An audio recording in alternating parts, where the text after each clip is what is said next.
A girl with a unique ability called Internet begins her journey. She explores the world by accessing information on a guide website, making the most of her unusual power. The girl runs determined through an explosion, saying she only wants to live in peace and freedom. Still, she corrects herself, realizing that's not the whole truth. This is the story of a girl who does whatever she wants. Someone shouts in shock in front of a building, asking what was done. Then they call for Rona, who reacts surprised, not understanding the accusation. Rona is criticized for awakening an ability considered weak, ranked SSS. Compared to her siblings who have rank B or higher abilities, she is seen as a disgrace to the martial arts family. Others mock her, saying even the gods do not favor her. Rona is officially banned from her family. A man firmly enforces the decision, declaring she can never use the Gukrekas family name again, throwing her out without mercy. Rona is left alone in the forest after being rejected by her brother, who declares she is no longer part of the family. He coldly abandons her, suggesting she will die there. Alone, she faces the abandonment silently, overwhelmed by sadness. Rona thinks about her expulsion,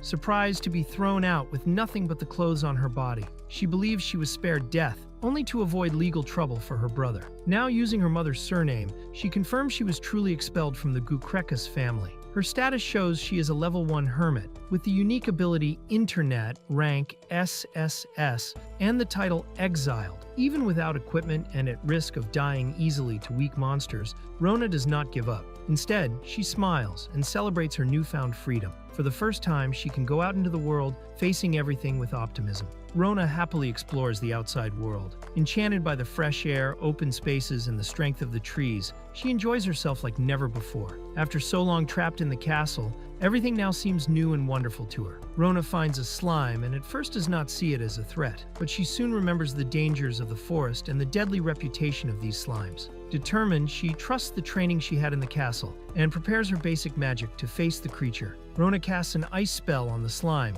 but the attack barely affects it, only making a small piece of ice softly hit the creature. Then she is surrounded by several slimes staring at her as she steps back, frightened. Rona realizes her basic magic is not enough to defeat even a slime. Without a staff and at a low level, she admits her weakness. Determined, she decides to use her special ability, Internet, her only chance to turn the fight around. Rona activates her unique rank SSS ability, Internet. With determination, she summons the power of online search as her secret weapon against the slime, confident this will change the course of the fight. Rona activates her Internet ability with great expectation, but nothing happens. An awkward silence fills the air as she and the slime just stare at each other. Not knowing what to say, she coughs to hide her embarrassment. With magic failing, Rona decides to solve it the old-fashioned way. She kicks the slime hard. The creature is defeated and she gains 4 experience points, reaching level 2. Smiling satisfied, she celebrates the unexpected victory. Rona exaggerates her celebration,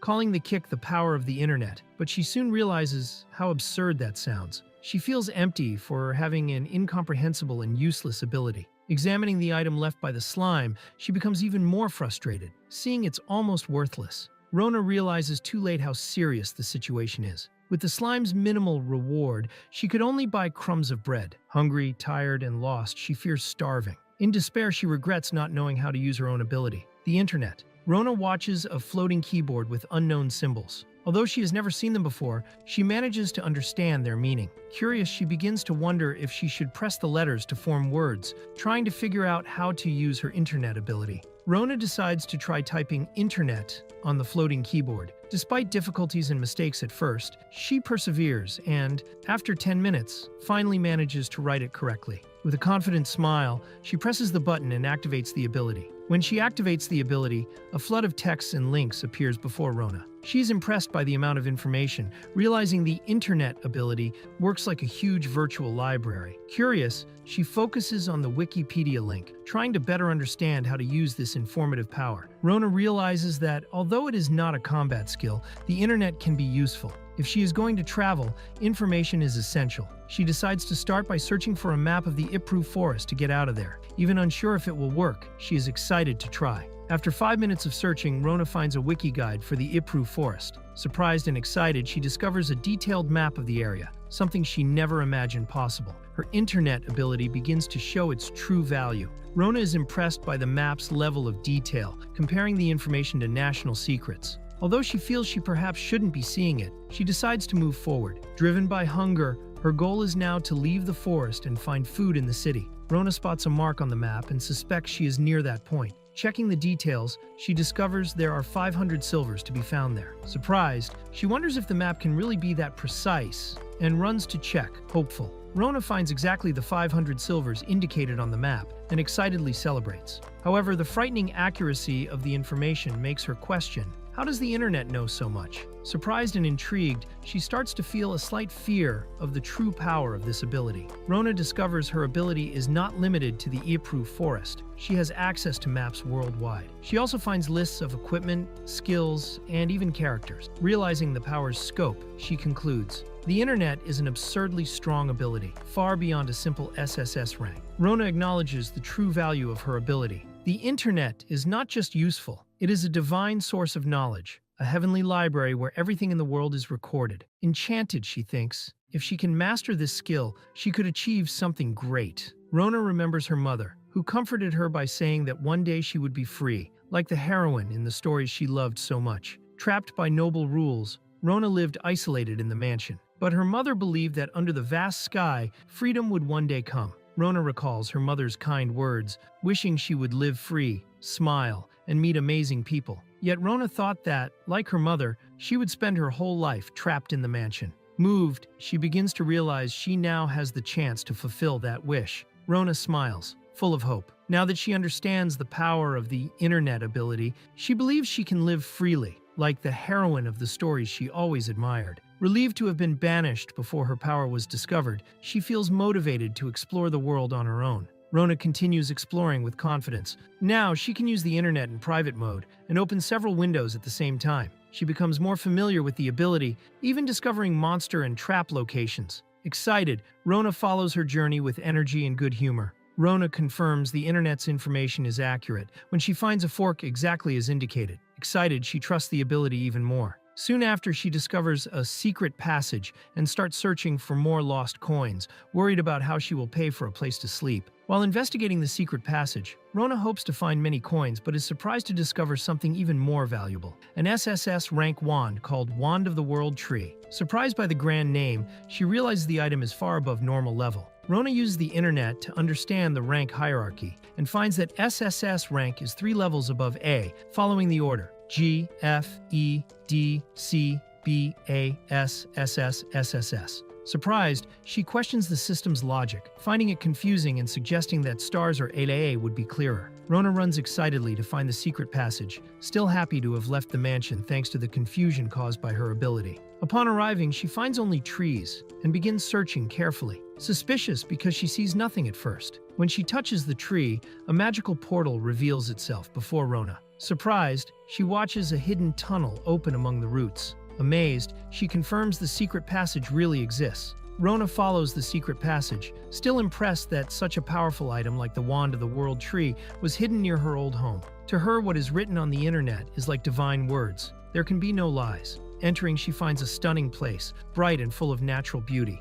Rona feels a pure energy in the place, as if in a sacred spot. Researching more, she discovers that the Wand of the World Tree is not just lying there. To get it, one must say a key phrase: time, halt, the world is beautiful. She wonders if just saying this aloud will activate the event and grant the legendary weapon. With a confident smile, Rona says the phrase, time, halt, the world is beautiful. Right after the words leave her mouth, a magical reaction starts, showing the hidden event was successfully activated. A bright light surrounds the place, forcing Rona to cover her eyes. When she can see again, a mysterious figure appears before her, claiming to be Yggdrasil, the World Tree. Surprised and amazed, Rona faces the legendary being she just summoned. The celestial figure reveals itself as Yggdrasil, congratulating Rona for overcoming the challenges of the 12 stars. Enchanted and shocked, Rona watches the powerful entity before her, unable to believe what she is witnessing. Rona gets nervous, thinking she might have activated the event by accident. But Yggdrasil reassures her, explaining the words can only be spoken by someone who passed the trials and has a pure heart. Even without fully understanding, Rona realizes she was genuinely recognized. Rona tries to explain that her journey began only an hour ago and that Yggdrasil is the first person she has met. Even so, Yggdrasil insists that she has already lived through many experiences and trials. and that is why she recognizes her as worthy. With confidence, Yggdrasil extends a hand, stating that she can entrust the child to Rona, precisely because she is the one. Yggdrasil summons a magical staff before Rona and hands it to her, solemnly declaring, "I entrust this staff to you." The scene marks a symbolic moment. Rona officially receives the Wand of the World tree, marking the start of her true journey as bearer of a sacred artifact. Yggdrasil solemnly extends the staff to Rona, saying, "I entrust this world to you." With this, she not only hands over the Wand of the World tree, but also passes the responsibility to protect and shape the future of the world into the young woman's hands.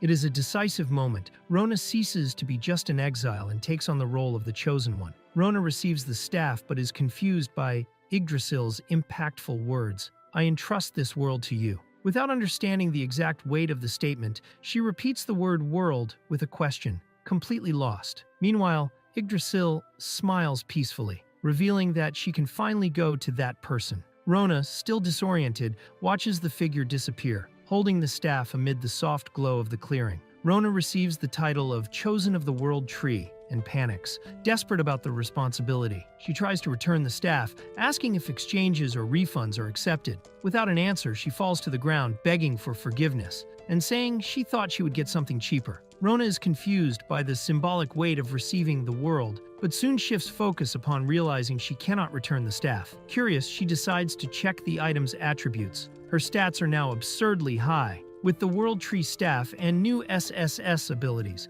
including stellar life absorption. With this, she accepts the situation and moves forward excited. Rona notices her stats are so high, they even bug the display, showing 18 out of 99,999 MP. The magic attack of 3,600 shocks her, especially compared to Royal Court mages, who only have 500 MP. Frightened, she starts to wonder if her power is even more absurd than she thought. Rona holds the staff with a confident smile and declares she has become the strongest in the world. Checking the description, she finds the item is legendary, with absurd effects like 3,600 magic attack and area MP recovery. The staff is known as the Demon Destroyer, used by a savior in legends. Rona realizes she received something 100 times more powerful than she imagined. Rona decides to ignore the strange symbol she saw and prepares to camp, since it is getting dark and the area seems safe. Without food, she chooses to save, but uses fire magic to keep warm. Now with plenty of MP thanks to the new staff, she no longer needs to worry about using magical energy.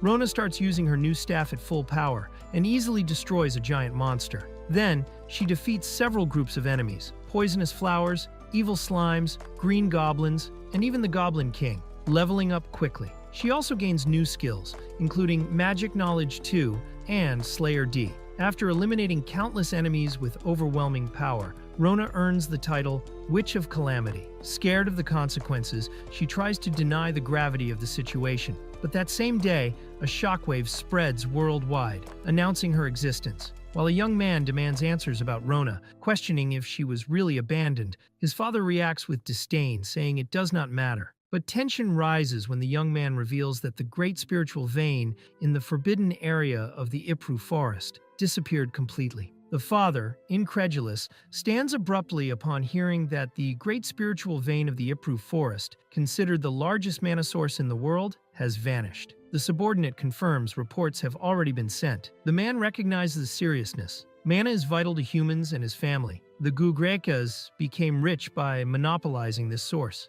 The man falls into despair upon realizing the disappearance of the spiritual vein is not just a scarcity problem. The family took on debts, counting on future profits from it, and all plans depending on mana will fail. He fears that if the king finds out, they will be held responsible. And worse, an investigation could reveal they were secretly diverting mana. They now seek a way to hide what happened. The son confronts the father, furious about the disappearance of the spiritual vein. He questions how something maintained for millennia simply vanished overnight. The father, desperate, shouts demanding answers. But the son only says the investigation is underway, though he finds it all very strange. The son reveals that right after the disappearance of the spiritual vein, a massive magical reaction was detected in the Ipru forest, indicating a disaster caused by someone. The father reacts surprised upon hearing that the amount of MP involved exceeded 10,000. Impossible for humans, since the maximum is 999. They conclude that if someone has so much power, this person is beyond common understanding.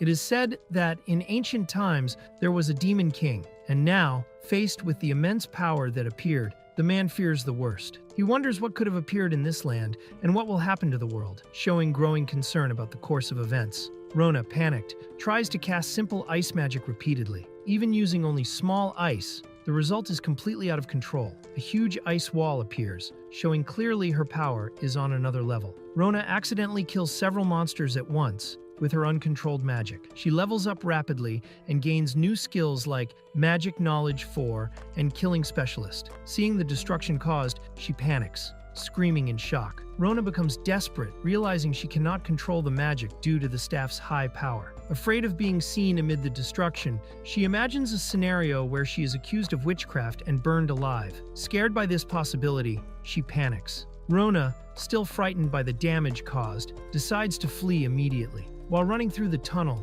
she thinks all she wanted was to live in peace and freedom, but her uncontrollable power is making that impossible. The next day, Rona wakes up refreshed and ready to continue. Before moving on, she finds an important plant and celebrates excitedly. Following the forest path, she realizes she is near the city, maintaining good humor and renewed confidence. Rona finds a medicinal herb exactly at the point indicated on the map. Checking the information, she discovers it is a valuable ingredient used in high-level medicines and sold for 50,000 silvers. Surprised, she confirms everything was described correctly on the internet, realizing the real value of her ability. Rona imagines turning the leaves into money and begins daydreaming about coins falling around her. With eyes shining with excitement, she thinks about all the delicious food she can buy. Driven by hunger and greed, she runs determined, convinced she cannot miss this opportunity. Rona gathers the leaves intensely, determined to fill her bag. Although she thinks the price is low, she decides to collect as much as possible to sell and eat something decent. With the bag full and the map in hand, she detects a goblin trap on the way, but keeps going happily, thinking about the food she will buy. Rona notices the leaves on the ground are spread suspiciously. Using what she learned on the internet, she identifies the trap and even locates 3 goblins hiding in the bushes. Aware of the ambush plan, she stays calm and confident since she studied everything in advance and doesn't intend to fall into the trap. Rona activates the Earth Drain ability with her SSS rank wand, Wand of the World Tree. A large magic circle appears around her, continuously draining MP from the hidden goblins. Surprised and powerless, the enemies start feeling the immediate effects of the spell. Rona remembers the information she read on the internet. Monsters become incapacitated when they lose all MP. Watching the stunned goblins, she recalls from memory the next step and soon remembers. Brown goblins are weak against wind magic. Confident, she prepares to attack at the right moment. Rona casts a wind spell, creating a powerful whirlwind. The goblins are caught fully by the blast and dragged away without resistance. She watches firmly as the spell completely controls them. The whirlwind Rona creates intensifies, swallowing the goblins entirely. She silently watches from a distance as the enemies are carried away by the magical storm until they disappear. After defeating the goblins with her wind magic, Rona gains 108 experience and levels up from 7 to 8. Watching the whirlwinds end, she smiles satisfied, happy to be able to use real magic, and impressed with the power she possesses. Rona observes the destruction caused by her magic, a gigantic tornado, mountains of ice, and scorched earth. Despite feeling satisfied, she realizes her skills are too strong to be used in urban areas. With an embarrassed smile, she wonders if she might be causing natural disasters. Even trying to control the power of the wand, Rona still feels overwhelmed by its strength. She is surprised to discover that even the method to obtain this item was available on the internet. Admiring, she recognized the value of the information. Then she reads about new skills, one that increases damage against stronger enemies, and another that enhances attacks when facing multiple defenseless opponents. Rona realizes that while people in this world don't know how to acquire skills or identify monster weaknesses, all this is available on the internet. Since innate skills are rare and valued, most believe it's only possible to learn something by training hard to reach, at most, rank G or E. Rona understands that in the world she lives in, the methods to acquire skills would be treated as state secrets. Still, the internet reveals all the conditions, even for rank A and B skills. Faced with so much valuable information, she hesitates, realizing this knowledge cannot be shared lightly. Excited, Rona expresses her desire to learn various skills. Thinking of the earth drain magic she used before, she gets thrilled by the idea of discovering new techniques. Walking enthusiastically, she feels happy to explore this new world full of possibilities. Rona notices she is close to leaving the forest, but something makes her stop. She raises her wand seriously, sensing the presence of something ahead. Before moving forward, she decides to prepare for what's coming. Rona encounters the Forest Guardian, a level 50 boss blocking the exit. Although it has simple behavior patterns, it possesses high attack, defense, and speed, making it an almost impossible enemy in the early stages. Its charging attack is devastating, capable of destroying trees and rocks. Confident, Rona prepares to face the final boss, saying she is ready thanks to the information from the internet. She believes everything there is reliable, but as soon as the monster charges at full force, she panics, realizing the situation is more dangerous than expected. Even trembling with fear, Rona forces herself to act. Knowing the enemy is weak to fire and ice, she avoids using fire to prevent setting the forest on fire. So she decides to attack with ice magic and casts the small ice spell directly at the Guardian. The ice spell hits the monster but is not enough. The Guardian breaks the ice and advances strongly, showing why it's a level 50 boss. Rona acknowledges that a simple spell won't be enough, and, while retreating, something in her bag begins to stir. The monster approaches Rona, imposing and threatening. She watches in shock as leaves of the valuable herb fall to the ground near the creature's paws, suggesting something unexpected may happen.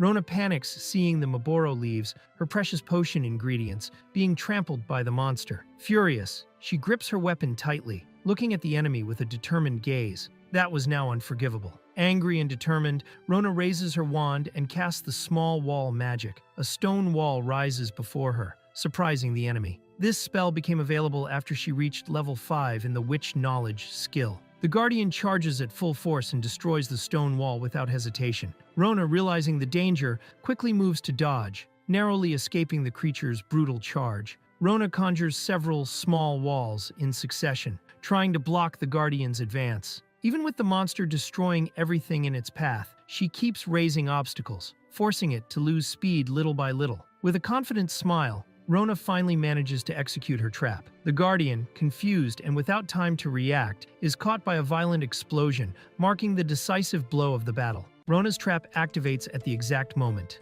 The Guardian is taken by surprise and violently collides with the ground, creating an impact explosion. Victory seems near. Rona smiles confidently. The boar fell exactly into the goblin's trap she had avoided earlier. Everything was planned. She raised several walls to guide it there. Proud, she declares she learned all that on the internet. Rona reads the instructions about the Forest Guardian, surprisingly detailed. She notices the internet has everything written, even tactics to face monsters. Curious, she wonders why someone would have so much free time to write all that. Rona decides she only needs to keep attacking until the Guardian falls. She freezes it with ice magic, declaring it will become food. Excited, she prepares to finish the fight. Rona defeats the Forest Guardian and gains 7,500 experience, leveling up several times and evolving her hunter skill. Surprised by the quick victory, she also earns the title Guardian Destroyer. Rona is surprised to have defeated the feared Forest Guardian so easily. Even powerful families couldn't defeat it, but she realized her magic now surpasses 3,600 attack and maybe could have won with just 2 direct hits. Rona is shocked, realizing her magic is now more than 7 times stronger than the kingdom's strongest mage. Adding the effects of her level, skills, and the World Tree Wand, she concludes her attack was amplified over 3.4 times, and doubled again by hitting the enemy's weak point. In total, the final damage would be more than 6.8 times greater. Rona realizes she has indeed become very powerful, but decides to stop thinking about it. Collecting the items left by the defeated boss, she notices she already has enough money to continue her journey. Among the items, she finds a rare equipment, the Rush Boots, which drastically increase speed for 3 minutes. Surprised by the value and effect, she gets excited about the usefulness of the new item. Rona exchanges her old shoes for the new ones she got from the defeated boss, still wondering why such a strong item already came processed. Despite the doubt, she is excited about the new equipment and feels her morale rise. Now equipped with the SSS rank wand and rare boots, she realizes she's getting strong very fast, to the point of feeling numb from how easily it's happening. Rona analyzes the effect of the newly acquired boots, discovering the Boar Rush skill doubles movement speed. Although she can't stop until deactivating the skill, she trusts the item's convenience because it's highly rated on the internet. Curious and excited, she decides to test it immediately. Rona activates the Boar Rush skill and is immediately launched at absurd speed, racing through the forest like lightning. with no control of the situation. Rona panics, realizing her speed increased much more than expected. Thinking it would only be double, she didn't consider the absurd jump after leveling up and equipping the new items. Now, running out of control, all she can do is scream for help while rushing toward an imminent disaster. Rona finally manages to cancel the skill and tries to brake, sliding uncontrollably across the ground. As she recovers, someone watches her sudden arrival with surprise. Rona finally spots the city beyond the forest. With eyes shining with happiness, she runs excitedly toward her new destination, feeling her journey is really beginning. Rona trips and falls face first right in front of the city gate.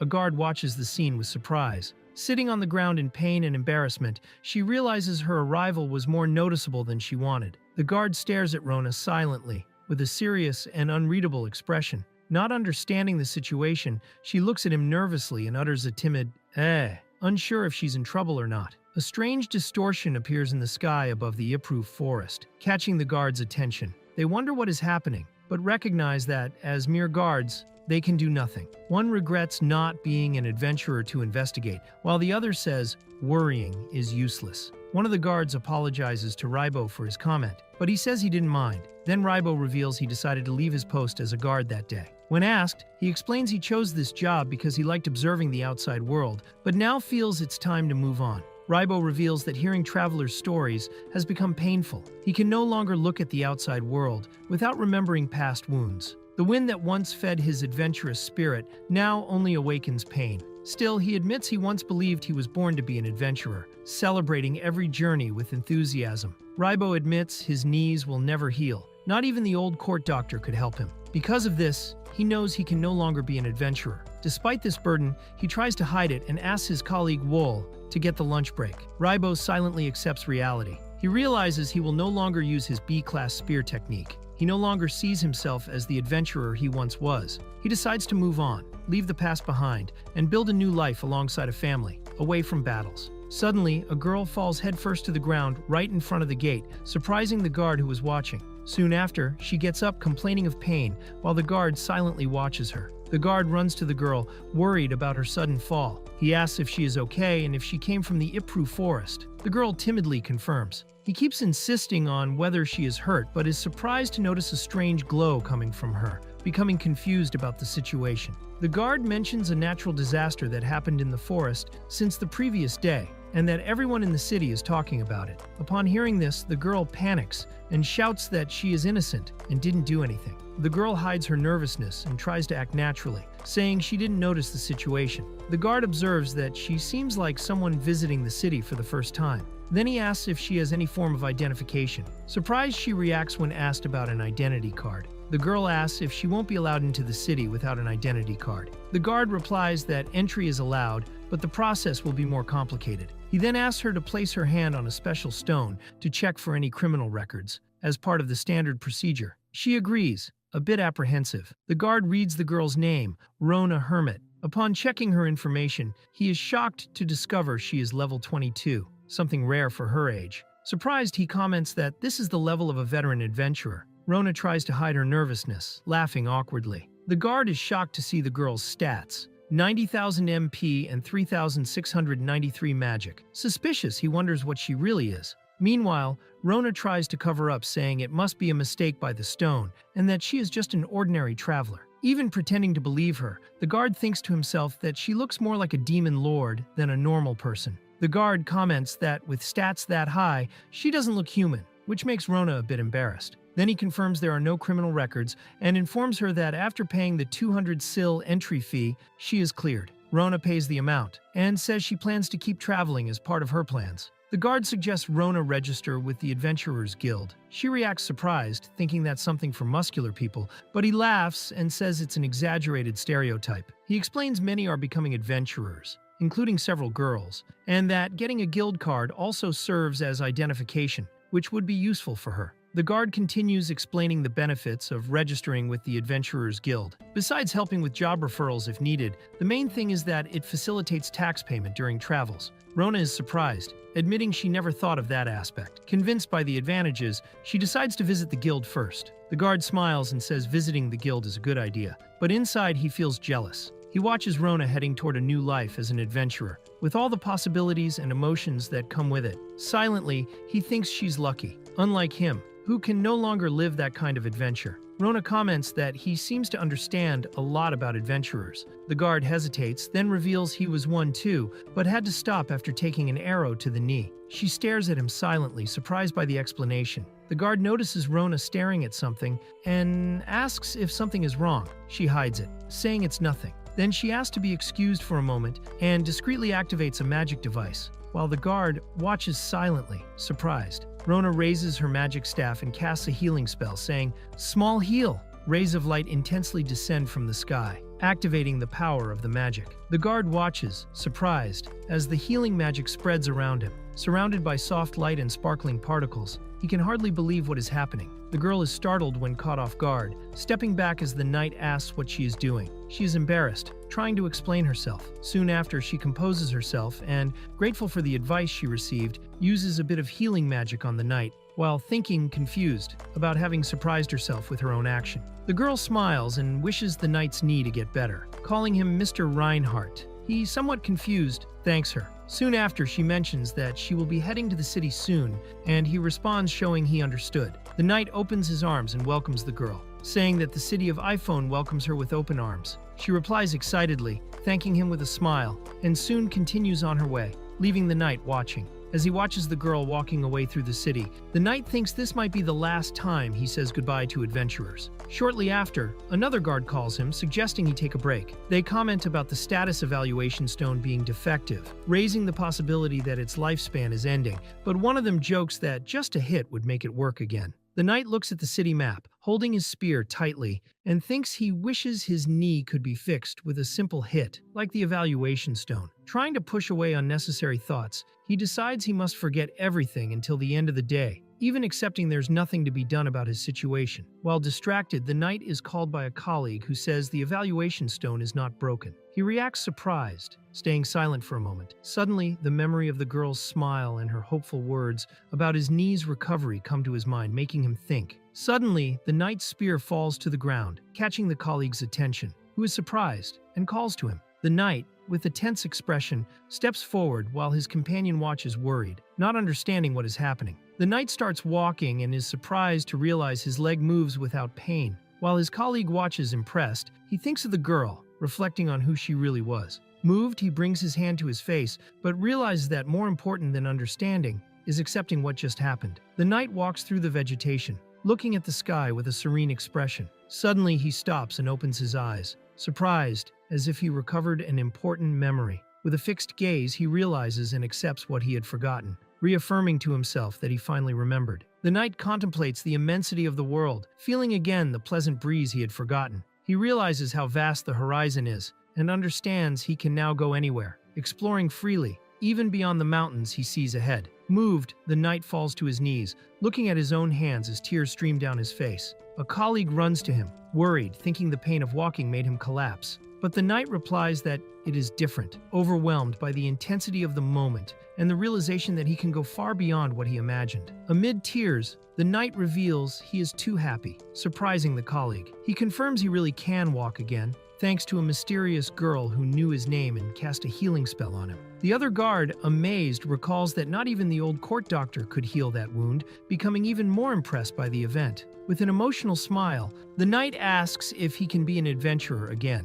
His colleague responds confidently, affirming yes, he certainly can. Then he declares that this is a true miracle, believing he was healed by divine intervention. The knight sees the girl's image in his mind and thinks maybe it really was divine intervention. Moved and with a serene look, he silently thanks, repeating several times, sincerely, his thank you. The girl continues on her way smiling, relieved, and thinks she used the healing magic impulsively without imagining it would have such a divine effect. Nearby, it is revealed this situation is part of a subquest involving guard Reinhardt, who is searching for a medicinal herb in the forest. The mission recommends escorting him, offering a rare elemental spear as a reward. The girl walks through the city, reflecting on how scary the internet is since it allows discovering other people's personal problems easily. Even without knowing if the guard was fully healed, she feels satisfied to have gathered information in advance. Determined, she decides to go after what she's looking for, walking confidently with a discreet smile on her face. The girl walks calmly through the city streets, curious about the famous Ipru pie. While walking, she thinks excitedly about how the taste of this local specialty will be, continuing her stroll with anticipation. While the girl was walking calmly through the city, suddenly residents start running desperately through the streets. They shout that there's a disaster in the Ipru forest and that the city is doomed, creating an atmosphere of panic and chaos. The girl watches the scene surprised, not understanding what is happening. While people run desperately through the city, the girl continues calmly, focused only on her hunger. Even noticing the magic she used in the forest caused a big commotion, she ignores the confusion and keeps walking calmly through the streets. The girl keeps walking through the streets, feeling her stomach growl with the sweet smell in the air. She realizes she hasn't eaten properly since leaving home and, exhausted, thinks only about finding something to eat, believing she's almost starving. Even passing by many people, her focus remains solely on the search for food. The girl finally finds the famous Ipru pie displayed at a stand, becoming enchanted to see the item she'd been looking for. Without hesitation, she orders one from the vendor, who watches her surprised by her calmness, even amid all the ongoing chaos in the city. The vendor hands the Ipru pie to the girl, who receives it excitedly, feeling happy to make her first food purchase. She looks at the snack enthusiastically and takes a bite, but is startled by the heat. Soon after, she happily thanks for the meal, satisfied with her accomplishment. The girl bites the Ipru pie and almost burns her mouth with the hot and juicy filling bursting with flavor. She notices the intense sweetness balanced with a slight acidity, while feeling the pleasant crispness of the crust. Taking a deep breath, she enjoys the mild aroma of butter and cinnamon filling the air around her. The girl smiles, enchanted by the flavor of the Ipru pie, finding it delicious. While walking satisfied, she reflects on how traveling is great because she can finally eat something tasty. She compares it to meals at her old home, which were pretty but tasteless, realizing how happy she is to try simple and flavorful food. The girl keeps walking, with no regrets about buying the Ipru pie, even though she has only 100 silvers left. Soon, she realizes she is in a difficult situation, without enough money even for a place to stay. Thinking about ways to earn money, she begins searching and comes across a message saying she won a luxury prize in a lottery, surprised by the possibility of getting money just by tapping the screen. The girl gets distracted browsing the internet, seeing ads for easy jobs and cheap material purchases, but soon realizes she needs to focus. She decides to turn the materials she has into money to pay for her stay. Reflecting on how easy it is to get lost online, she concludes she must be more careful. Finally, she decides the first step is to officially register as an adventurer at the City Guild. The girl enters the guild holding her staff, confused by the situation. Inside the hall, adventurers talk, alarmed, about changes in the terrain, the disappearance of monsters, and the loss of the magical presence of the forest boss. Some even raise the hypothesis that the demon lord might have resurrected, leaving the atmosphere tense and full of uncertainty. The girl hesitates at the guild entrance, finding it difficult to enter, but recognizes that as a traveler, becoming an adventurer is the fastest way to earn money. Determined, she enters quickly, trying not to attract attention. While passing discreetly among the adventurers, she holds her staff firmly, determined to follow her plan. While trying to pass unnoticed through the guild, some adventurers notice her staff, thinking it's valuable. They comment that she's probably a noble's daughter trying to be an adventurer with expensive equipment, suspecting she might have money. Unaware of the malicious looks, the girl keeps repeating to herself that she must not stand out. While trying to cross the guild hall discreetly, the girl is blocked by a muscular man who stands right in front of her. With a provocative smile, he says he can't let her pass, while other adventurers watch the situation attentively. Suddenly, the adventurers trying to block the girl are violently thrown away, screaming scared as they fly through the hall. People around are shocked, watching the scene silently and surprised, not understanding exactly what just happened. The guild hall falls completely silent, with the adventurers lying on the ground after being easily defeated. The girl keeps walking calmly, unaware of the tension around her. Observing the scene, everyone recognizes that someone very dangerous has arrived. Rona, who had become one of the greatest powers in the country, both in magical and physical strength, simply remains confused, not understanding her own reputation. The girl approaches the fallen adventurers, asking if they are okay, unaware that it was her own strength that threw them away just by brushing against them. They, still scared, point to the registration desk and ask if she came to sign up as an adventurer. She politely thanks them, not fully understanding the situation, and moves on. The girl keeps smiling, believing the adventurers were only trying to calm a newcomer with a show. Soon she approaches the desk and asks to exchange some materials for money. The attendant asks to see the items, and upon receiving them, is surprised by the large quantity. Realizing something serious is about to happen, the girl takes the opportunity and says she also wants to register as an adventurer. The attendant, surprised, asks if she hasn't done so yet, and becomes even more shocked upon realizing the girl gathered so many materials without even being registered. Naturally, she confirms and explains, smiling, that she was just lucky to find many magic stones along the way, while the attendant tries to process the situation. The attendant explains that to register as an adventurer, the girl first needs to take a test but assures it is something simple. Rona smiles relieved and agrees. Then the attendant asks her name and she calmly answers, Rona Hermit, while the attendant records the information, showing slight interest. The attendant repeats the girl's surname, surprised to hear Hermit, while Rona is confused by the reaction. Before they can continue, a man calls Rona's attention, asking her to wait, while the scene shifts to the guild's training ground where the registration test will be held. At the training ground, a woman asserts her presence by telling the man he's in the way. Upon recognizing who she is, he kneels, surprised and nervous, calling her guildmaster and asking why she's there. She firmly replies that he should be investigating the natural disasters, making clear that her presence there was more than obvious. The woman declares firmly that she will be the test examiner. The man, surprised and worried, hesitates, remembering that tests conducted by Elmina are known for approving no one and causing many injuries. She looks directly at him, asking if he has any problem with that, making clear she accepts no objections. The intimidated man apologizes before the woman's authoritative presence. She then asks directly if the girl named Rona Hermit will participate in the test. He confirms, a bit hesitant, saying there may be a candidate with that name. The woman, with a confident look, just replies that that's right, as if she already knew exactly who she is. Suddenly, a powerful dark aura surrounds the woman, making the man step back scared. She, with a serious and determined look, repeats the name, Rona Hermit, while the energy around her intensifies, showing she takes the future candidate very seriously. With a confident look and a flaming aura around her, the woman introduces herself as Elmina Manifier, the Witch of Annihilation. She declares with conviction that she will turn her opponent to ashes. Known as a genius mage, Elmina became guildmaster at 19 thanks to her high-level fire magic skills, especially the feared Inferno magic.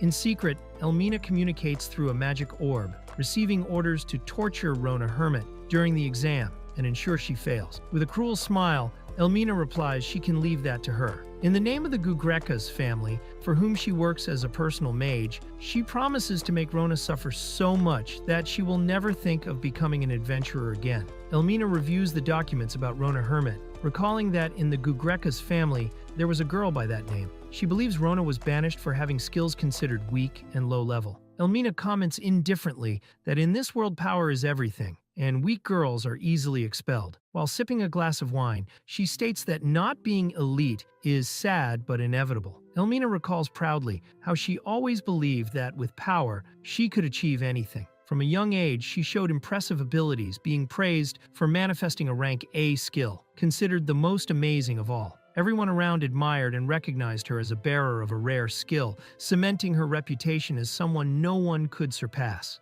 Elmina Manifier was appointed personal mage of the Gugrekas family, a prestigious position she earned thanks to her rank A skill. While savoring a glass of wine, she arrogantly reflects on how she has always been on the path of the elite since birth. To her, the world seems too simple, easily overcome, just by having exceptional talent. Elmina Manifier is determined not to settle for the position of a mere rural guild master. Her plan is to get close to the powerful Gugrekas family, gain influence, and eventually rise as a great noble. Confident, she celebrates the beginning of her extremely privileged life, believing this will be the start of her successful journey. Elmina demands the candidates be brought quickly, making it clear she does not intend to waste her precious time. Seeing the number of participants, she is annoyed, finding it all a great bother. She notes that many young people seem influenced by the popular idea of getting rich by exploring dungeons, which has motivated the increase in adventurers. Elmina uses her mana detection skill to evaluate the candidates,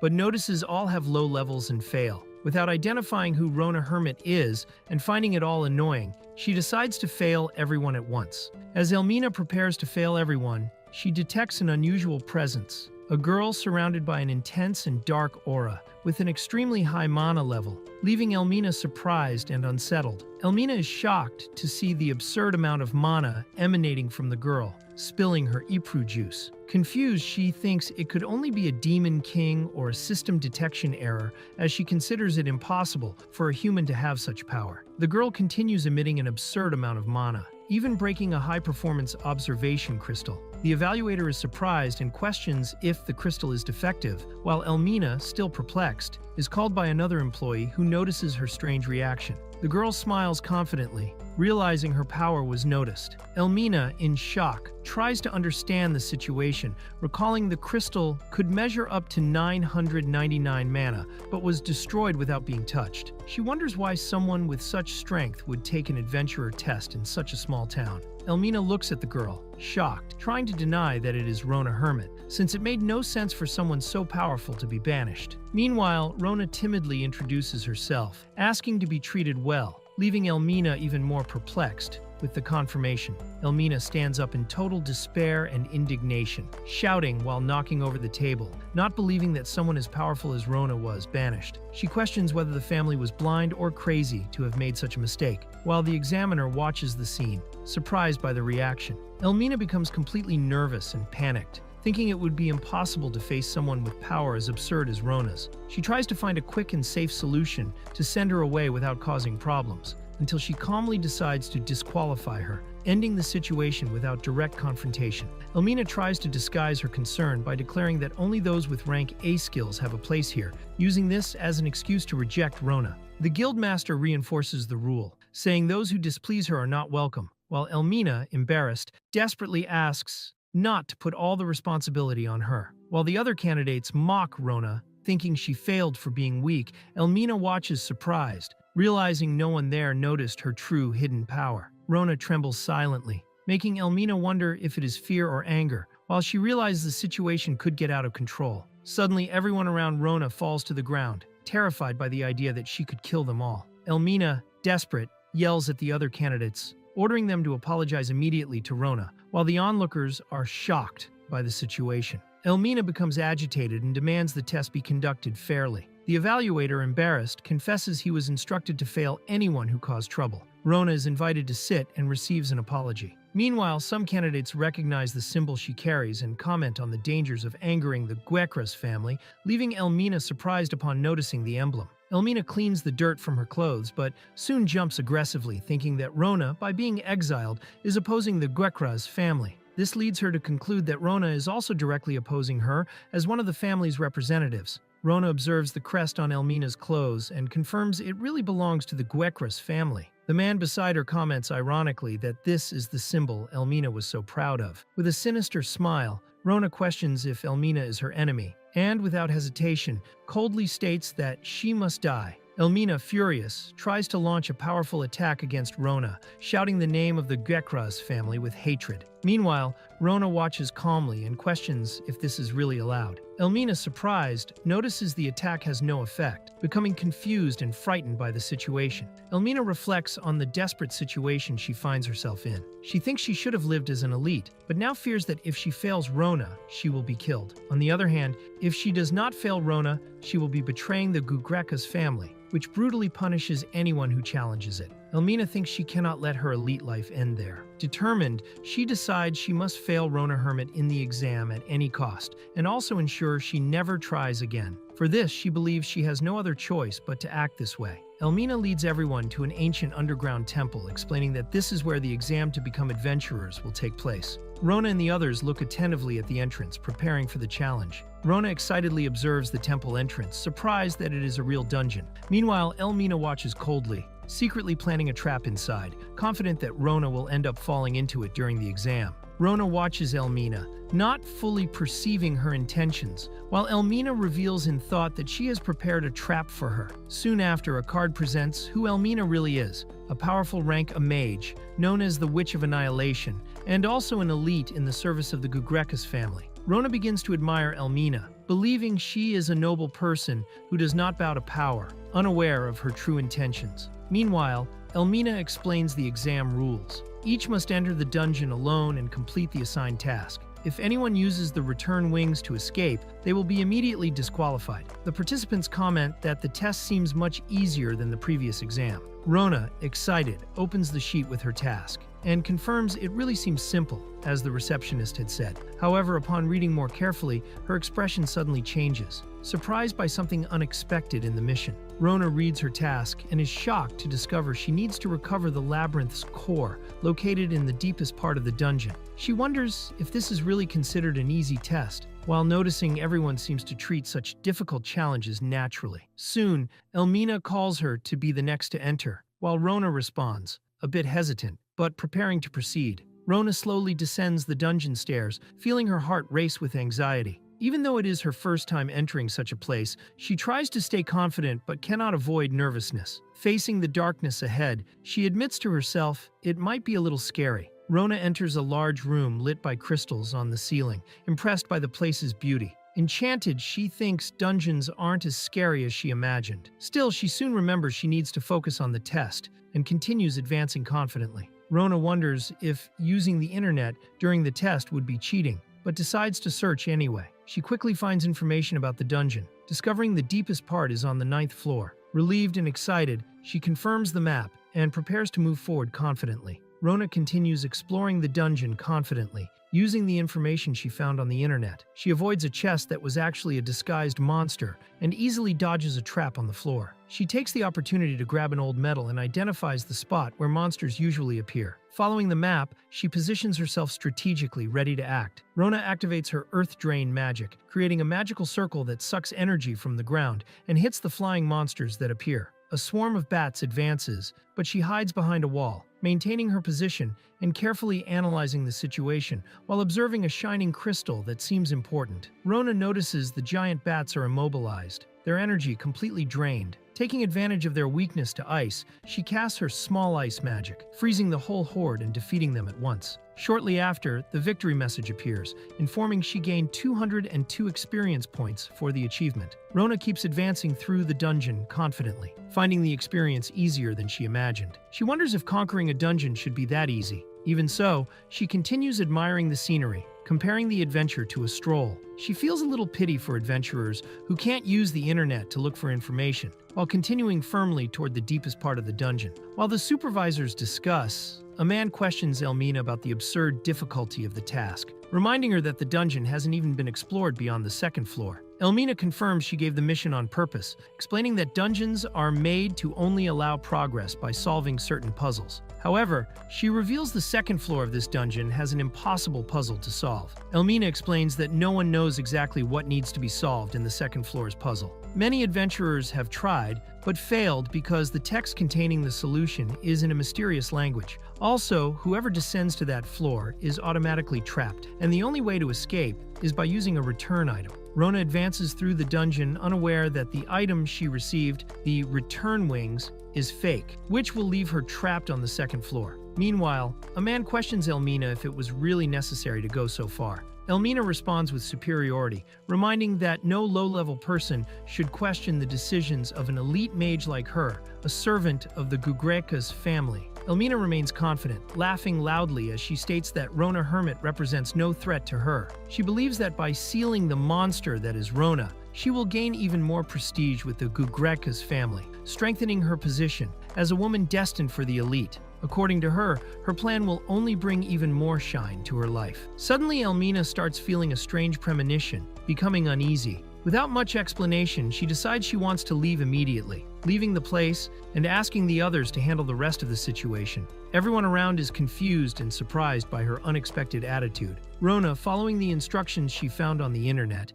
easily solves the puzzle and frees the passage to the dungeon's 4th layer. She walks calmly through the place, reflecting on how the dungeon should test intelligence, but knowing the answer beforehand made everything too simple. Still, she feels a little pity for the dungeon's creator. Rona finally reaches the 9th floor, the deepest point of the dungeon. She observes the place, realizing it was surprisingly easy to get there, but knows the next challenge is the battle against the boss. Even a little apprehensive, she takes a deep breath and motivates herself, determined to do her best to defeat the enemy and successfully complete the test. Before facing the boss, Rona decides to look for more information on the internet. She accesses an online guide with several tips, but realizes that data alone is not enough to understand the true strength of the enemy. Thinking of finding reports from those who have already faced the same situation, she finds a message board and is surprised, wondering who could have written in that space. Rona is surprised to realize the content she found looks like a conversation between gods. She doubts whether it is right for someone like her to access something so sacred, but soon convinces herself that the internet is like a divine bookshelf of knowledge. Even so, she decides not to hesitate and resolves to look, overcome by curiosity. Rona observes the message board on the internet, where several anonymous replies appear, some provoking, others joking or trying to change the subject. She stands still, looking at the screen with a confused expression, not quite sure how to react to the relaxed and chaotic tone of that conversation. Rona watches the floating panel, intrigued by the messages she interprets as a discussion between gods. She tries to understand the meaning of symbols and expressions like www, thinking they might be spells or divine language. Even confused, she considers that it might be a high-dimensional conflict, but soon decides to ignore it and move on, pretending she saw nothing. Rona reads several comments on the internet where adventurers claim the dungeon boss is weak and easy to defeat. Some even mention having obtained rank S equipment effortlessly. Relieved by this information, she concludes that what is written on the internet must not be wrong, although she doesn't fully understand some posts.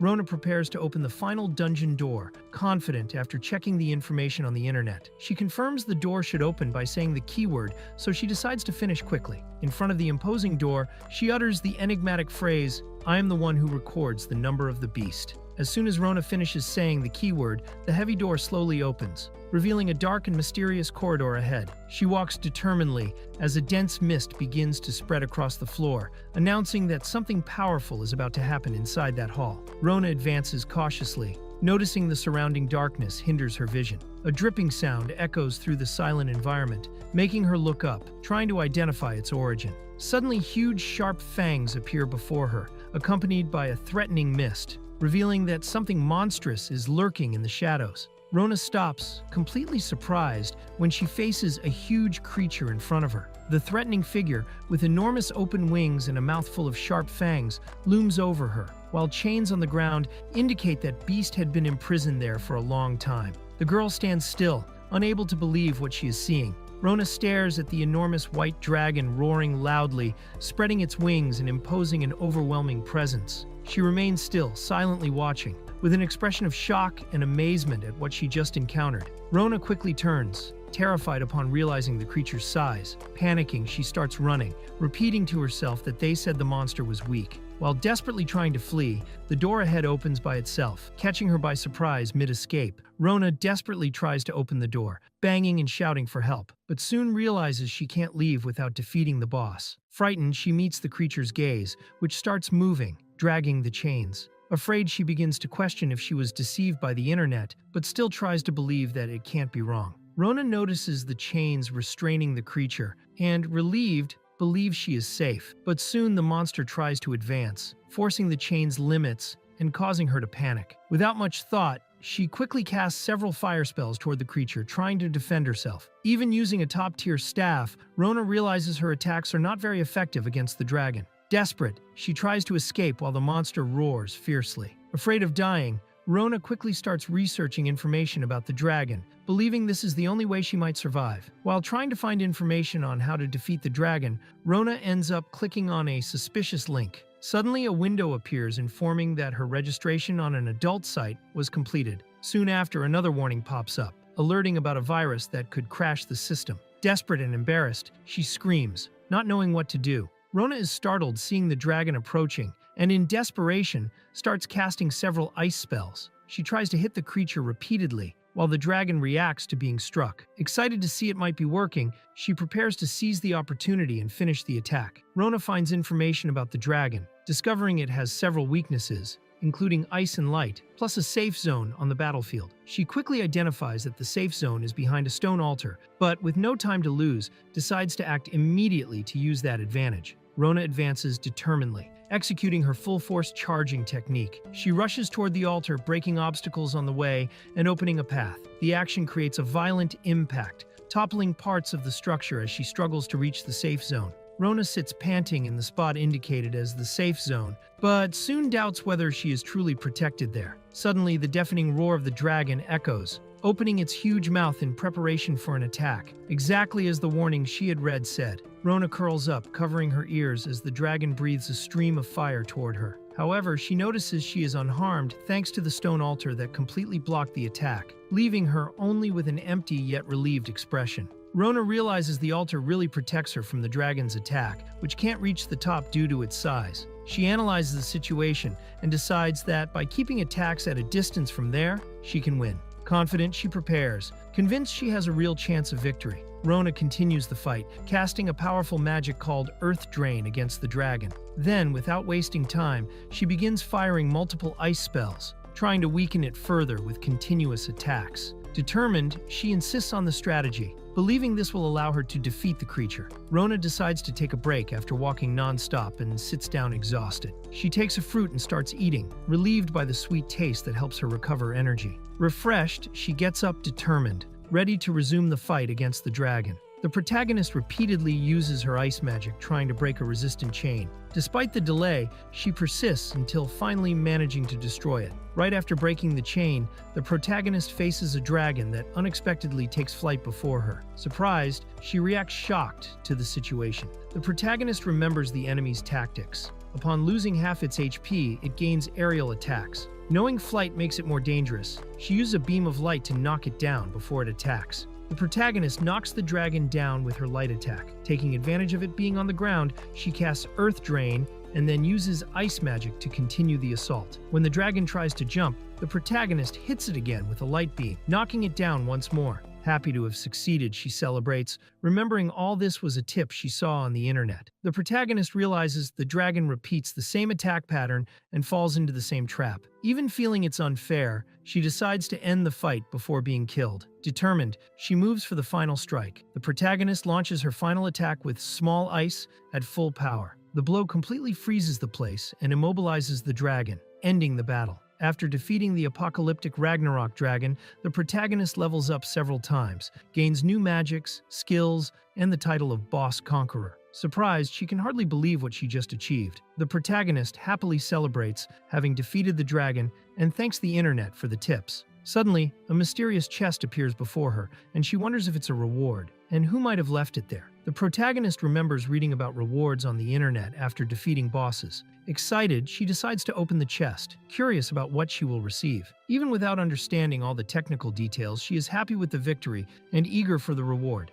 Upon opening the chest, the protagonist finds the armor she always wanted. Relieved, she recalls almost being defeated due to her weak defense and recognizes that having more protection is more important than brute strength. Happy, she hugs the armor with gratitude. The protagonist wears the new armor, called Apocalypse Dragon Ragnarok, and discovers it is extremely powerful, with high defense, resistance to various effects, and even the ability to fly. Impressed, she admits it is too strong and decides to check her new status. Rona checks her status and realizes she reached level 42 with absurdly high attributes thanks to the new equipment. Even without aiming so high, she recognizes she became incredibly strong and discreetly celebrates her evolution. Rona imagines, laughing alone, what it would be like if she became the strongest in the world and ended up saving it. Then she jokes that this would never happen, while confidently heading to the next challenge. The guildmaster arrives at the scene to investigate, but is shocked to see the completely frozen scenario. Impressed by the level of magic, he admits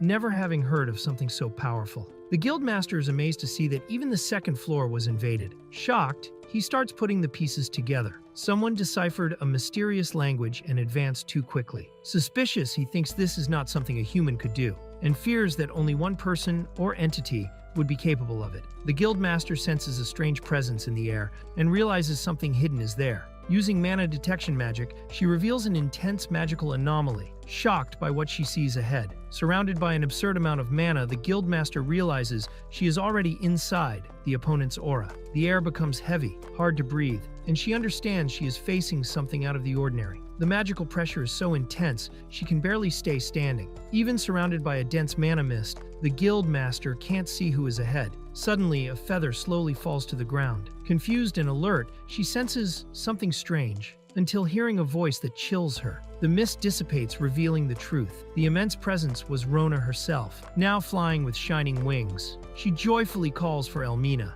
leaving the guildmaster in shock upon realizing all that power came from her. Elmina watches stunned at Rona's wings, questioning if she is really human. Before she can react, Rona appears before her in the blink of an eye, smiling, extending her hand and saying, "Here." As she extends her hand, Rona distorts the space around, creating a frightening energy. Elmina, paralyzed, feels the air compress and panics upon realizing the absurd level of power, convinced she will die. Rona appears smiling, holding the labyrinth's core, as if it were something simple. She says she only completed the mission as requested. Elmina, shocked, begins to understand that all the distortion and power she felt came from that simple action. Elmina, perplexed, recognizes that Rona used a legendary spatial magic, something never seen even among rank A skill users. Faced with the absurd amount of mana and the presence of the labyrinth's core, she understands Rona conquered the entire dungeon alone and in record time. With a calm smile, Rona asks if she passed the test, leaving Elmina completely paralyzed and shocked by what she witnessed. Elmina falls into despair, realizing she can't acknowledge Rona's superiority without destroying her own reputation. Unable to accept the result, she decides to flee, even knowing it would be shameful. Rona watches confused as she tries to escape. While trying to flee, Elmina is surprised by Rona's voice, who appears smiling with a piercing gaze. The guildmaster panics, realizing the truth. No matter what she does, she cannot escape Rona Hermit. Rona, with a calm look, coldly warns Elmina to take care of her own life. Then she leaves a veiled threat. Next time, she might not come out alive. The scene ends with the dark promise. Next time I kill. Shaken, Elmina decides to give up everything and return to the countryside, wishing never to get involved with someone like Rona again. But fate had already been sealed. She would still cross paths with that monster many times in the future, something she did not yet know. Rona casually comments that Elmina is deep down a good person and hopes her warning helped save her. However, she casually reveals, based on internet spoilers, that Elmina dies in Chapter 5 of Part 1 of the main story, lamenting that destiny cannot always be changed. Rona celebrates the benefits of the new armor. With the permanently activated flying ability, she no longer needs to walk. Moreover, the level gained unlocked an item box with expanded capacity, allowing her to carry 50 extra items. Excited, she enjoys the practicality of these improvements. The next morning, Rona appears excited with her new adventurer card. A young man praises the achievement. Impressed, she already starts at the rare and prestigious silver rank, something unprecedented. Rona simply smiles modestly. Rona explains that she broke several adventurer cards for not controlling her strength after leveling up quickly, and Elmina ended up raising her rank. Reinhardt praises her for passing Elmina's test, something few could do. Rona just smiles, pretending surprise, while noticing how much more excited he seems than before. Reinhardt thanks her emotionally, saying he was saved by Rona when she healed his knee, and that gave meaning to his life. Inspired by her, he now dreams of becoming an adventurer capable of saving others. Rona is surprised, not knowing her gesture had such an impact. The next morning, the protagonist accepts a simple herb gathering mission. Even being powerful, she decides to start with something light, following an internet tip about earning money easily. This surprises Reinhardt, who admires her humility. Reinhardt talks about a disease spreading in the city, which increased the demand for medicinal herbs. He praises the protagonist for noticing this and acting so helpfully. Even embarrassed, she admits she also thought about the money. Reinhardt then worries about her going alone, since taking care of everything by herself would be dangerous. The protagonist says goodbye naturally and starts flying, leaving Reinhardt impressed and speechless. When she asks if he said something, he just denies it, still surprised by the scene. Then she calmly leaves for her mission. Reinhardt watches the protagonist flying and wonders if she might be an angel. Impressed, he admits never having heard of an ability that allows flying. Reflecting on the conversation with her, he feels his own world seems small compared to her greatness. While Reinhardt trains, motivated to reach Rona one day, Elmina, hidden under the covers, stares into emptiness and panic. For her, there is no doubt, Rona Hermit is the Demon King himself, and the world is about to end. Following instructions from the internet, the protagonist arrives at the area where she should find the medicinal herbs. However, as she approaches, she senses something strange in the air and soon realizes the atmosphere is oddly gloomy. The protagonist lands and focuses on her mission to quickly find the medicinal herb. Despite difficulty controlling flight, she locates the rare Maboro leaf, used in the Elven secret potion and valued at 50,000 sil. With a sinister smile, she gets excited about the discovery. The protagonist is excited, realizing she can make a lot of money with the rare herb. The previous night, she recalls the danger of the fight with the dragon and decides to study more on the internet, so she won't panic in similar situations in the future. The protagonist tries to study more about the world, but doesn't fully understand the complicated information. Lying down, frustrated with all she still doesn't know, she realizes it would be good to ask directly. Curious, she decides to try writing on the internet's message board for help. The protagonist imagines that by writing on the message board, she is communicating with a god. Fascinated by the power of the internet, she starts fantasizing she might end up treated like a saint, but soon thinks this could bring trouble if the church finds out. The protagonist hesitates, wondering if it is right for an ordinary human to question a god. But after thinking how far she has come, she decides to go ahead. Determined, she shouts that she will write and finally presses the post button. The protagonist writes on the message board asking how to make money in the city of iPhone. Right after posting, she panics, worried if she offended any divine rule. However, to her surprise, an answer appears immediately, leaving her nervous and excited at the same time. The protagonist reads the first responses to her question and finds completely random and nonsensical comments. One tells her to take off her clothes, another just barks, and a third starts writing a huge text full of LOL, rambling without giving anything useful. She is completely confused and speechless before the craziness of the comments. The protagonist gets frustrated with the useless first replies, thinking no one is making sense. But suddenly a new clear and direct message appears. A user suggests that as a beginner, she can make money mass-producing Mabaro leaves in the Ipru forest. She is shocked and excited at the same time by the simple and efficient idea. The protagonist learns a method to harvest herbs infinitely. Just water the Mabaro leaf to activate its cultivation state. Then only pick the leaves without pulling the roots. While the root remains intact, the plant's HP stays at 1, allowing continuous harvesting without killing the plant. The protagonist uses the small heal magic on the plant and confirms the method works. The leaves really keep growing non-stop. She gets excited, realizing she found an infinite income source with the herbs. Enthusiastic, she concludes that money grows from the ground and starts laughing with a greedy smile. The protagonist develops her own secret technique. She harvests herbs non-stop for 24 straight hours, using fast and precise movements. With this, she names her style the Infinite Herb Harvesting Method. Rona, the protagonist, starts seeing Maboro leaves as silver coins. She imagines her fortune growing rapidly, since each leaf is worth 50,000 sil. With this, she dreams of earning 50 million per day. Completely consumed by the idea of getting rich with infinite harvesting, Rona decides to sell the Maboro leaves little by little, since selling them all at once would make the price drop, according to a guide. She plans to store them in her item box and then exchange them for money. While flying back, she notices a strange symbol on the ground and wonders if it is the start of a side quest. While flying,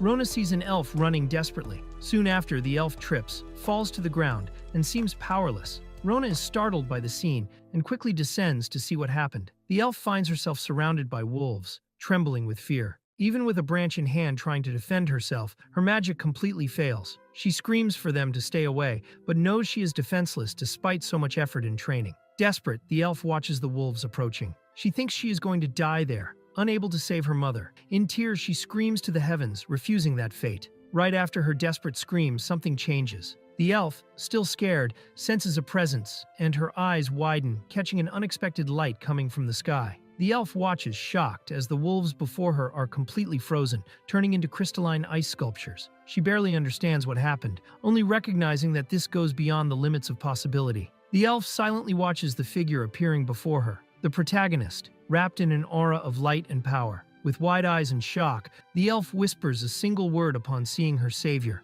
God. The elf recognizes the staff the protagonist carries as the legendary wand of the World Tree, a mythical artifact from her culture. According to legend, it only appears in the hands of a savior in times of crisis. Surprised, the elf asks if she is the savior, but the protagonist, confused, quickly denies it, not understanding what is happening. The elf firmly believes the protagonist was sent by God to fulfill her wish, confusing the girl even more. Despite being surprised and not understanding why she was called God, she starts to consider that maybe she can help somehow. The elf, full of hope, kneels and emotionally begs, "Please, Savior." The elf begs with tears in her eyes for the protagonist to save her mother and the elven village. Touched but still not fully understanding how she got to this point, the protagonist just replies with a nervous smile and an "ah yes," not knowing exactly how to react. The protagonist receives a new side quest. Investigate an epidemic in the elven village alongside Princess Ernal. The recommended level is 50, and the reward is the Elven Queen's amulet.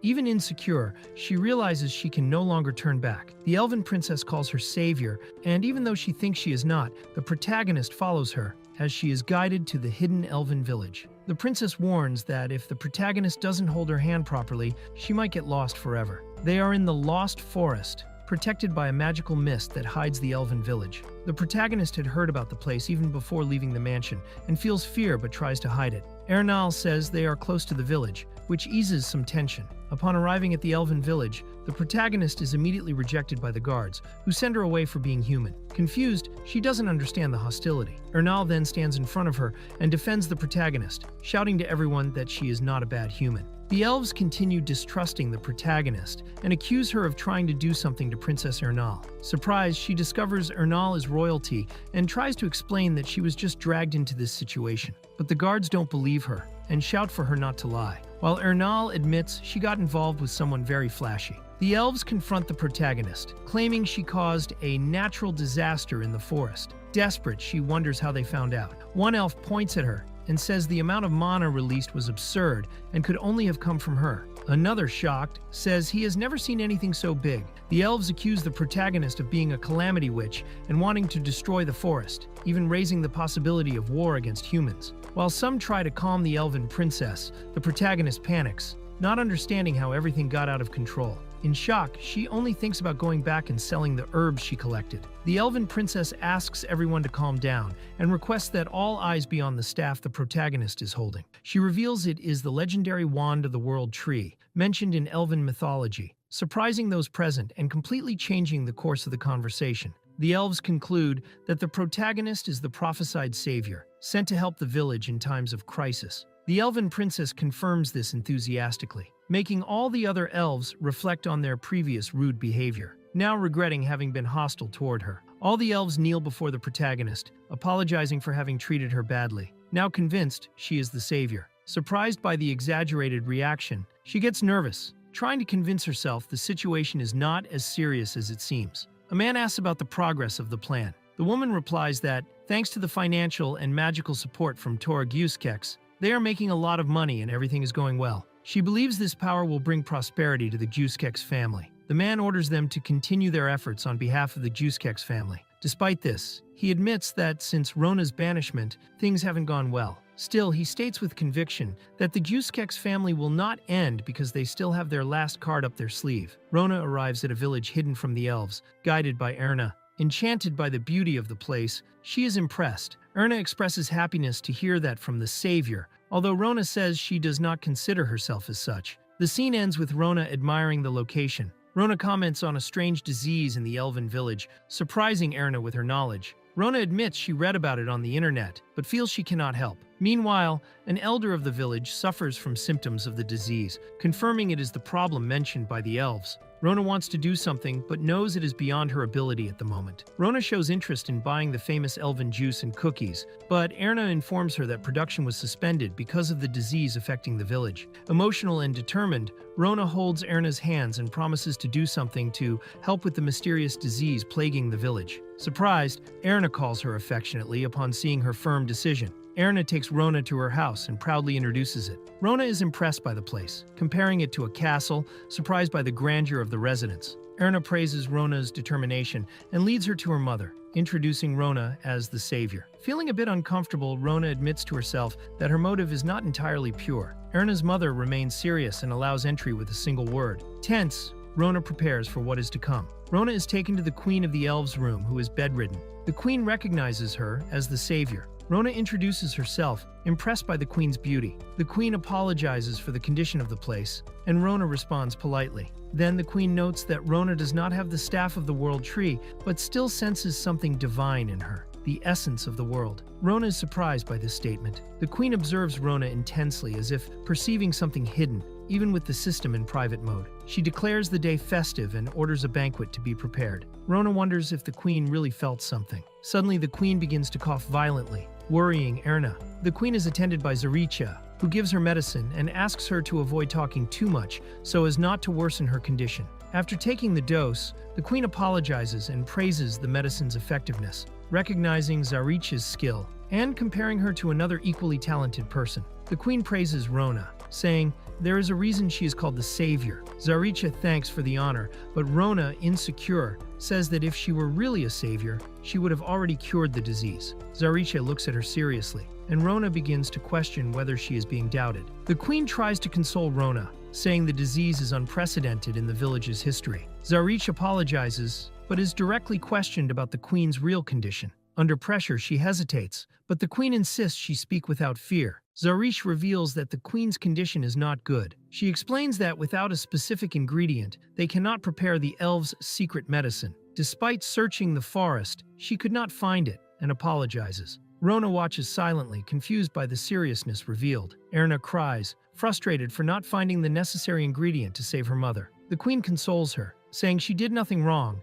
and asks her not to cry. Emotional, Erna runs into her mother's arms seeking comfort. Erna cries in her mother's arms, while Zariche also becomes emotional. Watching the scene, Rona feels out of place. The queen asks Zariche to take care of the people, and the medic agrees, saying she must attend to other patients. While Zariche walks through the corridors, villagers beg for her medicine, even offering treasures in exchange. She remains calm and promises to deliver everything on time. Rona observes and realizes how admired the medic is by all. However, the name Zariche awakens a strange feeling in her, as if she had heard it before. Zariche walks confidently and laughs mysteriously to herself. While observing the villagers, she comments that everyone is foolish but charming. Her expression reveals hidden intentions behind the respectable image she projects. Zariche reveals that the disease in the village was caused by herself, using an invisible and odorless poisonous pollen. She tested it as an experiment and considers the result a success. The only way to relieve the symptoms, even temporarily, is with the medicine she supplies, ensuring everyone depends on her. Zariche contemplates the Queen of Heart Rose, the most powerful flower in the world. She plans to use it to subjugate even the Elven Queen and the members of the Gusrekas family, who treat her with superiority. With an ambitious smile, she declares that when the flower blooms, she will become queen of the world. Zariche notes the flower is about to bloom and prepares to distribute the medicine. With a malicious smile, she reflects on how busy she is being a false savior. She plans to keep being worshipped in ignorance, while making everyone hand over their riches, manipulating them under her benevolent facade. Zariche is surprised to see the villagers celebrating with joy. They thank a new savior for no longer needing to buy the expensive medicine. Shocked, Zariche watches the party, realizing her control over them is being threatened. Zariche panics, seeing villagers who should be weakened by the poisonous pollen moving with energy and happiness. Confused, she watches Rona in front of a large cauldron, while people comment, surprised if she was the one who did something to reverse the symptoms. The village celebrates the collective recovery, including the queen,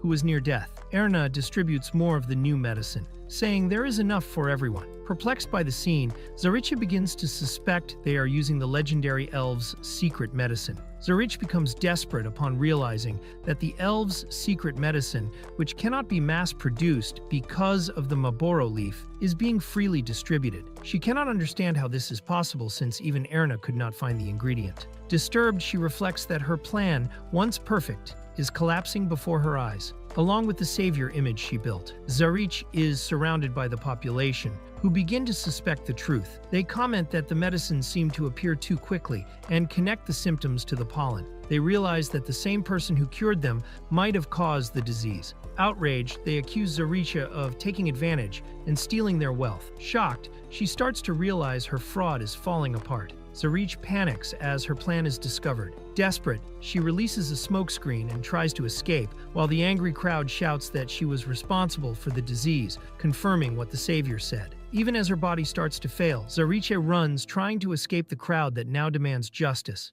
Even though Zariche escaped, Rona remains calm, saying they have not yet prepared a countermeasure, but everything is going according to the information she read on the internet. Using alchemy, her skill domain increases rapidly, as expected. The queen watches curiously, and Rona celebrates the evolution of her techniques, with new categories being unlocked. Rona reveals she managed to infinitely harvest the Maboro leaf, an essential ingredient of the elves' secret medicine, and thanks to her unlimited MP, could mass-produce it, quickly increasing her alchemy skill. Checking the game's information, she discovers that Zariche is actually a sub-quest boss called Zaliche Venom Garden. whose ambition is to dominate the world with poisonous pollen. Surprised to remember this too late, Rona says she felt like she got a huge spoiler, but now she's ready to handle status anomalies. While everyone enjoys the banquet, Rona warns she will leave for a while. When Erna asks where she is going, Rona replies with a confident smile, to stop Zariche's ambition. Erna and the queen silently watch as Rona leaves determined. Touched by her courage, Erna wonders how someone can be so kind and brave. Walking firmly, Rona murmurs her true motivation, to get more elven juice and cookies. Zariche takes refuge in a greenhouse, trying to calm down. Through the communication sphere, Lord Gugrekus calls her, noticing her nervousness. Desperate, she fears that if her situation is discovered, she will lose the Gugrekus family support, making recovery impossible. Zariche tries to contact Lord Gugrekus, but the connection fails. Desperate, she recalls how in a few hours her plans were exposed, the secret medicine was mass-produced, and the village's trust in her collapsed. Furious, she realizes it all started with Rona's arrival. Zariche wonders who Rona is, and how she knows so much. She starts to doubt, is Rona really a savior? With no options left, Zariche decides to use her last resort, activating the Queen of Heart Rose Flower, releasing a dark power as her final move. Zariche channels all the mana from the greenhouse to speed up the blooming of the Queen of Heart Rose. This flower, when fully bloomed, enchants everyone within a radius of hundreds of kilometers. She plans to expand her territory, using the enchanted as servants, with the ultimate goal of becoming the queen who will rule the world. Confident, Zariche declares she only needs to buy time until the Queen of Heart Rose blooms to secure her victory. She turns the greenhouse into her castle and strengthens the place as a dungeon, created with her plant manipulation ability. She challenges anyone to face her, coming from any direction. Rona bursts through the greenhouse's glass roof, descending with impact directly towards Zariche. Confident, Zariche only watches with a slight smile, ready for the decisive confrontation. Zariche is startled to see Rona falling from the roof with something dangerous in her hands. Rona also shows surprise, but continues the descent determined. Zariche quickly realizes the girl represents a direct threat, ready to act. Rona lands safely, and realizes she fell directly into the boss's garden. Using information from the internet, she had found a secret passage in the ceiling that served as a shortcut in the map, Doctor's Rose Garden, a dungeon famous for defeating novices with negative status effects. Zariche faces Rona confidently and sarcastically, calling her foolish for entering her poisoned garden unarmed. Even with the unstable situation, she keeps control and mocks the intruder, while Rona watches silently, determined. Zariche arrogantly reveals that Rona is already defeated for entering the garden. She explains that the special poisonous pollen has started taking effect, expecting to see Rona fall. While the girl shows surprise and hesitation, Zariche taunts Rona, saying that even knowing everything, it would be impossible to handle the various negative effects spread throughout the garden. She mocks that even with the elves' secret medicine, Rona wouldn't be able to use it if paralyzed or asleep. In a sarcastic tone, she asks if she will see a dance of agony. Zariche tries to maintain her threatening laughter, but Rona's completely neutral and unreactive expression breaks the mood entirely. The villain begins to become unsettled, stammering her own laugh. The tension dissolves into an awkward silence, while Rona watches quietly, only a drop of sweat on her face. Rona explains she used alchemy with a cauldron to create a substitute doll made in her likeness. Erna and other village girls found the doll cute. According to internet information, the doll absorbs attacks until its HP runs out. Zariche, surprised, realizes this means the status attacks spread in the greenhouse will have no effect, nullifying her advantage. Rona notices that status attacks like the poisonous pollen do not cause physical damage, so they can be cancelled by the substitute doll. Determined, she prepares her weapon and concludes that if she attacks from outside the poisonous plant's range, she can win. Zariche is surprised to see her again, not understanding how she keeps resisting. Rona hears a familiar voice coming from the magic orb. Zariche tries to disguise the situation, but the voice confirms it is Lord Gugrekus. Shocked, Rona calls him father, while he, weakened, reveals she is the last card he depends on, trusting her for what is to come. The truth comes out. Zariche was allied with the Gugrekus family, the same ones who caused suffering to the queen and Erna. Rona confirms her connection with this family, despite having been banished. Zariche celebrates, believing everything will still go according to her plans, while the atmosphere among those present begins to shift. Rona faces her past and makes a firm decision. She will deal with her family's affairs. In front of Zariche, she declares with conviction that she will not let anyone else suffer, taking responsibility with courage. Rona raises her staff and activates the spell Terra Drain, absorbing the mana from the poisonous plants in the greenhouse. Zarich is shocked to realize the plant's energy is being drained. Rona's attack hits with full force, completely turning the tables. Zarich panics, seeing a flaming creature appear with the attack's small flame. A fire spirit in beast form appears with devastating intensity, covering the area with fierce flames and threatening to consume everything ahead. Zariche despairs, realizing her plans have been destroyed. As she watches horrified, the flaming creature strikes directly the Queen of Heart Rose, consuming the flower with a devastating attack. Her dream of domination burns away in the flames. Desperate, Zariche begs the creature to stop the attack. She screams for at least the Queen of Heart Rose to be spared, but the flame advances mercilessly, ignoring her pleas. Her last hope is about to be consumed. The Queen of Heart Rose is hit full-on by the fiery attack, beginning to disintegrate before Zarich's eyes. Panicked, she watches helplessly as her final weapon is destroyed, along with all her ambitions. The Queen of Heart Rose is completely destroyed in flames. The protagonist gains several levels, skills, and the title Destroyer of the Rose Queen. Zarich watches everything in shock, unable to accept that her meticulous plan was ruined with just 3 blows. Zarich stares incredulously as the girl, fully confident, moves as if she knew everything. Frightened, she realizes the magic used was a powerful area annihilation spell. The power gap leaves her completely shaken. Zariche freezes before the protagonist, wrapped in flames. Upon discovering the devastating attack was just a basic spell, her confidence crumbles. As the girl stands firm, Zariche quietly realizes she has no chance of winning. With the situation resolved, the protagonist announces she defeated the plants, spreading the pollen, and captured Zarich, who planned to enslave the world using the Queen of Heart Rose flower. While Zarich begs not to be hated, the others watch silently, unable to keep up with the pace of events. As the village celebrates with a lively banquet, the residents toast in honor of the day's heroine. Amid laughter and praise for Savior Rona-sama, the protagonist watches the celebration with a subtle smile, recognized by all after stopping Zariche's plans. Children surround the protagonist joyfully, running in circles and shouting excitedly. She tries to keep composure in the middle of the play, unsure how to react, while everyone celebrates her achievement. The scene ends with the fun chaos, showing the affection and admiration she earned. The protagonist is surprised by the people's energy during the banquet. The Queen and Erna approach and thank her for bringing so much joy to the village. Embarrassed, the protagonist shyly confirms with a yes as Erna holds her hand warmly, showing sincere admiration. Erna praises the protagonist, calling her the true King Savior, and eagerly holds her hand. Curious, she asks to hear stories of the Savior's adventures before arriving at the village. Hearing this, the protagonist reacts silently with a serious and thoughtful look. Remembering the challenges faced since being exiled, the protagonist is asked how she obtained the World Tree Staff, something considered sacred by the elves. Hearing that it can only be obtained through difficult trials, she thinks regretfully that she even cheated to get the item, feeling guilty for something so important to the elves. The protagonist finally gathers courage, apologizes, and reveals the truth. She is from the Gugurekas family. Before the Queen and Erna, she promises to tell everything that happened so far, ready to take responsibility and explain her past. After explaining the whole situation, the protagonist is understood by the Queen and Erna, who show indignation. Erna is especially outraged, knowing someone so kind and strong was exiled, calling her a cool and powerful savior. The protagonist reveals she is the daughter of one who cooperated with Zariche and confesses having obtained the sacred elf staff dishonestly. Even expecting reproach, the Queen and Erna show not anger but surprise and curiosity about her abilities. The protagonist decides to return the sacred staff to the elves, even knowing that without it she cannot use powerful magic and risks her life if she keeps traveling. She accepts her choice firmly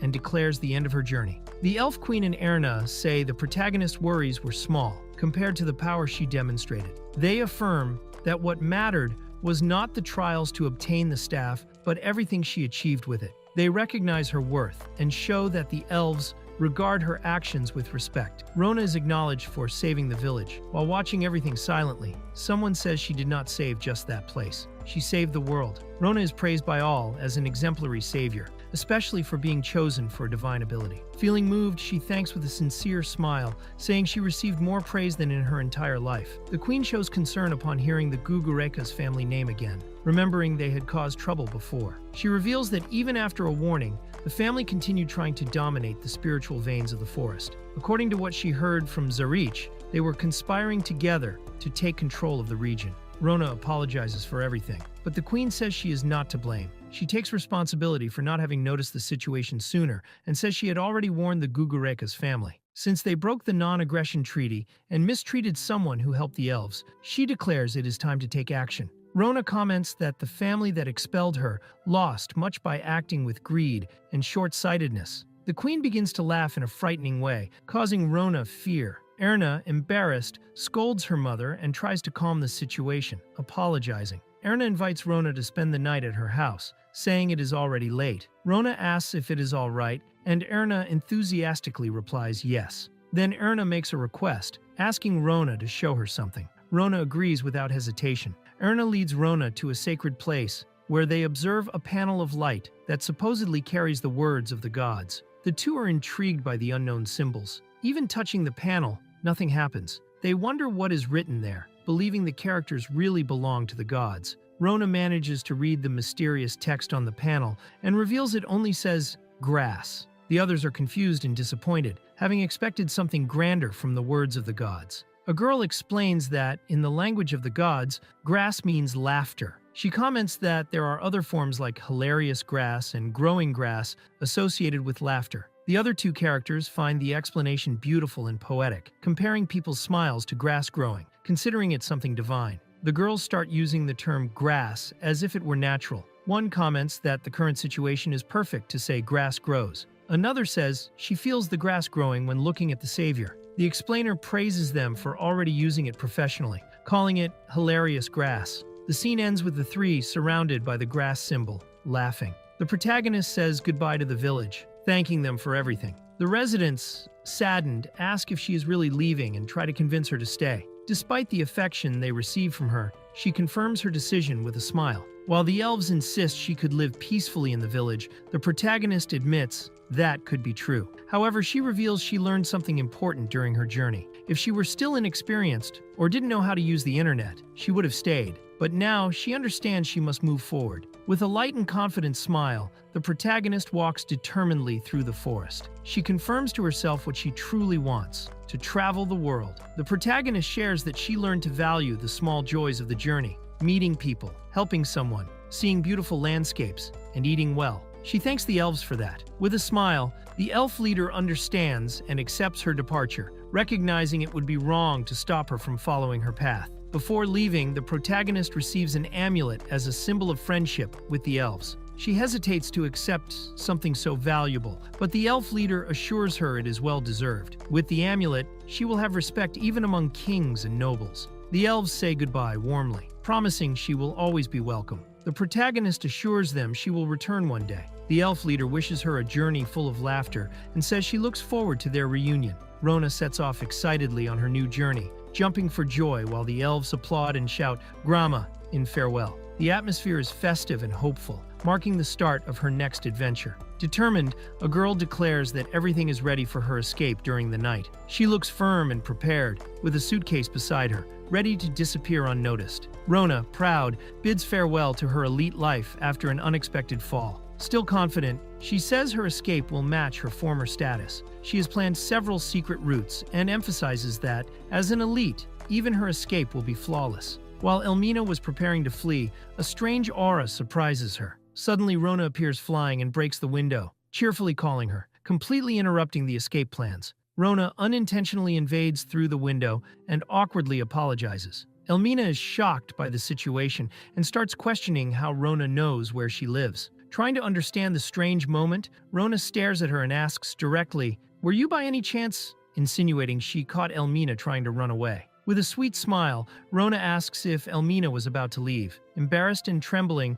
Elmina tries to deny, but deep down accepts the truth. No matter how much she tries, escaping Rona Hermit is impossible. Nervous, Elmina asks why Rona came. Naturally, Rona explains she brought souvenirs from the hidden elven village. Elmina is shocked to hear that, surprised by the mention of the elves and the secret village. Rona reveals the gift, a rare crown called Queen Rose Crown, with high attributes and special abilities. Confused and scared, Elmina wonders what is happening, not understanding why she is receiving something so grand. Rona just laughs awkwardly. Rona explains she got the crown in the hidden elven village as a reward for defeating an enemy. Elmina is shocked, trying to process the absurdity. After all, it's not common for someone to just get a crown in battle. As Elmina reflects on what Rona told her, she begins connecting the dots. Apparently, Rona defeated enemies amid a recent disaster in the Ipru forest and entered the elven village unconventionally. Sitting like a conqueror, Elmina imagines Rona as someone who caused a coup,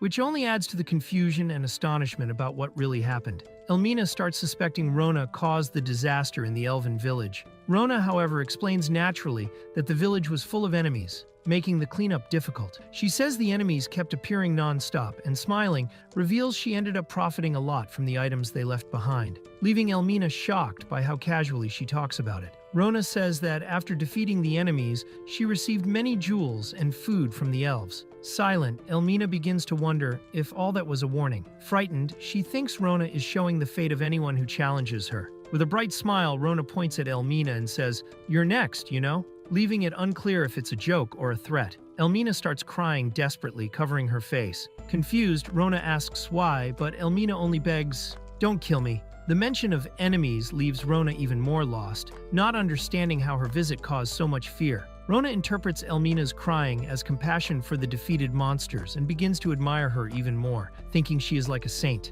In Rona's mind, Elmina is a kind and selfless leader who lives modestly and uses her earnings to help novices and make donations. With this, Rona's affection for her reaches its peak. Rona sells 100 Maboro leaves for 5 million sills and celebrates now having enough money to continue her journey. She says she tried to sell 1,000 at once, but Elmina refused. Then Rona smiles and announces she decided to leave the city, surprising Elmina. Rona confirms she came to say goodbye. Before leaving, she thanks Elmina for everything and promises never to forget her. Touched by the words, Elmina tries to respond but gets emotional and doesn't know what to say. With a tense smile, Elmina says she is no longer needed. Rona is confused by the phrase, not understanding what she meant, and thinks about asking. However, noticing the line behind her, she just smiles and tries to say something polite so as not to seem rude. Rona says goodbye cheerfully, unaware of the misunderstanding. Convinced she will be forgotten or erased, Elmina dramatically collapses on the counter.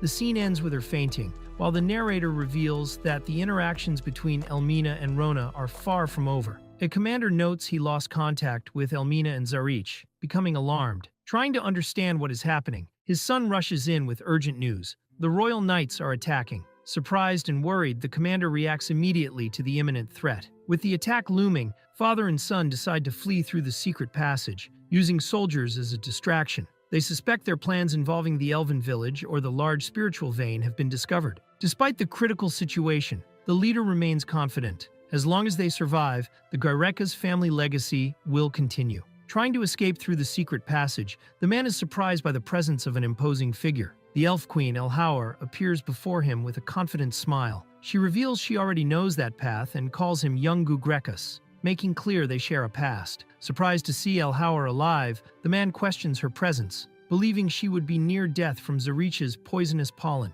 Before he can react, the elf queen attacks swiftly, knocking him to the ground with a precise strike. Fallen, he asks why he is being attacked. Elhaur stares coldly, saying he is in her presence and that it is strange for him to ask now. With a relentless smile, she explains he hurt people precious to her, and for that, he will now face the consequences. Elhaur begins reciting words in an ancient language, her expression serious and intense. The man watches frightened, not understanding, wondering if she is truly using an ancestral tongue. The tension rises as she continues the spell. Elhaur reveals her main motivation to be there, to protect Rona, the savior, who feels disturbed by the man's presence. She declares she will eliminate him so Rona can return in peace. Shocked, he wonders why her name is involved. Elhaur, serious, says he understands nothing. Despite all his obsession with power, Elhaur reveals the truth. The man banished his own daughter, Rona, unaware she is the most powerful witch in the world. Shocked, he questions what he is hearing. The queen criticizes him for acting without investigating and declares only Rona has enough power to prevail, making clear the grave mistake he made. Trapped and desperate, the man curses the situation. He shouts that his plans were going perfectly and cannot understand how everything fell apart. Furious, he questions why Rona is involved. Refusing to accept his end was sealed by someone he himself banished. El Hauer, with a cold look, says she will teach the man a word fitting for his end. Then she conjures a powerful spell while calling him trash, pronouncing Gugre, a final strike filled with judgment and disdain. He is struck forcefully, sealing his defeat. After defeating her enemy, Elhar calmly watches the fallen body. Guards arrive and confirm everything is resolved, thanking the queen for her cooperation. One notes the magical artifact used, recognizing it as ancient technology, admiring its power. The confrontation ends with dignity and respect for Elhar's presence. Elhar senses the presence of dark forces increasing, especially because of the Queen of Heart rose seeds. Despite the suspicion in the air, she smiles confidently. For her, as long as Rona is in the world, everything will be all right.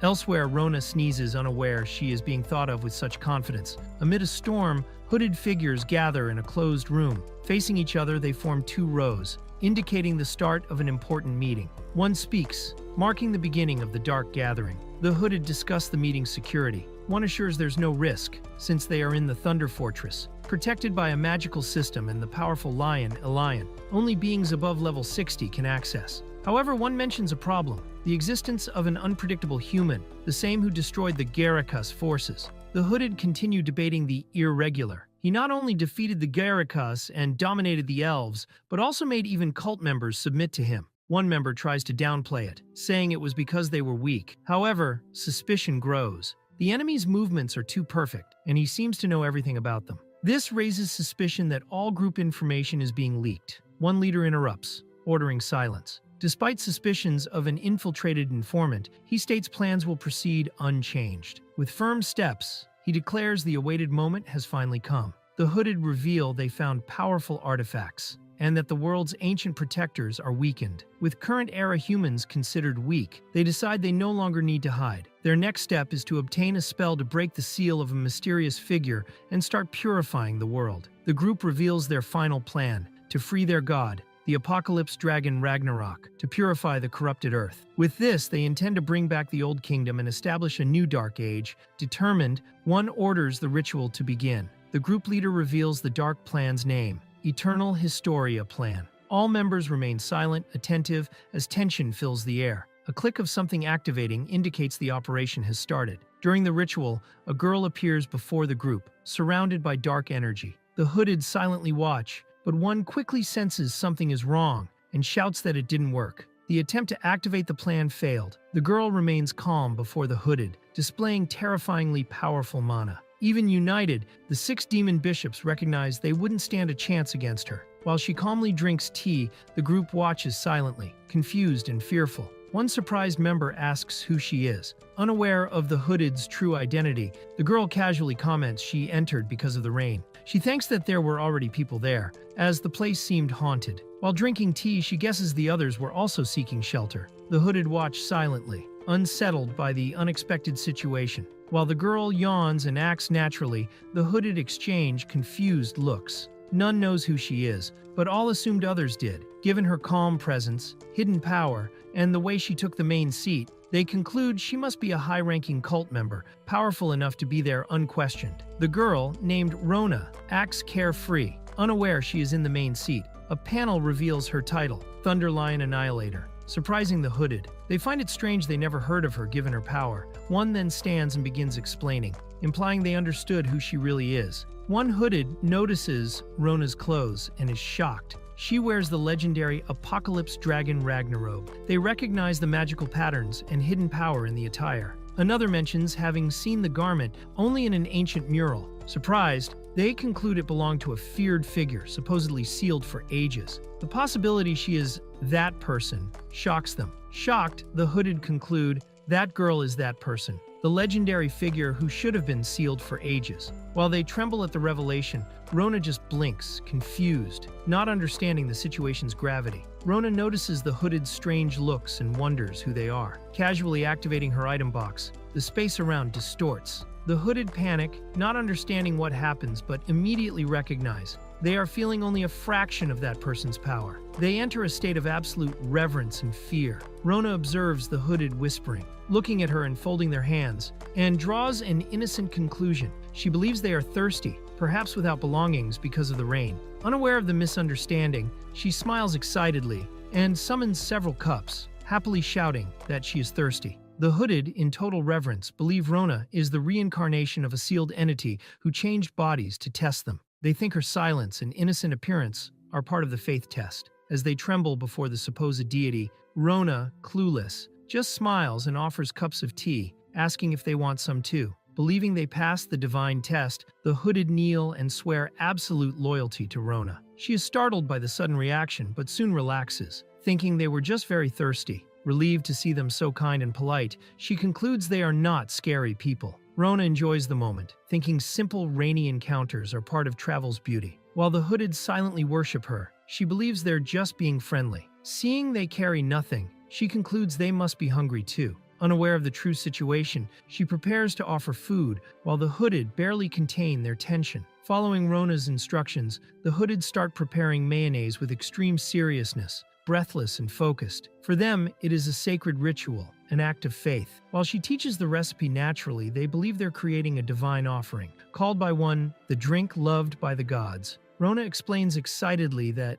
mayonnaise is essential for interdimensional travelers and gods, rich in energy and perfect as emergency food. The hooded absorb every word as divine revelation. One compares it to legendary elven food, while others theorize such food could even change the concept of war. Still, one wonders if the mixture will really solidify. The hooded mix ingredients fervently, treating mayonnaise preparation as a sacred test. To them, doubting the process would be challenging divinity. Meanwhile, Rona thinks they are just having fun and cooperating because they're hungry. Satisfied, she smiles and says group activities are fun. The hooded, still in religious trance, only confirm reverently. The mixture doesn't solidify as expected, worrying and confusing the hooded. One suggests a special technique might be needed. Rona, excited, says she has a brilliant idea to solve it. She prepares to show something, attracting the group's attention enthusiastically. Rona presents a recipe video to help, explaining it teaches how to make many things. The hooded, not understanding the technology, are shocked and believe they are seeing the legendary Book of Creation. Fascinated, they approach as she starts the video with a simple screen tap, completely unaware of their reverence.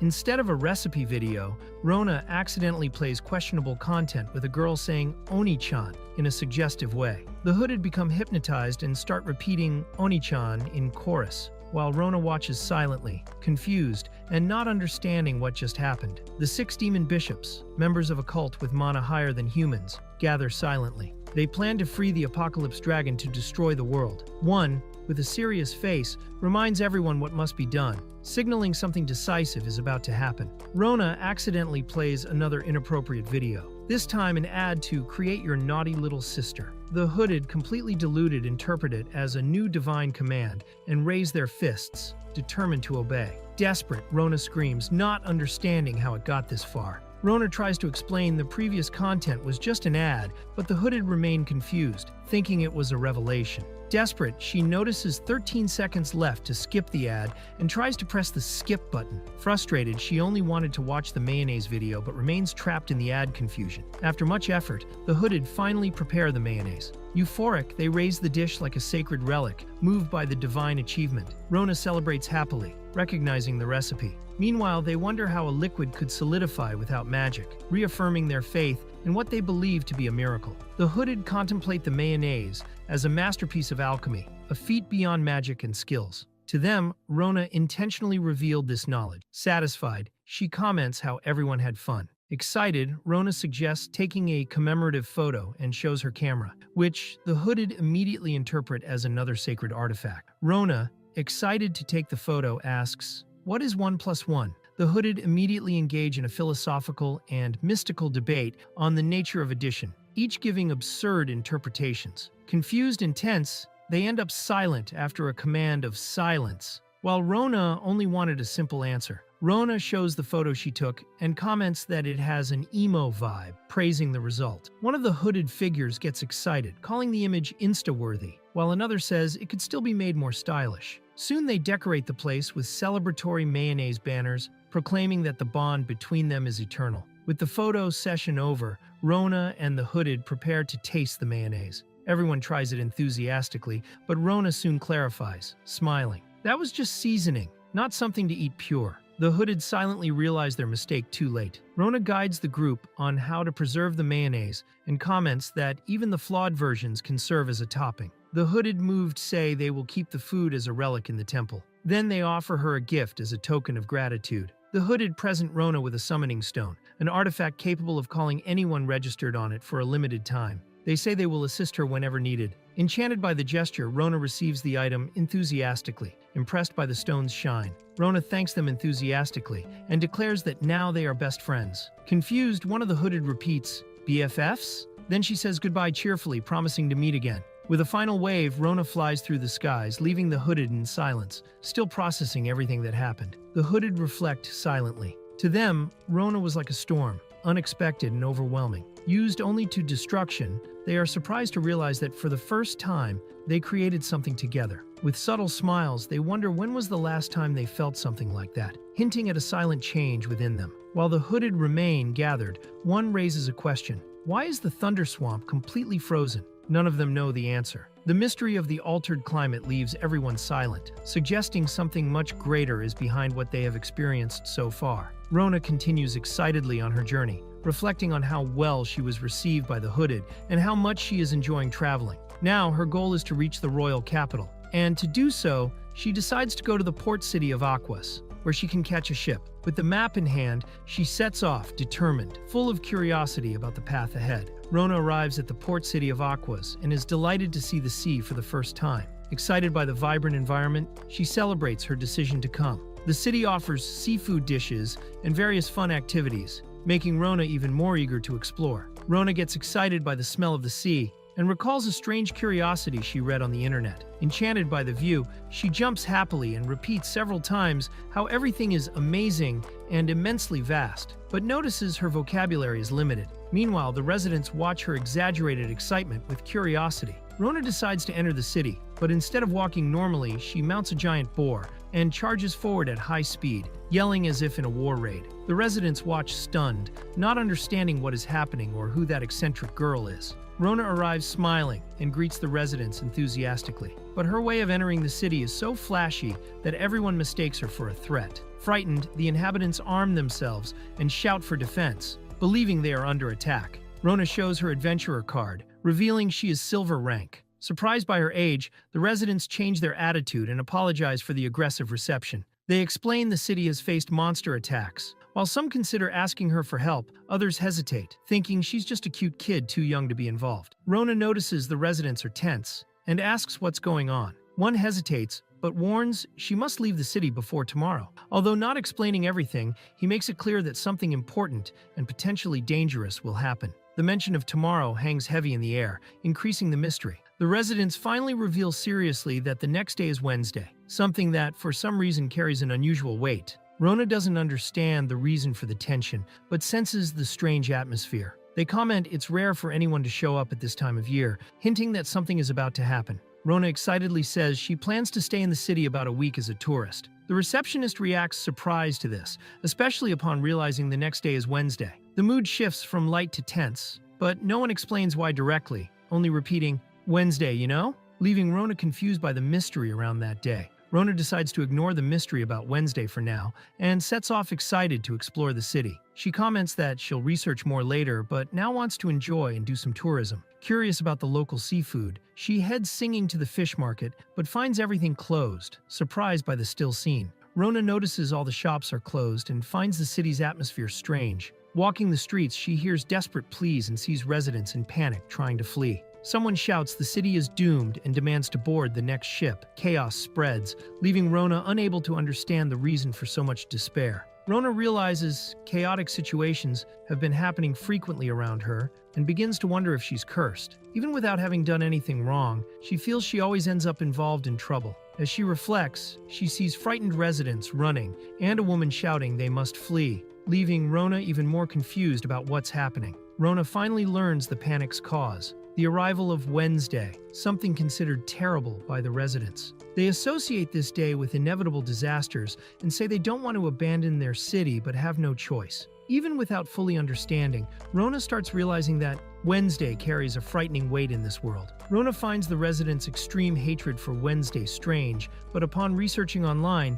discovers the truth. In this world, Wednesday is the day of a massive aquatic monster invasion in Port Town Aquas. It's a mass mission, with valuable rewards, but also extremely dangerous. Everything starts to make sense. The city falls into despair every week because of this event. Rona realizes that with the city in chaos due to the Wednesday mission, even boarding for the capital will be impossible. She decides the best course is to face this day of the week quest. While thinking this, she is surprised by a paper flying right into her face, probably a summons or announcement related to the mission. Rona reads the flyer that fell on her face and learns the City Guild is recruiting adventurers without requiring experience or screening. Impressed by the welcoming speech and promise of a safe environment, she wonders excitedly if this might be the legendary White Enterprise, a fair place, without exploitation and full of purpose. Rona enters the Adventurers Guild headquarters excited, expecting to find a promising environment. But upon opening the door, she faces a desolate scene. The hall is dark, full of people sprawled on the floor,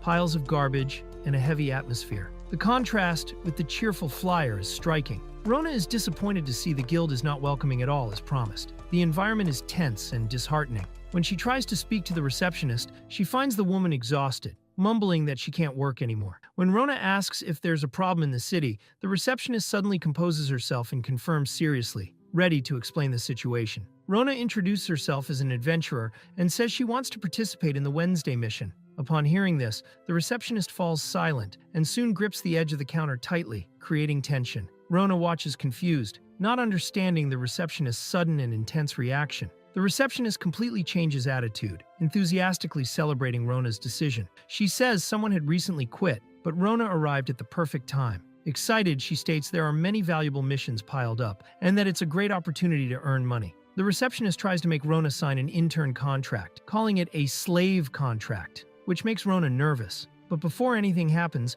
a figure appears and firmly reprimands her, telling her to stop. It's the guild master, who notices the confusion and comments she expected another of her blunders. The guild master looks at Rona with admiration and surprise, calling her cute. Even recognizing the personnel crisis in the city, she says she can't allow such a cute child to be sent to the battlefield, making clear she wants to protect her. The guildmaster introduces herself as Aries Tia Blue Moon and apologizes for involving Rona in the city's problems. Rona introduces herself politely, but Aries' overly cute reaction almost makes her lose control. Embarrassed, she quickly tries to cover up, saying it was nothing. Aries thanks Rona for wanting to fight for the city, but states the Wednesday missions are too dangerous for her. Rona is surprised to hear the recommended level is above 20. Confused about what that means, she looks at the adventurer group Aries points to, not yet understanding who they are. Aries explains that the adventurers who face the city's Wednesdays carry a different look. Surprised, Rona wonders if just experiencing the Wednesday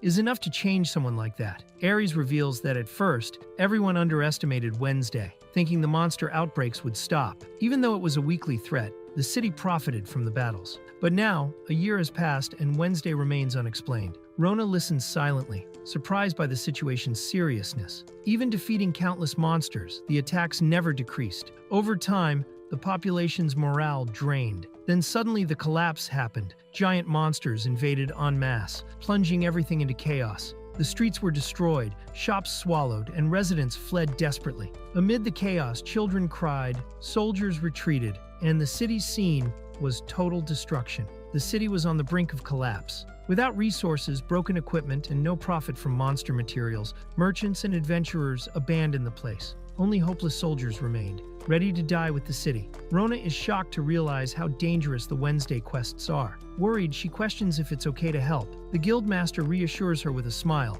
and says they themselves will end this threat someday, restoring peace to the port city of Aquas. Aries smiles hopefully and says she will be waiting with lots of delicious food from the city. The adventurers ask Rona to return when everything is resolved. Moved by the words, she watches the scene silently, touched by everyone's care. Rona begins thinking about what to do. Even knowing all the strategies, she admits she has never fought in a group and doesn't yet master magic well. Her desire is to finish the Wednesday mission soon to enjoy the trip, but she recognizes that entering an invasion mission unprepared might end up hindering the team. Rona admits she is still inexperienced and decides not to participate anymore in the Wednesday mission. She believes Aries noticed this even before she admitted it. When she states her decision, Aries feels relieved and thanks Rona for understanding the mission is beyond her current level. Rona asks if she can exchange the materials she collected for money, since her bag is almost full. Aries confirms yes, explaining that due to the Wednesday missions, merchants avoid the city, and what is most needed now are supplies.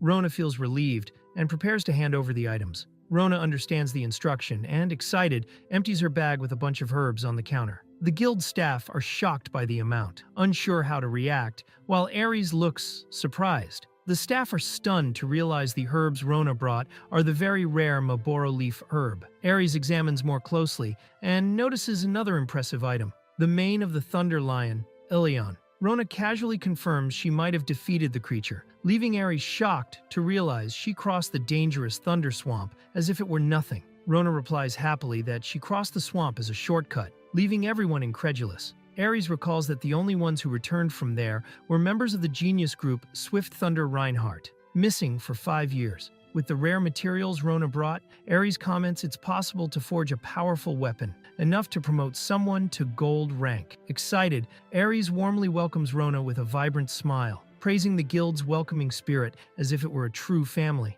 Rona, surprised by the sudden energy, just reacts confused. Rona tries to explain she was about to leave the city, but Aries completely ignores and officially declares her part of the guild. Excited, she calls everyone to celebrate the arrival of the new member. In seconds, Rona is surrounded by warm applause from the other members, even without understanding how the situation changed so fast. The guild members congratulate Rona with sincere smiles and applause. Moved by the warm reception, she feels emotional with the welcoming atmosphere and decides she will participate in the Wednesday mission, feeling part of something important for the first time. Help prepare for Wednesday's mission. She looked at the scenery and commented that it was beautiful. Accompanied by others, she asked what she should do there and confirmed that the place was called Urus Coast. The other girl praised the place, saying it was great and that Rona knew the area well. Rona was surrounded by 3 guys who called out to her excitedly, impressed that she knew Urus Coast so well. They were surprised and enthusiastic about her knowledge, while Rona reacted confused, not knowing what to say. The guys asked if the plan was working and told her to keep going.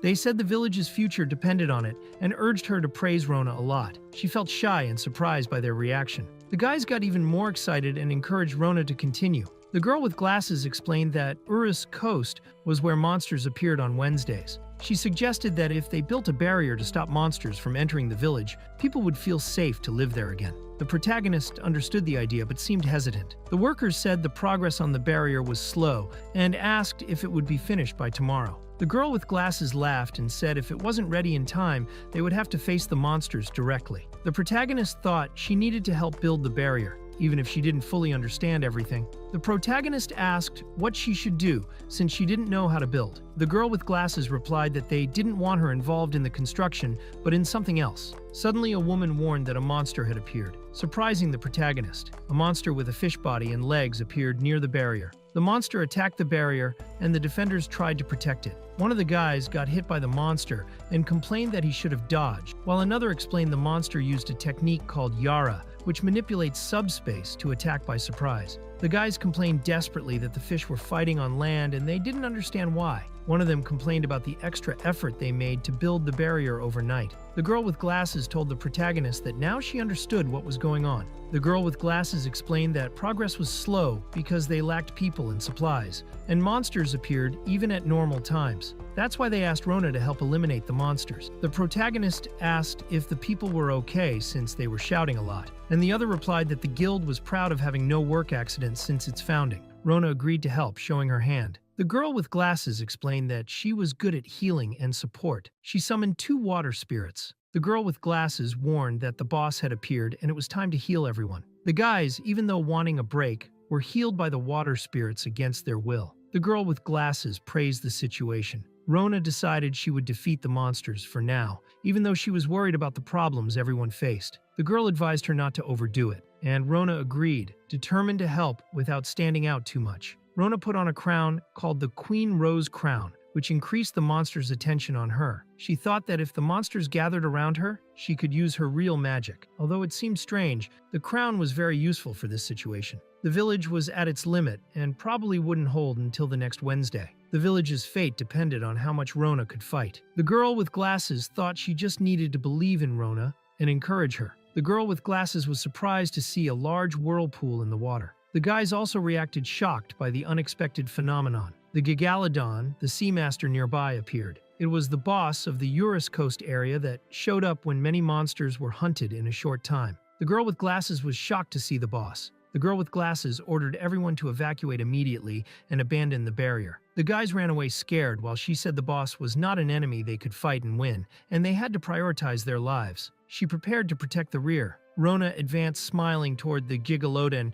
ignoring the warnings to stay away. The girl with glasses was desperate and asked why she was heading toward the sea boss. Gigalodon was the king of the sea, tired of living because he was too strong. To him, people's measures were useless, and everything seemed meaningless compared to his overwhelming power. But he respected the girl in front of him, even when opening his mouth to devour her head-on. Gigalodon was defeated by the girl, who used a powerful attack to finish him. The girl with glasses and the guys fell silent, surprised. On the screen appeared Rona's rewards for defeating several groups of monsters, including the Gigalodon boss. She leveled up, learned new skills, and gained experience. Rona looked at her title Sea Boss Slayer and was surprised. She wondered if there was a boss in the area. Despite the achievement, no one approached to praise her like before. The girl with glasses noticed that Rona had seemed worried before and asked if something had happened. Rona answered excitedly that she had already defeated the monster. The girl with glasses said the problem was solved. Rona was surprised to learn she had defeated the area's boss with a single blow. The girl thought Rona was an impressive child and wondered if she was really human.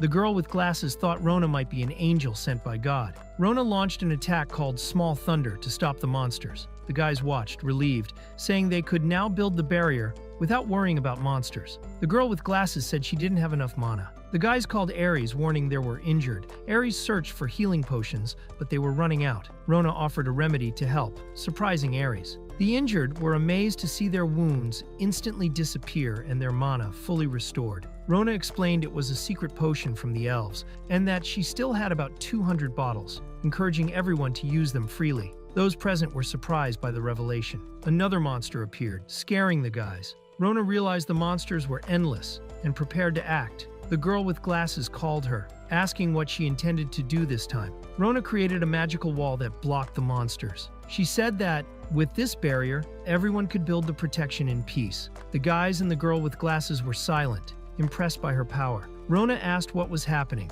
but the guys replied everything was fine. They seemed worried, thinking maybe Rona's magic wall alone was enough to protect the village. The girl with glasses also looked thoughtful, wondering if Rona alone could solve everything. The girl with glasses said that with the Rona wall barrier and the powerful ally that was Rona, there was no more fear of Wednesdays. Still, she recognized there were many problems, especially the serious lack of people to help. Rona seemed worried. Rona had an idea and showed an artifact called the Summoning Stone. She began to explain how to use it. While those present got curious and wondered where she had gotten it, Rona tried to use the Summoning Stone, but the girl with glasses interrupted, saying something crazy always happened when Rona did something. The stone broke, releasing a dark smoke that covered the girl with glasses. She was startled and tried to protect herself with her hand. A group of hooded figures appeared, announcing their arrival. The guys and the girl with glasses were scared and ran away. Rona wondered who those hooded people were, suspecting they were cult executives trying to destroy the world. Their answer was eternal. Rona asked about their bond,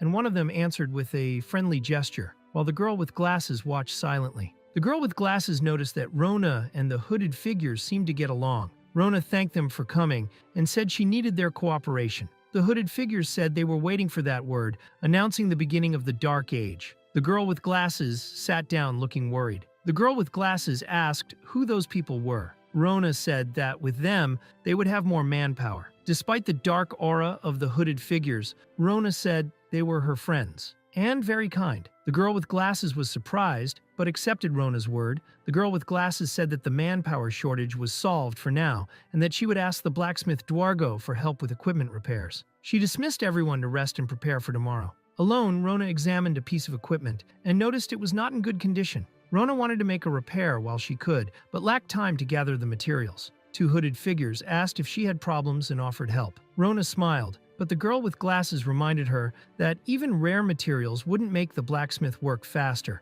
and asked the hooded figures to leave, promising to return later. The blacksmith was frustrated, saying he couldn't forge anything anymore. He was firm in his decision, despite Ares' insistence. Meanwhile, the hooded figures watched the shop, ironically commenting on the kitchen corner and planning to use an object to do something for that person. The blacksmith was startled upon seeing the hooded figures, thinking they were cult executives trying to destroy the world. Rona arrived and greeted the blacksmith by name, surprising him that she knew who he was. Rona said he was the blacksmith with level A skills who forged an S-rank magic sword in the underground kingdom of Dongawa. The blacksmith was surprised and wondered how she knew that, realizing he had been hiding this secret all along. The sword had an S rank. The blacksmith was surprised and said it was his masterpiece, made by the youngest blacksmith to forge an A-rank sword, indicating the sword was exceptional. A man scolded another for presenting the sword to the king, saying the knight who tested it had fainted because of its weight, and that his magic was drained. The man claimed he wanted to create the strongest sword, but the king showed disappointment. Dwargo fled to a distant city after being exiled and accused of treason.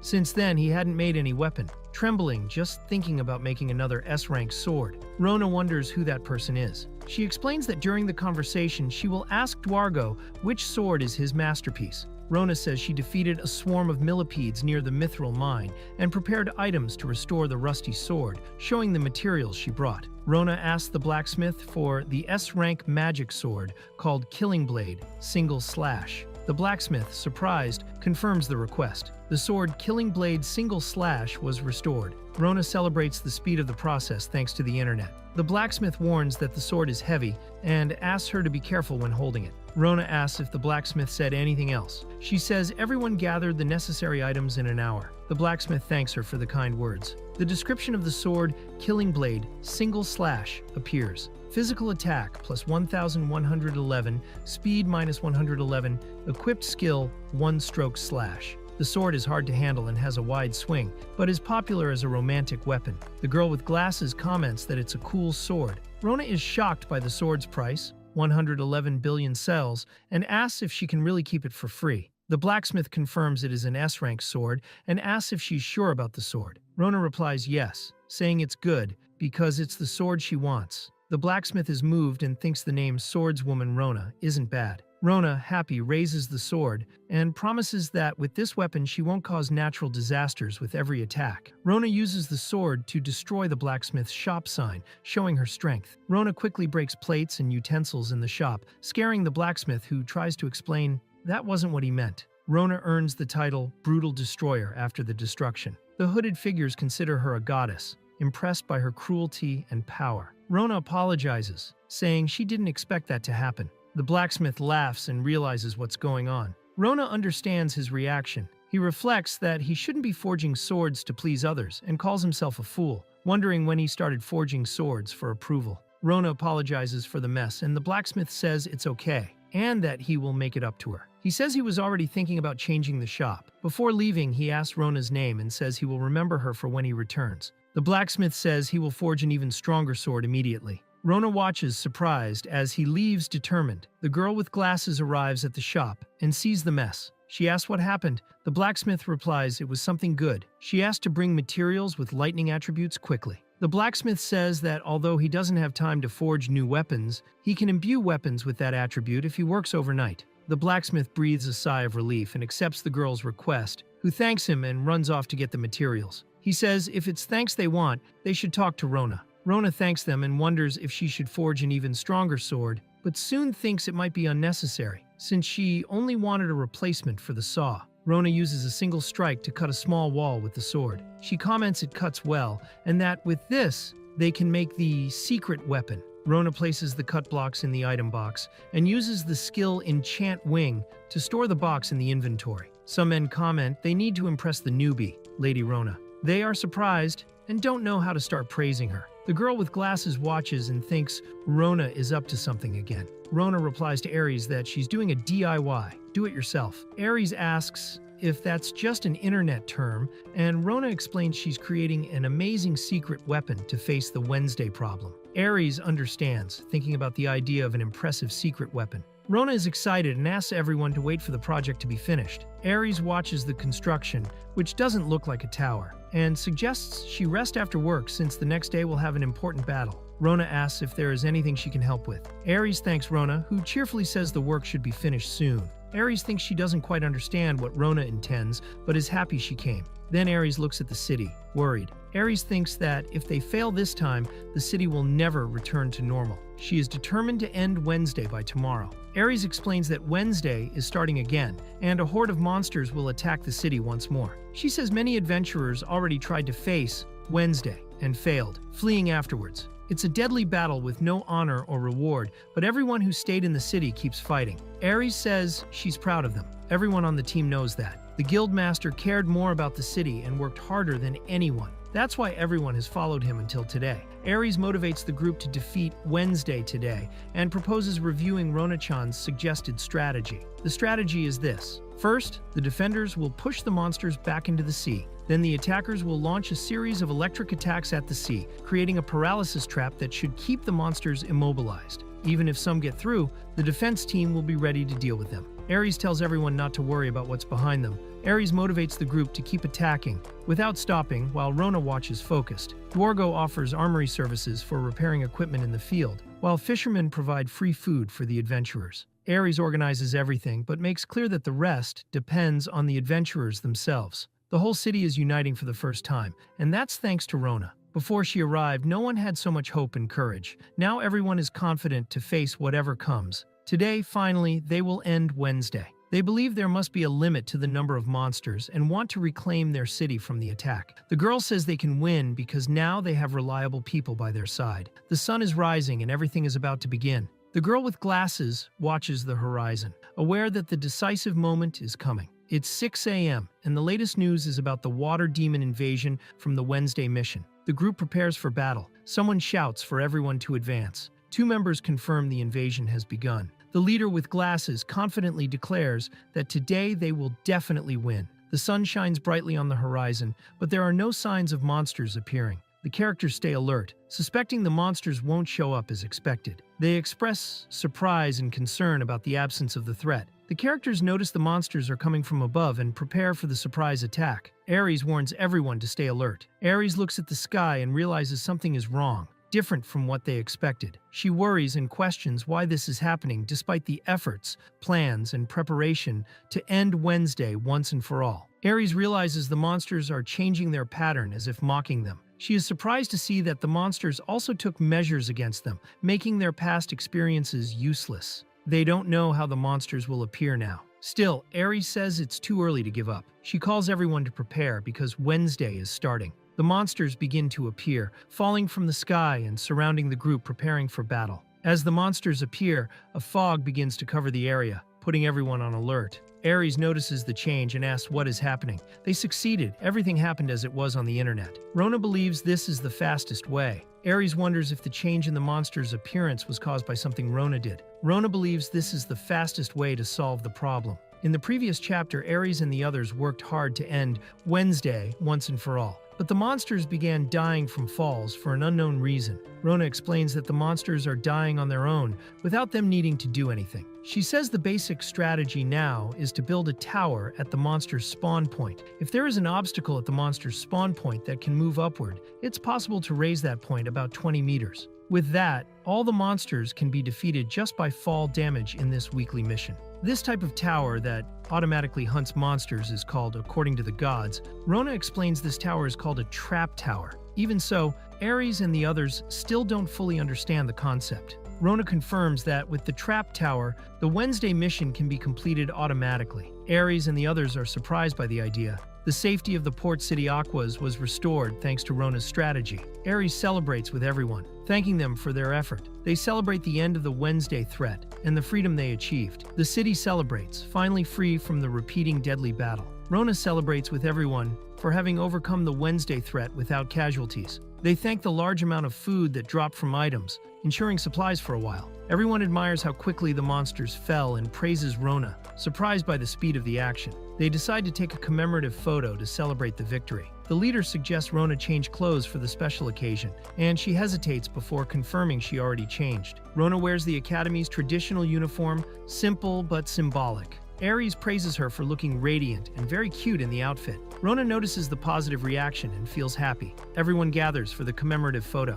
Ares praises her choice, and Rona, shy, feels a little embarrassed by so much attention. The photo is taken with everyone smiling, celebrating the victory. They celebrate the victory with a big party. Rona enjoys real seafood, while the residents celebrate the end of the threats. Ships will no longer be destroyed and monsters will no longer attack the warehouses. Now, the adventurers can focus on exterminating monsters and enjoying the food freely. Rona prepares a tartar sauce using mayonnaise made by the men in black capes. Everyone approves the taste and thinks it could become a city specialty. With the good food, the residents even say only a musician is missing to liven up the party. Rona announces she will use her skill to play music. Surprised, the others comment she really can do everything. Excited, she starts playing, getting everyone hyped. Rona uses a skill to enlarge an image, calling Oni-chan exaggeratedly. Those present ask her to stop while she keeps repeating the word in a fun way. Ares asks if Rona is having fun. Rona thanks for the party and says she should be the one thanking. Ares reveals she had given up before. Ares reflects that she thought it wouldn't be possible to end the Wednesday curse. She never imagined they could have such lively times in the city again. Ares feels a little hopeless even during the celebration, but sincerely thanks Rona-chan. Rona thanks the gods, explaining she has a skill that lets her hear their words. Ares is surprised by the revelation. Ares reveals the plan wasn't her idea, but the gods. She praises Rona, saying she is a girl loved by the gods, a true angel. Ares informs they must discuss the fees for using the wall and trap tower. She explains they can't let Rona use these defenses for free, and that the amount will be transferred weekly to the guild's account. Rona is surprised by the charge. Ares explains the real cost to build the walls and towers, including materials, transport, construction, and labor, reaches tens of billions of sil. Rona worries, questioning if the money will be enough, but Ares reassures her not to worry since they will use the defense anyway. Ares has fun showing her real strength, while Rona asks her to use the money to rebuild the city. Ares values enjoying the city more than the money.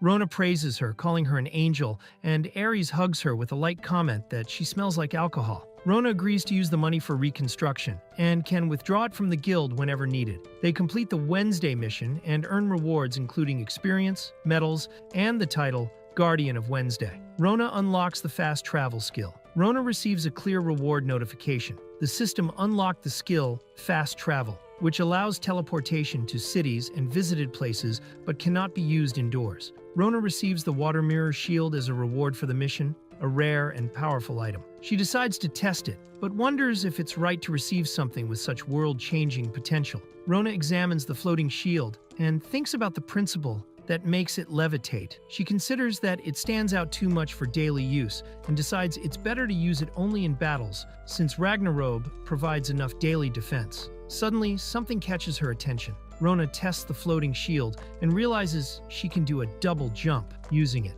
which she finds fun. She checks her stats and notes that defense and spirit have increased considerably, although she finds the values strange. Rona looks at her stats and equipment. She now has 4-digit defense, many new skills, and powerful titles. Despite this, she is surprised to have gained all that so quickly. She decides to test her abilities. Rona activates her magic reflection barrier, which bounces back magical attacks. She uses this protection to heal herself, demonstrating control and power over her abilities. Rona thinks about her skill that creates a magic barrier, increasing her defense without being very noticeable. She realizes she can completely block enemy mages, and that if her offensive power increased a lot, she could become dangerous. The shield's ability allows normal and reflected magic to combine, doubling the spell's effectiveness. Rona decides to move forward and explores the new teleportation skill by touching the name of the location. She considers this skill incredibly useful and chooses to teleport to the city of iPhone, despite fearing this ability might be discovered. Someone hears a loud noise coming from a room and goes to check.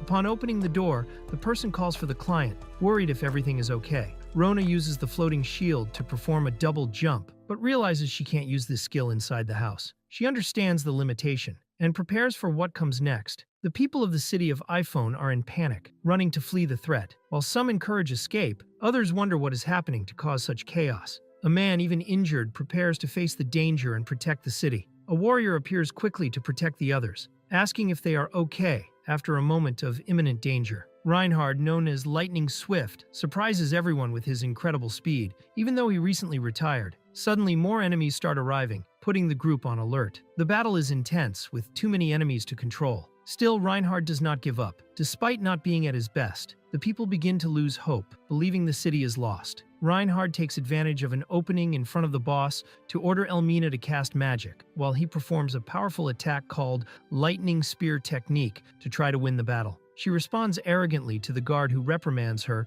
but admits he was useful for her elite display. The girl uses a powerful fire magic called Flame of Annihilation against the opponent's magic shield, showing an intense battle between the two powers. The girl uses the magic fury with confidence and pride. She claims that, with her present, the city is safe. Amid celebrations and demands for recognition, she insists her achievements be spread and praised. A burst of fire appears, surprising those present. The situation changes drastically with this powerful manifestation. A high-level demon, the lava demon, appears and states that his flames, although lava in a lower state, cannot even scratch him. His presence commands respect and fear. The lava demon explains that demons are an ancient race, consumed by power in a war against the gods. If this race were resurrected, the world would end. He reveals he is not looking for the spell to break the seal in that city and thought he could have fun with humans who controlled lives. He even compares humans to insects, but admits insects are insects. The demon says they are no longer needed. Golems appear to protect him.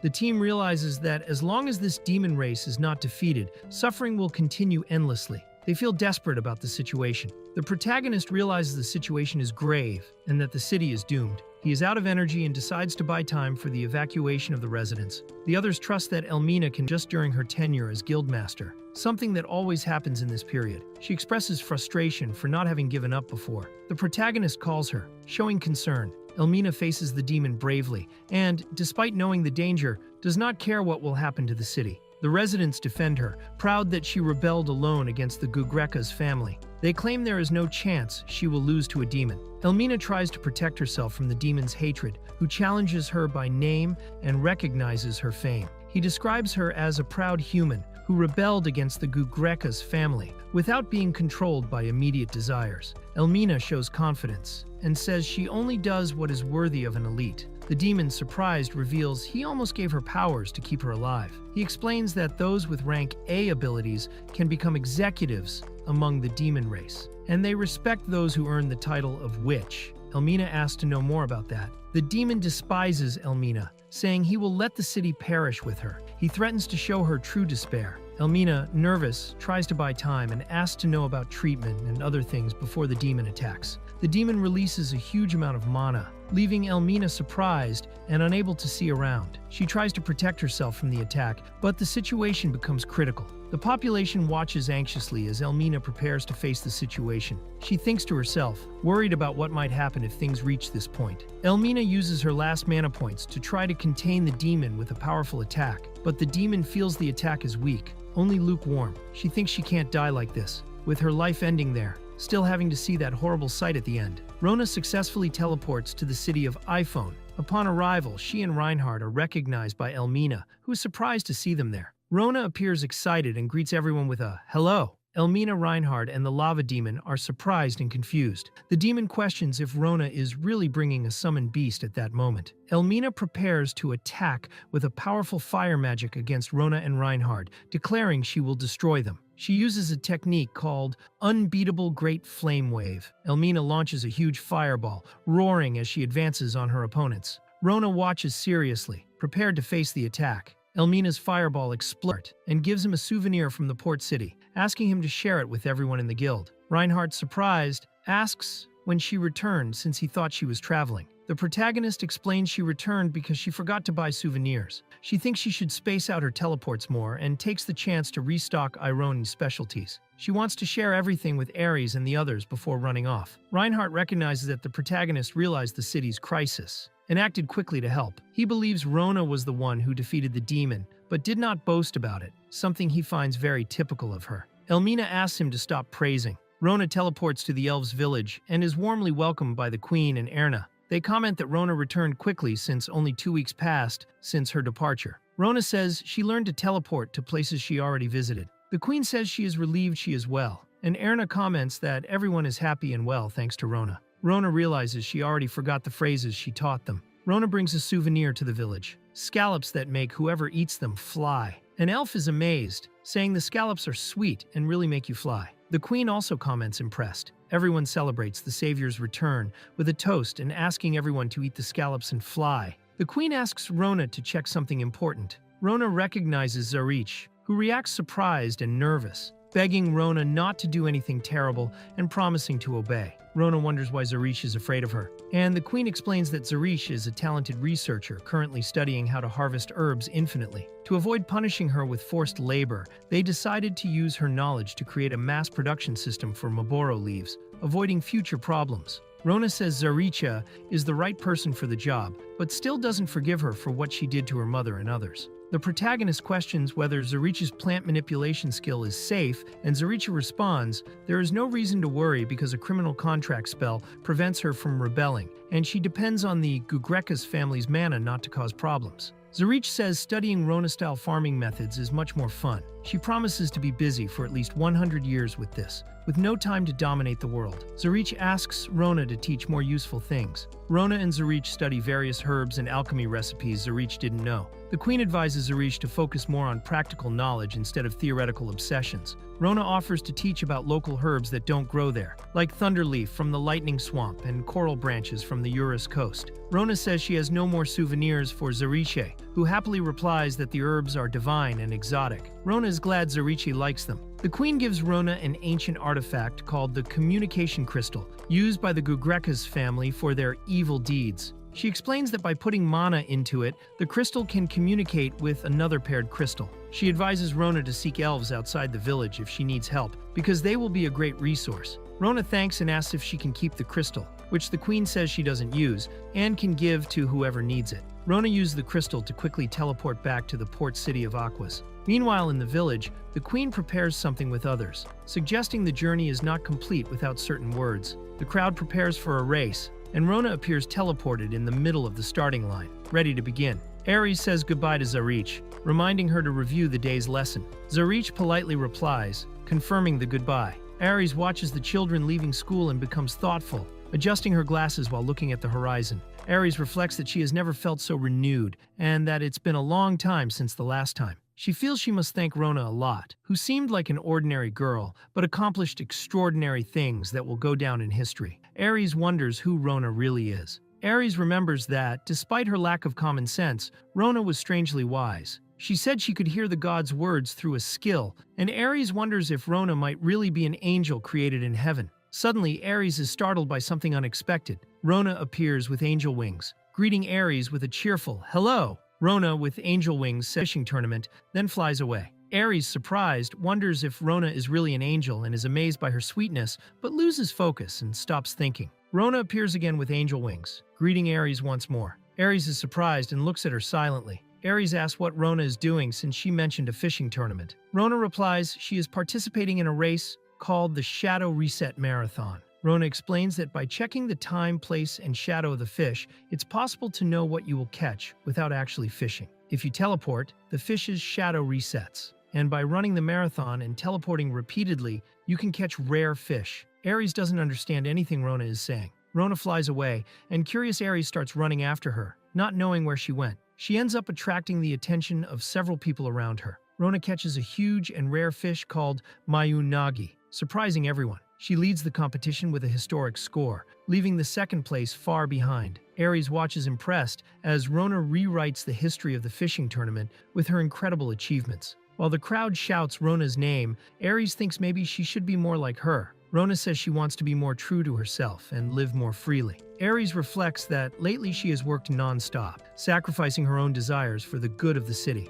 She took the role of guild master, a position the previous master avoided, and has balanced that with her responsibilities as a priestess, working late every night. Ares feels things have changed, and that now she has more free time, being free from the heavy responsibility of Wednesday missions. She thinks maybe it's time to start living more for herself, holding a camera with a determined smile. Aries takes several photos of Rona, praising her with words like, "You are wonderful, so cute, so beautiful, so perfect," and "I love you," while getting emotional. Aries is tied up and dragged by a security guard while shouting for them to stop, saying she is not a suspect. She introduces herself as Aries Tia Blue Moon, Guild Master of the Adventurers. Rona comments that the fishing tournament was fun and exciting. She managed to catch many rare and delicious fish. She participated to try to win the first prize but was happy with the experience, despite having heard about a suspicious person at the event. Rona announces it's time to receive the long-awaited tournament reward. She shows that the first prize is an incredible fishing rod, a yearly supply of special bait, and leaves the best part of the prize in suspense. Rona reveals she won 2 summoning tickets as part of the prize. She explains these tickets allow summoning random creatures with varied rarities and wishes for something cute to ease the loneliness of traveling, not needing something very powerful. Rona prepares to use the summoning ticket, throwing it into the sky. Powerful magic begins forming on the ground, indicating the start of the summoning. The people around get scared and wonder what's happening, seeing a magic circle form in the sky. Rona is also surprised and confused by the phenomenon. Crystal fragments fall from the sky around Rona, who shields herself with her hands. She asks who summoned her. Rona summons Lulu Luriel, Princess of the Water Dragons and future ruler of the seas. Lulu announces she will make Rona her mistress and servant. Rona wonders why someone was summoned. The Water Dragon Princess appears, leaving Rona confused about what's happening. Then Rona throws the second summoning ticket, telling them to wait. Rona summons Lulu Luriel, Princess of the Water Dragons and future ruler of the seas.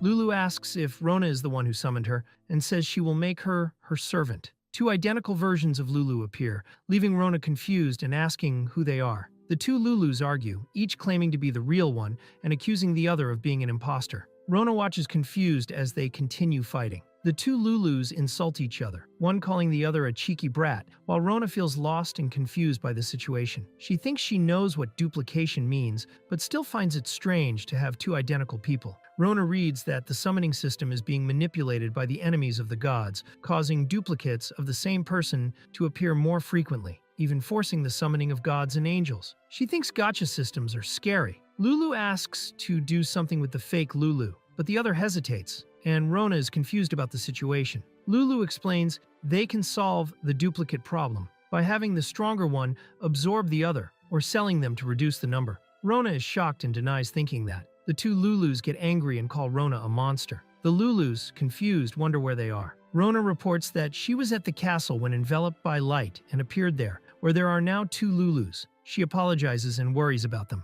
Rona decides to try a humane way to unite the 2, but realizes she doesn't know where their home is and decides first to try to take them home. Rona reads the description of the summoned Lulu Luriel, Princess of the Water Dragon clan, who lives in the underwater kingdom of Atlantis. Despite low rarity, she is a valuable summon, who stands out in underwater battles. Rona realizes the castle she saw must be her home, and notes that her wings and tail look like a dragon's. She is surprised by this connection. Rona becomes desperate, thinking she is involved in an international incident. She summarizes what she has done so far: kidnapped a princess from another country to serve her, created a duplicate of the princess, told them to devour each other, or be sold for money. She didn't expect something like this to happen using the summoning ticket and doesn't know what to do. Rona realizes that if the fight between the 2 Lulus continues, it could start a war between species. She decides that for now she needs to gain their trust. Rona concludes she only has one thing to do at this moment. At the Aqua's fish market, Rona and the 2 Lulus are surprised by the variety and quantity of fish. Rona wonders if it's really safe to eat anything there. Rona explains that having reached her level, she can dive into the sea and catch live fish on the hooks of important people. She says entertaining is making others feel comfortable and building trust. The 2 Lulus are amazed by the idea of paradise on the surface world. Rona thinks that although she's not as good as Aries, creating bonds through food is not a bad strategy. Rona recommends the Dagon crab stew. Lulu, Princess of the Water Dragon clan, says human food would never please her palate, but upon trying the dish, she finds it delicious. Rona asks if she liked it, and Lulu answers positively, enchanted. One of the Lulus says human food is not that bad. The 2 start fighting over a fish, each saying it's hers. Rona tries to end the fight by offering to buy another fish, while the narrator comments that this is the height of self-hate. The Lulus are happily eating. Rona thinks her wallet is suffering, but at least they calm down. She thinks if it continues like this, she can avoid an international problem. The twins, eating something hot, complain about the heat, while one of them threatens Rona. The Lulus are eating a hot dish and complain because they are very sensitive to heat. Rona asks them to blow on it before eating, and when one tries to eat it straight away, she burns herself, showing why Rona asked that. The Lulus are amazed by the food, saying it's super delicious, very nutritious, and the best they've ever eaten. They ask for more of that dish to keep eating. Rona is confused and asks them to speak clearly about what they want. The Lulus recognize the fishing bait and start appreciating the flavor and fragrance, comparing the depth of the taste to the great waves of the ocean. They comment on how the food melts in the mouth with a delicate texture. The Lulus eat the dish enthusiastically, considering it a perfect delicacy for a princess of the Water Dragon clan. Rona watches and wonders if it's really that good. At that moment, Ares appears and reveals she secretly took a photo of a girl. Rona asks what she is doing. Rona recognizes the two girls as Lulu and comments about them. Ares, surprised, is frozen for a moment. She soon gets emotional and runs to hug the two, saying they are very cute.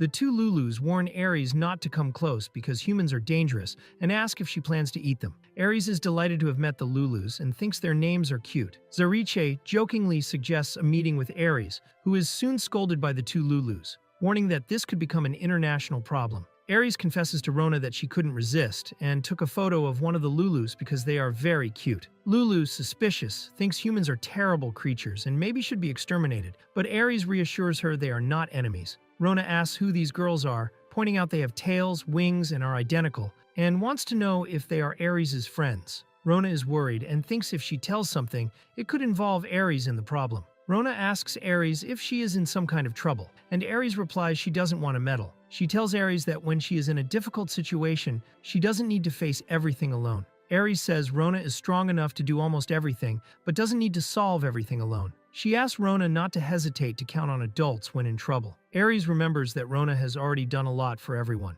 Rona confesses to Ares that she accidentally summoned a princess from the underwater kingdom of Atlantis. She may have also accidentally duplicated the princess and told her to eat the other or sell herself for money. Ares listens calmly and surprised. Rona worries her action may cause an international crisis and a war between species. Ares calms her, saying it's important not to panic in moments like this. Ares decides the best way to forget the problem is to drink and laugh. She starts drinking excessively and has fun with it, leaving Rona surprised. Ares apologized to Rona for overdrinking, feeling bad for not helping. Rona realizes the situation is complicated, but suggests resolving everything peacefully, sending Lulu back to her country. She calls the two Lulus to leave, trying to keep calm and organized. Rona notices the two Lulus disappeared from the fish market. Meanwhile, Ares keeps drinking and laughing, ignoring the seriousness of the situation. Rona fears this may become an international incident. Rona searches for Lulu in the fish market, worried about avoiding an international incident. Suddenly, Lulu appears and asks what Rona is looking at.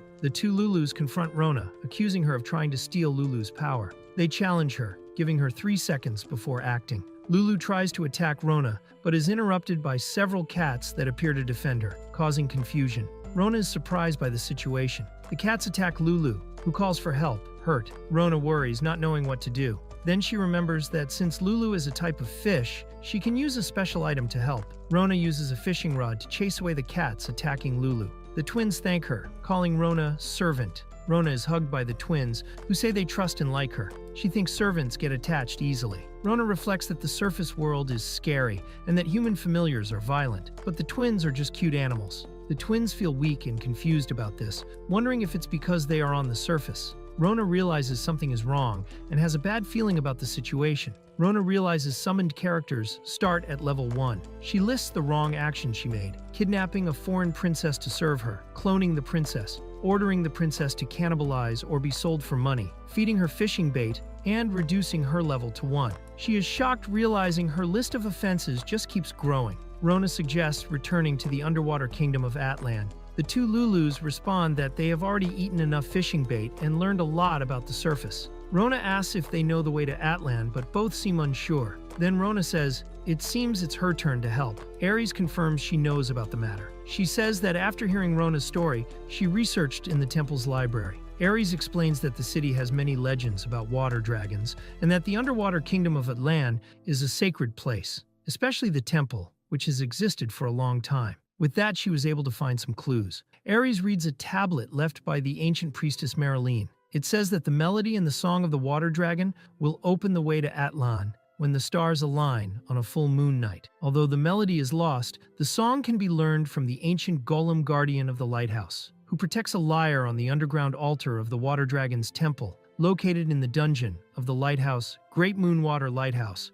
west of the city. Ares thanks Rona for her help. As priestess of the water dragon, she makes a solemn vow to discover the location of the underwater kingdom, Atlan. Rona feels strange telling Ares that she found on the map the way to Atlan, but then she speaks up. Rona finds a stone with the moon symbol, indicating that from there, it's possible to reach the underwater kingdom of Atlan. They are in a place without a clear path, and Rona doubts they can really get to Atlan from there. Ares suggests that maybe humans need a special item to get there. Rona is calm, saying that if the internet says everything is fine, she believes it. Ares reminds her that it's not possible to simply walk to the underwater kingdom. Rona thinks it's dangerous for them to continue together and asks the three to stay behind. She throws a buoy to them. The three worry about Rona, who goes ahead alone. Rona is suddenly attacked, and the other three scream desperately for her, calling her servant and telling her to be careful. Rona falls into the sea, feeling no pain but unconscious at the bottom of the ocean. Rona realizes she can breathe and speak normally, without feeling wet. She is surprised to notice she is walking on a glowing path on the sea floor. Rona realizes she is really underwater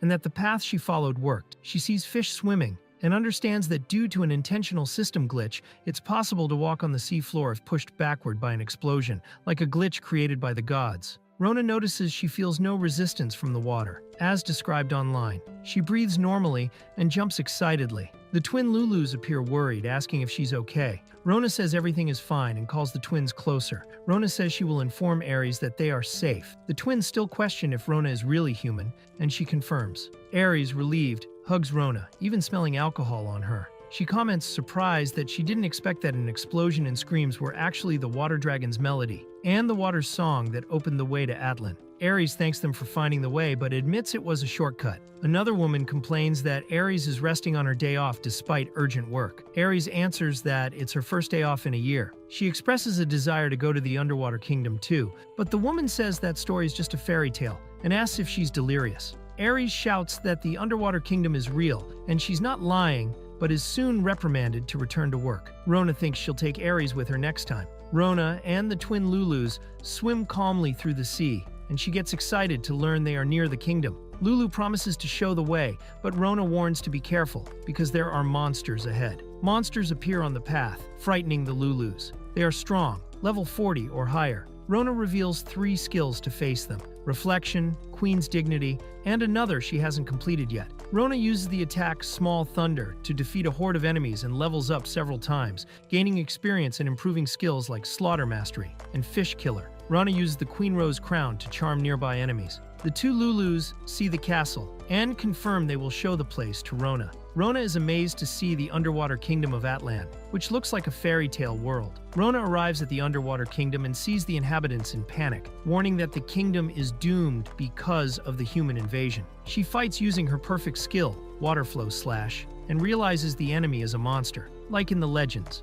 Rona is already used to situations like this. She observes the underwater kingdom of Atlan, a place isolated for over 1,000 years, known as a myth. While trying to explore the city, she realizes it's difficult. One of the twins says the servant is a good person. Suddenly, a young man appears who recognizes the princess and is surprised by her return. Rona realizes there are 2 identical princesses, causing surprise and confusion among the kingdom's inhabitants. They can't believe the situation and wonder which one is the real princess. The 2 princesses argue to prove who is the true Lulu, while the residents are shocked. Rona confirms that a human kidnapped the princess and cloned her. She begins to understand the gravity of the situation. Rona asks if she caused the lightning that burned the sea. The residents are outraged and accuse the human. The 2 princesses say Rona tried to sell them, but that they are fine. Rona was imprisoned in the dungeon for kidnapping, cloning, and attempted human trafficking. She is shackled with magical cuffs, but her belongings were not confiscated. Rona accepts the situation, knowing it was expected. Rona is imprisoned but notices the security is weak. She finds a dungeon map with an easy escape route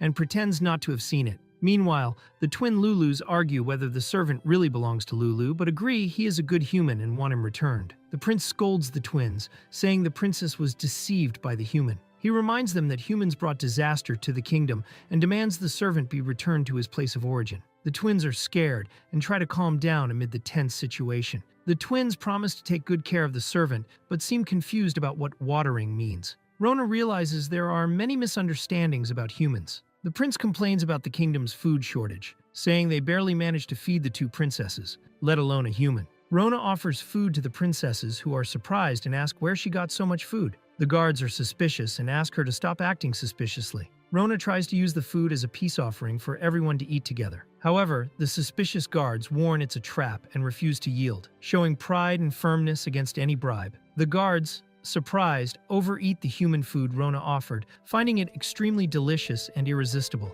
They had never tried anything like it before, and can't stop eating. The guards are surprised by the difference between the fish they ate before and the fishing bait Rona gave now. They realize the bait is much more effective for water dragons, and this excites and satisfies them. They eat the fishing bait hungrily, almost fighting for more. Rona worries, but the dragons are excited. She says she also has other fish dishes to offer. Rona gives the recipe for the fishing bait to the dragons, saying it can be made with alchemy. They are moved and thank her, recognizing that Rona is a good person, even after everything that happened. Rona is released from prison and welcomed to the underwater kingdom of Atlan by the local inhabitants. She introduces herself, ready to continue her journey. The Sea King Inarios receives a report about Rona, accused of kidnapping the princess. He considers the case and decides to hold a trial under his authority. King Inarios does not know Rona personally because she is human. Even so, he orders that she and the human be brought immediately, as his daughter is safe and he can finally be at ease. King Inarios orders that Rona and Princess Lulu be brought immediately, ignoring the assistant's doubts. He laughs mysteriously, suggesting he has a plan in mind. King Inarios laughs loudly and says that when Lulu disappeared, he feared his plan had failed. He heard rumors about Rona, the hermit, and hoped she would be a difficult monster, but was surprised to see her captured so easily. Rona, the hermit, is an unpredictable figure who has been causing problems lately. She has crushed the forces of darkness and seems to have discovered the king's plan, reaching the underwater kingdom. Marilyn, the water moon witch, appears and declares her victory over Rona, the hermit. She mocks her, saying she is chained with magical cuffs and locked in the dungeon, comparing her to a fish on a cutting board, waiting to be sliced. Marilyn taunts Rona, asking if she is frustrated or crying tears of blood. She uses water magic to show Rona's current state with the spell Aqua Vision. Rona reveals that he is Chef Herring Weston and knows his pet octopus is missing. She says his wife hid it in a pot in the kitchen, reassuring him about the octopus's whereabouts. The chef explains it's not his fault, that the octopus is not a simple pet, and that he was preparing a special dish to celebrate their wedding anniversary, which he had forgotten. The wife is moved and apologizes. Rona is praised for having solved both the food shortage and their personal problems. Rona receives 10 pearls as thanks. Marilyn and the water dragons are surprised and suspicious, impressed that she managed to defeat them using only her intelligence, even with the magical sealing bracelets. Rona is shackled with magical seals and should be imprisoned in the jail. Marilyn warns her that getting involved with humans will only bring disaster. She thinks she will never get humans and water dragons to understand each other. She decides to break the seal to take revenge on both sides. She faces the Sea King Inarios, showing him the weight of 1,000 years of hatred. He realizes the gravity of the situation and is surprised by what is happening. She explains that the current Sea King is an imposter named Marilyn, the witch of the water moon, who is pretending to be the legitimate king. The Sea King is shocked to see his identity revealed so easily. He realizes that Rona Hermit's plan was from the start to make the soldiers and officials of the Water Dragon tribe believe her, allowing her to let herself be captured to infiltrate the castle in the most efficient way possible. The Sea King understands that Rona discovered his true identity, despite the Water Dragon's distrust of humans. He believes that as long as he is in the form of the Sea King, no one will dare attack him. Marilyn, the Moon Witch, discovers that her transformation was undone when someone used the right keyword. She realizes Rona was watching her and managed to undo her transformation from a distance, leaving Marilyn frustrated and unwilling to transform again to avoid wasting her MP. Marilyn orders an all-out attack on the kingdom, but realizes her plan was destroyed without her noticing. She understands that the lightning that came before served to stop the monsters. Rona acts innocent, but Marilyn sees her as a threat. Rona is called for her trial. Marilyn realizes Rona is approaching and tries to flee, but knows it is impossible to escape her. Rona Hermit is brought before the king. Rona Hermit is recognized by Marilyn, who admires her intelligence. The maidens are surprised and ask about the Sea King. Marilyn states there is no need for introductions now. Marilyn reveals that she took the place of the Sea King, Inarios, to take revenge on the water dragon tribe and the humans who betrayed her. She tries to break the seal of the primal water crystal hidden under the sea. Rona recognizes her power and mentions that Marilyn already knew the anti-illusion spell Rona found. Marilyn hasn't given up and vows to destroy humans, water dragons, and everyone who opposes her. The threat is clear and everyone present prepares for what is to come. They are confused and don't understand why Marilyn is confessing everything all of a sudden. Lulu seems to know more but reveals nothing, leaving everyone unsure about what is really happening. The water dragon suspected the Sea King was an imposter, but Rona didn't recognize Marilyn. She asked someone to explain everything again because she didn't understand properly. Marilyn, the witch of the waters illuminated by the moon, explains they will never escape her illusory prison.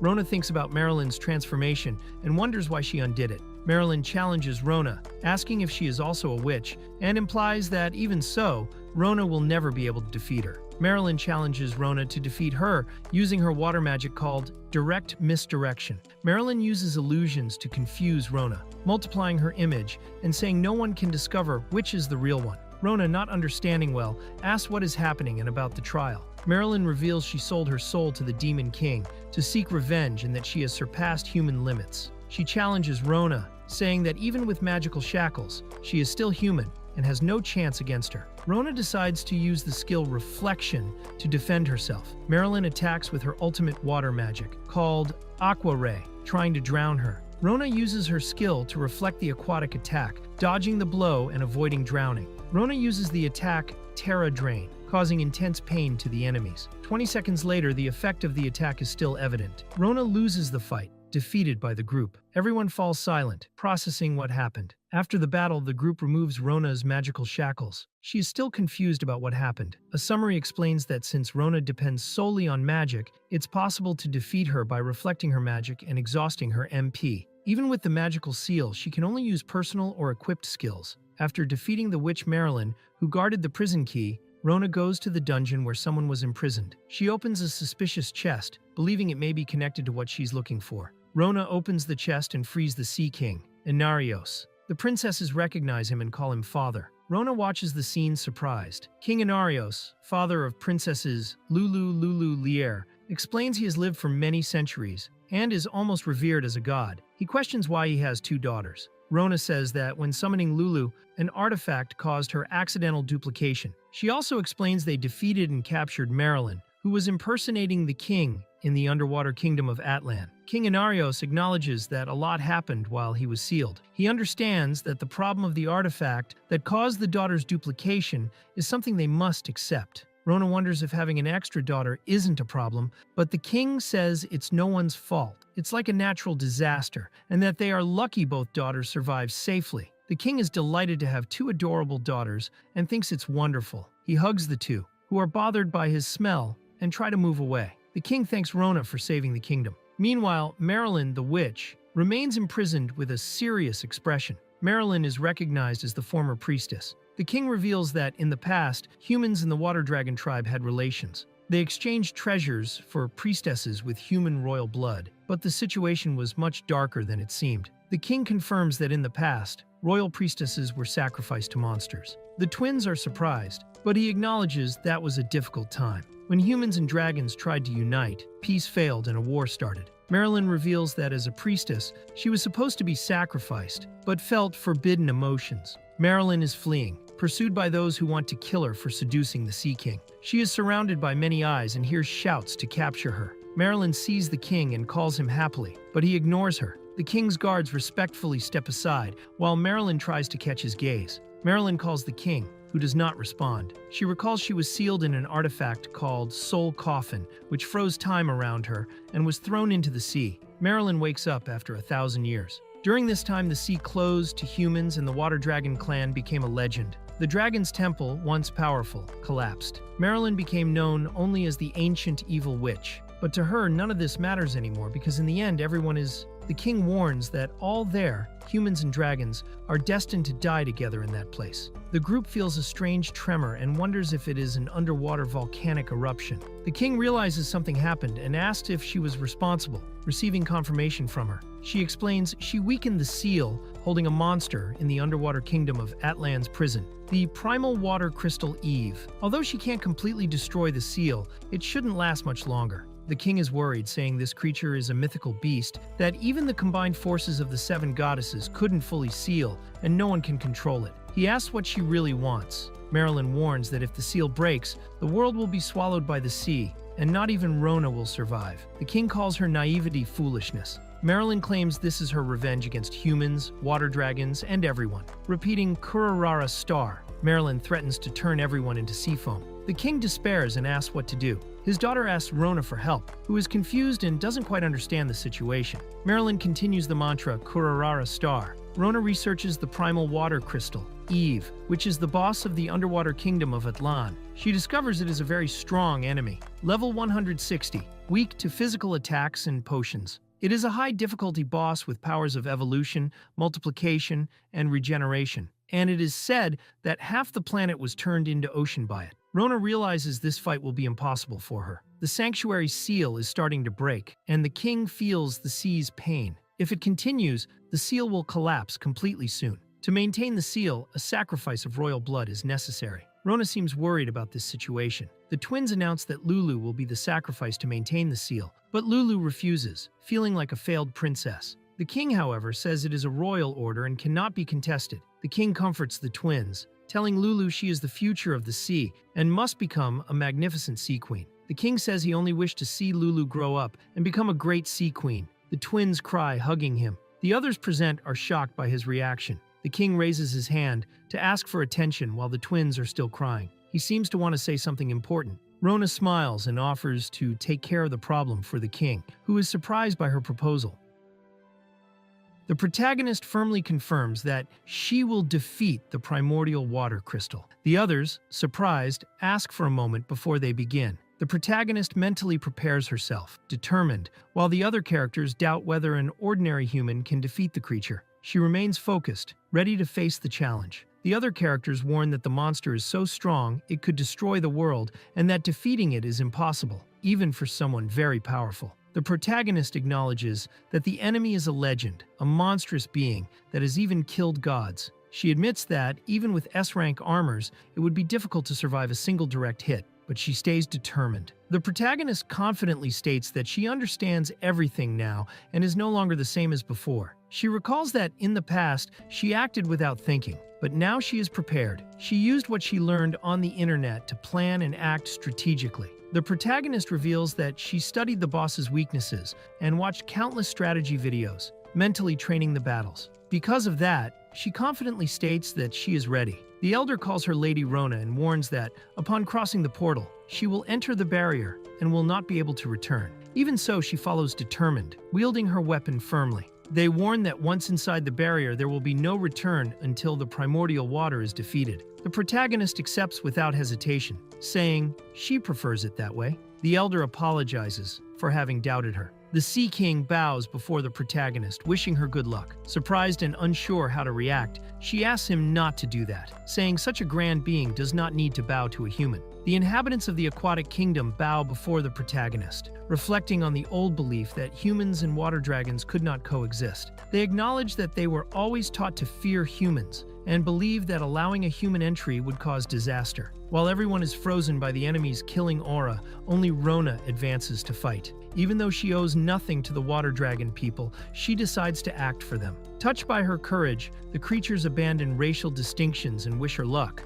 recognizing that now they all share the same fate. As the protagonist leaves determined, one of the girls runs desperately to stop her, crying and saying it's a suicide mission. She begs her not to go, as they just became friends and she doesn't want to lose her. The girl cries, saying she found her first true friend. The protagonist smiles and promises she won't go anywhere. She assures she will always be by their side, which moves the two sisters, who ask hopefully if it's true. The protagonist, smiling and confident, states that the best position is right in front of the boss's room. Then, she casts her magic precisely, starting the strategy with an attack called Small Thunder. The spell cast by the protagonist directly hits the magical barrier of the boss's room, causing it to react intensely. The energy from the attack echoes throughout the place, marking the beginning of the battle. The impact of the spell makes the magical barrier visibly crack, leaving everyone in shock. The two girls watch surprised, not understanding how that was possible. The protagonist celebrates the success of the attack, happy it worked exactly as she learned on the internet.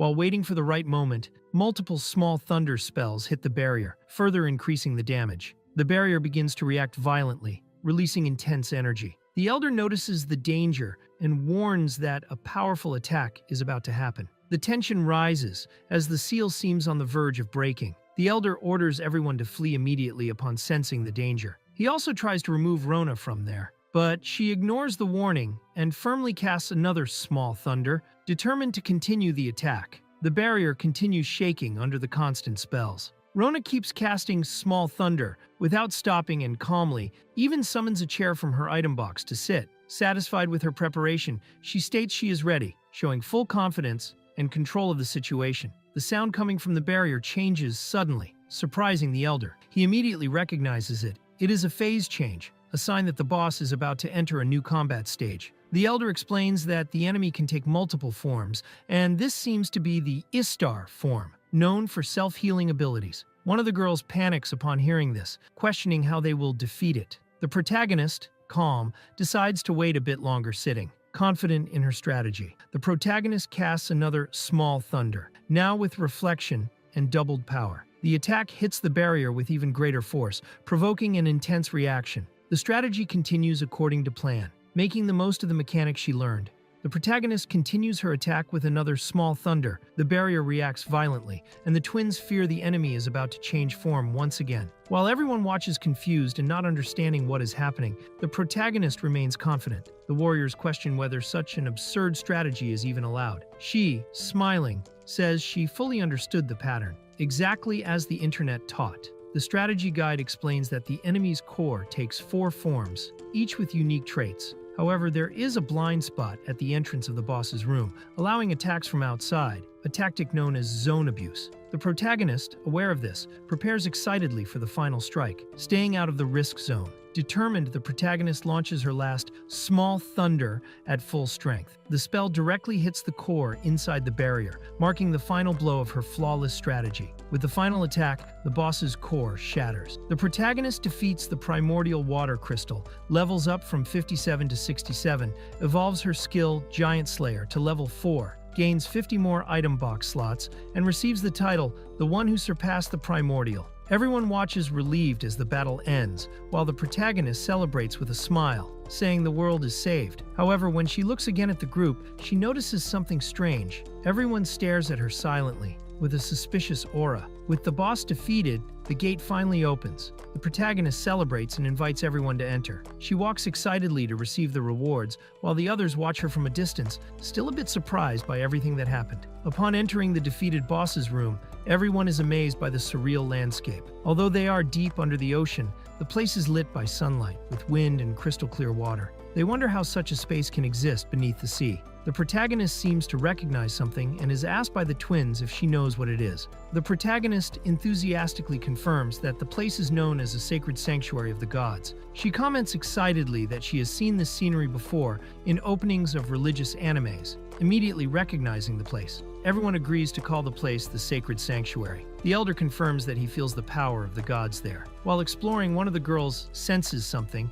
and warns the protagonist, who soon sees the twins running ahead and discovering a mysterious chest in the middle of the place. The twins are surprised to learn the chest is a reward. The protagonist explains that she has seen one like it when defeating another powerful boss. The elder concludes that the world rewards those who defeat strong enemies with special chests, something rare and valuable. The elder declares that the reward should be received by Rona. She asks if it's all right, and the others confirm excitedly. Upon opening the chest, Rona and the twins are surprised by something unexpected and scream, shocked by the contents. When opening the chest, everyone stares silently at the reward, a ruffled swimsuit set. Surprised and confused, Rona barely reacts, just saying, "Eh?" while trying to understand what she just received. Confused, everyone tries to understand the meaning of the reward. The elder wonders if it might be an ancestral wish of the dragons, while the twins believe the world might want to see Rona wearing the outfit. She, embarrassed, says that's not really it. The outfit, despite its appearance, is revealed as an SSS rank armor, with very high attributes and a special skill, considered the strongest in the world, although no one understands why. Rona wonders how a swimsuit can increase her defense by thousands of points and jokes if the gods like that. Even without understanding, she decides to wear it under her clothes. On closer analysis, she discovers it doubles the success rate and the number of attacks of the skill Dance of the Water Clones. With a smile, she accepts. Got it. As a form of thanks, the Sea King takes Rona to the treasure vault of Atlan's underwater castle. Upon seeing the huge room filled with treasures, Rona is impressed. The twins explain that it is a gift for her saving the Lulu Kingdom and say she can take whatever she wants. Rona politely declines, saying she can't accept so much treasure. The king replies there is no need for modesty, as the items were inherited from their ancestors of the Golden Kingdom and have no use for them. Rona then reveals that, for her, receiving treasures is not so important. After all, she can't eat them. The twins are surprised by her answer. Rona says that instead of treasures, she would like to try Atlan's cuisine. The king and the twins feel awkward. Embarrassed, the king explains the kingdom is going through a food shortage and everyone has been eating only algae and kelp for some time. Despite wanting to fulfill the request, he apologizes, saying it is unfortunately not possible at the moment. Rona remembers the food shortage that the Water Dragon Kingdom faces and has an idea. Enthusiastically, she proposes a win-win situation with the surface inhabitants, suggesting cooperation between the two worlds. On the surface, a girl named Aries waits for Rona, worried about her delay. Although initially believing she did not need to worry, she begins to doubt after remembering she let Rona go alone. When she finally spots her from afar, she calls out relieved, surprised by her arrival. Aries is stunned to see not just one, but 3 Ronas running toward her. Confused, she wonders what is happening, while the Rona copies ask if something is wrong. Not understanding how, Aries realizes she is not imagining things. It is Rona who looks strange. Rona explains that the copies appeared while testing her equipped skill, asking them not to worry. Aries, already used to her eccentricities, is not surprised. Then Rona invites Aries to be the human representative in exchanges with the Water Dragon tribe, revealing her plan to unite the two worlds. Rona mentions she also wants to bring Dwargo, since the Water Dragon tribe is interested in forging. Aries, still trying to understand everything, is shocked to hear they will go to Atlan's underwater kingdom. Before she can react, Rona and her copies already pull her excitedly, saying they will leave immediately. Upon arriving at Atlan's underwater kingdom, Aries is impressed by the beauty of the place, describing it as a true fairy tale kingdom. Reflecting, she realizes the exchange between humans and the Water Dragon tribe is historically important, and that now she herself is at the center of this moment as the surface inhabitants' representative. Dwargo is impressed when entering the submerged kingdom's hall, fascinated by the crystallized technology and quality of the ancient materials. He examines the items excitedly, questioning their composition and the balance between hardness and flexibility. Then, a girl approaches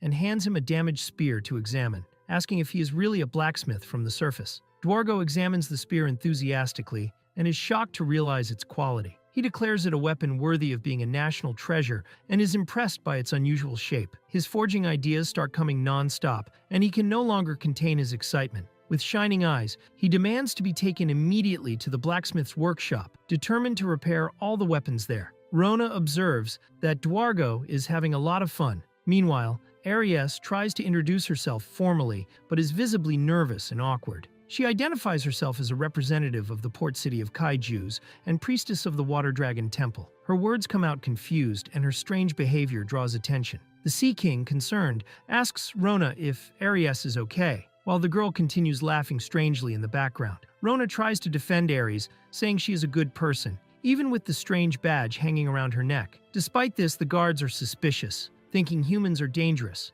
especially Rona, who is considered the most threatening. One of them mentions that Aries secretly photographed a girl, increasing the suspicion. Amid the confusion, the Sea King recognizes the name Blue Moon and confirms that the priestly clan of the Water Dragon Temple still exists, leaving Aries surprised that he knows about it. The Sea King becomes emotional, saying he never imagined sitting at the table with a priestess of the Water Dragon Temple, while Aries reflects that her ancestors would be happy. Then Rona asks why she was called there, and the answer comes directly: the submarine kingdom of Atlan is facing a food shortage. Rona explains that the port city of Aquas has a surplus of food, thanks to items left by monsters on Wednesdays. Rona suggests a simple and efficient solution. Since the submarine kingdom of Atlan has a surplus of treasures, and the port city of Aquas has a surplus of food but lacks funds to rebuild, both could share their resources. She proposes a mutually beneficial situation, a win-win, by dividing the excesses. The idea impresses the king, who reacts with surprise and admiration.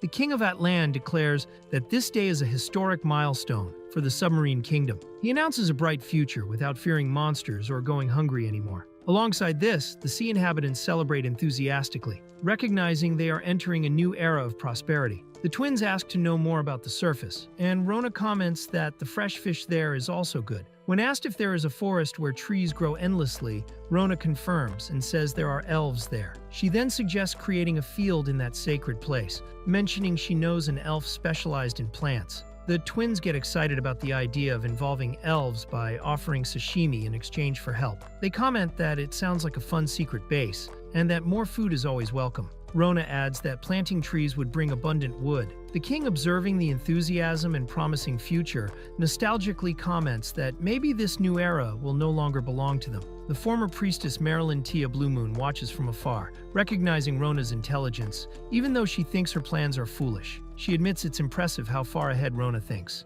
Meanwhile, Rona smiles happily next to the twins, showing that although it seemed impossible in the past, humans and water dragons now live in harmony. Marilyn becomes furious remembering the past, saying the war between humans and water dragons was inevitable, and that she herself caused the rupture between the two peoples. The king, however, acknowledges that might have been true in her time, but now things have changed. Annoyed and confused, Marilyn accuses the king of mocking her by inviting her to such a joyful celebration, but soon backs off, not knowing how to deal with the gesture. Marilyn reveals she was raised as a sacrifice and does not care what they do with her. The king, however, denies any hostile intention and reveals that his own ancestors left instructions to treat her well and ensure she would return someday. Surprised, Marilyn questions why, and Rona is mentioned as responsible for conveying this ancient will. Even without fully understanding the meaning, the king begins to answer. Rona is called to show something to Marilyn, and she promptly obeys. Using a type of device, she says she will skip the ads and starts playing a video. Marilyn is confused when seeing the screen,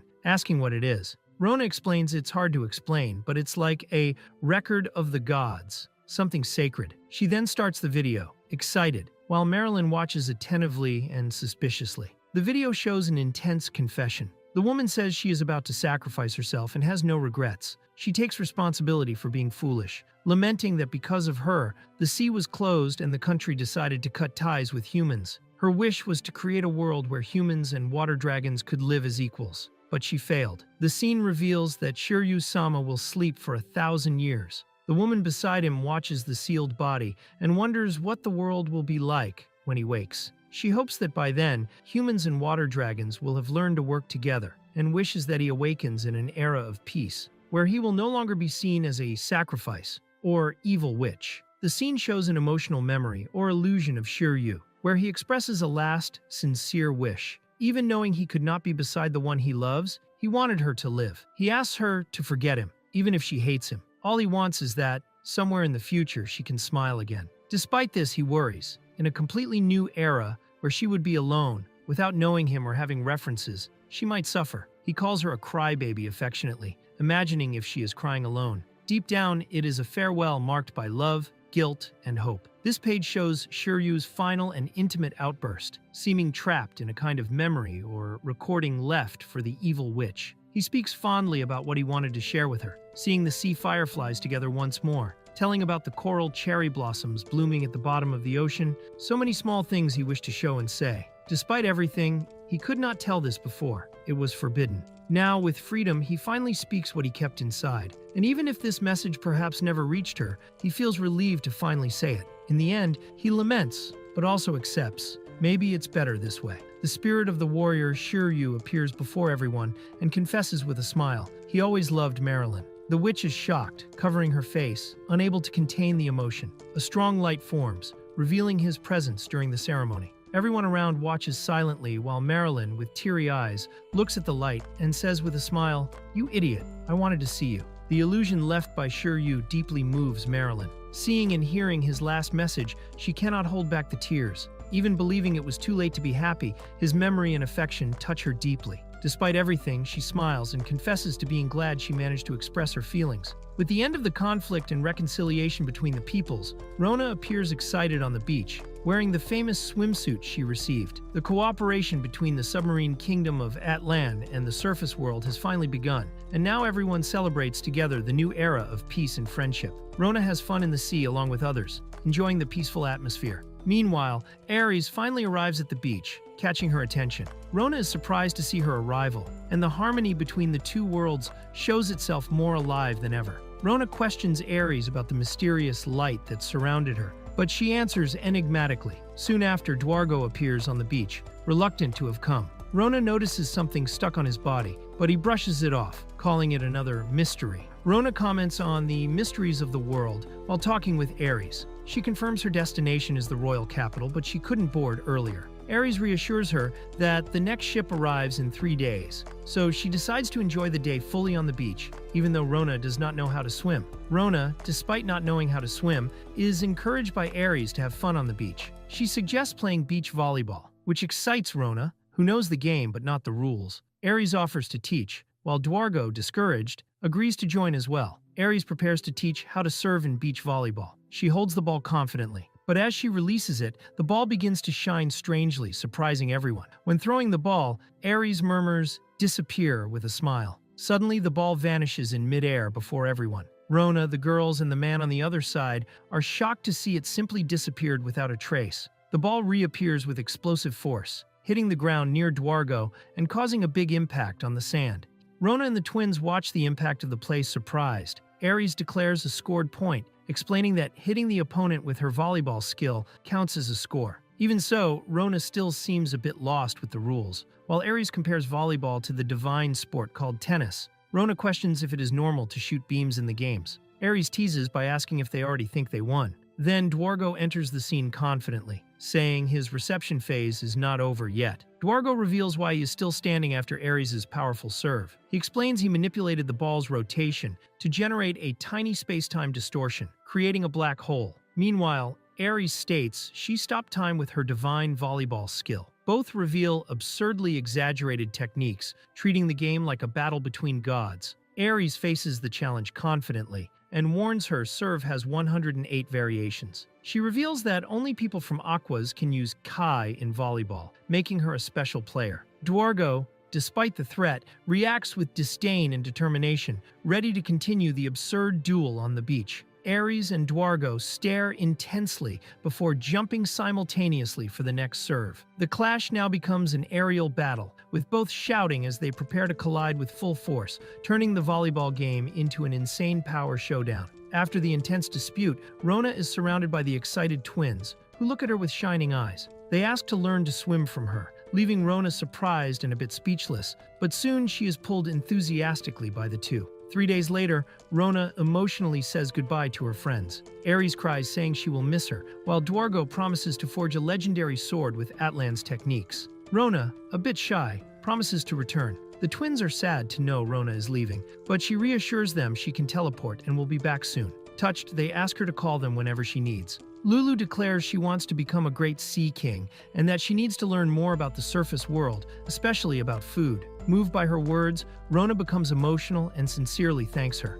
Rona is surprised to hear her name called, but Lulu and her sister deny saying anything. To break the mood, Rona cheerfully pushes them toward the ship, ending the farewell with energy before continuing her journey. Rona looks at everyone she met during her stay, and even feeling a bit lonely leaving, smiles fondly remembering how fun the city was. Rona says goodbye, waving with a big smile, shouting to everyone on the pier. As the ship departs, her new friends happily return the farewell, promising to meet again. As Rona's ship continues its journey, the sea is taken over by chaos. A gigantic sea serpent appears, terrifying everyone on board. The legendary monster known as Shin Serpent threatens to sink everything, leaving the passengers in panic facing the imminent disaster. While the crew panics, Rona walks toward the bow of the ship. Ignoring the warnings, she activates her powers and, with wings of light, launches herself into the sky before the surprised eyes of the others. Rona activates her magical abilities with precision. With a firm movement, she casts the spell Reflection, followed by Small Thunder, hitting the sea monster directly.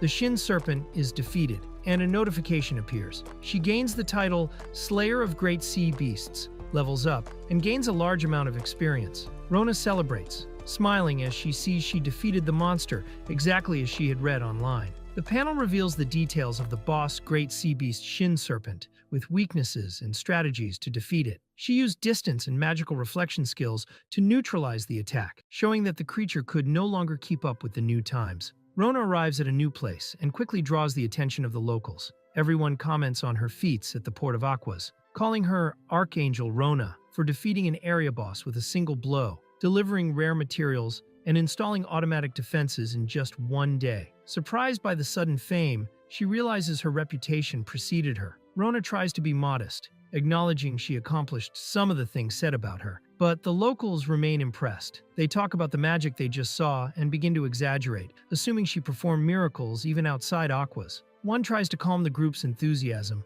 and in the end, everyone thanks her and says goodbye with respect, leaving Rona a bit unsettled. Rona meets Konoha, a traveling merchant who reveals she was on the same ship as her. Konoha introduces herself with kindness, but Rona seems surprised when she hears her name, as if recognizing or remembering something important. When Konoha asks what happened, Rona hides it, saying it's nothing. Rona and Konoha shake hands with friendly smiles. Konoha praises Rona's impressive magic and, curious, asks who she really is. Rona tries to stay humble, saying she is just an ordinary person traveling around, but Konoha clearly doesn't believe that, and laughs, finding it impossible for someone so powerful to be ordinary. Rona arrives at the royal capital, Webenheim, and is impressed by the city's grandeur. The view shows elegant buildings, imposing towers, and even a huge Ferris wheel in the background, highlighting the contrast between the modern atmosphere and the place's classical architecture. Rona gets excited seeing the royal capital for the first time and shares her enthusiasm with Konoha. However, when she turns around, she notices he suddenly disappeared. Not understanding,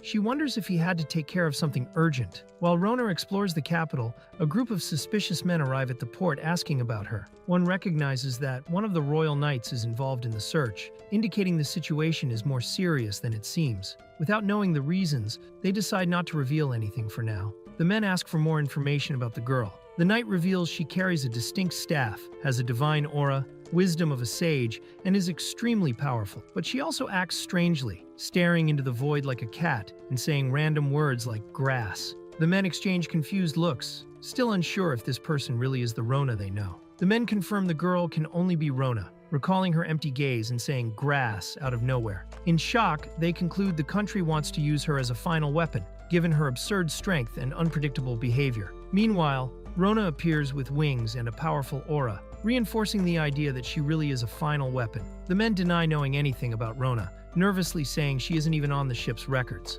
They pretend to act naturally to avoid suspicion. The royal knight, showing no reaction, thanks them for their cooperation and simply says, "I understand." The three men decide to protect Rona, shouting together that they won't allow her to be used as a weapon and that they will protect her smile. Meanwhile, the royal knight confirms with another guard that she isn't on that ship and wonders where she could be. Konoha makes a report through a device, stating she managed to contact the target. At the same time, someone shouts demanding to know where the great prophetess Rona is, who looks surprised to the side, realizing how much she is being sought. Konoha reports that the data on Rona's power exceeded expectations, since she defeated the sea monster with a single blow. The conversation reveals that the government sees her as a national threat and considers eliminating her. However, Konoha, with a discreet smile, takes responsibility. "Leave this to me." Konoha confidently states that even defeating Rona wouldn't change anything. She hints the outcome is already decided. On the other side of the communication, the voice acknowledges that as the kingdom's top spy, Konoha would have the ability to do so. However, she is warned, if she fails, the consequences could be serious.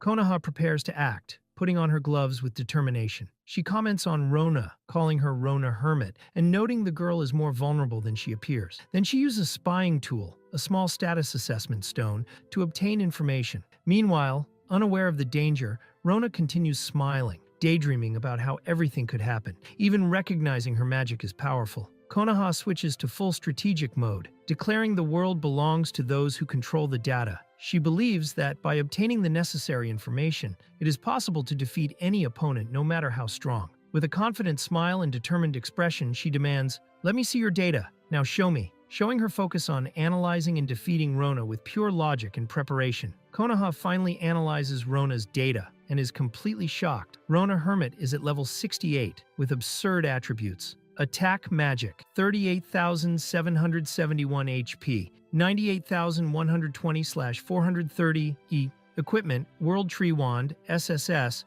Legendary Shield, Elven Accessories, and even a magical swimsuit, SSS. Skills, SSS level techniques like Internet, Terra Drain, Water Doppelganger Dance, and even Assassin Alchemy and magical knowledge skills. Titles, Brutal Destroyer, Slayer of Great Sea Beasts, Chosen by the World Tree, Witch of Calamity, and many others that paint her as an unstoppable force. The system highlights Lovey 68, Witch of Calamity, Ruthless Conqueror, Destroyer. Konoha can only look at the data with an expression of pure terror and surprise, realizing she has messed with someone far beyond her reach. Konoha, trying to confirm the absurd data, rubs and shakes the assessment stone as if there were a mistake. But upon seeing the numbers again, she goes into total shock. Rona's values easily surpass the human limit of 999, something unthinkable. She trembles thinking this can only be compared to a demon lord, or even a dark god. And then, sweating profusely,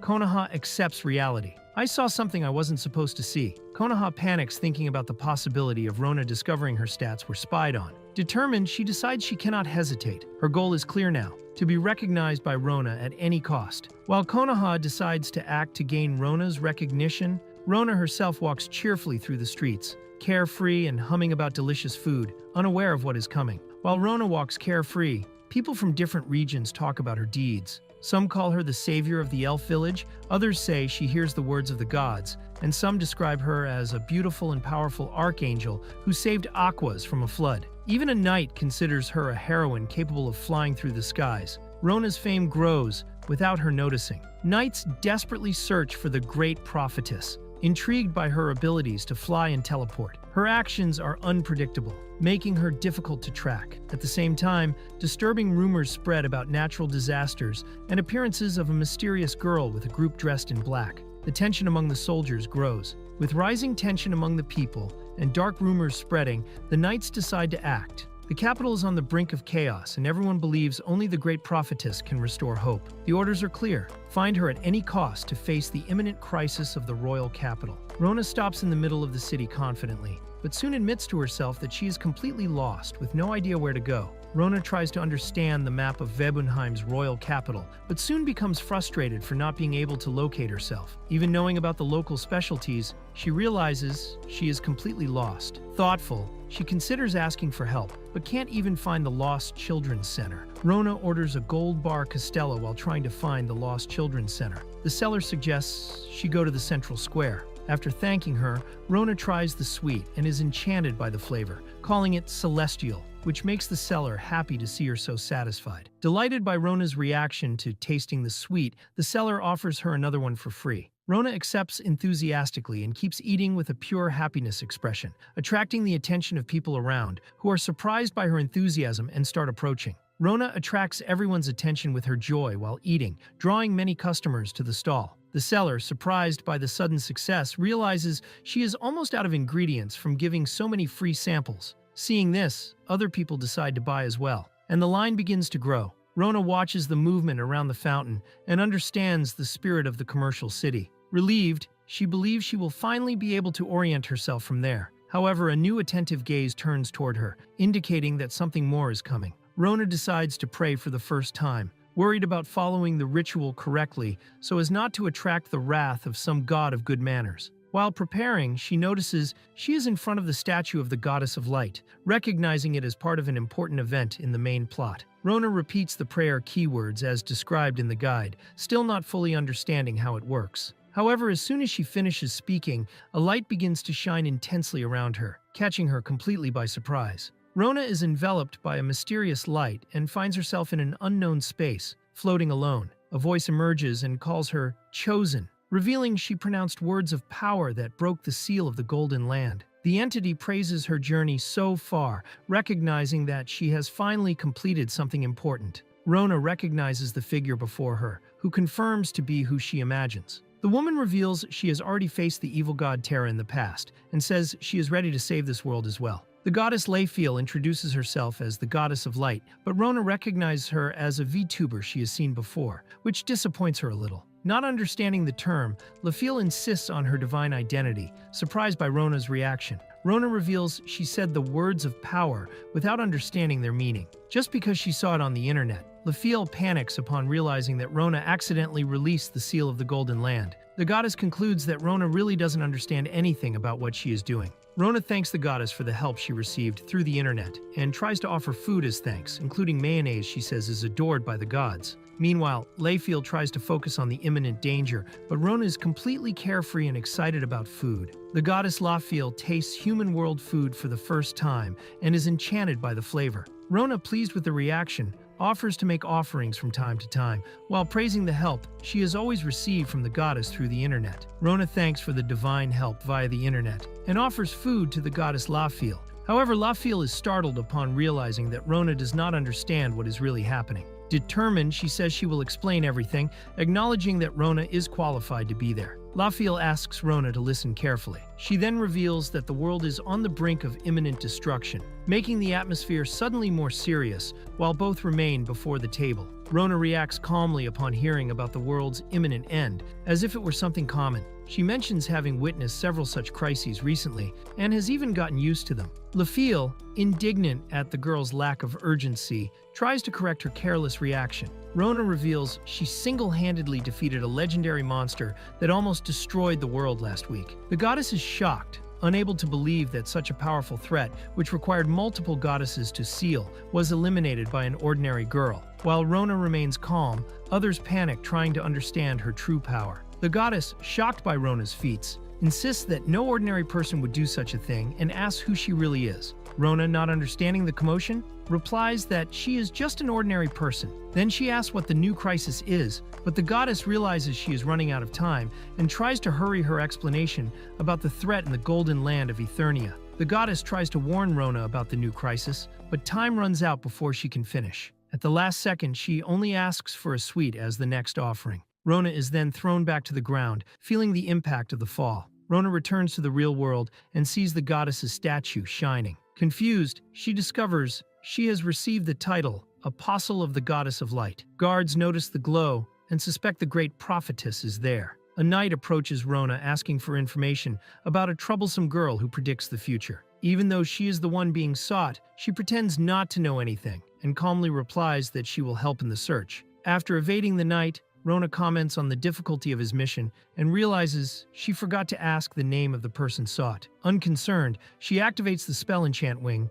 and takes flight, determined to head to her next destination. The knights realize the girl has already disappeared and discuss the possibility that the rumors about her flying are true. One of them interrupts the others and orders them to stop searching that area. Meanwhile, Rona smiles excitedly upon finding the place she was looking for, even though it is exactly the kind of place where no one would believe the great prophet would be. Rona arrives excited at a luxurious casino full of lights and gaming tables. She exclaims enthusiastically upon confirming she is in the right place. Rona has fun gambling at the casino, thrilled with her unexpected winnings. She is enchanted by the ease of making money and begins to think she has a natural talent for betting, feeling that working no longer makes sense. Rona remembers recommendations she saw online about the capital's casino, believing it was the best place to earn easy money and obtain exclusive items. Excited by the possibilities, she starts imagining that everything is fitting perfectly with her destiny. Completely enchanted by the casino, Rona begins to question whether the adventure is really worth it. Surrounded by coins,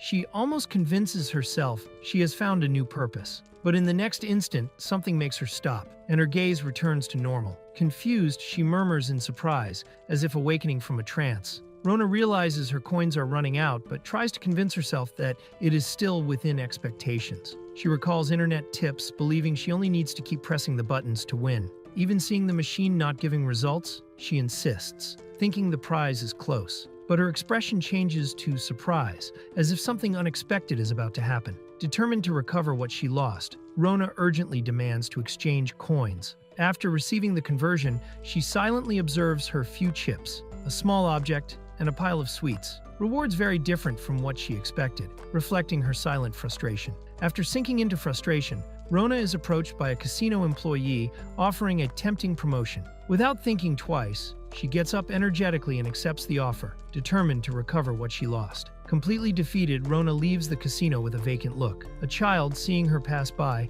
asks her mother what she is seeing. The answer comes straightforward. It's the face of someone who lost everything at the casino. Rona keeps walking silently, aimless, murmuring that these people really exist. Rona hits rock bottom. With a loan contract in hand, now owing 500,000 SIL, she kneels on the ground in despair. Bankrupt and devastated, she wonders how things reached this point. With no strength or direction, Rona has an idea to pay off the debt. Use the money raised with her Wall of Rona and the fees from the Trap Tower to help rebuild the city. Despite everyone's gratitude, she soon realizes this is far from enough. Desperate for money, Rona decides to look for solutions on the internet. While researching options to pay debts, she encounters dubious suggestions like jobs on tuna fishing boats and suspicious part-time work. Rona discovers a food stall contest in the capital with a prize of 10 million SIL. Surprised by the amount, she decides to participate as a way out of debt. The boy finally finds Rona hermit after following her through the capital. He had decided to observe her secretly,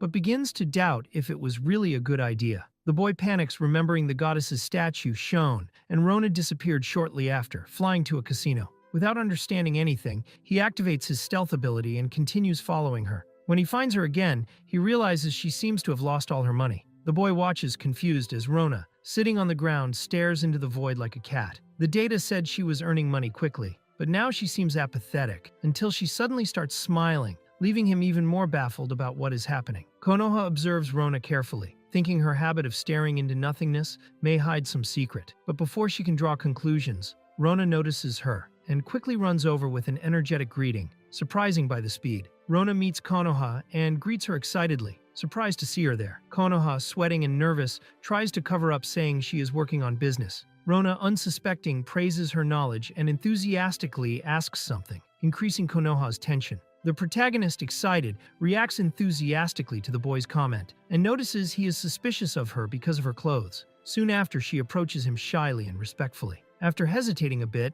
she makes an unexpected invitation. She invites the boy to participate with her in a food stall contest, catching him completely off guard. The boy is surprised by the invitation, but starts thinking about the contest. He remembers the event tests a merchant's skills and that the main prize is 10 million SIL, besides prestige in the capital. Even without much business knowledge, he realizes he could take advantage of the situation for his secret tasks. Observing the protagonist's excitement and experience with such things, he decides to accept, considering it a good opportunity. The protagonist casually comments that participating in the event alongside a friend would be fun, smiling naturally. The boy is surprised to hear the word friend, as if he isn't used to that kind of connection. He tries to hide his reaction but ends up giving himself away, and agrees, even if awkwardly. She notices his reaction, confused, not understanding the whole drama. The boy remains confused by the protagonist's way and wonders why she seems so attached to him. While she shows genuine happiness at considering him a friend, he decides to use the situation to his advantage. Under the pretext of working together at the stall,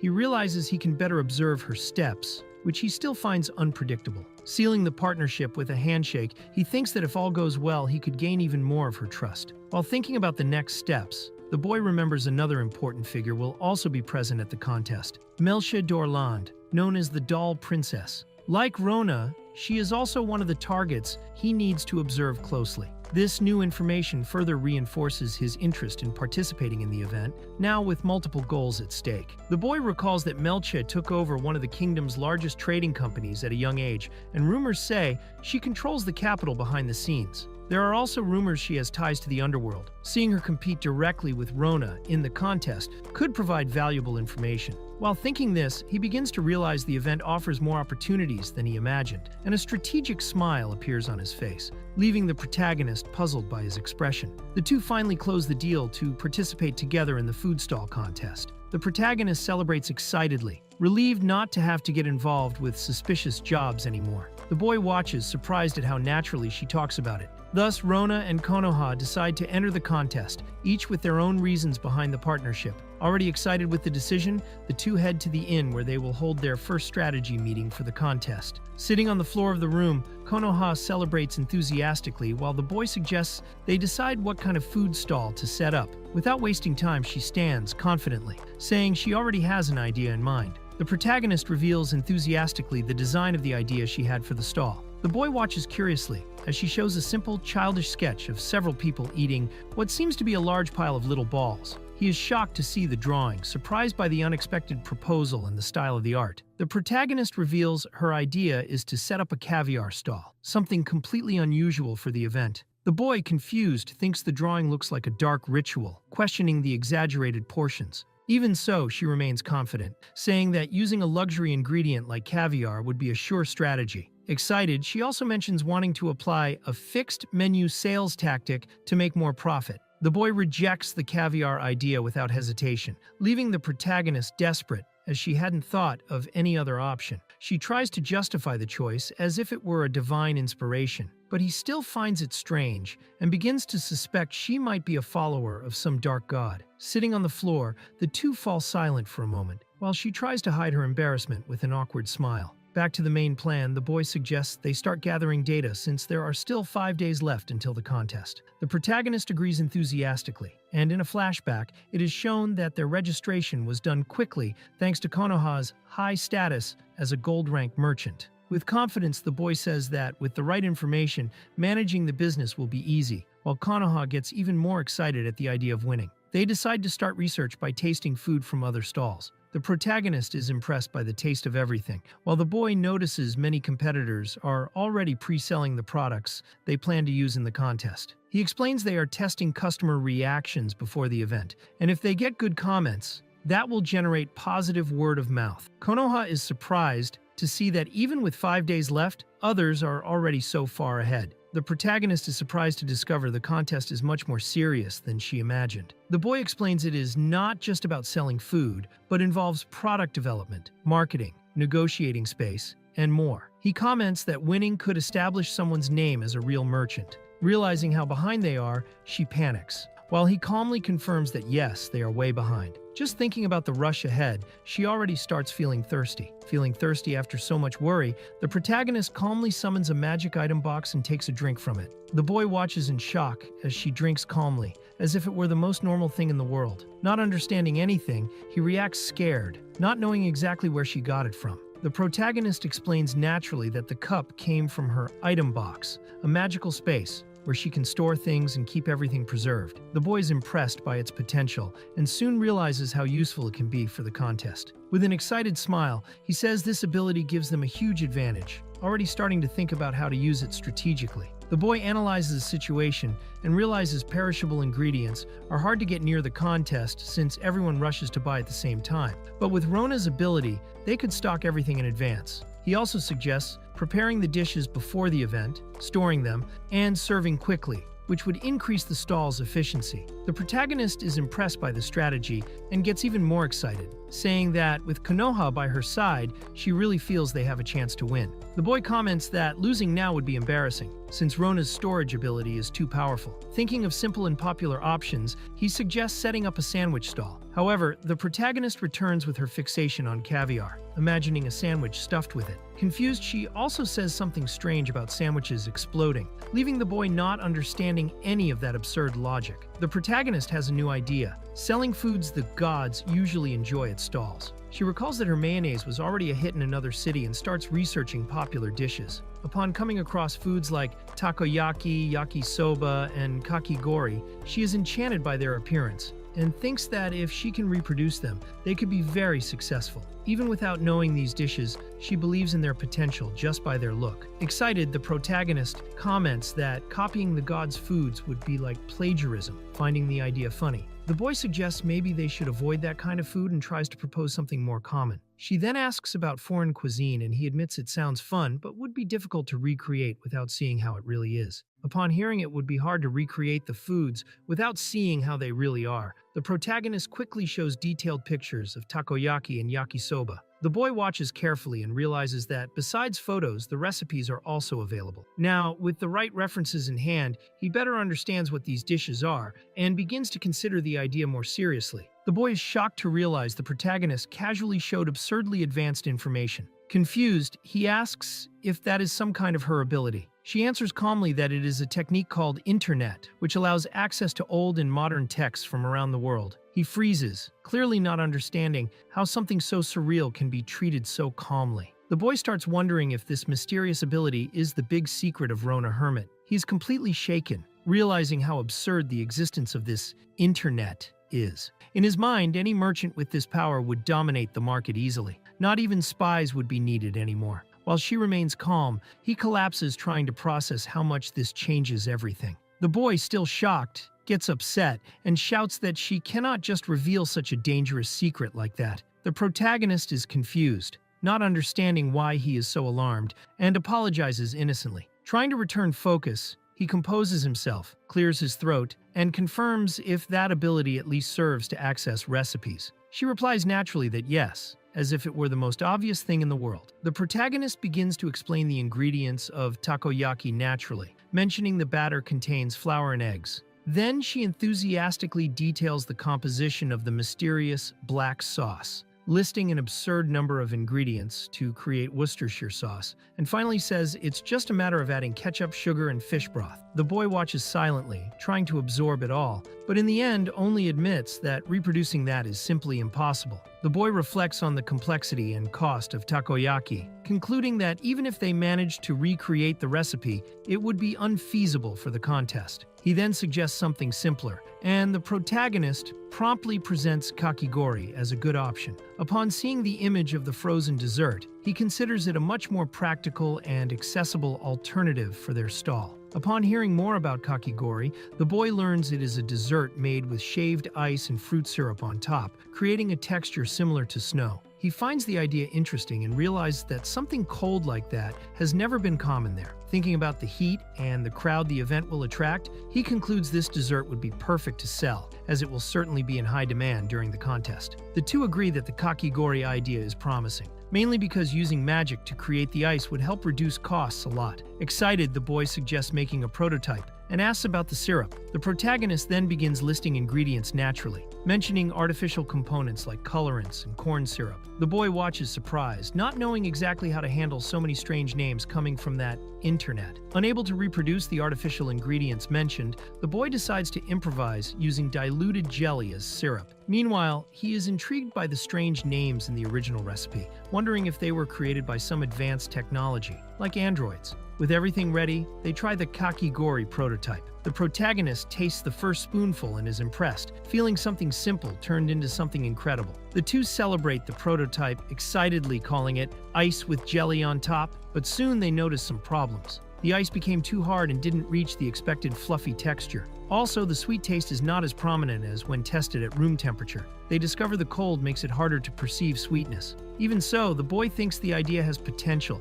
especially if they improve the syrup. After adjusting the ice size, the texture improves, and the flavor finally pleases both. The protagonist cheers the result excitedly, saying now it's delicious. The boy agrees, surprised by how much difference the detail made. However, her excitement soon takes another turn. She suggests putting caviar on top of the ice. Confused and not understanding this obsession, he questions why she has so much confidence in that ingredient in any situation. With the recipe working well, they realize the next step is to get a special ice grater. The boy comments that the capital's blacksmiths must be busy because of the festival season. But the protagonist gets excited, remembering she knows a blacksmith and can ask for help directly. She also mentions she might get fruits through acquaintances. The boy, confident, leaves that part in her hands while he takes care of renting the stall space and equipment. Rona leaves excited, ready to chase what's missing. As soon as she receives the task, Rona jumps excitedly toward the door and disappears instantly, leaving only a glow in the air. The boy is shocked to realize she simply teleported. While Rona treats the situation naturally, the boy remains in shock. To him, the teleport ability is something not even listed in the data he has. Confused and frustrated, he despairs trying to imagine how he will explain or report such an absurd event.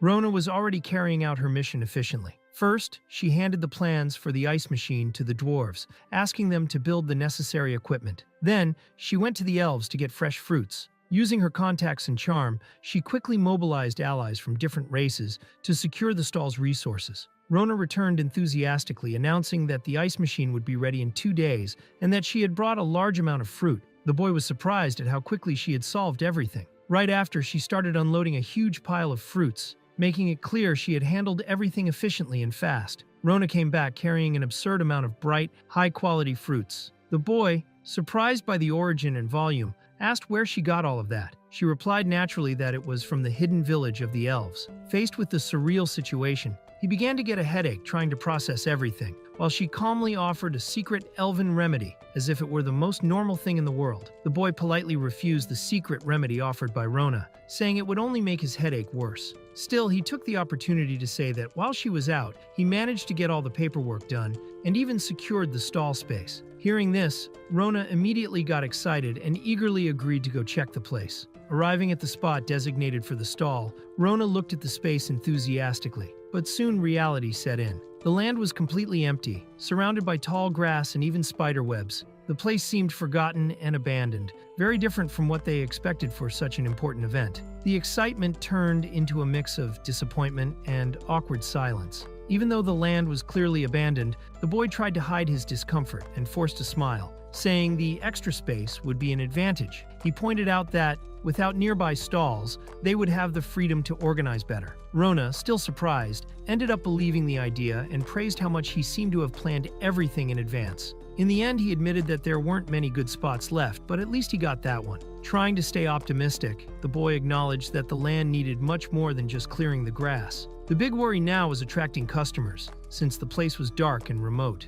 He commented that if it was too dark, no one would be able to read the menu or be interested in the product. Rona listened carefully and soon said she already had an idea, while he started thinking about renting extra lighting. Rona revealed her plan excitedly, suggesting using disguised marketing and fake reviews to attract customers. The boy got excited about the part of the idea that solved the lighting and promotion problems, but felt uneasy realizing the somewhat shady methods she was proposing. Even so, with the construction materials already delivered, he decided to move forward and began preparing everything to set up the stall. As the boy started preparing the stall's construction, Rona appeared with a lively group of helpers. They arrived ready to work, catching the boy completely off guard. When he asked who those people were, Rona replied naturally that they were elves, as if it was nothing unusual. The situation left him even more confused about how easily she could mobilize allies. The elves introduced themselves with a mysterious air and made it clear they were always watching over Rona, appearing whenever she was in trouble. One of them said that if someone sees a single elf near her, it's better to assume there are 100 around. The boy watched everything surprised, thinking their behavior was more like stalkers than protectors. Soon after, a mysterious figure approached, saying they heard everything. Out of nowhere, a group of hooded figures appeared, swearing loyalty to Rona and saying they wouldn't accept losing to mere elves. The girl thanked them excitedly, while her partner sighed, finding everything increasingly strange. Soon after, the group started listening to instructions to help build the festival stall, based on a drawing she showed. The hooded men analyzed the caviar stall drawing but ended up misinterpreting everything. To them, it looked like a dark ritual about to happen, as if they were witnessing a ceremony of evil dragon worshippers. Taken by their own imagination, they celebrated enthusiastically, while Rona silently watched, not understanding the chaotic turn the situation had taken. Despite the weird atmosphere left by the hooded figures, activity around the stall began to change. An enthusiastic group appeared offering help, wanting to lend utensils, tables, and chairs. While Rona smiled gratefully at the warm reception, the other characters still tried to understand if all that was really safe, since the previous people seemed more ready to take over the world than to cook at a stall. While everyone got involved enthusiastically in preparing the stall, the mood among them became lighter. Rona showed joy in participating with others, making the environment lively. The other character, observing all this, realized how different this experience was for her. Always used to handling everything alone, she felt something new arising, and that unexpected feeling left her a little surprised and speechless. As everyone worked together with energy and fun, she began thinking quietly. Unnoticed, she was smiling naturally, something rare for her. Only then did she realize it, surprised by her own behavior. In the middle of this reflection, an unexpected alert on her bag suddenly caught her attention, interrupting this moment of calm. In the middle of the excitement with the stall project, Konoha realized she had completely forgotten to send an important report. Panic took over, but she tried to hide it when Rona noticed her worried expression. Even trying to act normally, her mind returned to the main duty, watching over Rona Hermit, the real reason she was there. Walking alone, Konoha reflected on everything she had managed so far. She felt she had gathered enough information about Rona and didn't need to stay involved with the stall contest anymore.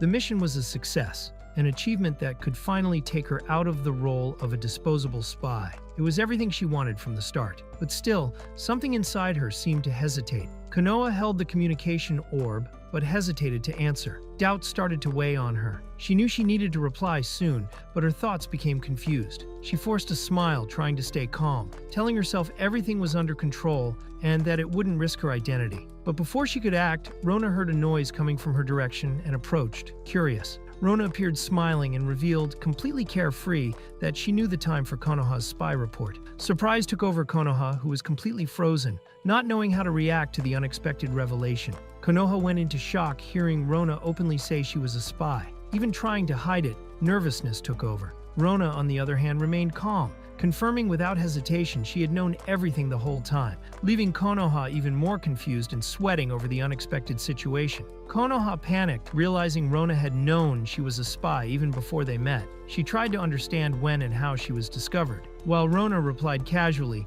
saying she found out about a week ago. Despite the surprise, Rona assured she hadn't invaded her privacy, trying to calm her down. Konoha tried to understand why she was discovered so easily, but ended up hearing that her presence was already well known in forums and even paintings spread across the capital. She got even more confused learning there were events about her and wondered why she was treated like a public figure. Desperate, she began to doubt herself, questioning if she really had what it takes to be a spy. Konoha thought about the orders she had received, which said to take her own life if discovered. Even so, she hesitated, especially after hearing Rona's direct question. Knowing the truth, Rona still showed confidence and just wanted to know the reason for it. Confused and shaken, Konoha didn't understand why, even being a spy, she received so much trust. She asked why, and Rona prepared to answer with a slight smile. Rona, with a sincere smile, answered simply and directly, saying they were friends. Konoha was totally surprised by this answer, not knowing what to say. She never expected something so genuine,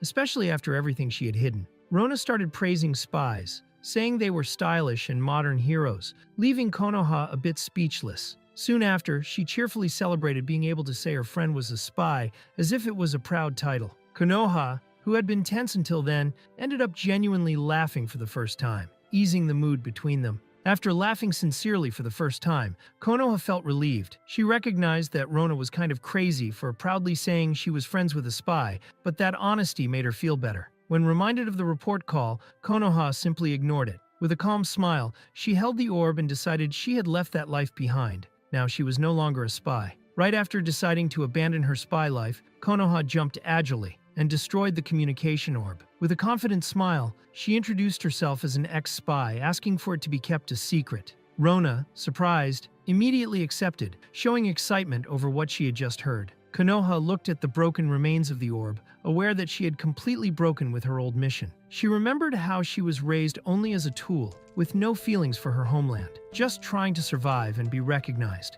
But seeing Rona and her way of living, she realized all that which guided her had lost its meaning. For the first time, she felt something different and genuine. Konoha took the initiative with confidence and enthusiasm, making it clear that now her focus was to win the food stall contest. Rona responded with the same enthusiasm, excited by the idea. However, when the topic of Konoha's old mission came up, Rona seemed surprised to discover she was the target of the investigation. The bigger shock, however, was Konoha realizing Rona had never noticed that until now. With many fruits available, Konoha proposed making fruit candies as a new option for the stall. She analyzed that the sweet would be easy to make, could be used as a topping on shaved ice, and would help make the stall's appearance more eye-catching to attract customers. While she got excited about the idea, Rona watched from a distance and noticed how much more energetic and lively Konoha was than before. Konoha admitted that she might do better as a merchant since she was having much more fun with this new role. She asked about the progress of Rona's secret plan, and the girl enthusiastically confirmed that everything was going as planned. Meanwhile, Rona had already teleported to the port city of Aquas to fetch something important, but upon arriving, she was met by a mysterious man who called her by name with an intriguing smile. The blacksmith proudly handed over the shaved ice machine, revealing he had stayed up all night to finish it. Rona was impressed with the result, praising the dwarf's work for creating something identical to the project image. The machine shone like new, making it clear it was ready to be used at the festival. Rona took advantage of the momentum and asked the blacksmith to also build a takoyaki machine. He, excited, immediately accepted the new challenge. She already began imagining how it would be possible to recreate the dish with the dwarf's skills. The scene jumps 5 days into the future, hinting that something big was coming. Rona marveled at the result of all the effort. In just 5 days, they had completely set up the food stall. Everything was ready. The structure, the sweets, and even the ice machine assembled perfectly. The realization of the idea seemed like a true miracle. Even with the stall ready, the mood was different now. The two appeared wearing yukatas, as tradition commands at festivals. The girl was excited, smiling, while the ex-spy looked a little uncomfortable with the flashy outfit. Although he admitted it helped highlight the stall, he didn't feel very comfortable with the attention. While the ex-spy was embarrassed, seeing that the internet already had several images of him in different outfits, the two made the final check of the stall. Everything was right, pleasant atmosphere, enough utensils, all clean and well organized. The setting was perfect for the festival to start. Rona began to get nervous with the contest approaching, thinking she needed to do her best to pay off her debt. Meanwhile, everything seemed under control beside Konoha. But in the middle of this calm preparation, a stranger approached with a serious tone and asked directly if she was Rona Hermit, suddenly making the atmosphere tense. Rona felt awkward when the mysterious visitor appeared before the opening time. The woman calmly examined the stall and asked if that sweet was for sale. Rona confirmed, still a bit confused. The woman praised the product, saying it was visually beautiful and easily appealing, showing some interest and carefully analyzing everything. The blonde girl continued observing the sweet and commented that, although good, it wouldn't sell. She explained that it's not enough for the product to be pretty. One must know how and where to sell it. If it's in a place with no foot traffic or if it looks strange in the dark, no one will buy it. She said it only works if sold by the right kind of merchant, surprising Rona with the visitor's straightforward logic. The blonde girl went on criticizing the sweet, saying that as it was, the product was pathetic. She mentioned having heard of a great merchant who saved the port city of Aquas and came just to check it out, but she was disappointed. Rona tried to understand who she was and asked if the girl would also participate in the stall contest. The blonde was surprised that Rona hadn't recognized her. Then Rona's friend whispered, revealing that the girl came from the biggest commercial company in the capital city of Dorland. The blonde girl revealed she was the head of the largest commercial company, leaving Rona completely shocked. Then the girl said that information is the basis of any merchant, and that coming there was a waste of time. She turned her back and left, leaving Rona standing there, unsure how to react. Even after being belittled, Rona stayed excited and lifted the mood with a smile, saying it was time to enjoy the food stall contest. Meanwhile, the blonde girl just watched and, back in her room, coldly closed the door, saying it was all ridiculous. The two watched the blonde girl leave in her carriage, still trying to figure out who she was. One of them said she didn't believe the prodigy girl had appeared in person, commenting that her aura was intense. Then she revealed that the girl rebuilt a shop at 5 years old and in less than 10 turned it into the biggest commercial company in the capital city. Furthermore, she had won the stall contest several times. Rona looked surprised, wondering if they really stood a chance against that girl. But her companion quickly replied confidently that compared to Rona, she was nothing special. She said that seeing the girl in person made her sure that Rona could win. If it were the other way around and Rona was the enemy, she herself would feel hopeless. She finished with a smile, saying she fully believed in Rona's strength. The two got excited and prepared to put the secret plan into action. With a determined smile, Konoha said it was time to deliver the final blow. Rona agreed, full of energy. The scene cuts to a hand clicking to expand an internet window, marking the start of the plan they had been waiting for. Now the real show would begin. President Melche received a detailed report of her day's schedule, including 4 business meetings in the morning and a lunch with the finance minister in the afternoon. When asked about the food stall contest, she showed disinterest, stating there was no competition worthy of her stall and that the important thing was to guarantee victory. Still, she asked to check which stalls would be participating in the event that day. In the past, the Dorland shop was created with a simple wish: to make parents smile. The environment was modest but full of affection and effort. The young woman, watching her parents work with dedication, began to understand that it was not enough to have good products. It was necessary to know how to sell them the right way. If the products didn't sell, no one would be happy, regardless of who made or bought them. This understanding marked the beginning of her journey in commerce. The young woman began suggesting ways to improve sales at the family shop. Her father, curious, listened to her ideas and asked if they would really help sell better. Gradually, with small changes, the shop started attracting more customers. The once simple environment transformed into a lively and busy space. Over time, the Dorland shop prospered, filling her parents with joy and pride, seeing the place full of happy people buying their products. Determined to help, the girl promised to sell many products for her father, believing that by increasing profits, more people could smile. She developed a strong sense of responsibility, treating even the products with care. as if they had feelings. For her, selling well was a way to value everyone's work. Over time, she began to wonder why others couldn't do something so simple, as with more knowledge it was possible to enjoy and transform all of that into something pleasurable too. As she grew, the girl dove into the business world with an increasingly ambitious vision. She planned to build factories based on her new production model, betting on the era of mass production and consumption. She promised her father she would give him a lot of work, showing her focus on expansion. However, while the numbers in the records grew as expected, the excitement she felt as a child disappeared. Now, even with success, she found herself consumed by emptiness, far from the passion that once motivated her. Even with all the success and growth, Melche felt lost. The memories of when everything was simple and fun contrasted with the cold reality of business. She no longer knew how to love what she did or how to bring back the smiles that once motivated her. The joy that existed in the beginning had vanished, leaving only doubts and a void that not even progress could fill. Suddenly, something pulled her from her thoughts, awakening her to the present. While reflecting on her doubts and frustrations, Melche was surprised by movement outside. Hearing the buzz from the street, she got up curious, still hugging her doll. Something was attracting people's attention, and even without understanding what was happening, she felt this moment could be the beginning of something different. Outside, a group of people gathered, excited by the news. A stall selling shaved ice, a sweet unknown to many but visually irresistible. The curiosity and excitement of the crowd caught Melche's attention, who recognized the announcement being broadcast. It was the same voice from before, insecure but determined, inviting everyone to check out the new product in the north section. Intrigued, Melche realized something different was happening, something she hadn't planned. Melche remembered the girl responsible for the stall, a simple young woman who admitted she didn't know much about business or how to sell. Even so, her sincere desire was to create a stall that made everyone smile. These words, so pure and unpretentious, echoed inside Melche, rekindling feelings she had forgotten, the true purpose behind the commerce she loved in childhood. Watching from the window, Melche noticed something unexpected. The crowd began moving en masse toward another stall, attracted by the enthusiasm and novelty of the place. Many said they had already visited the famous Dorland stall several times and wanted to try something different. Silently, Melche became thoughtful facing the scene. Meanwhile, her assistants found the movement strange, wondering if it was some kind of trick. Facing the unusual situation, she made a sudden decision. She canceled her schedule, feeling she needed to see it with her own eyes. Faced with the unexpected turnaround, Melche canceled all her appointments for the day and ordered to be taken immediately to her own stall. Upon recognizing Rona as responsible for the movement,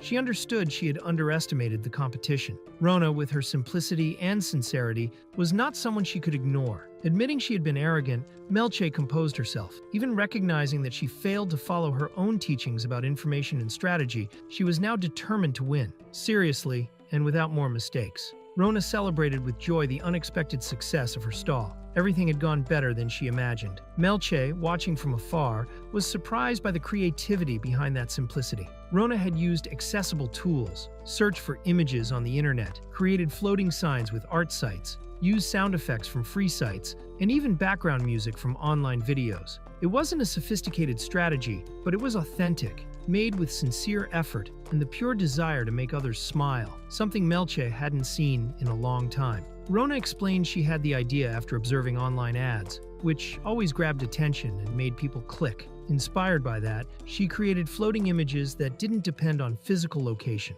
were colorful, visible even in the dark, and sparked immediate curiosity. For others, that seemed like a revolution in product advertising. Visitors were impressed by the effects and creativity, while Rona modestly credited everything to the joint effort and the simple wish to brighten the passers-by's day. Even with the initial success, the youngsters understood that was just the beginning. Getting attention was only the starting point. Keeping interest and winning customers would depend on continuous effort. With this thought, they motivated themselves to give their best during the contest. Determined and excited, they decided to face the challenge enthusiastically, ready to turn work into fun and make the stall shine even more. With the official start of the stall contest, Rona and her partner received the first customers enthusiastically. The movement was intense, with a growing line of curious and excited people eager to try the new sweet. They served quickly, using a magical item that delivered ready products instantly, surprising customers with efficiency. The stall soon became one of the event's highlights, combining agility and friendliness with a touch of simple but effective creativity. The stall's success was immediate. Customers were delighted with the sweet's flavor, praising the surprising and unique combination of tastes. Quickly, the news spread, and a crowd began to form. However, with the sudden demand increase, the stall team became overwhelmed, realizing there was not enough staff to serve everyone. The initial joy mixed with the desperation to keep up the pace, while the line only grew. To deal with the overload, a diverse group was hastily gathered. Disguised elves organized the line and took care of cleaning. Even so, the situation exceeded all expectations, catching everyone by surprise. Not even the planners had data to predict such popularity. Behind the scenes, a mysterious team dressed in dark cloaks took care of the dishes, but their intimidating appearance kept others from approaching to ask for help. While thinking of solutions, the feeling was clear. They were missing opportunities due to lack of preparation, despite all dedication. Facing the chaotic situation and lack of staff, Rona activated a special skill from her equipment, surprising everyone by splitting into 3 identical copies. The technique, called water clone dance, allowed her to temporarily multiply, helping cover the missing roles. The action was unexpected but brought immediate relief, allowing the stall service to continue with more agility amid the turmoil. With the 3 Ronas working side by side, the mood became even more chaotic and comical. Her teammates tried to handle the situation, but it was hard to tell which of the 3 was the original, since they all answered in sync. Despite the confusion, the copies fulfilled the role of keeping up the service pace well, even if it was now almost impossible to tell who the true Rona was amid the multiplied efficiency. The confusion increased when not even the copies themselves knew who was the original. To organize the chaos, a teammate decided to assign roles to each. Rona A would take care of reception, Rona B would write down orders, and Rona C would be responsible for fetching the sweets. With everything structured, tasks resumed with more control, but there was still a feeling the team was not enough for the demand. Even so, determination continued, and Rona had a new idea upon noticing that. To finally solve the lack of helpers,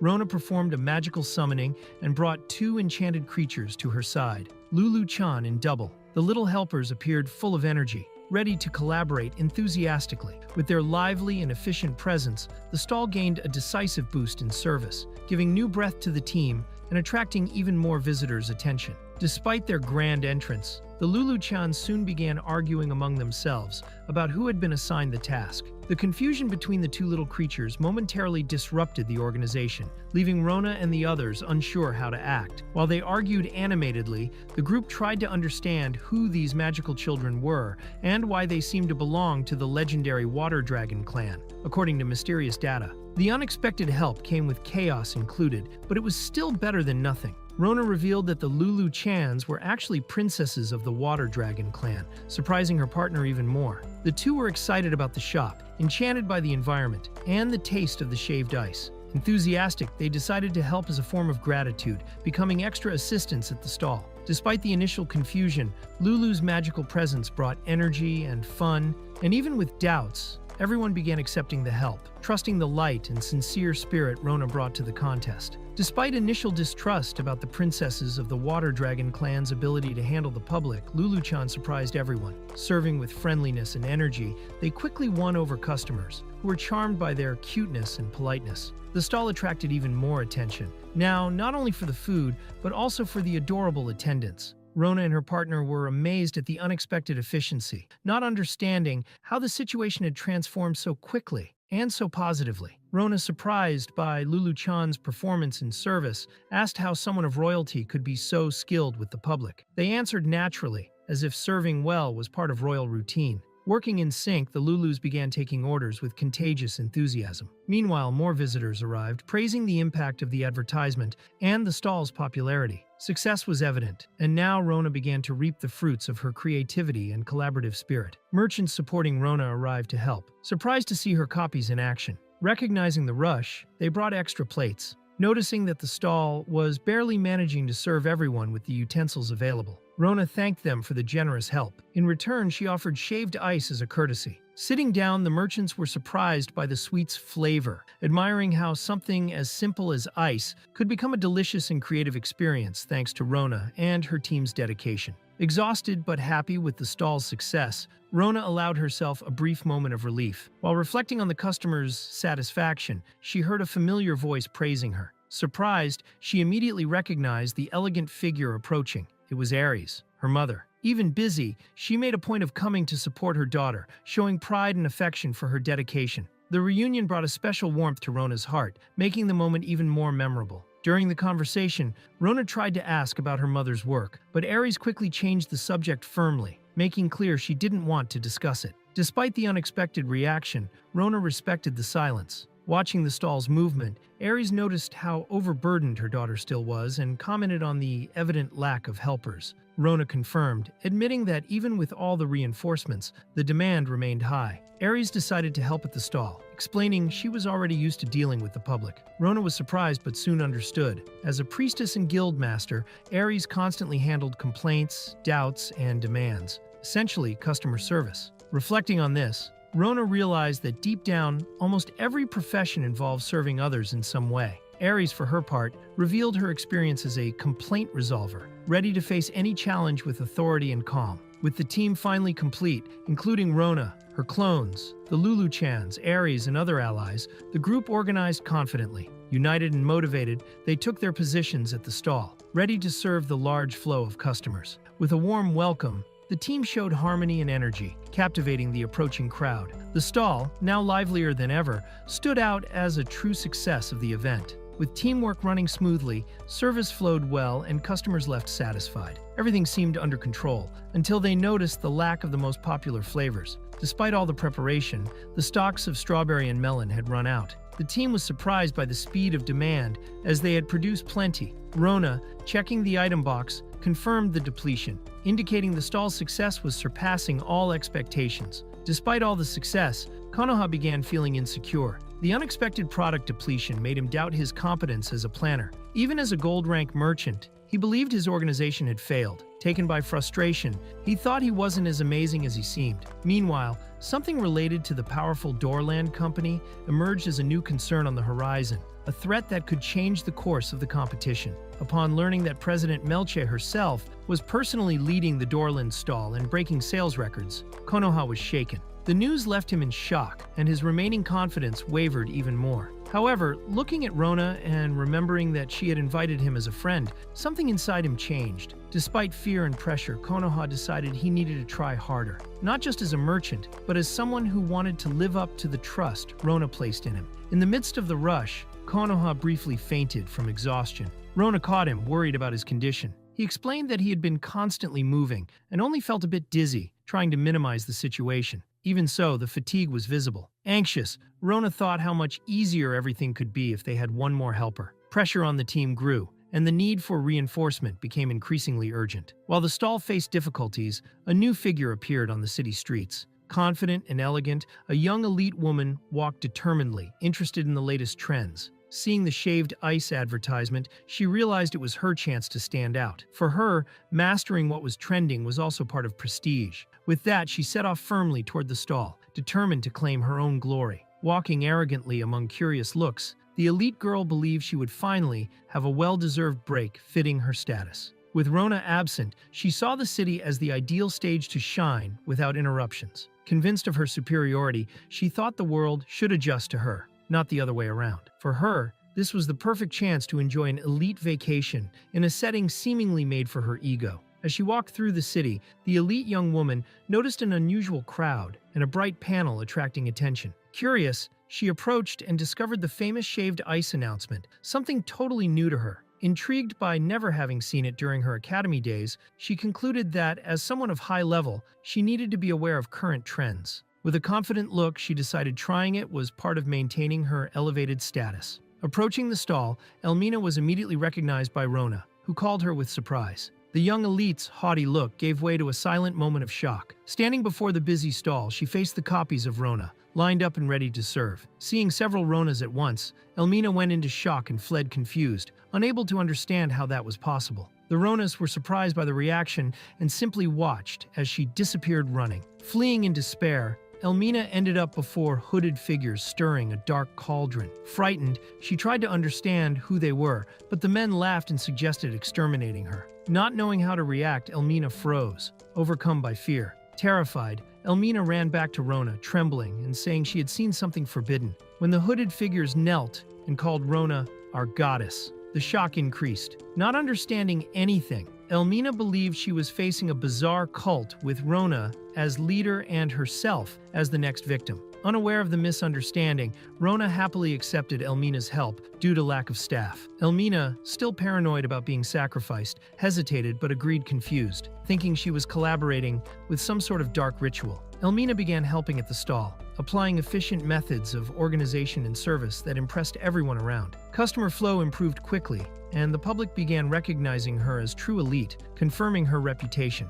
Confident, Elmina took leadership proudly and declared she would transform the stall into something worthy of her reputation. Dressed elegantly, she impressed the crowd, who acclaimed her as a true elite manager. With the stall running perfectly, Elmina noticed the team was becoming overwhelmed. The Liu sisters looked directly at her, making clear they expected her to step in as well. Even reluctantly, Elmina was forced to act in service. Embarrassed, she tried to welcome customers, but her expression clearly showed she was not happy with this common task. Despite her reluctance, Elmina ended up attracting customers' attention. Her serious and uncomfortable expression created an unexpected effect. Visitors were charmed by her posture and began excessively praising her. In the background, Rona watched everything with a satisfied smile. Konoha returned after resting and noticed the stall's atmosphere had changed completely. Surprised by the new dynamics, she thanked Rona for getting reinforcements while she was away. Relieved to see everything working better, Konoha began reflecting on himself, thinking he was simple compared to the others. Despite inner doubt, he decided to push himself until the end of the contest, determined to give his best in this final stretch. Even tired, Konoha decided to continue until the end, motivated by collective effort. Rona supported him with an enthusiastic smile, and the stall's movement continued with new customers arriving. The stall kept serving successfully, now even offering a luxurious dish with caviar. Customers remained satisfied, but Konoha began to find Rona's absence strange. Konoha questioned the unexpected success of a new menu item, and Rona revealed she added caviar following a strategic tip. Despite the surprise, the idea proved a huge sales success. The caviar stock ran out, but sales stayed high. Konoha was surprised to realize the stall's success was thanks to Rona, who managed everything efficiently even in an unfamiliar environment. A new character appeared, Reinhardt, Rona's old mentor from her adventurer life. While she introduced him, Elmina also drew the crowd's attention, soon located by him in the midst of the crowd. Reinhardt explained he was with Elmina as escort when she was called by the king to receive a medal after a demon attack in iPhone Town. However, he discreetly revealed that it was Rona who really defeated the demon. Even busy, Elmina kept helping at the stall, which increased Rona's admiration even more. Reinhardt also offered to help, stating he had service experience because of his job as a guard. He began attracting many customers with his presence. Reinhardt drew attention and attracted a crowd, but ended up messing up the line. Elmina intervened to organize. Meanwhile, the movement remained intense and everyone continued working to keep the pace. While the hooded followers watched silently, Konoha smiled satisfied with the special dish's success. Rona approached and called his attention to something, revealing something unusual was about to happen. Konoha watched, surprised, as the stall they all had worked so hard to build was being inspected by judges. Tension began to rise. The group posed excitedly at the stall, showing confidence while Lulu and the others smiled happily. Rona, looking at the scene joyfully, commented how everything had really become fun thanks to Konoha's effort. Konoha smiled emotionally, saying that had been the happiest day of his life. He thanked Rona for providing such incredible memories for the first time. The stall contest came to an end. Rona and Konoha thanked the audience, closing everything with a feeling of a job well done. After the stall closed, everyone celebrated the event's success. Reinhardt suggested a next mission, Ares had fun, Lulu said goodbye excitedly. Elmina collapsed from exhaustion, and Rona thanked everyone with a smile. Rona and Konoha talked while waiting for the results announcement. Both felt a bit sad about the event ending, but happy they had fun. Reinhardt joined them and commented that the competition, led by the Doorland Trading Company, also seemed to be doing well. Melche appeared unexpectedly, stating the results were already obvious. Rona and Konoha reacted surprised to see her. She revealed she had observers watching the stall all day and said she had something to declare, which put Konoha on the defensive, thinking she had come to complain again. Melche surprised everyone by sincerely praising Rona's stall. Admitting defeat, she recognized that the event was more than a simple competition, praising the joyful atmosphere created around Rona and her creativity, highlighting that she relied not only on her skills, but also on the environment she built. Melche states that even selling the same products, she wouldn't have achieved the same results. She praises Rona as an excellent merchant, leaving the girl confused since she doesn't consider herself one. The moment ends with both unsure how to properly react to the situation. Konoha acknowledges that the stall's success was thanks to Rona's strategic thinking, which turned an unusual idea into a profitable business. Melche admits she underestimated her and apologizes, recognizing her mistake. Rona reacts surprised at being praised so much. Rona and Konoha begin to better understand Melche's personality, realizing that despite seeming cold, she just speaks honestly. Melche admits she only wanted to recognize good work, but reveals her real reason. She wants to know if there is still shaved ice left. Melche tries the shaved ice, while Rona and Konoha watch. Despite the initial tension, she finishes it quickly, showing she liked it, even without saying a word. With free time until the results announcement, Rona suggests they walk together through the stalls. Melche agrees, and they comment that they hadn't managed to visit anything during the day. While walking, Konoha explains that some stalls were there even before the contest, and that many just used the opportunity to make a profit. Watching the activity at the stalls, Konoha comments that many want to sell the remaining stock. Melche says she set a closing time to create exclusivity. Konoha decides to go to the commercial guild to register sales, leaving Rona and Melche to stroll. Melche notes that seeing the products in person gives a different feeling than just reading about them. Rona and Melche find a claw machine stall with plush toys. Melche, seeing the toys, asks if they are for sale and decides to buy them all at once, surprising the stall owner. Melche insists on buying all the plush toys, but the owner explains that the stall doesn't work like that. Rona offers to win them at the game, relieving the young man, but before she starts, someone interrupts her. Rona begins to act with absurd speed, frantically trying to win the claw game. Melche watches, confused, while the stall owner asks what exactly she is doing.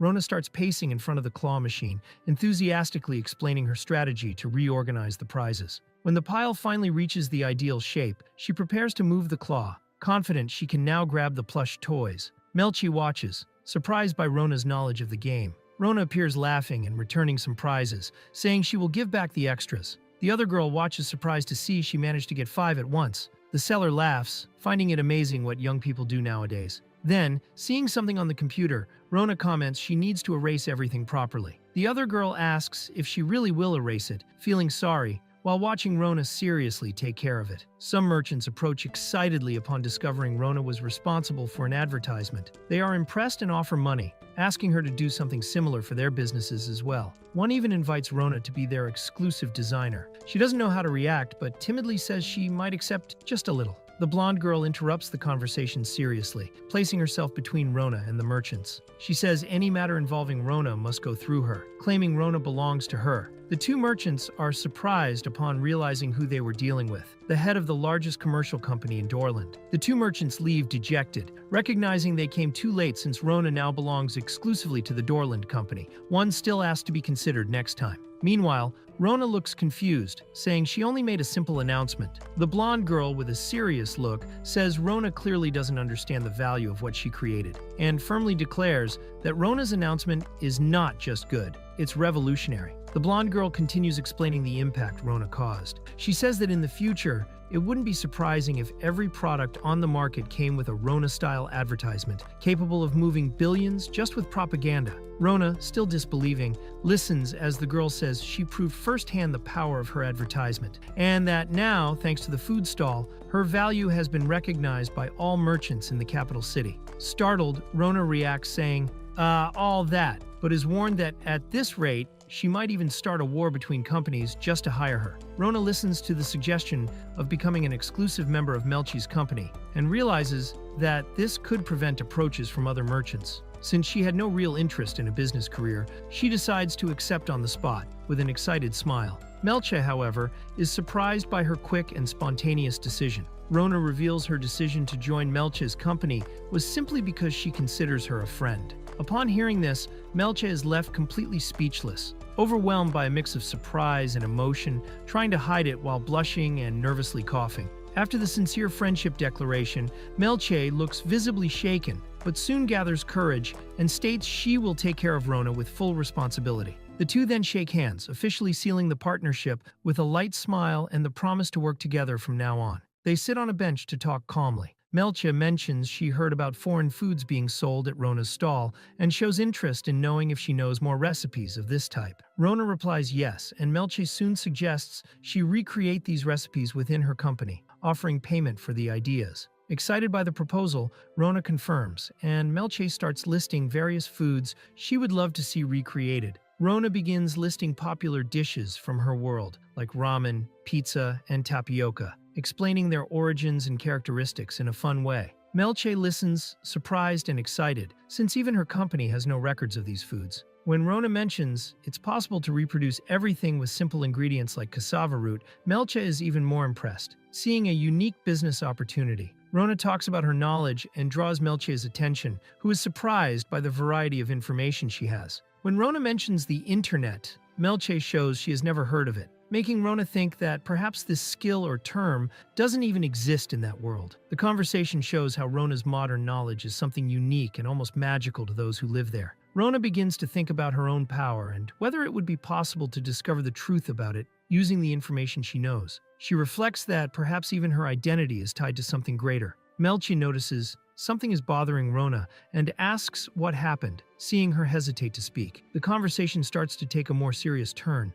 with Rona seeming about to reveal something important. Rona says she tried to find information about herself before and ended up finding something bizarre, a novel describing everything she did and thought in detail. Melchi is surprised and a little uncomfortable with the revelation. Finding it strange, the book cover appears with a striking title and Rona's own image, making everything even more mysterious. While talking on the bench, Melchi reveals she felt uncomfortable with what she found before and decided to stop searching for more information about herself. Rona then offers to look up Melche since she seemed famous enough. When the search is done, the result surprises. Melche appears as a final boss of a main story, with a very high level and a dark past, where she tried to turn the capital city into a dungeon dominated by dolls. Rona is completely surprised by the information appearing on the screen, revealing that Melche was listed as a kind of final boss. Trying to soften the situation, she just says Melche tried to dominate the capital, but quickly covers it up with a nervous smile. Melche notices something strange in her behavior,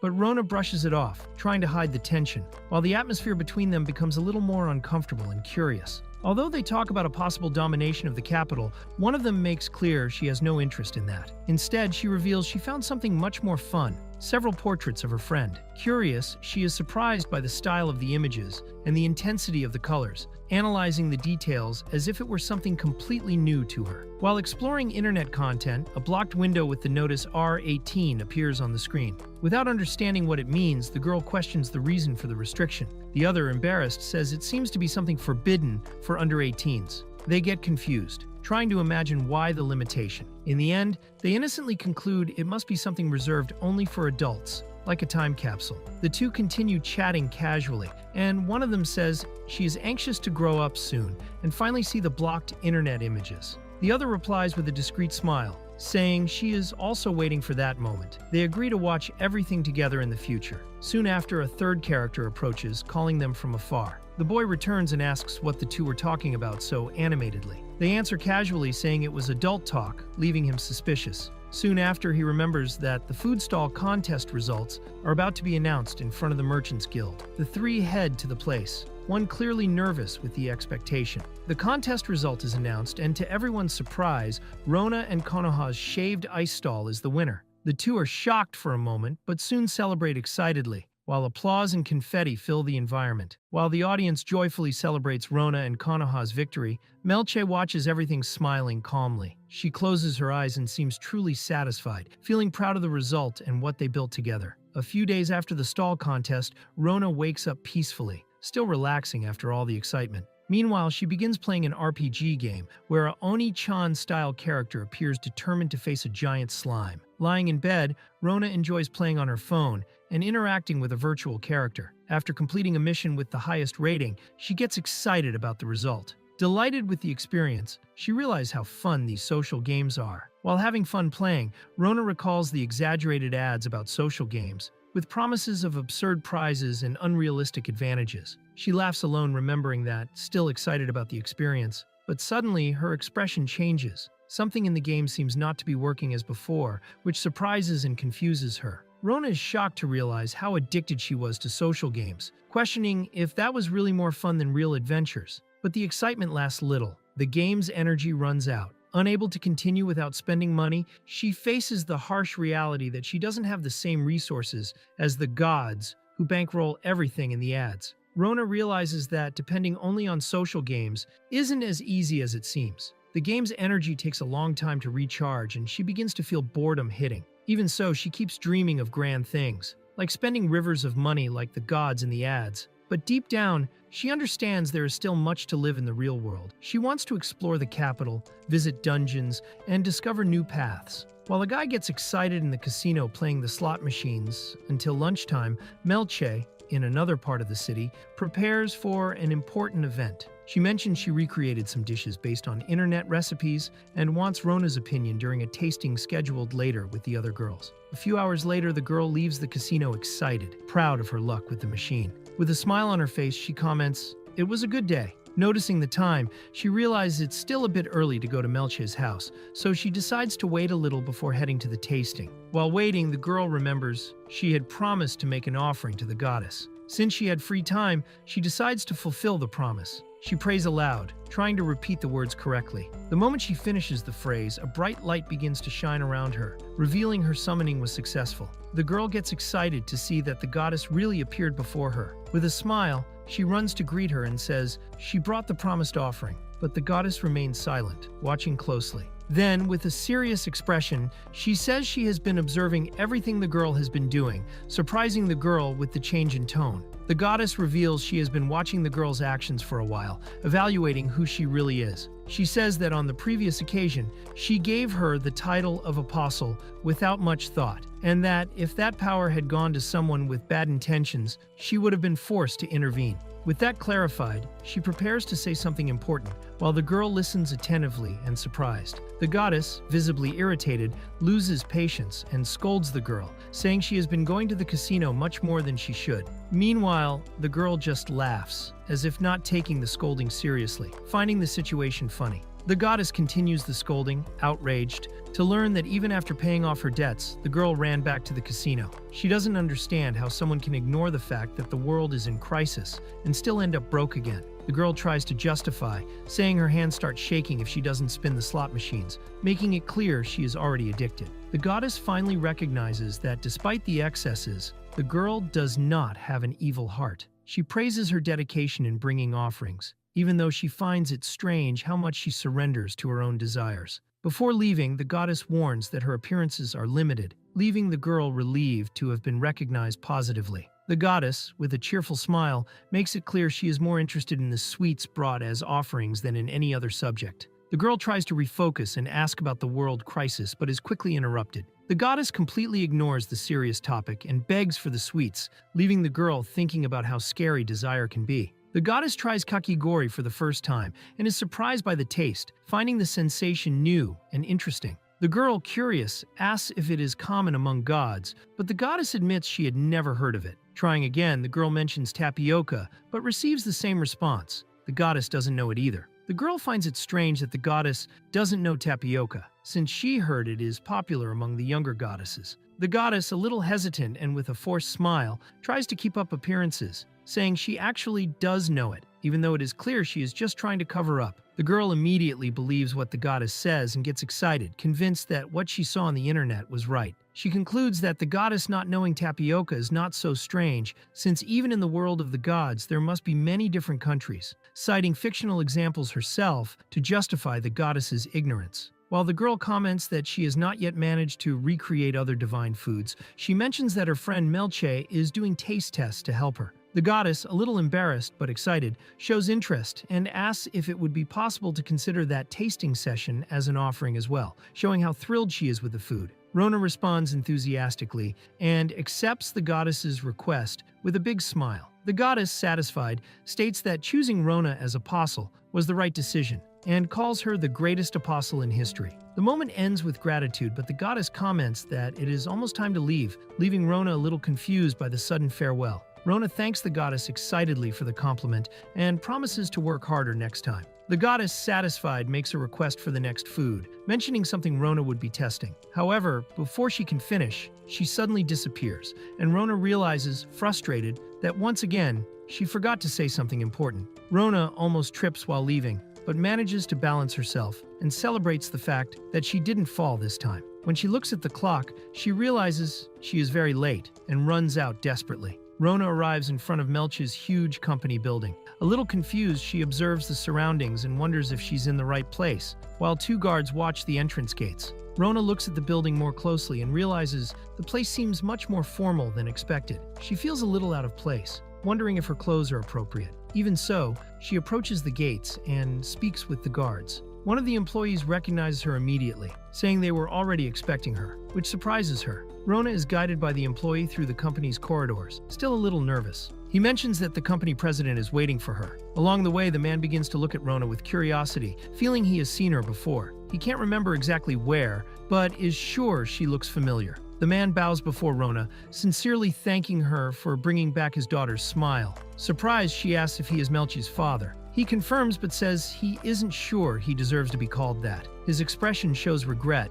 and Rona just watches silently, trying to understand the situation. Melchi's father comments that it has been a long time since he saw his daughter smile that way. He says he just wanted to truly thank her. He shows a memory of Melchi happily talking about Rona. He thanks Rona for being by her side and says he is really happy Melchi has such a friend. Rona, embarrassed, replies that she is just happy to have become friends. Rona is taken to a special room for the tasting. The man opens the door and says this is the place, letting her enter alone. As soon as she arrives, she thanks him for the help on the way and finds Melchi, who runs excitedly and jumps on her, hugging tightly. Rona thanks her for the invitation, and Melchi seems very happy with her presence at the event. Rona asks if Melchi wasn't busy, but she replies that she even sent away the finance minister just to be able to talk with her. Melchi says talking to Rona is more important. Then, excited, she says she tried to implement the stock system Rona explained. She says it could be a revolution, and if it works, they might even dominate the world with it. Rona, surprised, replies with a smile, saying it's great to hear. Konoha appears nervous, overhearing the girls talking about world domination,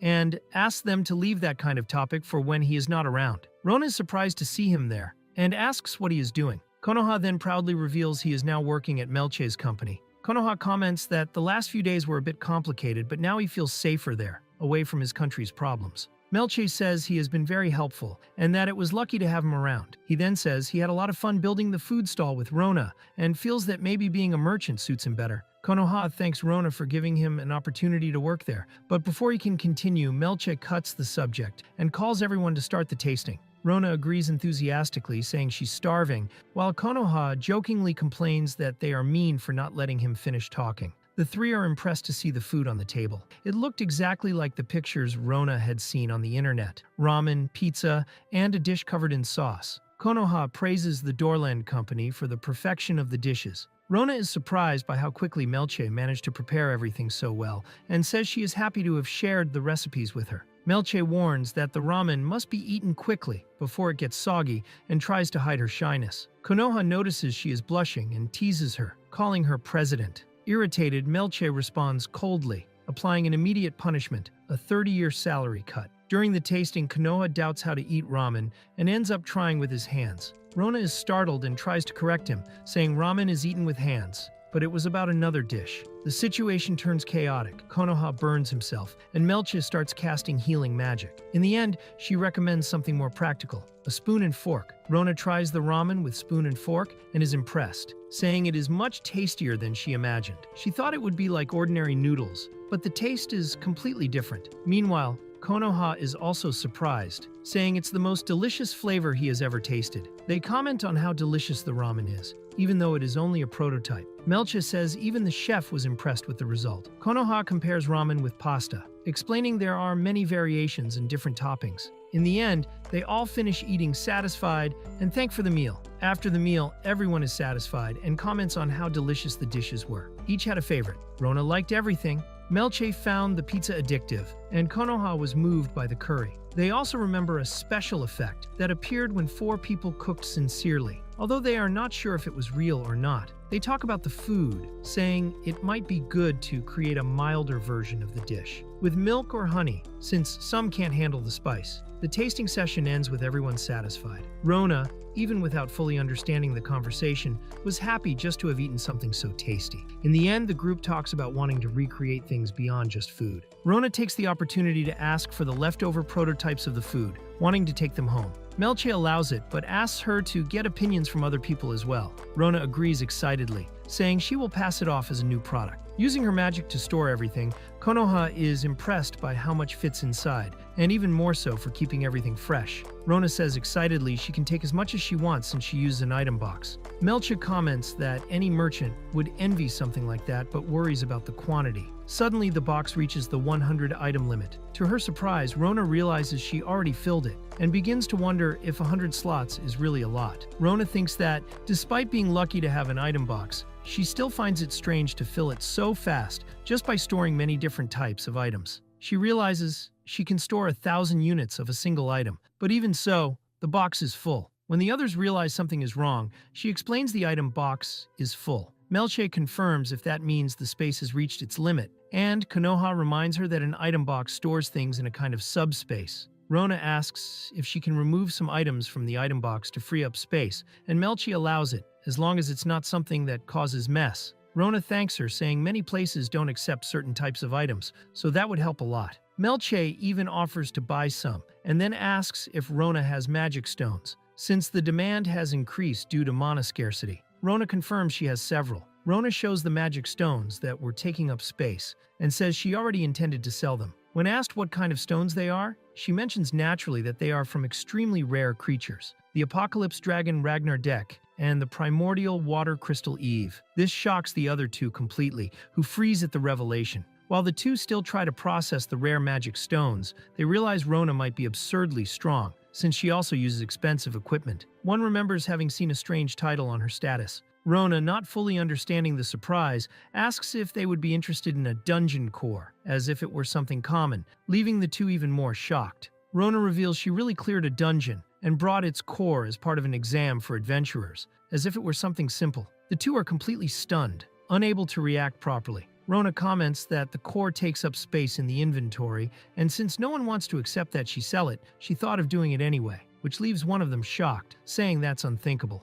It is revealed that the dungeon core Rona has is actually the legendary Philosopher's Stone, an ancient item that once brought prosperity to entire civilizations. It is the result of someone fulfilling their wishes, and for that reason, the core can turn desires into reality, making any dream come true. For this reason, all nations and powerful organizations in the world are secretly after this object. Rona decides to hand over the dungeon core without much thought, leaving Melche totally shocked by the casualness of the situation. The others panic, since the item is something the entire world would be hunting. They immediately start talking about hiding the core, worried about security. Melche reveals the place has been under maximum security since Rona's arrival, with restricted access and even soundproofing. Rona realizes that freeing some space in the item box was not enough. She thinks that, with the food coming back, everything will fill up again. After using this magic box so much, she can no longer live without it. Knowing she won't be able to use it properly becomes a serious problem. Then, determined, she begins looking for a way to expand the box's capacity. Going straight to the beginner's FAQ, she discovers she can expand the item box by buying premium gems or defeating difficult dungeon bosses. Since she doesn't have divine money, the only option is to get slots by facing dungeons. Remembering when she got the item box for the first time after defeating the boss of the underground labyrinth, she decides to look for more dungeons. She sees several near the capital and thinks she can take advantage of that for a new adventure. Rona sees a beautiful image of the golden land of Eternia and decides then and there that she will visit the place. She raises her arm excitedly, saying she will do tourism there. Meanwhile, the other two just watch in shock, thinking she is about to get herself into another dangerous situation. Then they go to the Golden Island. It was the name of a dungeon that was sealed right beneath the royal capital, and because of this, Rona decides that she is leaving the Golden Island now. The girl likes all her food outside, and Rona asks if everything is all right. Obviously, she says yes, and that she understands the situation, and that she finally understood what her precipice was for being an apostle, and decided to fight the evil goddess on that journey to the Golden Island. It will be very arduous and terrible, but do you have something that she can do, should you say? Rona says that in that case, she would like to borrow that space that was with her there. Only the woman does not understand very well, and asks if everything was all right.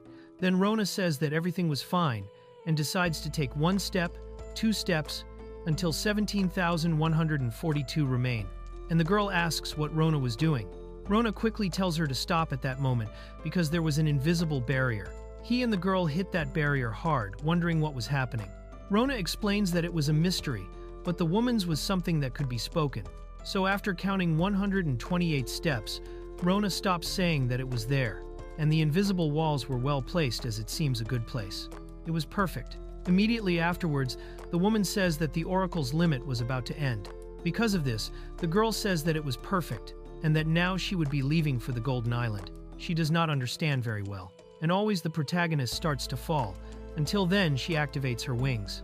And so that ended up surprising the protagonist, who said that the internet space was different. She was being thrown. It was very unexpected, but it was, as I was saying, on the internet. The movement that was used in a space movie, now he would need to go straight to the Golden Island.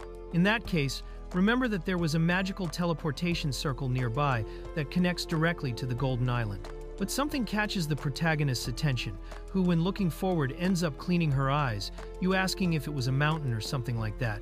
From there, fire starts to come out, and so the protagonist starts to get scared. A hand comes out from there in the middle, and so it was a person. Rona did not directly know what it was, and it seemed something extremely strange, so she should check the information. The monster was a boss that stayed on the Golden Island. Its weakest point was the light on the body and physical on the right arm. Imagine on the left arm, it has a description that is the second form of the main story of Part 2 of the last boss of the terrible goddess. If you manage to lock that boss in a room before the wall, that thing stays still in a pose that would perfectly witness an online joke. The protagonist did not know what the last one meant, and did not know what that second form was supposed to be. So maybe they could get more items from the boxes, and that could be treated as a dungeon. But anyway, if something goes wrong, she could use Google, and so she quickly stopped thinking. Now it was just time to try to solve that whole situation. She keeps hitting the monster, and it seems that it was causing injuries at least. And so she tries to use her staff to drain a little magic, and obviously could absorb quickly. However, she cannot find the teleportation circle. Maybe it is in that boss's dungeon, or maybe she cannot leave until defeating that creature. In the end, Rona did not understand anything, and that she would just hit calmly. The monster was agonizing, and so she realizes that games and bets were very cool while releasing several spells on top of the monster. Soon after, she received the message that she defeated the Beast of Revelation and gained 66,666 experience, increasing her level to 73, and also one of her abilities increased in level, which was Game Hunter level 4, that had now gone to level 5. Besides that, the spatial item box increased to 50, and also gained a title of Queen of the Apocalypse. But a strange presence was increasing, and that she should check when nearby. Many messages disappeared directly, and so, the protagonist is happy with everything going right. Besides that, she needs to take a celebration and excited photo. Only the monster starts to be reborn. Rona thinks of her friends saying they would be happy to see that dungeon, and that there would be a very funny story to bring. But a magical circle ends up appearing, and maybe that should be the magical circle for teleportation. But then she jumps without thinking twice, and so goes to the ancient city. A barrier starts to break, and several things start to be caused at that moment. Several people start to murmur, and finally it had happened. The evil goddess had finally woken up, since the demons were sealed years ago underground. Once she woke from her seal, the demonic race would also be thrown out of the land, and so would return to the surface. Now they should begin. Those were the numbers of the beasts that were around there. And now, they begin to call the crowned queen the Beast of the Apocalypse, who brought the 4 unknowns and the fruits that would have the answers. Now it should appear in the name of the evil earth goddess. The magical circle starts to explode, and so they open their eyes. And when observing it was our dear Rona, who was there, saying hi to everyone. Immediately afterwards, Rona starts to walk through the Golden Island, noticing that it was very beautiful, just as expected from a guy that was called tourist attraction of the whole internet world. The people raised their hands, giving glory to Rona, since she was considered the goddess in that place. Only she wonders what she should do next. So that should be what people call hospitality. Everyone in the city was very good and calm. It seemed fun to travel to that place. Soon she asked what she could do, and all the people quickly proposed to do anything for her, that they should make the sacrifice. Only that was not what Rona wanted, any money. Soon they asked to bring the 4 treasures of that place, and that is what everyone does. All the treasures of that world were totally hers. But that was not what they wanted, so he decides to put 10 times more, and the protagonist says that it was fine, that this is much more than enough for hospitality. It was something very scary for her. So alright, she decides to say that they will take a look at the kingdom that was there above them. Everyone becomes completely perplexed by that and scared about what should be happening. because the demons were sealed in the underworld for over 1,000 years. Now they do not have the culture of what visiting is. So he wonders what he should do to get into a discussion without being disrespectful to her. From that, they will fail God's expectations, and it is because of this that they are completely scared for now. If they are watched by God's behavior, perhaps the figures could understand correctly what was happening. Walking through the place, the protagonist says that it was very beautiful. However, she was very excited that she appeared there. Soon after, she finds a place to take a good photo. The camera was super photogenic also for the internet, so I decided to take several photos, saying that all of that was very incredible and that she had never seen a place as beautiful as that one previously. The hormones got excited, saying they were happy to see that. Only the monsters started to get in the way. So she decides to throw a small fire, and everyone is shocked by the immense power of the protagonist that ends up destroying everything as if it were nothing. Soon she took a good photo and was very excited to be there. Soon the demons ask if she was satisfied already. She also throws a small lightning bolt, and everyone is even more shocked. Soon everything was perfect already. She liked a lot of money in that place that was very beautiful. But the demons say that they do not live there. And so an attack appears immediately afterwards towards our protagonist that she quickly uses a reflection barrier and ends up defeating the monster that was throwing attacks at her. After taking some photos, she notices that it was becoming much more fun, and the reflection shield ended up destroying the monster as if it were nothing. The demons were shocked, saying that tourism was very fun, and wondered if that was the sacred power of the goddess, which was something very marvelous. So everyone knelt and excited, saying that they finally found someone to be the new god that they never thought that day would arrive. The day that they could return home. Obviously, Rona became completely scared, and soon they say that the Golden Island has much more to become besides a dungeon. It is that the demons could not live in that place anymore. Infinite treasures. A beautiful city. Life is eternal, and bodies very strong. It was much more than philosophical stones that were being found there. The city was much more corrupt than the reality of becoming a dungeon, that golden land an exception for the piles of money. That became infested with monsters in the kingdom of humanity. They are demons who were punished from that point, and who have no choice but to invade the surface using the dark powers of gods. The protagonist understands, but at that moment they start to cry, giving glory to their new god. The magical circle starts to corrupt, and so starts to demonstrate its true face. The time had arrived, and so after getting dark enough, someone appears, saying that it was time to begin, that the dark would start now. Now that the time had arrived, they could perfectly understand what was arriving. The era of darkness, who said that was the evil earth goddess. Meanwhile, she starts to walk and feels a devastating power. She quickly breaks the walls and starts to walk. She feels excited because a very strong power was expected from a temporary body that can only do that. The form was nothing more than created with temporary magic. However, the true form should be sealed somewhere. She understands that the powers did not return enough to the own soul, so it should be enough to escape that seal. They could wait a long time to conquer the whole world with the power. Everything depends on the gods now. She smiles, saying she can already hear the people saying they were waiting for a long time. Besides, the sounds were very far away. Everyone was so far from her presence that was keeping distance. However, no, she realized that the voices were even farther away, and so started to find strange what was happening.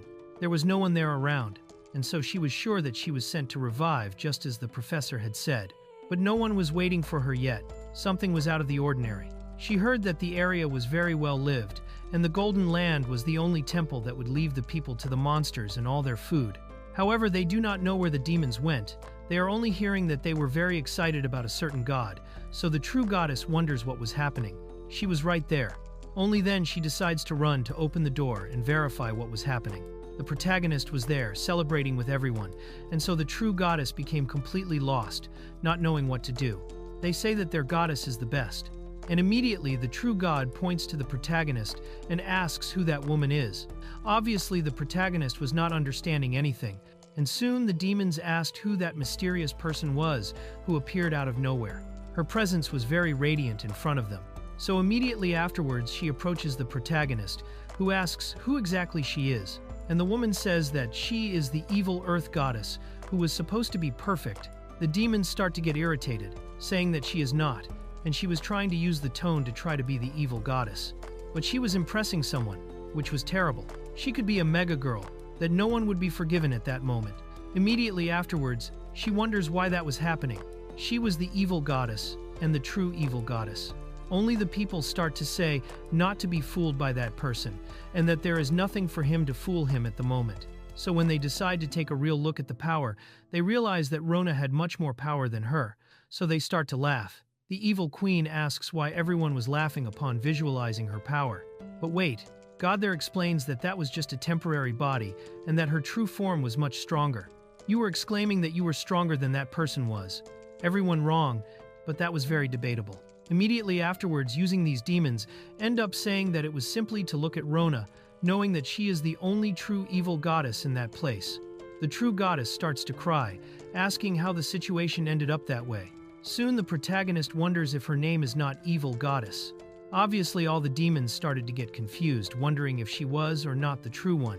But then the protagonist said no and thought that that person there was really the true evil goddess. Now that it was mentioned, she never really called herself as God of Evil, which was a completely surprising case. Immediately afterwards, they look at the protagonist, wondering who that person really was. The protagonist did not introduce herself. She was Rona, or simply a normal, ordinary person coming from the surface. But that was a lie to the paralyzed demons. They decided to ask what they should do now. The reaction was very complex for them to move forward. But there is still much to destroy from the surface, and Lady Rona was honestly much stronger anyway, and they still owe much to Miss Rona. Soon the true demon starts to wonder what she should do, that they promised to destroy the surface together. But it is not as if they really wanted to destroy the surface. They just wanted to go to the surface, that was all. And it already makes like a difference in enthusiasm. It has been a while. Taking the world for oneself to be a god was kind of suffocating, so that was all they were thinking. But it is true that the true queen did not have very high charisma to convince them, so she gets angry and asks what that girl would do. It was all her fault, more than her fault. She took all the demons actually, and she simply should have been approached first. The protagonist apologizes, and so the goddess asks to have a duel with the protagonist, which was to duel to decide which of the two was much more worth it to be the true evil goddess. So a place starts to build around them. It was a duel, and soon the goddess asks if the protagonist was ready to fight. The demons start to scream, cheering, and already picking who should decide. Soon the protagonist asks if she can say something, and the goddess asks what it was. If she will lose her nerves or something like that. Rona says that actually she is not very interested in being the true evil goddess, so if she wants to be, it was alright, no problem at all. Only she says that this kind of thing will not be done, and that it would simply be wrong that he wanted to demonstrate the true powers. They should start to understand what they should do at that moment. The protagonist understanding the situation together with the demons, they say that all of that was her fault for causing kind of a confusion. So, the protagonist says that it was all right and that she will make sure to lose in that place no matter what happens, so that the goddess has her own moment. So only at that moment of demonstrating her own power, she already creates an immense explosion of power, which leaves all the demons completely perplexed, realizing that it was a very engaging, very destructive hour, and it was just to say that looking at that situation, immediately afterwards, they realized that she was prepared to finish off anyone who was there in front of her. The goddess ends up saying that she understands that that was the true power of Rona, which was as expected. Maybe she really is stronger than the true goddess, which would be terrible if she was at a very different level from the evil goddess. At that moment they could be exiled not just simply as the true goddess, but she simply will not die at that point. It was simply any duel, just realizing that Rona's movements were those of an amateur, and probably she is just very strong because she really never had to fight. In that fact that she never had combat experience, so radiating that kind of aura, she has many questions. But in that case, it was simply the chance to win. Immediately afterwards, they wonder if all the dice managed to get attention, and soon after realizing that yes, it was time to continue with the fight. So the demon says that he would let the battle for the title of God and evil happen, then gives the start of the fight to them. Immediately afterwards, the battle of the gods would begin. And so the goddess already jumps over the protagonist, saying that she was very slow, as expected. As it was fast, everything depends on speed. So the demons screamed for the protagonist's name, and when the goddess tried to attack with everything, she felt her hand burn a lot, and she threw herself on the ground, realizing that she was completely injured. It was as if her fingers had broken. Rona's defense was very high, and had the highest possible defense. The demons say that she takes the first point, and so they wonder among themselves if he sees the movement as a good strategy, deliberately taking a full-force attack to demonstrate all the power difference. It was as expected of Rona. She was extremely evil. She got scared because that was very fast, that I could not even see, and it was true. She was intending to lose, so soon she throws herself on the ground, saying that she was defeated. So the goddess gets irritated, and the demons say that that was being interesting, making the goddess lose composure, and that was very effective, that she got very angry. Rona asks what happened, and the goddess says that physical attacks do not work, and that she would use magic. So she decides to use dark magic, and Rona simply uses her shield again, and all the magic transferred back to the goddess.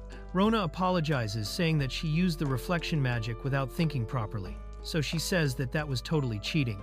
Rona says that she was very injured and decided to heal the goddess once and for all, and that healing was very strong, that ends up leaving her completely lost.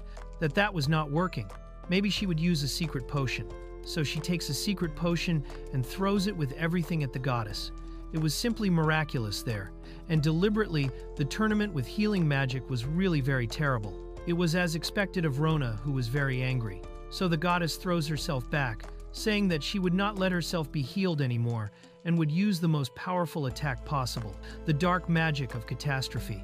But Rona says that she needs to rest and be calm, so she uses all her power of small healing, and the two powers end up debating in the air. Rona gets confused while Goddess was very angry. When the combat area starts to destroy itself, and the demons have to hide to not take a powerful attack, soon the protagonist's healing laser beam becomes stronger, and the goddess becomes completely lost. She wonders how a healing magic can be so powerful, and soon she takes the full attack power. And so the battle seemed to have ended. That could not be happening to the goddess, and soon Rona asks if she was okay, and how that kind of thing happened. So the goddess decides to admit that she was really the most evil goddess in sight, and that she does not deserve all that kind of thing. However, the goddess gets up, saying that she did not lose, and that she had no plans to demonstrate that there. But since it was time, she would demonstrate the true form to Rona, once and for all. And so a very powerful aura starts to envelop the goddess, because for 1,000 years she thought that the sealed stone was absorbed by all the desires, dreams, and nightmares of humans, and gained a powerful form from that. It was power enough to destroy the world alone, and now it was too late for forgiveness. So it was time just to observe her true form, and so practically nothing had changed. The demons wonder if something failed or something like that, but that was something unimaginable at least. Rona says that she thinks she looks cooler now. So she decides to refuse again the true form, and her body again does not change anything. So they stand paralyzed, wondering what had happened. The goddess asks if anyone saw her true form around there. So she gets sad, and so Rona decides to turn to the demons and ask to help find the true form at that moment. One of the demons says that maybe she left her true form at the laundry, but obviously a decade would not have done that kind of thing. Soon she says that her 1,000 years of sweat and tears were worth nothing. Rona says that it was all right, and that she finds it really interesting to find something that was lost. The goddess says that Rona is a good person, and anyway Rona asks if she has any way to find the true form, so the goddess says that it was something gigantic, as if it were a beast. A night full of color, and it was named the Beast of the Apocalypse. Immediately afterwards, Rona ends up asking if her true form appears with that, so she demonstrates a photo, and it was really her true form. Rona apologizes. So then the evil goddess suffered a complete defeat at the hands of Rona, and all her 1,000 years were literally broken. The goddess starts to cry, saying she does not want to play that anymore, and that she wants to return to where she came from. Soon Rona asks her to have fun, and everyone asks her to look and have some drink to forget that. But she was hungry, and she screams that she was starving. In that case, Rona had something powerful, and decided to get a plate of food. The goddess asks how she did that kind of thing, and what that was, if it was food. Rona says yes, and that it was called seasoned rice. She says the coloring was terrible, and it seems something very bad. So Rona says it was time for everyone to eat together, and say that this seasoned rice was really a very good thing in the end. She says she will eat a piece and takes a spoonful and decides to eat. She feels in the land of flowers, and so they ask if she is okay. She practically fainted. The goddess asks what was done to her, and if it was all the fault of that rice, that really was a good taste. But soon they say they would eat all that rice alone. And soon she says that was marvelous and that it was impossible. Something made by such a bad human could not be so good. But soon she says that human food was marvelous. But that was bad, as she is an evil goddess, trying to subdue her with simply a very well-made rice, if the demons see that kind of thing. But all of them were the same way. All were fainting with so much powerful flavor that the seasoned rice had. Soon Rona decides to deliver a second plate, and the goddess eats perfectly. So she thanks the protagonist for letting her eat that seasoned rice by someone next. Even when you say that if she had fun, then all that was what mattered, and soon they say that was extremely delicious and would be sure to be something very rare. Actually, it was just a common dish that was a prototype. Rona says that was a prototype, and they are still researching to make that rice much more seasoned. They are trying different forms of flavor power, adjusting the balance of saltiness. And there are still many things that will change depending on the ingredients too. That is, there is a way to make that much more delicious. The evil goddess always wanted to turn the surface world into a perfect paradise.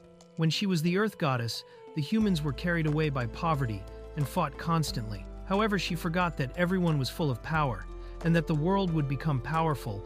So it was when she brought the Philosopher's Stone philosophy to the surface and turned that into a forbidden fruit. Humans use the Philosopher's Stone as tools to violate all their desires and become immortal demons and start to wander around in infinite wars.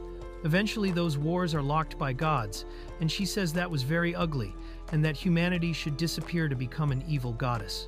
She became the beast that was hidden more than the others, and she fell calling herself the Calamity, and so was sealed in the world below. And that was true. She realized she could turn ugly things into perfect and beautiful gold. And the only beautiful thing she needed was to end that world of those pains. And so she did not know more than she was thinking about other things. That food was very delicious for her. And now she simply does not care about anything else. The power of food was extreme. Soon she says that surface food seems like that now. And Rona says yes, and that it really could bring a better taste. She understands and tells Rona that the world up there was now something interesting for her, and that she wanted to know much more. Rona gets confused, and soon the goddess says she always wanted to understand what the human demons were wanting just to destroy them. But in those 1,000 years that passed, the humans created all the things that she has no notion of, and now wanted to know and learn much more. How many people live on the surface now? What kind of paradises they were making? What kind of foods exist, and technologies, and random things. She wanted to know what kind of person lived, and how they lived, and besides that, what kind of more food is there. Immediately afterwards, Rona says if they could go to the surface, and a gate ends up appearing there nearby. That was the exit to the Golden Kingdom that was very powerful. Says that was impossible, and it was not simply any door. That was a seal door created by the light goddess Raphael that was destroying her, so that was impossible. The demons say that was fine. Soon the demon realizes she was giving up at that moment, saying the surface was no longer that era of evil, and no longer had the intention to destroy the surface. And soon that the seal would be broken, the world would arrive from a couple without any point. Now they could live quietly there. And so at that moment Rona pushes the door and it starts to open. The goddess did not understand anything. And when the door starts to open, she starts to get more and more confused, until a light passes through her eye and she understands. So the goddess asks everyone to push the door because it was opening. Then all the demons decide to help at once, pushing the door with everything. So when the door opens completely, he exits to the surface, realizing it was a radiant sun and a perfectly beautiful place. The goddess says that was marvelous, and so all the demons start to get emotional, almost crying. The goddess almost cries too, but thanks the protagonist for everything she did, for letting them go to the surface now. Rona saying that she was happy was all that mattered now, so that world was the surface. The goddess wanted to know how she broke the seal of the golden area accidentally. She undid the seal previously, ended up remembering that the words of power could break the seal, and finally it was done. She repaired well, and the evil, and managed to save that world. Only she did not know what she would do at that moment that she ended up breaking the seal. Who knows?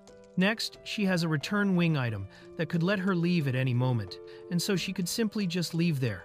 The goddess asks if it is something they cannot do, and thinking about that, it was logically.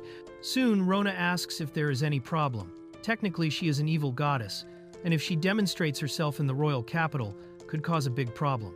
And it seems she was sealed 1,000 years ago. She likes to talk about that kind of thing, and that eventually would resurrect and destroy the entire surface.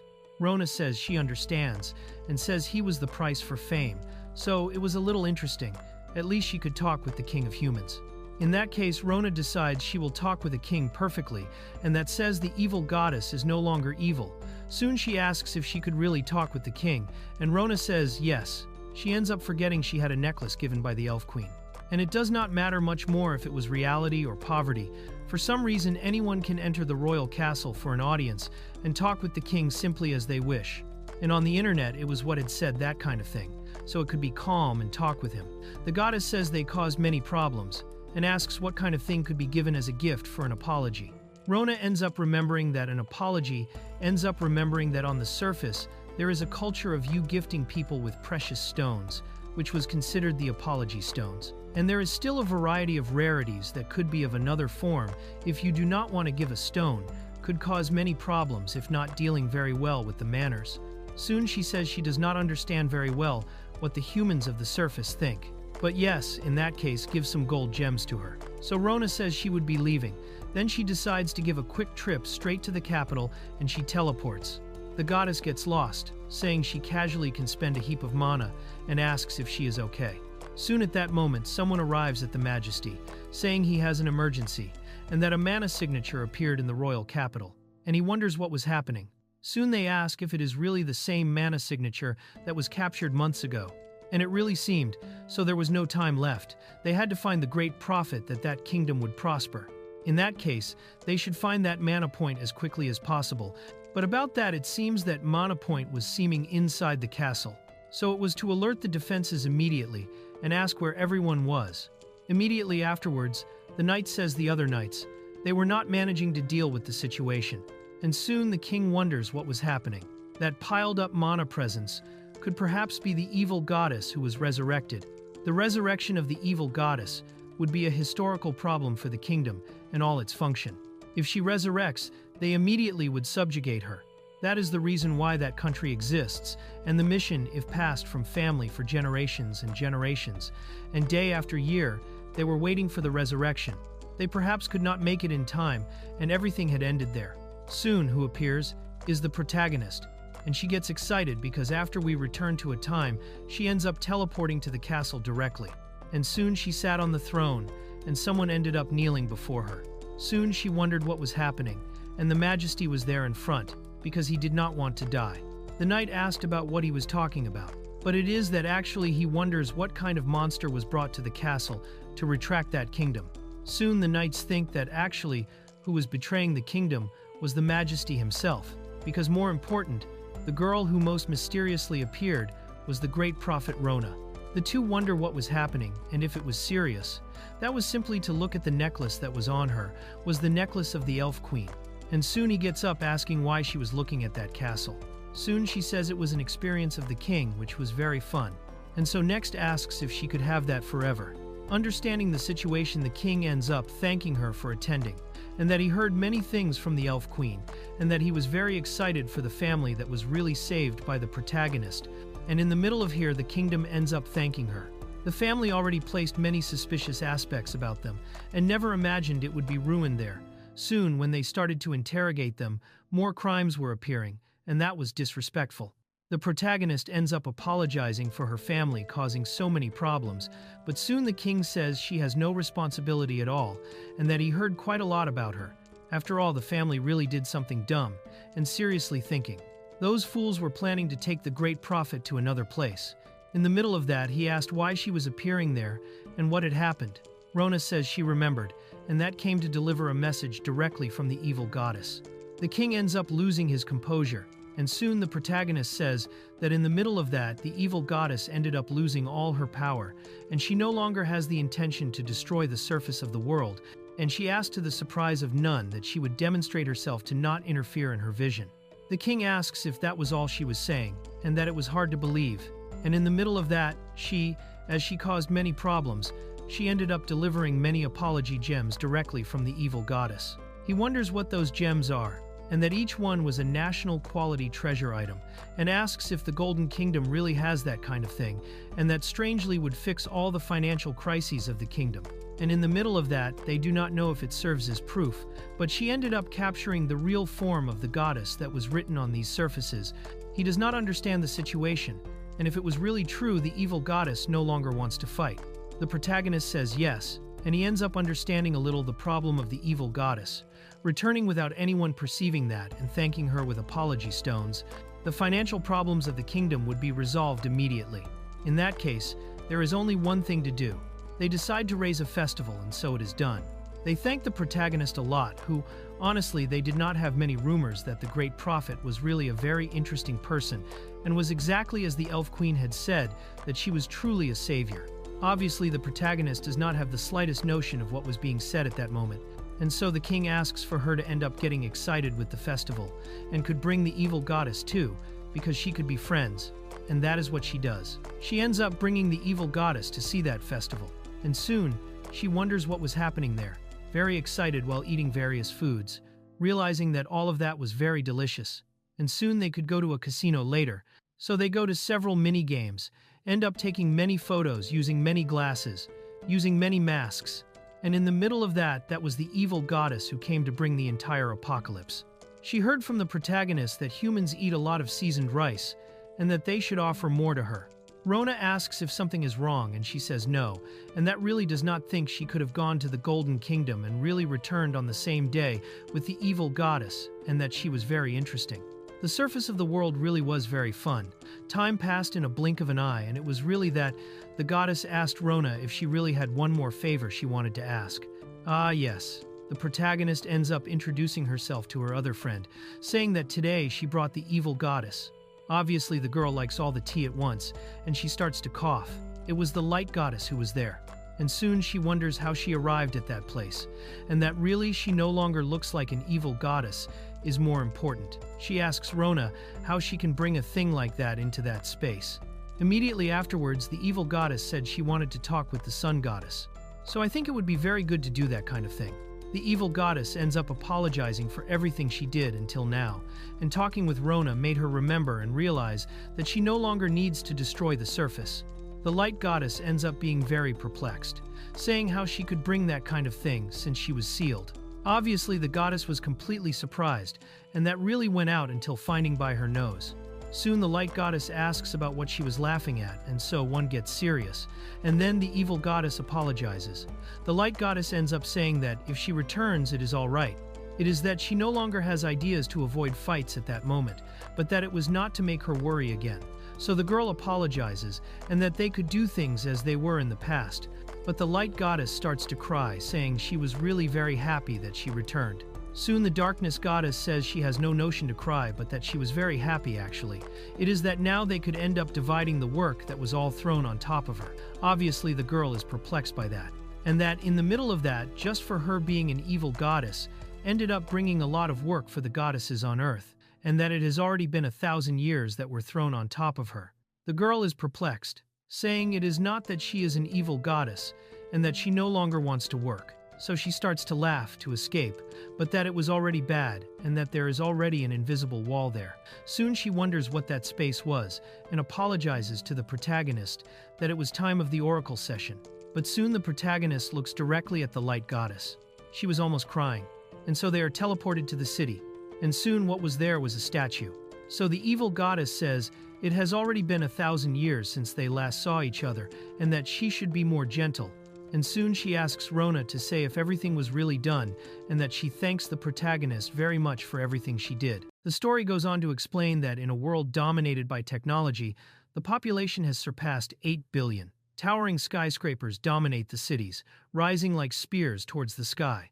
Nations possess weapons capable of annihilating the world several times over, and artificial intelligences have begun to rebel against humanity. Amidst this chaotic era, devices like smartphones are seen as all-purpose magical tools, performing countless tasks with a simple touch. Inside a room, a girl named Rona sits deep in thought, drawing attention from her companion, who watches her with suspicion, sensing something strange about her behavior. Another girl, surprised and confused, questions what exactly Rona has been mumbling about the whole time. Rona cheerfully explains her efforts to learn about the real world by using the internet. Despite her confident attitude, she admits she only recently started understanding basic social norms and behaviors, including things like apology stones and the exaggerated kneeling pose known as extreme dogeza. Her friend, a bit confused, realizes that Rona's sudden interest stems from a recent viral trend she unintentionally caused. Rona openly admits she's still unfamiliar with how the world works and lacks basic common sense, but she's trying her best to catch up. Rona declares her goal of learning more about the world through the internet, hoping to one day become a true believer of its knowledge. Her unusual enthusiasm leaves her companion puzzled. Another girl nearby acknowledges Rona's potential, pointing out that her talents shouldn't go to waste. Soon after, they bring up an upcoming event at the royal castle, a grand party to honor the arrival of the hero Elminia Manaflame. Their company has been put in charge of organizing the entire event. Curious and perhaps slightly mischievous, the girl asks Rona to research something specific: indoor entertainment. Rona is surprised to hear that the upcoming event is in honor of Elminia. Nervously, she admits her lack of experience with parties, especially one held at a royal castle. Her hesitation is met with reassurance. Her inexperience is seen as a strength. Elminia is described with great reverence, an admired figure even among the gods. Her saint-like compassion and nobility are well known, and numerous sacred texts speak of her virtues. For Rona, Elminia is more than a legend. She's a respected guide who helped her at the beginning of her journey and remains someone she deeply admires. Concerned about the event's success, one of the girls insists on making the party stand out by adding something new and exciting.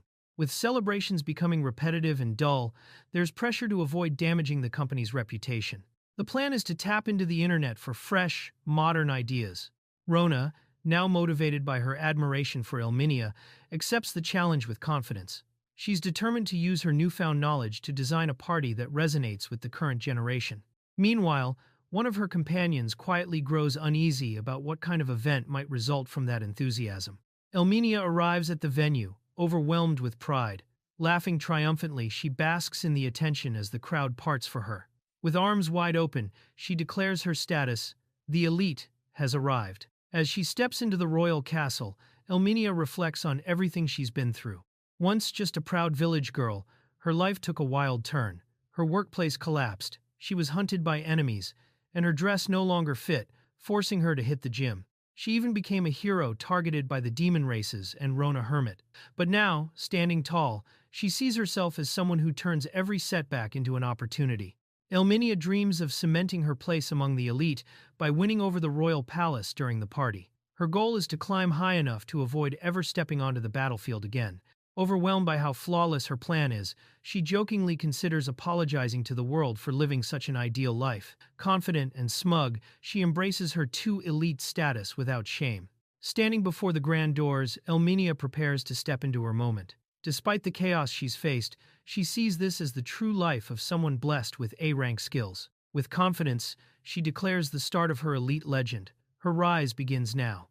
Elminia opens the doors to the party, expecting elegance, but instead, she's hit by loud music, wild dancing, and a chaotic modern celebration. A DJ hypes up the crowd, and everyone is partying hard. Stunned, Elminia steps inside, completely speechless at the scene unfolding before her. Elminia hesitates, confused by the bizarre atmosphere. This was supposed to be a formal royal event, yet something feels completely off. Thinking she may be mistaken, she decides to peek in again, only to find the chaos even louder, with wild chants and dancing under a disco ball. Her confusion only deepens.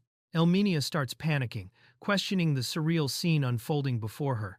She wonders what could have possibly changed while she was focused on her training. Just as she's lost in confusion, she hears her name being called out loudly. Rona has spotted her and shouts with excitement, drawing everyone's attention. Rona enthusiastically compliments Elminia's dress, calling her beautiful and drawing more attention to her. Overwhelmed, Elminia silently turns around and lowers herself to the floor, emotionally defeated. As Rona watches in confusion, Elminia admits to herself she just wants to go home. Elminia panics at the sight of Rona, unable to grasp why someone so chaotic would be at the royal castle. Her imagination spirals. What if Rona somehow became the ruler of the country? As she stammers through her thoughts, Rona casually wonders aloud if becoming king might have been what happened, leaving Elminia stunned and speechless. Rona casually recalls becoming king recently, grinning with pride. She describes how soft the royal throne was, and how even the former king and knights knelt before her. Elminia listens in disbelief, struggling to process the absurdity of the situation. Elminia, overwhelmed by everything, starts to lose her balance, realizing the kingdom she trusted has already fallen into chaos. The idea of a safe interior is gone. Before she can gather herself, a mysterious, imposing figure appears, calling her the Fried Rice Witch, leaving her stunned and speechless. Elminia watches in disbelief as the situation gets even worse. The intimidating woman proudly reveals herself as an evil god, casually invited by Rona to the party. What was meant to be a safe escape from the demon race has turned into a gathering where even their leader is present, leaving Elminia completely overwhelmed. Rona cheerfully reveals she broke the seal on the evil god Thera, who now joins the party freely. Elminia, shaken, declares that the world is already over. Confused, Thera offers to teach her all about the world, still treating the chaos like a game. Thera recalls Rona's odd explanation about Earth, filled with bizarre claims, skyscrapers piercing the sky, AIs rebelling, and billions of people. As Elminia processes it, horror sets in. The idea of a world filled with 8 billion Rona-like beings is too much for her to handle. Elminia collapses from the overwhelming shock, completely unconscious. Thera and Rona panic, rushing to her side in confusion. With no idea what triggered it, they shout for help, urgently calling for staff to assist. The diagnosis is clear: Elminia collapsed from sheer overwork. Despite being hailed as a hero, she never let fame change her. She pushed herself to the limit, training non-stop even when the world celebrated. As she lies unconscious, she mumbles about humanity, reflecting on her deep concern for others. A tearful observer realizes they had misunderstood her all along. Though she was meant to be kept safe within the royal castle as a symbol of hope, Elminia's resolve proves stronger. Her wish to fight alongside humanity leads to her official deployment to the battlefield. Those around her, including Rona and even the evil god Thera, are moved by her pride and spirit, applauding her courage with newfound respect. Thera, grateful for being invited to the party, decides to return the favor by hosting one herself. She proudly announces to Rona that she's acquired a house in the royal capital. Rona is surprised and impressed, clapping at the reveal of Thera's grand new home. Rona asks why Thera chose to move to the royal capital, given she had a temple in the Golden Land. Thera explains that the temple felt more like a public facility than a home, and she had already been staying in inns nearby. She admits she never quite fit in back in the Golden Land, left out of social gatherings, jokes, and traditions that had been set in stone for 1,000 years. Rona warmly tells Thera that they're already friends and encourages her to make more in the royal capital. Moved to tears, Thera embraces Rona with joy, declaring their friendship eternal. The two share a heartfelt moment, proudly calling themselves besties for life. Rona excitedly shares her interest in getting a house in the royal capital and asks Thera how she got hers. With a proud grin, Thera reveals she won it as a casino prize. Rona is stunned, especially when she realizes it's the exact house she had her eyes on. Thera proudly shows off a photo of her new house to Rona, boasting about how she won it through random slot spins at the casino. She laughs as she announces she's moving in immediately, coins overflowing from her winnings. Rona, stunned and a bit defeated, realizes she unknowingly taught Thera slots and now questions the value of hard work. Rona, recalling everything that's happened, calmly asks Thera if she'd like to live together. Since the house is too big for one person, she offers to share it. Thera, caught off guard, is left speechless by the unexpected kindness. Rona happily accepts the offer, thrilled at the idea of moving in. Thera boldly declares their destination Thera House, and the two dash off together with excitement. Despite not having seen the house yet, their energy is high and their friendship stronger than ever. Rona and Thera proudly arrive at their new home, Thera House. But as the building comes into view, its ominous, haunted appearance casts a dark shadow over their excitement.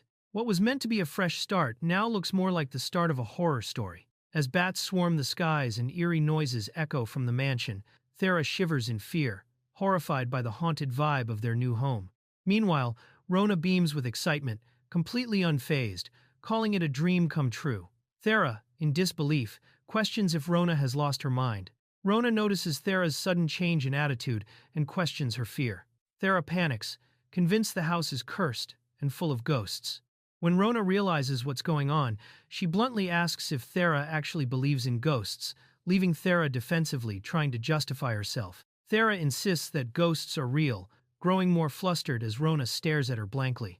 With complete confidence, Rona counters that the internet says ghosts don't exist, so it must be true. Thera, feeling judged and helpless, is left speechless by Rona's unwavering logic. Thera panics over the eerie screams around them, but Rona stays calm, brushing it off as noise from a nearby kindergarten. She insists ghosts are unscientific and impossible, citing TV logic and physics. Thera, overwhelmed by the contradiction, is left questioning everything. Despite the creepy noises and gloomy vibe, Rona points out that the house itself feels fine. Thera slowly agrees, recalling the idea that any place can become home once you settle in.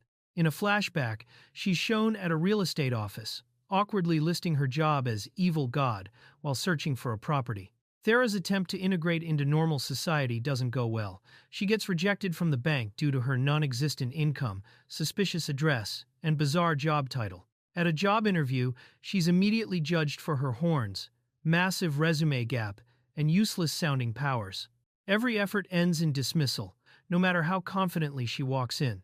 Thera refuses to let go of the mansion she won through sheer luck, clinging to it like a prized treasure. She pushes the responsibility onto Rona, fully expecting her to handle any curses. Despite the ominous air, the two head inside without hesitation. As they step inside, the mansion is eerily dark, despite it being daytime. Rona points out how unnatural it is, while Thera casually lights a torch she brought along, raising more questions than answers. Rona, completely unfazed by the creepy atmosphere, excitedly talks about dividing the rooms. Thera, on the other hand, is losing her mind over how sketchy everything looks. But Rona, oddly calm, compares it to her childhood home, leaving Thera horrified at what kind of place she grew up in. Strange whispers echo around the room, making Thera panic. Rona, oddly cheerful, wonders if it's just a shared house, but Thera thinks they're about to become dinner. The fear hits a peak when something makes a loud noise, causing Thera to leap onto Rona in terror. A mysterious piano tune starts playing by itself, spooking Thera even more. Rona jokes about puzzle mechanics, while Thera imagines the chaos of living like that. Suddenly, ominous writing appears, and Thera panics, convinced she's been cursed on the spot. Thera panics and decides to leave the house immediately, dragging Rona along. She charges toward the front door only to realize it's completely sealed shut. The look on her face says it all. They're trapped. Rona freaks out over being locked in, but the girl reacts like it's nothing, calling the haunted, sealed door an automatic door. When the handles don't budge, she even cheerfully suggests it's just on auto-lock, completely missing the danger they're in. Despite all the creepy signs, the two start feeling more confident, thinking maybe the danger was exaggerated. Thera proudly declares that no curse or door can stop her, and charges up to break it down by force, ready to prove that even a 1,000-year seal isn't enough to hold back the evil god. Thera tries to force the door open with all the confidence of an evil goddess, but ends up failing pathetically and hurting herself. Sitting on the floor, frustrated, she tries to hide the pain, while the other just watches with a calm look, asking if she hurt her finger, which she clearly did. Thera tries to break the door open with full confidence, but ends up jamming her finger and crouching down in pain.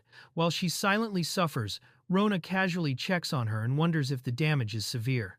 Thera holds back her frustration, clearly embarrassed. Trying to recover her pride, Thera lets out an evil laugh, declaring that even an evil god like her can be humiliated. Meanwhile, Rona, now fully calm, says she's made up her mind. Thera fires herself up, shouting that she'll purge the curse and take the house back as her own. Her pride fully reignited, she declares that she's definitely living there no matter what.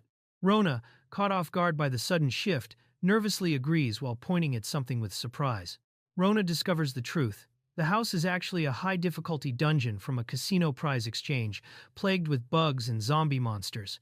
Once inside, players can't leave unless they die and respawn. Thera is stunned, realizing her grand Thera house is nothing more than a broken dungeon. Rona reflects on how bizarre it is that the house turns out to be a dungeon, but things get even weirder. While she investigates, she suddenly finds herself mysteriously stuck to the ceiling, unable to escape. Even fast travel and return items fail, leaving her trapped. Thera looks on in confusion and concern, unsure whether it's a curse or some bug in the system, as Rona dangles helplessly above. Rona realizes the dungeon's only exit is through a system called Respawn, which normally only gods can use. That sparks an idea since Thera is a god. Maybe she can use it to escape. With wide eyes and a sudden burst of enthusiasm, Rona points out the solution. Thera just needs to die. The statement stuns Thera, leaving her in complete disbelief. Rona connects the dots. Since Thera is a god, she should be able to escape the dungeon by dying and respawning. But Thera panics, terrified by the thought, and starts running around, convinced Rona is out to kill her. Meanwhile, a third character calmly observes that Thera might be a special case, a god who can't respawn. That leaves only one option: clearing the dungeon the hard way. Thera vents her frustration about the cursed house she ended up with, blaming the casino that gave it to her. But realizing the only way forward is to clear the dungeon, she accepts the challenge. She sees it as a chance to finally let loose and relieve some stress.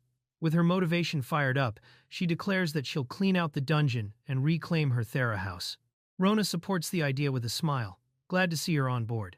Rona decides it's the perfect time to explore the dungeon herself and starts leading the way. She mentions something she found online, an instruction about moving a locker in the servants' break room. Thera follows along, confused by the sudden sightseeing plan. When Rona shifts the locker aside, a hidden staircase is revealed. Thera is startled, while Rona excitedly confirms they found the entrance. Following the hidden staircase, Rona confidently leads the way, claiming everything matches what she found online. She bypasses any puzzles or traps, focusing solely on progress. While excited about the large basement's potential for parties and storage, she casually mentions the dungeon's core lies deep within a chamber containing a sealed, god-slaying biological weapon. Thera is left stunned, realizing her home has become something completely absurd. Rona, unfazed, keeps smiling. Exploring deeper into the facility, the two stumble upon a room filled with glowing capsules, resembling something out of a sci-fi lab. While Thera is unsure of its origins, Rona treats it like a fun secret base. Amid the high-tech atmosphere, Rona discovers a strange can labeled as a mysterious item with unknown effects. Her curiosity immediately piqued. As they explore deeper into the dungeon, Rona casually navigates with surprising ease, using her tablet to track enemy locations via the internet. Thera, still cautious, reminds her it's not a safe place, but is left impressed by Rona's abilities. Her use of tech to bypass obstacles and detect threats catches Thera off guard, making her wonder if this strange power truly comes from a skill. Rona is stunned to learn that Thera, a god, doesn't even know what the internet is. Shocked, she quickly explains that the internet is supposed to be a place where gods exchange accurate information and socialize peacefully. Thera seems confused, having only heard vague rumors about it, making the gap between their worlds even clearer. Thera quietly admits she was never invited to the space where gods gather and chat online. Her awkward smile hides a clear sense of exclusion, leaving Rona stunned and speechless as the mood suddenly shifts. Rona and Thera stumble upon a group of zombie-like creatures. While Thera is clearly unsettled, Rona casually points out that zombies aren't ghosts, they're just biological weapons. Instead of panicking, she turns to social media to search for tips, showing how oddly reliable the internet has become in their bizarre dungeon crawl. Thera mocks the idea of playing it safe, saying things are more fun when you don't know what'll happen. She reminds Rona that she's not just a god but an evil god, and a high-level one at that. With full confidence, she charges into battle, declaring zombies don't stand a chance against her. A loud explosion shakes the room as Thera gets absolutely overwhelmed. Screams echo, pleading, disbelief, panic all bursting from the chaos. Rona watches in shock, frozen in place, only able to call out Thera's name. Thera lies on the floor, groaning, clearly beaten up, while Rona panics, unsure of what to do next. Despite the chaos, Thera's defeat registers like an RPG notification, complete with a huge EXP gain and multiple skill level-ups. Somehow, she's still standing afterward, calmly casting a small heal on herself, like it was all part of the plan. Rona accidentally uses a healing spell on Thera, forgetting a crucial detail. Thera takes damage from healing. Thera collapses dramatically, gasping out what sounds like her final words, while Rona panics in guilt. Thera survives after being placed in a safe room bed, which restores her HP. Still shaken, she wonders how zombies could be so strong, averaging level 140, a full 30 levels above her, an evil god. The gap leaves them both confused, even questioning if those monsters are demon gods. Thera explains the zombies are just endlessly spawning weak enemies. But after opening the door and taking a peek outside, she immediately retreats in fear, trembling in a corner and muttering that the surface is scary, clearly traumatized. Rona is left stunned by her sudden breakdown. Rona panics, seeing Thera break down, accusing her of acting like a shut-in. She's horrified at how casually Thera treats a scenario where enemies stronger than an evil god spawn endlessly. Thera, fully defeated, declares she's moving into the closet for good. Rona, overwhelmed, can't believe how lightly Thera is treating world destruction. Thera locks herself inside the closet, ready to give up and live there forever. But Rona knocks and reminds her of one thing that could change everything. We have the internet. That one line instantly catches Thera's attention. Rona passionately convinces Thera that the internet holds the key to their survival. She claims those who believe in it will be saved, calling it the light of their hope. Thera, moved by the idea, starts to see the internet as a beacon of salvation. Rona, full of confidence, declares a new era. It's internet time. Thera hesitates but decides to trust her. Together, they crouch in the closet, ready to face the dungeon armed with nothing but a video tutorial. The monsters freeze in shock as they watch a cutesy anime girl greet them through the screen with a seductive welcome. Using this unexpected tactic, Rona commands Thera to strike, while the enemies are distracted by the bizarre video trap. Thera launches a fierce counterattack, striking down the monsters one after another, while racking up massive EXP gains. She defeats Myrat, Dead Dog, Zombie, and Blue Doll in quick succession, each kill increasing her momentum and leveling her up even more. Thera, shocked by her own strength, celebrates after defeating all the enemies in a single hit. She gains new skills like Zombie Killer Eye and ranks up quickly. The two realize that elbow strikes somehow as strong as rocket launchers are the zombies' weakness. Grateful and fired up, they both praise the internet, convinced it's the source of their success. Thera keeps spamming elbow strikes while her friend gives strategic tips mid-battle. She points out a zombie hiding in a locker, then explains how to trap jump skeletons against walls, and even how imagining zombies can cause them to flinch, making rapid hits easier. Thera doesn't stop attacking once, just yells and keeps striking non-stop. Thera, now fully pumped with confidence, declares her elbow is ready for more bloodshed.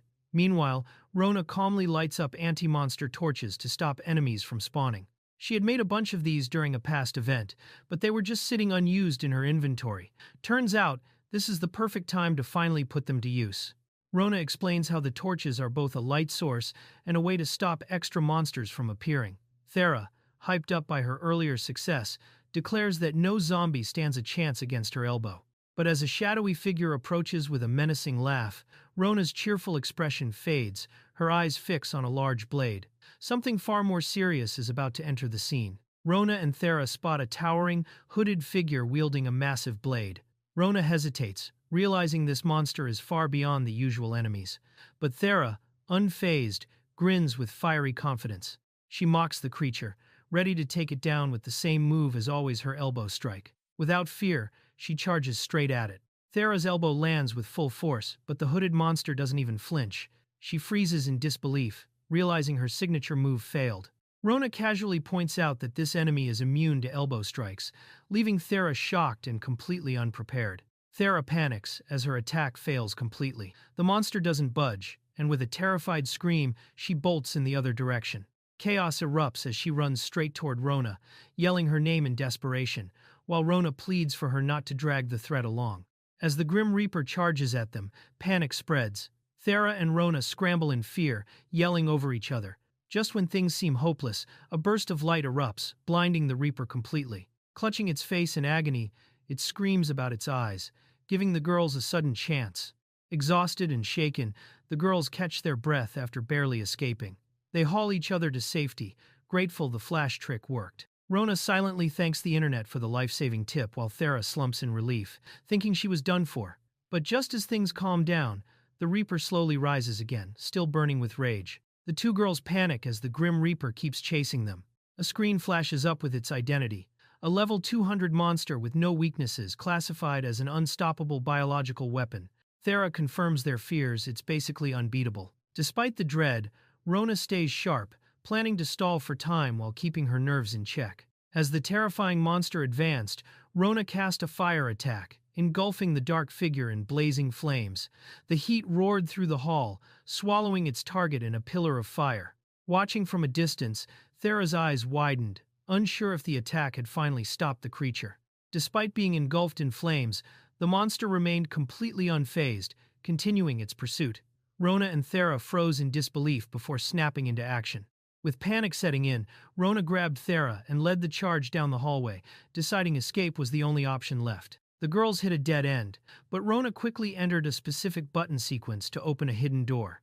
The path cleared, and for a brief moment, relief washed over them until the door revealed another threat waiting inside. The girls tried another trick, pressing a specific piano key to unlock a red door and avoid a gem-related puzzle. Though the door opened, they found yet another dead end. Still, they remained calm. Another puzzle appeared, and it was already solved. The path ahead was finally about to clear. Rona adjusted an old clock using a riddle from a doctor's note, triggering 4 books to shift. She then used those books to rearrange grimoires in a specific order on a shelf. The bookshelf slid open to reveal yet another sealed door, leaving both girls stunned and speechless.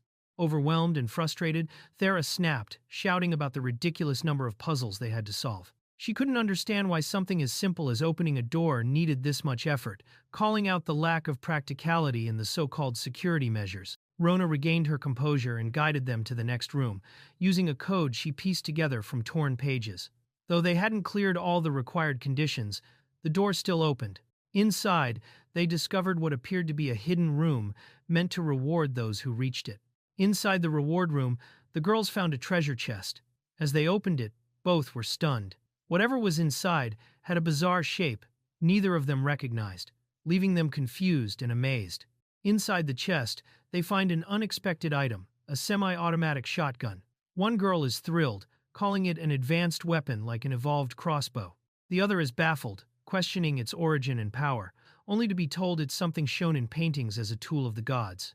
The weapon turns out to be absurdly overpowered, a semi-auto shotgun with SSS rank and a physical attack of plus 3,333.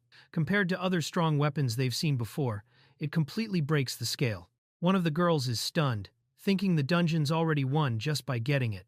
The idea that such power can be obtained so easily leaves her unsure whether it even feels right. A mysterious hooded figure appears, stepping through a burning doorway. One of the girls panics, urging the other to focus. Despite the tension, the girl holding the shotgun remains calm and confident, stating that the weapon is more than enough. She's not worried at all. Rona and Thera spot a towering, hooded figure wielding a massive blade.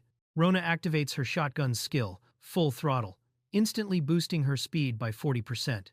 With the conditions to win already in place, she charges in without hesitation. As she closes the gap with blinding speed, she prepares the finishing move against the Grim Reaper. Rona launches herself forward at full speed and smashes into the Grim Reaper with a powerful flying kick, yelling out her own move, semi-shot kick. The impact is strong enough to send the enemy flying, leaving her ally completely stunned by what she just witnessed. Several dark orbs come rolling in rapidly. The Grim Reaper spreads his arms wide, seemingly powering up or preparing something. But in the next moment he stumbles and drops to his knees, visibly dizzy and disoriented from the earlier hit. After the intense kick, both girls are left stunned.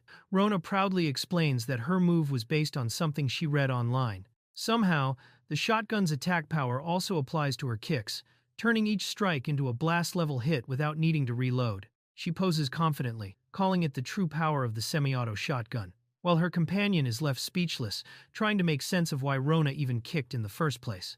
Rona activates her speed skill and charges at full force. She slams the cloaked enemy with a powerful semi-shot kick, catching everyone off guard. The attack works like a shotgun blast, dealing massive damage without needing to reload. As the enemy stumbles from the hit, her teammates are left speechless. Rona casually explains it was just something she saw online and wanted to try. Turns out, the weapon didn't actually work on the enemy, she only wanted to test the kick for a future boss fight. Ron activates his speed skill and charges forward without hesitation. With a powerful flying kick, she slams the Reaper mid-air using her shotgun's momentum. The impact is brutal, stunning her allies. She reveals it was all thanks to a strange, semi-auto kick trick from the internet. The trick? The power of a shotgun shot applies to her kicks too. Turns out, the move wasn't to win, she just wanted to test it. Despite all that, they accidentally defeat the powerful boss and level up massively. Her friend is left speechless, not knowing what just happened. The girl casually reveals that the powerful monster had been burning the entire time. While gods online usually prepare for this dangerous status effect, the monster didn't. Burning is a deadly condition, capable of killing even divine beings. The realization hits the other girl hard. What she thought was a fearsome aura was just the burn effect, slowly destroying the monster. The girl explains that the so-called aura was just the monster repeatedly catching fire from torches she placed along its patrol route. Every time it walked through, it reignited. Just to be sure, she even used a small flame to reapply the effect manually. The other girl is stunned, realizing the strategy was straight out of an online guide. The plan was dubbed the Torch Trap, and it worked better than expected. While one girl was delighted by how much the monster burned, the other was left with a headache trying to make sense of it. With the boss defeated and the key item secured, the path to the deepest level was now open. With the path clear and spirits high, they wasted no time. Their next destination was set. The final battle with the dungeon boss awaited. Beneath the ruins of Thera's House of Terror lay a forgotten facility once, a lab where humans forged weapons to slay gods. It was also the birthplace of the curse that turned humanity into demons. Hidden in its depths, an ancient biological weapon remained sealed, waiting. Hidden beneath the ruins, the final guardian awaited Exdeus, a god-slaying bioweapon born from forbidden science. Its power was so great that humanity had sealed it away, burying the results of its own desperation. Now, those chains began to tremble. For 1,000 years, the creature lay dormant, sealed away by ancient hands. Legends warned that breaking its seal would bring the world's end. Now, as the chains weaken and light pierces the darkness, the being stirs once more. Its awakening has begun. Sensing the power of the intruders, the chained beast stirs. Its body tightens, muscles flex against ancient bindings. The force of its awakening builds, and with a final pull, the first chain snaps. Freed from its chains, the monster fully awakens. The purpose etched into its existence becomes clear. It was made to kill gods. With its eye glowing and fury ignited, it marches forward to fulfill that destiny. Confident and amused, the group casually bypasses the boss chamber through a hidden path. With the shortcut activated, they march ahead, leaving the powerful enemy behind completely unaware of their presence. The monster stands in silence, confused and unnoticed. Meanwhile, the group celebrates clearing the dungeon without a fight. But as they move forward, they realize something's off. They're now phasing through walls, unsure if they've become ghosts. Rona explains they used a wall clipping trick, enabled by the semi-auto shotgun. It's not magic, just a game-breaking bug. With precise setup wall, aim, explosion, and timing, they bypass the boss entirely. The shotgun isn't just a weapon, it's a master key. While one of them is still confused by the whole trick, Rona proudly calls the shotgun a key item, allowing them to pass through walls, even the front door. Staying inside the wall also lets them take shortcuts and speed things up. But the concern now shifts to something else, whether they'll actually return to normal or stay glitched forever. While explaining the perks of being stuck in a wall, Rona suddenly freezes. A heavily armored knight appears, muttering about killing any humans he finds. As he spots her, he hesitates for a moment, questioning, almost confused if she's really human.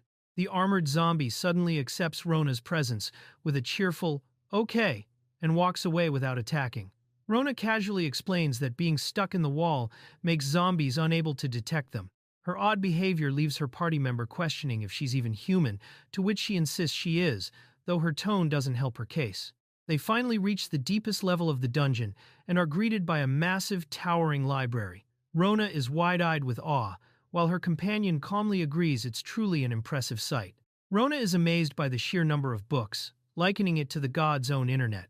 Her companion explains that dungeons reflect the creator's inner world, this one clearly shaped by a deep obsession with knowledge. Once they secure the dungeon core, the monsters will vanish, and the entire place will belong to them.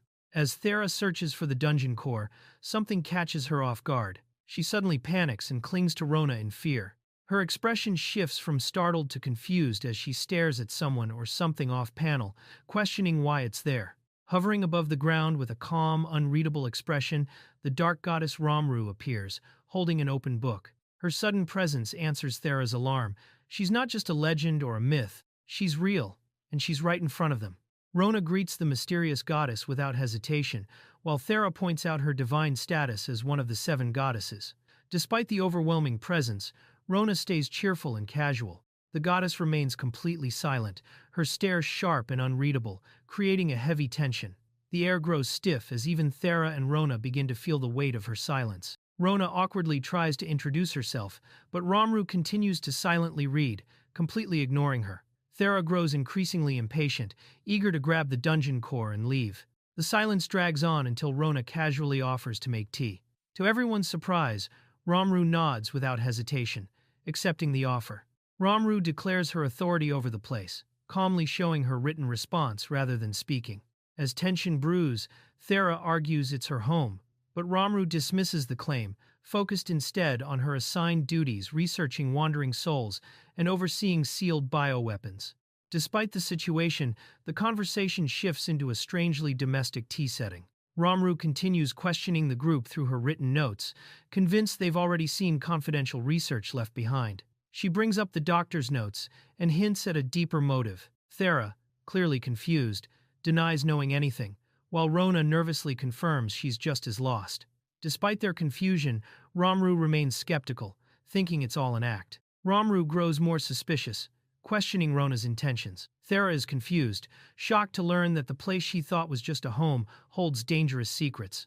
It's revealed that the location is actually the origin of a catastrophic war, filled with forbidden knowledge. Romru warns that if evil gods found this place, it could lead to another invasion. Rona tries to ease the tension, saying they only want to live there peacefully. Romru, with a cold and firm expression, declares that they can't be allowed to stay, closing the conversation with finality. She shuts her book with a thud, and the library around them reacts, books shuffling and glowing, marking the end of their encounter in the dungeon's core. Surrounded by floating books, Romru stands unfazed, exuding power. But instead of backing down, Thera smirks and mocks the demand. Proud and defiant, she declares she won't leave, not even for a god. A showdown between divine authority and stubborn resistance is about to unfold. Thera clenches her fist with a grin, declaring her intent to fight back with brute force.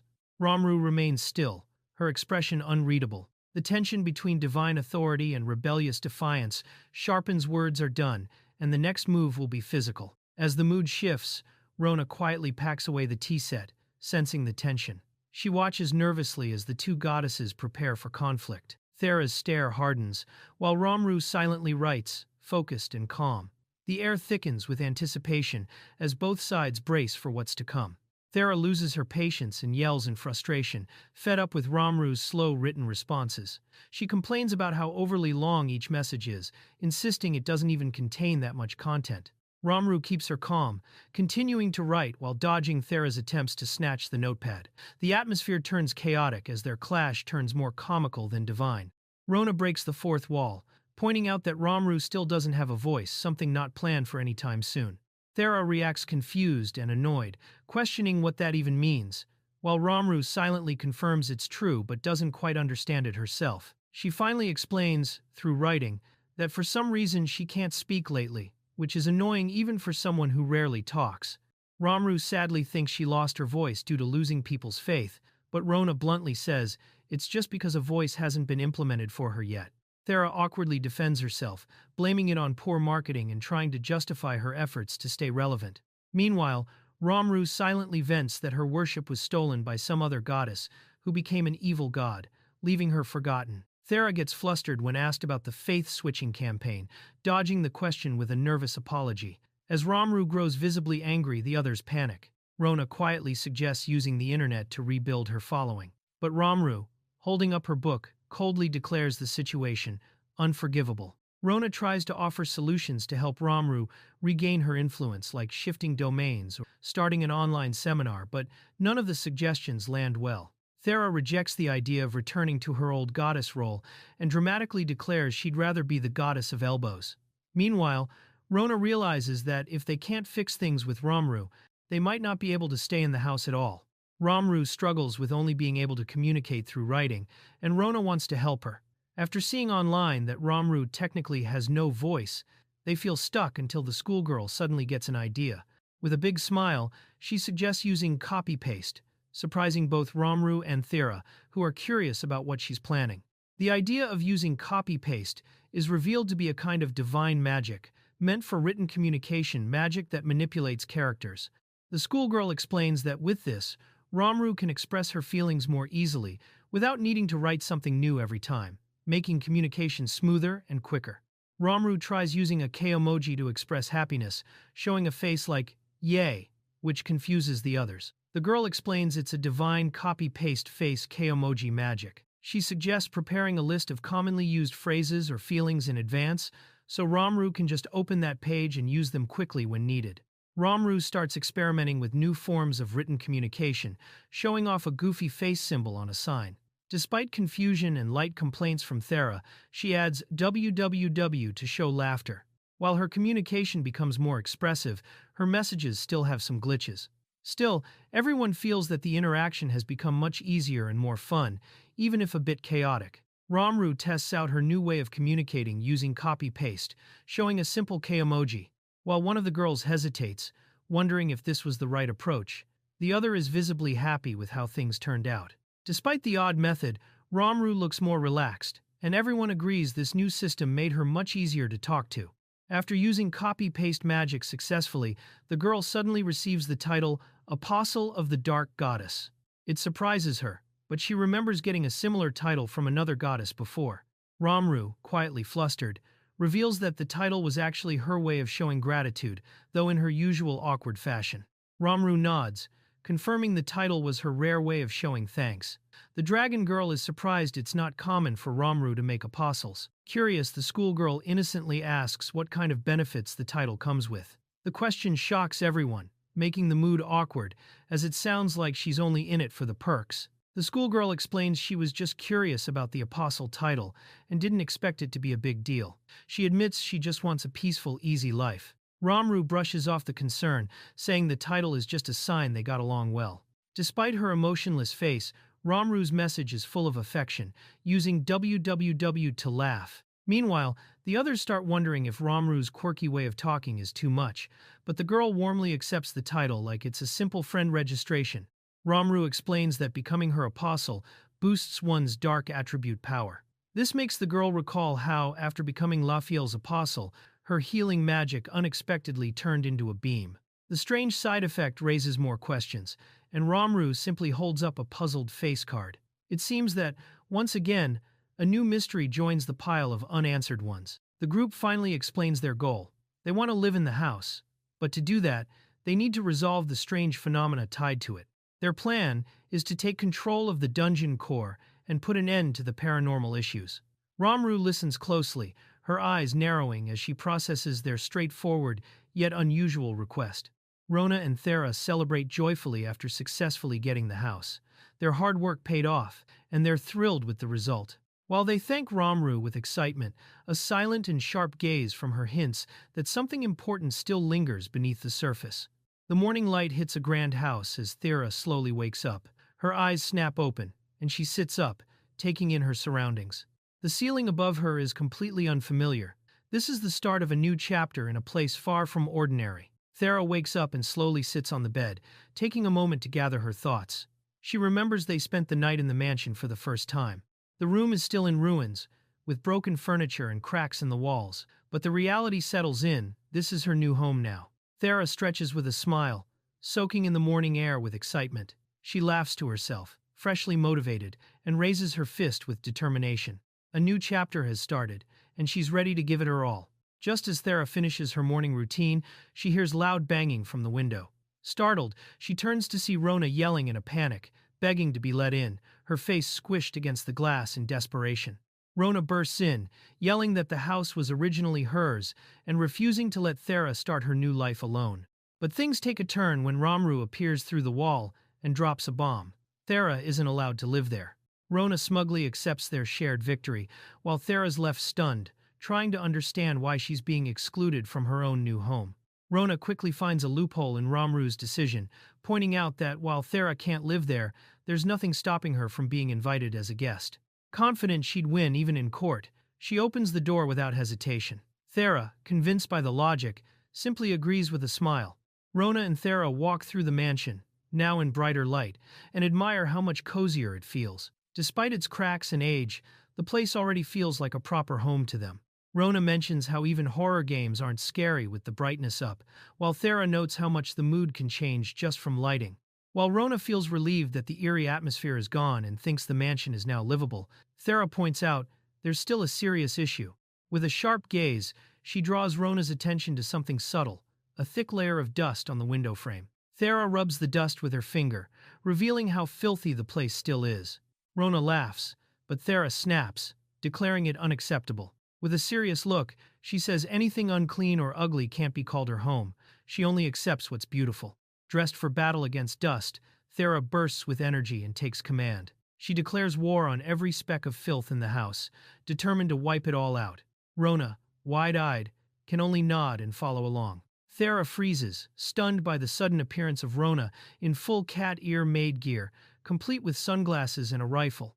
Confused and thrown off, She blurts out a question, only to be hit with Rona's confident declaration. It's a cat ear maid outfit. Thera tries to make sense of the absurd outfit Rona's wearing, only to learn it came from a treasure chest in the house. Apparently, it's no ordinary outfit. It's a legendary funeral exorcism dress, ranked SS, built for battle. Even Thera has to admit, maid outfits are weirdly powerful. Rona, now fully suited up in her cat ear maid outfit, is all fired up to clean. The outfit isn't just for show, it boosts her cleaning speed and is super practical. It's flexible, resists dirt, and even the sunglasses help by keeping dust out of her eyes. She's clearly way too into this. Rona unleashes an absurd cleaning combo, stacking speed boosts from her cat ear maid outfit, a semi-auto shotgun, bore charge, and even water clone techniques. The result? Her cleaning power skyrockets to over 20 times the normal speed, turning her into a blur of dust-erasing chaos. Thera can barely keep up, shocked by how terrifyingly fast it is. Rona's cleaning is now so fast and intense that she's practically multiplying, creating a swarm of maids blitzing down the hallway. Thera stands frozen, speechless, as the army of broom-wielding clones scrubs with military precision. After the intense cleaning, Rona appeared excitedly before Romru to show the final result. However, upon seeing the state of the mansion, Romru was left completely speechless, shocked by the absurd transformation of the place. After they finished cleaning, Rona asked about the whereabouts of the wind book. Romru then revealed that the item had already been gone from the mansion for several hours, leaving Rona surprised by the information. Once the cleaning was complete, one of the mansion's rooms had changed completely, becoming elegant and spotless. Impressed by the result, Rona began praising her cleaning abilities, while Romru showed pride in the transformation of the place. Even with part of the mansion restored, Romru realized there was still a huge amount of work ahead. With the property being enormous and even having a garden to take care of, she concluded they would need more people to help with the cleaning. To speed up the restoration of the mansion, Rona decided to summon elves specialized in cleaning. Their sudden appearance startled Romru, while the elves immediately began working using wind magic. Using wind magic, the elves started removing all the dirt from the mansion at incredible speed. Rona was amazed by the efficiency of the technique, realizing that the cleaning would progress much faster that way. During the cleaning, Romru ended up breaking one of her own horns without hesitation, just to keep up the pace of the work. Even surprised by such an extreme action, Rona realized that she was completely focused on restoring the mansion as quickly as possible. While watching magic being used to help with cleaning and daily life, Rona decided that she wanted to learn useful spells for everyday living, not just destructive magic. To achieve that, she concluded that she needed to find the wind book somewhere inside the mansion. While searching for the wind book inside the mansion's enormous library, Rona found herself surrounded by countless grimoires and ended up choosing one purely by intuition, believing she had found the correct book. After picking up the wrong grimoire, Rona accidentally learned several dark and dangerous spells. After all the confusion, Romru finally found the real wind book, allowing Rona to learn the magic she had actually been searching for. After finally learning wind magic, Rona became excited to immediately put it into practice while cleaning the mansion. Even suspicious that something would go wrong, Romru ended up going along with her enthusiasm. Excited to test her new wind magic, Rona unleashed the spell throughout the mansion without measuring the force of the attack. The result ended up destroying furniture and parts of the place, forcing the group to immediately use recovery magic afterward to repair the damage. After losing control of the wind magic, Rona watched the entire mansion descend into chaos. In the middle of the destruction, Romru appeared before her, emotional as she realized that the commotion was proof that she was still alive. After the destruction caused by the magic, Romru forbade Rona from using the spell inside the mansion ever again. Even as her body slowly began to disappear little by little, she decided to leave the internal cleaning to the elves and focus on the massive mess spread throughout the garden instead. Upon realizing the size of the mansion's garden, Romru and Rona concluded that they would need even more help to finish the cleaning. Shortly afterward, a mysterious group dressed in black cloaks arrived at the location in a carriage, leaving Romru suspicious of the way Rona treated those people like simple friends. As soon as they arrived, Rona's mysterious allies began using extremely destructive magic to clean the mansion's garden. Despite how terrifying the spells looked, they ended up removing all the vegetation and debris at an absurd speed. After seeing the absurd speed of the garden cleaning, Romru realized that they might actually finish everything that very same day. Excited, Rona decided to help as well, but ended up using the tools so excessively that she destroyed parts of the terrain without even understanding how it happened. After all the effort spent cleaning the mansion and the garden, the place had finally been completely restored. Exhausted, Rona observed the result while Romru stared at the mansion with pride, believing that the place had finally become worthy of being her fortress. Even after restoring the mansion, Romru believed that it was still only the bare minimum necessary to make the place habitable. While Rona celebrated with everyone who had helped with the cleaning and was already thinking about inviting even more people to the mansion, Romru realized that the group surrounding them kept growing larger and larger. While researching books inside the mansion's enormous library, Romru realized she could not find any information about something called the Internet. Intrigued, she began questioning who Rona truly was and where that girl had come from. While reflecting on Rona's true origin, Romru was suddenly shocked when she casually appeared by walking straight through the mansion wall, as if it were just a shortcut. The strange behavior left Romru even more suspicious about who that girl really was. The goddess of darkness was feared and hated by every living being, seen as the very personification of death itself. Associated with the judgment of sins and suffering, her existence alone made anyone feel fear, disgust, and despair simply by standing before her. Even though she was feared by everyone, Romru realized that Rona was the only person who showed no fear or rejection toward her. This awakened a great interest within Romru, because even though she could read minds and possessed vast knowledge, she still could not understand who Rona truly was. When trying to understand Rona's thoughts, Romru encountered nothing but random images and meaningless ideas, something that left her completely confused. Even so, Rona continued treating everything naturally and invited Romru to join a barbecue together with the rest of the group. Without understanding what a barbecue even was, Romru listened as Rona explained that it was a gathering where everyone cooks and eats together. Excited, Rona insisted that she should join as well, but Romru started believing that maybe it would be better not to get involved in that kind of gathering.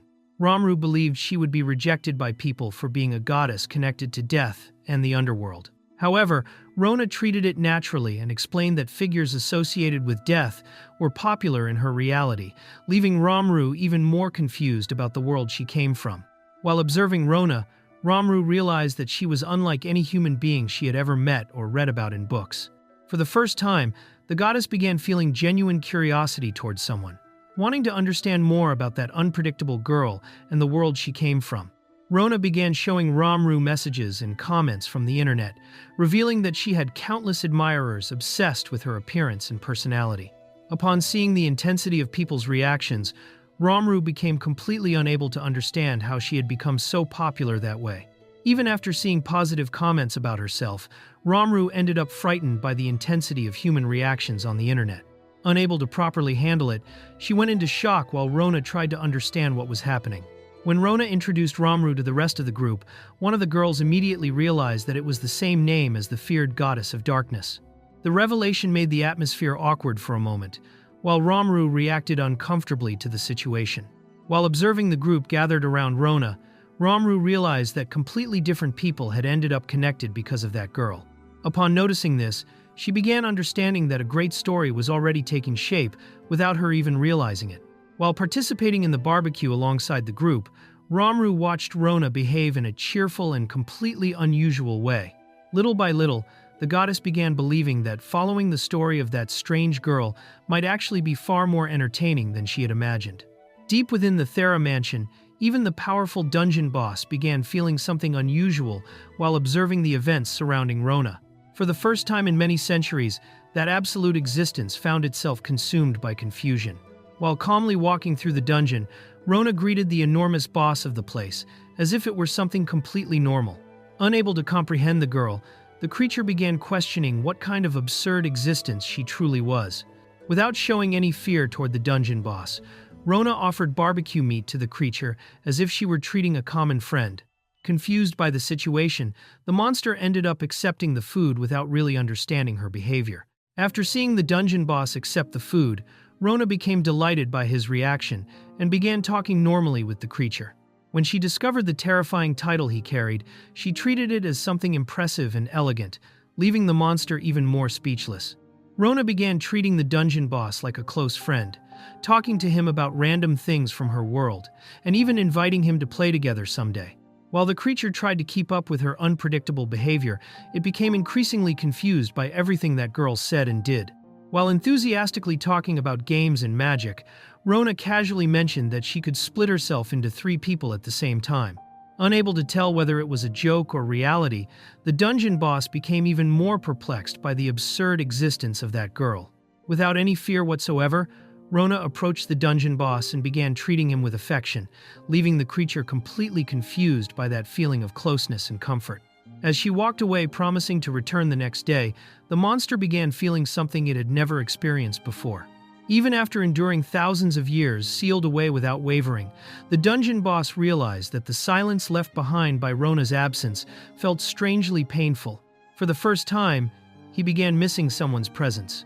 While analyzing the sealed existence inside the dungeon, the researchers realized that the creature's power completely surpassed the normal laws of the universe. As the energy continued growing absurdly, everyone began seeing the monster as something impossible to comprehend. Even terrified by the creature's power, the researchers decided to seal it before it was too late. As the entire laboratory was transformed into a dungeon to contain the monster, the entity revealed that it had become so strong after enduring countless pains and completely losing the ability to feel anything. Even after transforming itself into a monstrous weapon to protect people, the creature ended up being sealed away and treated as a danger.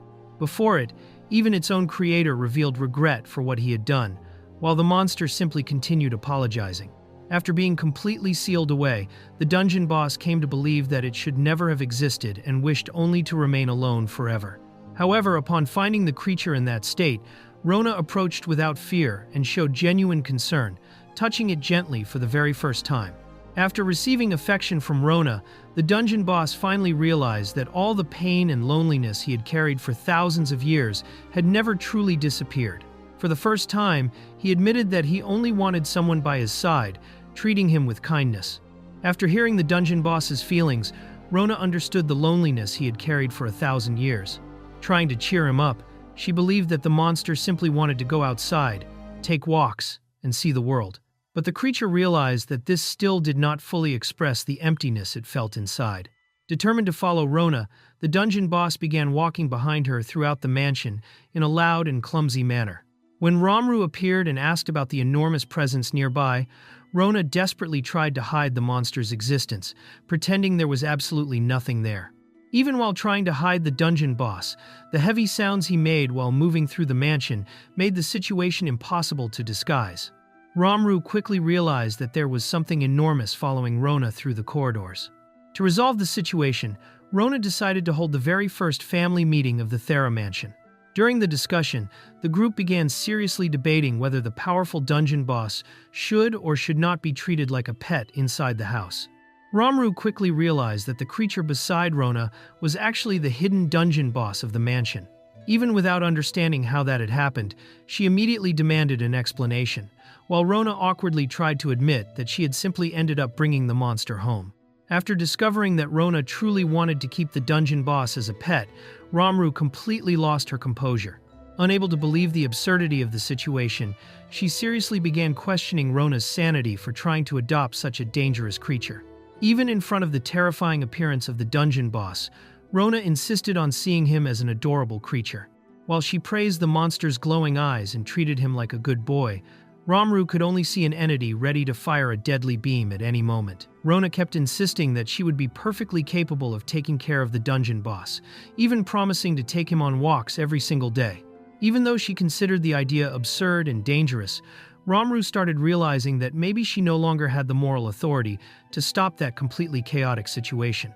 After a great deal of insistence, Romru eventually accepted, allowing Rona to keep the dungeon boss inside the mansion. Despite her discomfort, she acknowledged that a simple barrier would never be capable of imprisoning that creature if it truly wished to destroy everything around it. After accepting the dungeon boss's presence inside the mansion, Romru only demanded that Rona keep the creature under control at all times. Happy with the permission, Rona immediately celebrated beside the monster, who reacted in a strangely excited manner for the first time. Standing beside Rona in front of the restored mansion, the former dungeon boss finally revealed that he had always dreamed of living a calm and peaceful life. For the first time in 1,000 years, that monstrous existence seemed to have found a place where he could simply rest. Determined to transform the mansion into a truly peaceful home, Rona began planning a vegetable garden in the yard. At the same time, she gave the former dungeon boss a simple nickname, believing that a friendly name suited the new peaceful life he would live from then on. Excited to begin her first vegetable garden, Rona decided to use the absurd power of the former dungeon boss to prepare the soil of the garden. Without realizing how excessive the situation was, she treated abilities capable of destroying the world as if they were simple farming tools. After hearing the absurd noises coming from the garden, Romru and the others believed that the mansion was under attack. However, it was nothing more than Rona using the former dungeon boss's powers to build structures for the garden, treating that destruction as something completely normal. While claiming she was creating a simple homemade garden, Rona ended up building a gigantic automatic cultivation structure in the middle of the yard. Upon seeing the absurd scale of the construction, Romru realized that the idea of a peaceful rural life had already spiraled completely out of control. Rona continued expanding her simple garden to the point of creating an automatic system capable of accelerating crop growth and harvesting everything by itself. While Romru tried to understand that technological madness, the vegetables were already growing at an absurd speed. With the system functioning non-stop, fruits and vegetables began being harvested automatically every single hour. Upon observing that absurd plantation, Romru realized that Rona's idea of a domestic garden was far beyond what any normal person would consider reasonable. Upon seeing a watermelon for the first time, Romru became fascinated by the unknown fruit cultivated by Rona. Taking advantage of the situation, Rona started explaining absurd things about the food as if they were completely normal facts, leaving Romru both fascinated and confused at the same time. After hearing Rona's absurd explanations about watermelons, Romru tried taking everything far too seriously and ended up concluding that the laws of the universe were collapsing. Confused and desperate, she began believing that even the mysterious power of nothingness had appeared because of those nonsensical ideas. After the absurd harvest from the automated garden, everyone gathered together inside the mansion to eat watermelon. While watching the group enjoy that peaceful moment, Rona celebrated the fact that she was finally living the calm and fun life she had always dreamed of. A few hours later, Rona realized that she no longer had anything to do inside the mansion. With the farm fully automated, Fu sleeping, and Romru busy endlessly reading and cleaning, she ended up becoming bored even after achieving the peaceful life she had always wanted. Even after achieving a calm and comfortable life, Rona began feeling that such a peaceful routine was far too boring. Alone with her thoughts, she started questioning whether she should really spend her youth living without excitement or purpose. After realizing that she had produced far too much food on the automated farm, Rona decided that it would be better to share everything with other people. Without thinking too much about it, she chose to leave the mansion in search of someone to divide the enormous quantity of vegetables she had accumulated. While Rona went out to distribute the vegetables from the farm, an investigator arrived at Thera Mansion to analyze the rumors surrounding the place. According to the information she had received, dangerous creatures, possible fanatics, and even a sealed monster capable of destroying the world existed there. While continuing to investigate the rumors about Thera Mansion, the young investigator began feeling overwhelmed by the absurd stories connected to the place. Exhausted, she ended up remembering a strange dream involving resentment toward humanity before waking up confused in another environment. After waking up, Elmina discovered that the people around her believed she had chosen to fight on the front lines in order to protect humanity. Confused by the misunderstanding, she realized that everyone had begun seeing her as an extremely determined and courageous figure. Without understanding how the situation had reached that point, Elmina ended up being treated as humanity's great heroine. Surrounded by praise and absurd expectations, she immediately accepted the mission offered to her, excited by the unexpected recognition. Upon arriving in front of Thera Mansion, Elmina was surprised to find a clean and seemingly ordinary place, completely different from the terrifying rumors she had heard. Convinced that the mission would be easy, she decided to attack the mansion's entrance with infernal magic in order to impress the royal family and gain recognition. Filled with confidence, Elmina prepared a powerful infernal spell to destroy the mansion entrance in a single blow. However, before she could launch the attack, the door suddenly opened, and Rona appeared with a completely casual smile, greeting her as though she were welcoming an old friend. The instant Rona suddenly appeared, the magic Elmina had been preparing spiraled completely out of control. The explosion happened directly in the investigator's face, launching her away while Rona watched everything in shock, genuinely believing that Elmina had somehow exploded out of nowhere. After surviving her own explosion, Elmina tried to invent an absurd excuse, claiming that the whole thing had merely been a joke. While Rona innocently accepted the explanation and even found it funny, Elmina became flustered after realizing that Rona casually referred to the mansion as her home. Without hiding absolutely anything, Rona proudly explained that the mansion was her true home. Upon hearing that from someone who naturally lived alongside monsters capable of destroying the world, Elmina started realizing that she might be facing someone far more absurd than she had imagined. Trying to hide her true intentions, Elmina invented a completely ridiculous excuse to justify the explosion at the mansion entrance. Meanwhile, Rona calmly explained that everyone was still cleaning the place, casually mentioning bloodstains inside the house, something that made Elmina even more frightened by the normality of that environment. While desperately trying to find her item box, Elmina was caught off guard when Rona decided to share vegetables from the farm with her. However, in the middle of the conversation, Rona accidentally touched the mysterious nothingness, causing the surrounding space to freeze in a bizarre manner for several moments. Still completely confused by everything happening inside that mansion, Elmina received a strange fruit called a watermelon from Rona. Without understanding whether it was food, a secret code, or some kind of bribe, she became even more lost when Rona innocently explained that she had chosen the fruit simply because the red color matched her. Realizing that Elmina had no idea what a watermelon was, Rona decided to teach her in the most direct way possible. Without hesitation, she grabbed a piece of wood and smashed the fruit with force, scattering juice and fragments everywhere, while Elmina merely watched the scene in complete shock. Rona's exaggerated demonstration ended up splattering directly onto Elmina, who froze while trying to process what had just happened. Meanwhile, Rona casually realized that her strength had increased yet again, complaining that everything in that world seemed far too fragile compared to her. After watching the watermelon get destroyed instantly, Elmina began imagining whether that event carried some hidden meaning regarding her own fate. Without noticing the investigators' despair, Rona simply commented that the watermelon was no longer usable and casually decided to feed it to her pet before grabbing another one. Completely shaken by the absurd interpretations she had created inside her own head, Elmina desperately begged Rona to spare the next watermelon. Convinced that the fruit was still fighting for its life, she pleaded for mercy, as if trying to save a living being from execution. Upon seeing Elmina crying over a simple watermelon, Rona became genuinely moved by her kindness. Convinced that Elmina was such a gentle person that she could even feel compassion for fruits, Rona ended up liking her even more after that completely absurd moment. After sharing watermelons with several important people, Rona was happy to realize that everyone seemed to have enjoyed the gift. However, while looking over the list of people who had already received a fruit, she noticed that she still needed to deliver a watermelon to one specific person.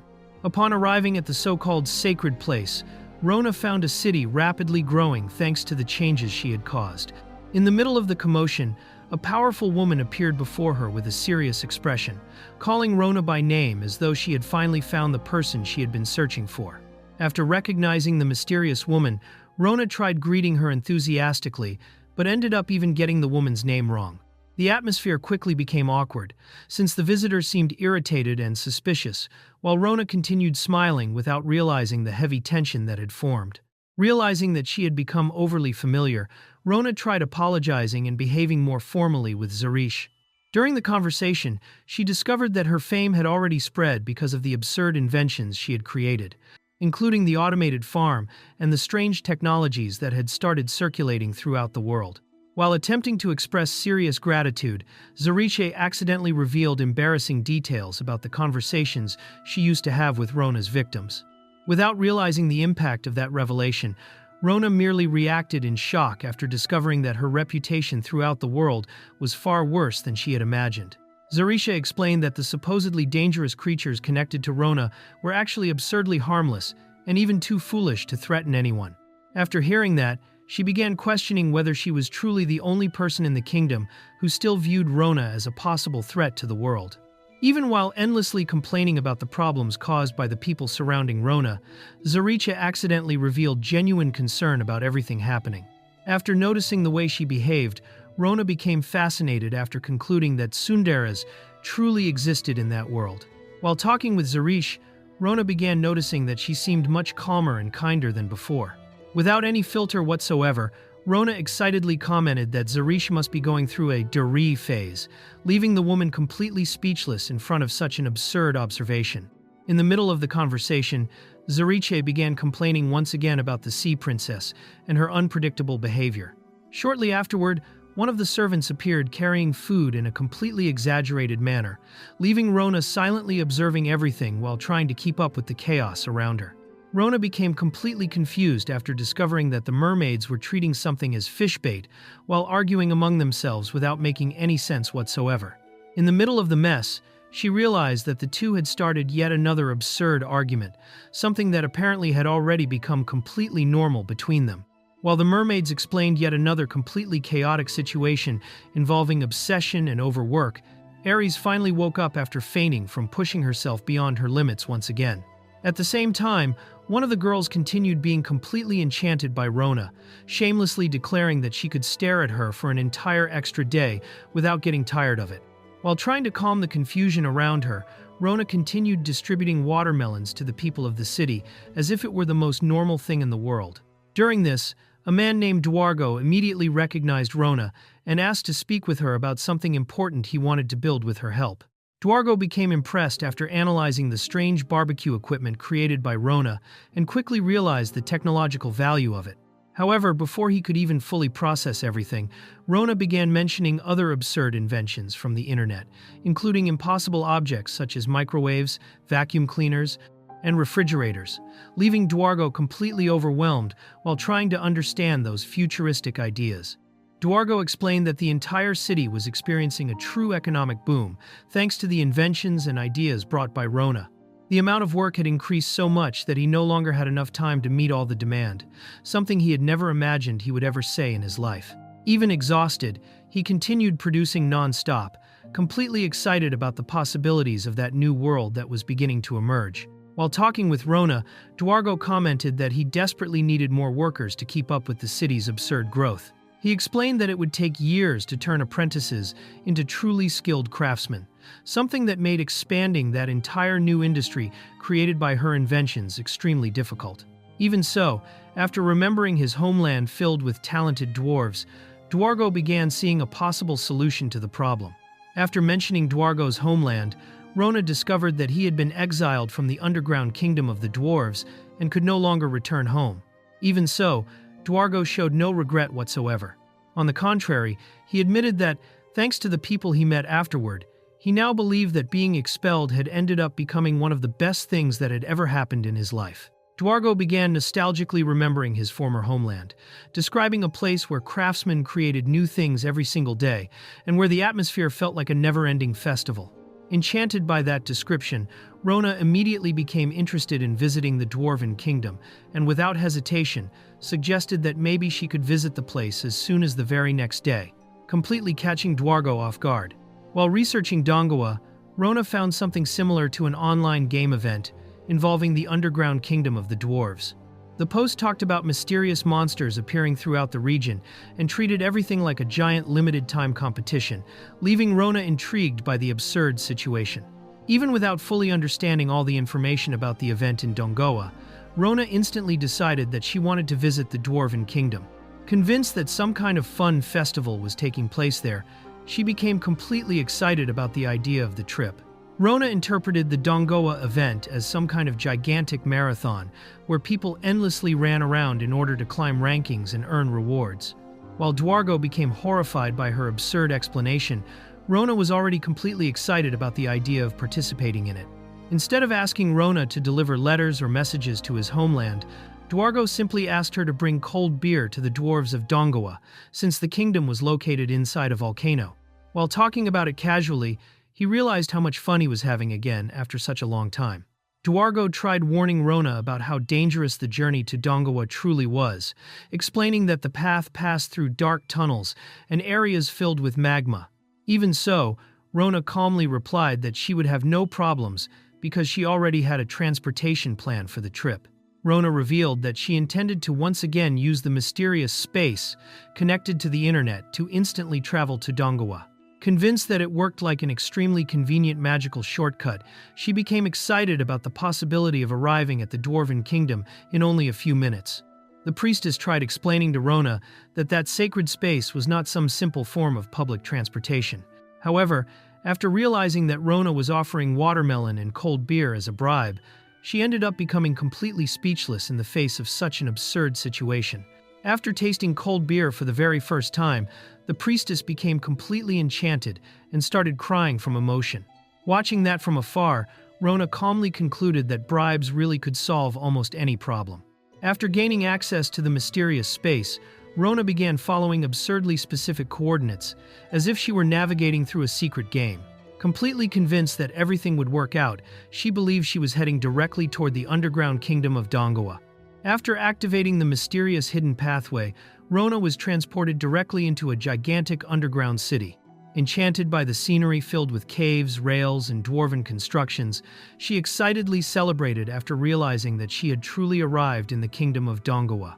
Upon arriving in Dongwa, Rona almost melted because of the absurd heat of the volcanic kingdom. Fortunately, she had brought several watermelons with her and discovered that they helped her endure the heat. While trying to find the so-called festival mentioned on the internet, Rona began exploring the underground city, curious about everything around her. While exploring Dongwa, expecting to find a lively festival, Rona instead came across a city in crisis. The residents were running out of supplies, people were fleeing in desperation, and accusations of theft were beginning to spread everywhere, leaving Rona completely confused about what was actually happening there. While trying to understand Dongwa's situation, Rona ended up being mistaken for a thief by the desperate residents. Without understanding anything about the chaos around her, she ended up chasing a suspect in the middle of the confusion in order to figure out what was happening inside the underground city. In the middle of the chase, a girl suddenly appeared out of nowhere and easily took down the thief. Filled with confidence, she introduced herself as someone connected to the group Waffle, declaring that no crime would be ignored while they were protecting Dongwa. After the thief was captured, the residents began enthusiastically celebrating the actions of the Waffle group. In the middle of the commotion, the girl noticed Rona's presence and immediately found it suspicious that a foreigner was wandering around Dongwa during such a chaotic moment. Because she had entered Dongwa illegally, Rona ended up being taken in for questioning. There, she met the leader of the Waffle group, who decided to personally speak with the mysterious foreigner who had appeared right in the middle of the underground kingdom's crisis. During the interrogation, Rona innocently commented that the dwarven leader looked small and young, without realizing that such a statement was extremely offensive to dwarves. The leader immediately exploded in anger, turning the serious conversation into yet another completely absurd disaster. After calming down, the leader finally properly introduced herself as the commander of the Waffle group.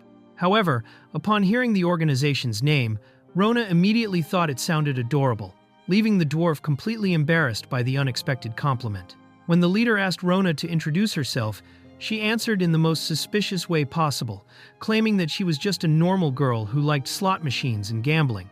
After hearing that, the dwarf immediately realized that there was absolutely nothing normal about that mysterious girl. Trying to better understand who Rona really was, the leader started asking simple questions, but the answers only made everything worse. With complete calmness, Rona revealed that her entire family was imprisoned and confirmed it as though it were something completely ordinary, making the dwarf increasingly suspicious of that strange girl. When questioned about entering Dongwa illegally, Rona tried defending herself by saying that she had merely walked through a wall because the gods said that was the shortcut. After hearing such an absurd explanation, the leader began seriously suspecting that Rona might actually be completely insane. Tired of Rona's strange answers, the leader decided to get straight to the point and asked whether she was responsible for the incident causing chaos in Dongwa. However, completely lost, Rona did not even understand what she was talking about and merely started remembering that the city really had seemed noisy ever since she arrived.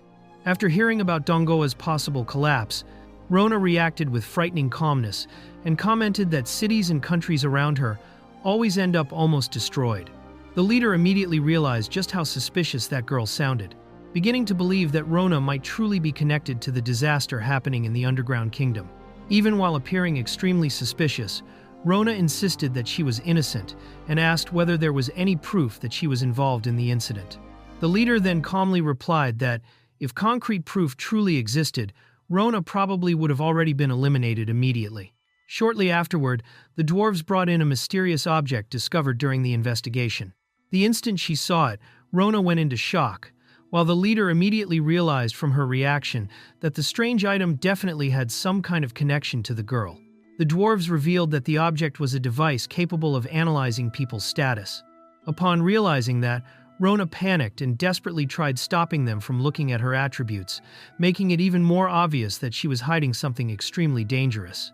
Even while trying to resist, Rona ultimately had her attributes forcefully revealed. The result left the dwarves completely terrified. A mere 15-year-old girl possessed absurdly monstrous stats, legendary weapons, and titles connected to world destruction, boss slaying, demonic queens, and apocalyptic creatures. In that instant, everyone realized they had captured someone far more dangerous than they had ever imagined. After reading all of Rona's absurd titles and skills, the dwarves completely lost their courage. While some were practically surrendering on the floor already, the leader began falling into despair after realizing that the seemingly innocent girl carried titles such as Witch of Calamity, Conqueror of the End, and even Without a Human Heart. Consumed by panic, the dwarven leader immediately threw herself onto the floor and began desperately apologizing to Rona. After seeing those monstrous attributes, she came to believe that any mistake whatsoever could cause the girl to destroy all of Donghua in a single instant. Even while Rona insisted that she had no intention of destroying anything, the leader remained completely desperate. Convinced that she needed to take full responsibility in order to save her people, she reached the absurd point of offering her own finger as an apology, believing that perhaps it would be enough to calm the monstrously powerful girl. Even while trying to sacrifice her own finger, the leader still believed that it would not be enough to satisfy Rona. However, completely confused by the dwarves' exaggeration, Rona insisted that she did not want to rip off anyone's body parts, while the leader was already interpreting that statement as an even more terrifying demand. The situation spiraled so far out of control that the dwarven leader was already prepared to completely sacrifice herself for the sake of Donghua. While everyone descended into absolute panic, Rona merely smiled awkwardly, realizing that all of this had happened exactly because her secret attributes had been revealed. Even after Rona's explanation, the leader still could not easily accept the situation. After all, it was difficult to believe that an apparently ordinary girl simply possessed instant death magic, torture abilities, and absurd massacre skills, as though they were something completely normal. While they were still trying to understand Rona's situation, one of the investigators returned bringing terrible news. After the entire investigation throughout the Nikoni tunnels, the dwarves discovered that they had found absolutely no clues regarding the incident that was destroying Donghua. The investigators admitted in defeat that they still had no idea about the true nature of the anomaly causing chaos in Donghua. Even without results, the leader decided to suspend the investigation for the moment and praised her subordinates for the effort they had made. Noticing the heavy atmosphere among the dwarves, Rona finally asked what was truly happening in Donghua. In response, the leader decided to show her a mysterious glowing stone, indicating that it was directly connected to the anomaly, threatening the underground kingdom. The leader revealed that Donghua was on the verge of ruin because of a mysterious glowing stone. Although Rona initially thought it was merely an ordinary rock, the dwarves explained that the entire underground kingdom depended on the special energy coming from the Nikoni tunnels, and something within that system had begun to fail. The dwarves explained that Donghua prospered thanks to the Nikoni tunnels, where they could obtain ore, coal, food, medicinal mushrooms, and many other valuable resources simply by exploring the caves. It was precisely that abundance that allowed the underground kingdom to live peacefully, even within such a dangerous environment. However, everything changed 1 week before Rona's arrival. Now, anything removed from the tunnels, monsters, plants, or minerals, simply transformed into useless glowing stones. Unable to obtain resources from the caves anymore, Donghua quickly began collapsing and struggling even to find food. In addition to the resource crisis, the tunnel monsters had become far stronger, preventing any proper investigation. Fearing Donghua's collapse, knights and influential people began fleeing the underground kingdom, while the king himself did absolutely nothing to resolve the situation, leaving the leader of the Waffle Group furious. Outraged by the cowardice of the nobility and the king, the leader revealed that she had created the Waffle Group precisely to protect Donghua when everyone else abandoned it. Determined, she declared that she intended to save the underground kingdom with her own hands, even if she had to do the work the king had abandoned. The leader explained that if the anomaly continued spreading, Donghua would eventually be completely destroyed. While listening to everything, Rona finally began realizing something strange. The information about the festival she had seen on the internet mentioned nothing about mysterious stones or the kingdom's collapse, as if someone had hidden the truth from her. After connecting all the clues, Rona finally realized the absurd truth. The people of Donghua were suffering because the entire kingdom had been transformed into a limited-time event for the gods. The glowing stones were being treated as event points, exactly like in a game, while the dwarves themselves had absolutely no idea why everything around them was turning into that. While the dwarves furiously complained about the event stones destroying Donghua, Rona began understanding the extent of their hatred toward the gods and the absurd system behind that event. Afterward, the leader of the Waffle Group finally directly asked what Rona actually wanted to do in that underground kingdom. The leader then showed Rona the image of a gigantic mysterious artifact that had recently appeared in Donghua. The moment she saw it, Rona immediately recognized the structure, revealing that the gigantic object had suddenly spawned out of nowhere in the kingdom's plaza not long ago. After recognizing the artifact, Rona surprised everyone by claiming that, if they managed to use that mysterious structure, they could probably solve all of Donghua's problems. That absurd declaration left the leader of the Waffle Group completely shocked. While Rona spoke about saving Donghua, the Dwarven Council revealed the kingdom's true condition. The nobles and authorities were abandoning the country one after another, leaving fewer and fewer people remaining inside the castle. With only a few days of food left, no medicine available, and the soldiers' equipment destroyed, even the king himself began considering abandoning any investigation regarding the anomaly in order to avoid further losses. The king finally decided to face the harsh reality. Donghua was nearing its end. Without resources and surrounded by chaos, he believed that waiting any longer would mean the kingdom's complete destruction. However, abandoning the country was also dangerous, since the dwarves could end up exploited and treated as inferiors in other nations. Even so, faced with the desperation of the situation, the council seriously began considering abandoning Donghua forever. During the meeting, the king remembered the era when Donghua was respected thanks to the legendary blacksmith Dwargo Nikodo. The mere existence of that genius had tremendously elevated the quality of the dwarves' creations, causing the kingdom to gain worldwide fame as a symbol of the highest level of craftsmanship. However, to the king, all of that now seemed like nothing more than distant glory from the past. The king then revealed the true reason behind Donghua's decline. Everything had started after Dwargo was exiled. Without the greatest genius in dwarven history, the talented craftsman also abandoned the kingdom, important projects failed, and Donghua's reputation collapsed. At the same time, other companies and nations began dominating the market, causing the dwarves to lose more and more of their place in the world. Consumed by regret, the king admitted that Donghua had become far too complacent during times of peace and had easily expelled someone as important as Dwargo. Now, while watching the kingdom collapse, he believed that he would be remembered in dwarven history as the greatest failed king of all time. Determined to accept his mistakes until the very end, the king declared that he would fulfill his duty one final time and asked Dwargo for forgiveness for everything that had happened in the past. However, before the serious atmosphere could continue, Waffle suddenly appeared out of nowhere, completely shattering the tension, and enthusiastically announced that it was gotcha time.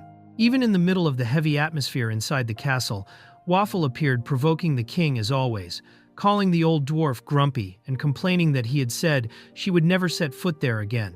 Despite the teasing, it was obvious that the two shared a long history and a relationship full of familiarity. The king tried reminding Waffle that she was still a princess of Donghua, but she completely rejected the title and insisted on being recognized only as the leader of the vigilante Wa group. Immediately afterward, Waffle desperately revealed that the kingdom's situation had become even worse, making it clear that another serious problem had just occurred. Waffle, completely stressed out, began complaining that problems in Donghua had not stopped appearing ever since a certain girl illegally entered the kingdom. Even while indirectly trying to blame Rona, she admitted that the country's situation was becoming even worse than they had imagined, leaving even the king worried about the direction of the crisis. But, to the king's surprise, Waffle revealed something even more absurd. All of Donghua's problems had been solved at once. The declaration left the old king completely speechless, unable to understand how such a thing could even be possible. Unable to believe Waffle's words, the king went to the city to see everything with his own eyes, and encountered an impossible sight. The residents, who had previously been desperate and fleeing Dongoa, now seemed excited and filled with hope once again. Confused by the sudden change, the king asked what exactly had happened. The king finally discovered the cause behind Dongoa's transformation. Rona was using the gigantic, mysterious artifact like a gotcha machine, filling the place with event stones while performing multiple draws at the same time. To her, it looked like nothing more than entertainment, but for the dwarves, it was something completely unbelievable. During a limited gotcha event, several capsules began appearing in front of the group. While the items were obtained randomly, an extremely durable stone suddenly shattered with ease, surprising everyone nearby.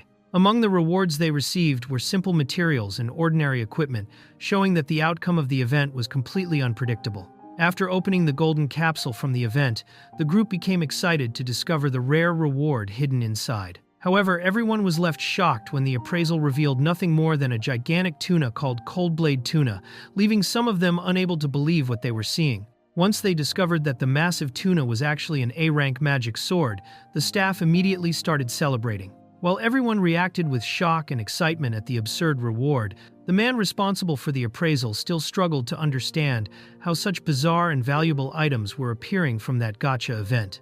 The group realized that the gotcha system could provide practically any type of supply they needed. Besides valuable materials and equipment, the glowing stones that had been considered useless could also be reused to continue spinning the capsules. After understanding that rare items could generate even more resources, everyone began to see the gotcha as an endless source of rewards. As the man finally understood the absurd value of that gotcha system, he became completely excited about the infinite possibilities of rewards. The girl then explained that it was entertaining precisely because it caused that kind of reaction in people. Soon after, the man realized that she seemed to understand how the gotcha worked far better than anyone else in that world. The girl introduced the man as the king of the underground kingdom of Dongoa, while introducing herself only as an ordinary girl named Rona. Even in front of the king himself, she continued acting casually, which caught his attention. However, realizing that the situation was serious, the king decided to stop the introductions and get straight to the point. The king of the underground kingdom decided to directly request the items obtained through the mysterious artifact, even knowing that it was an unreasonable request. To his surprise, Rona agreed to hand everything over without hesitation, leaving the king completely shocked by how easily she accepted. Rona explained that she had intended to give the items to the dwarves from the very beginning, since the purpose of the gotcha was to help them. Even so, the king insisted that those resources and pieces of equipment were far too valuable to be accepted so casually. Then Rona revealed that gathering more special stones was enough to obtain rare items again, making it clear that the event could generate nearly unlimited rewards. Upon hearing that A-rank equipment could be obtained in large quantities, the king became completely speechless. The situation grew even more absurd when Rona revealed that she already possessed several copies of the tuna-shaped sword and freely offered all of them to the dwarves, leaving the king unable to believe what he was witnessing. After discovering that extremely rare weapons could be mass-produced through the gotcha, the king became so shocked that he simply froze in place with one arm raised. While the others tried to bring him back to reality, he remained completely motionless, unable to process the absurd situation unfolding before him. The king finally understood that the so-called limited event was the cause of the anomaly happening in that place. After discovering that the special stones could be used to obtain rare equipment and supplies, the group realized that they had wasted many resources before understanding how the system worked. Even so, Rona explained that there were still 2 weeks left before the event ended, giving them hope that they could accumulate enormous amounts of items through the gotcha. Rona gathered a determined group to explore the tunnels in search of more points for the gotcha event. Confident because they knew the region better than anyone else, they believed they possessed enough strength and motivation to surpass the knights and obtain even more rare rewards. While the group discussed the dangers of the exploration, the king called the girl by the name Waffle, causing her to react immediately after realizing that her true identity had been exposed. After discovering that her identity had been revealed, Waffle regained her confidence and decided to turn the situation into motivation for everyone around her. Excited about the beginning of the festival, she called upon anyone capable of fighting to accompany her in exploring the tunnels and searching for even more gacha rewards. Waffle began organizing everyone for the tunnel exploration, assigning tasks among the residents, and preparing the group to take full advantage of the gacha event. While some would be responsible for fighting and gathering resources, she also demanded massive amounts of alcohol to celebrate afterward, leaving everyone excited by the promise of a huge banquet once they returned. The group started preparing to explore the tunnels, carrying tools and organizing wagons to collect resources during the mission. Once they arrived in front of the numerous underground entrances, everyone began discussing which route they should follow to earn as many points and rewards as possible in the gacha event. The group discovered that the tunnels were divided into difficulty levels, ranging from beginner, intermediate, and advanced. In addition, completing harder challenges would unlock even higher categories within the event. Despite their excitement about the possibilities, they decided to begin with the route recommended for level 50 adventurers before attempting greater challenges. The group entered the tunnels, carrying the tuna-shaped magic swords obtained from the gacha. Motivated by the event rewards, they advanced through the underground corridors while using the weapons in a completely chaotic manner to fight the enemies along the way. As enormous amounts of points continued to accumulate, Rona enjoyed exploring the dungeon alongside the group. After the chaotic battles inside the tunnels, some of them began realizing that she would probably be capable of handling the entire exploration alone without any difficulty. Upon reaching the deepest part of the dungeon, the group found an area covered with strange creatures hidden beneath the dark water. While Rona spread traps to lure the monsters, a gigantic creature suddenly appeared before them, leaving everyone shocked by the enemy's absurd size. Using the traps spread throughout the dungeon, the group managed to lure and easily defeat the enormous creature that emerged from the depths. While everyone still struggled to understand what they had just faced, Rona revealed that the monster called Leviathan was the dungeon boss, leaving the group terrified after realizing how casually she treated such a dangerous creature. Rona explained that the creature was normally extremely dangerous when fought properly. Once they realized they had defeated the monster lurking in the deepest level, the dwarves finally understood that they had conquered the tunnels of Nikoni for the first time. After finally conquering the tunnels that nobody had been able to explore before, the dwarves began celebrating with overwhelming excitement. While everyone rejoiced over the victory and the enormous amount of rewards they had obtained, Rona decided to continue the exploration and announced that it was time to begin another round of gathering resources for the gacha event. After solving the problems within the tunnels and accumulating an enormous amount of rewards through the gacha, the group decided to end the day with a massive celebration. While they toasted together with food and drinks, Waffle celebrated the fact that they had finally found a way to help the underground kingdom and change the situation for everyone living there. The dwarves celebrated the chance to finally obtain food and resources in abundance thanks to the gacha system. While they thanked Rona for completely changing the situation of the place, she simply told everyone to enjoy that moment of happiness before continuing the exploration. During the celebration, the king became emotional after realizing that the underground kingdom had finally regained hope thanks to Rona. While he sincerely thanked her for everything she had done, the others began calling her Big Sister as a sign of admiration, leaving Rona completely embarrassed by the unexpected nickname. During the party, one of the girls became so impressed by Rona's courage and leadership that she decided to swear loyalty to her as her little sister. Even without fully understanding the situation, Rona naturally accepted the request while everyone continued celebrating together in the underground kingdom. One of the girls started following Rona with admiration, almost like a puppy beside her older sister. Seeing the underground kingdom filled with life once again, the king realized that it had been a very long time since that place had felt so cheerful and welcoming. Rona realized that the king was talking about the old dwarf, named Dwargo Nikodo. Upon remembering the name, she commented that he had created an S-rank magic sword, despite being treated as worthless, ultimately being exiled because nobody recognized his talent at the time. The king was shocked after discovering that A rank was not the highest level for magic weapons. Then Rona explained that, above it still existed, the S, SS, and even SSS ranks, revealing that the world possessed equipment far more absurd than the dwarves had ever imagined. The king became even more confused after discovering that there were ranks above A rank, finding such a power scale completely absurd. While the group tried to understand the logic behind the S, SS, and SSS levels, Rona decided to demonstrate everything in practice by revealing a genuine S-rank magic sword before them. Rona demonstrated the true power of the S-rank sword by slicing a massive testing rock in half with a single strike.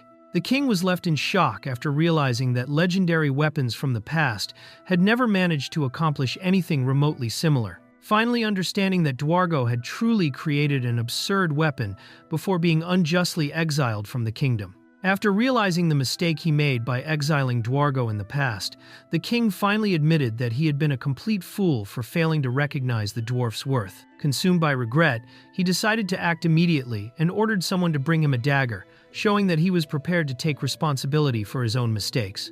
When the king decided to cut off his own finger in order to beg Dwargo for forgiveness, he ended up terrifying everyone around him with his excessive determination. While the dwarves desperately tried to stop that madness, Waffle simply celebrated the fact that he finally seemed to recognize the mistakes of his past, leaving Rona surprised by the absurd direction the situation had taken. Even while trying to stop the king, the dwarves were unable to calm him down as he insisted on apologizing to Dwargo for the mistakes of the past. Overwhelmed with regret, the king promised to revoke the old blacksmith's exile and restore his honor if he ever had the chance to meet him again. Although Rona calmly accepted his words, she made it clear that this alone would not be enough to erase everything that had happened. After hearing the king promise to restore Dwargo's honor, Rona suggested bringing the old blacksmith there immediately. While everyone still struggled to understand the sudden proposal, a massive door slowly began opening before the group, causing the entire area to fall silent. Rona finally brought Dwargo before the king, leaving the surroundings completely silent.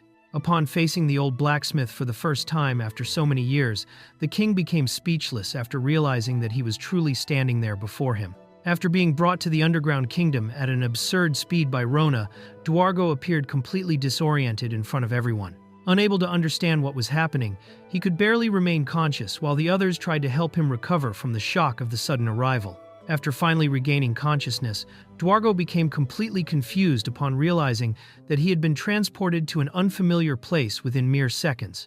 While trying to understand what was happening, Rona calmly explained that he had returned to the underground kingdom of Dongoa, his former homeland. Upon hearing that he had returned to Dongoa, Dwargo took several moments to believe what he was seeing. When he finally recognized the structures of the old underground kingdom before him, the blacksmith became completely overwhelmed. Unable to hide his emotions after realizing that he had truly returned to his homeland after so many years, even after reuniting with the king and returning to the underground kingdom, Dwargo still could not fully understand everything that was happening. While the two remained unsure of how to begin speaking after being separated for so many years, the old blacksmith finally decided to directly ask for an explanation regarding the entire absurd situation. While Dwargo was still trying to understand whether everything was real or not, Waffle appeared, holding the dagger she had prepared for the king's apology. However, before the situation could become even more absurd, the king immediately called out to Waffle, showing that he was finally ready to resolve the conflict of the past with Dwargo face to face.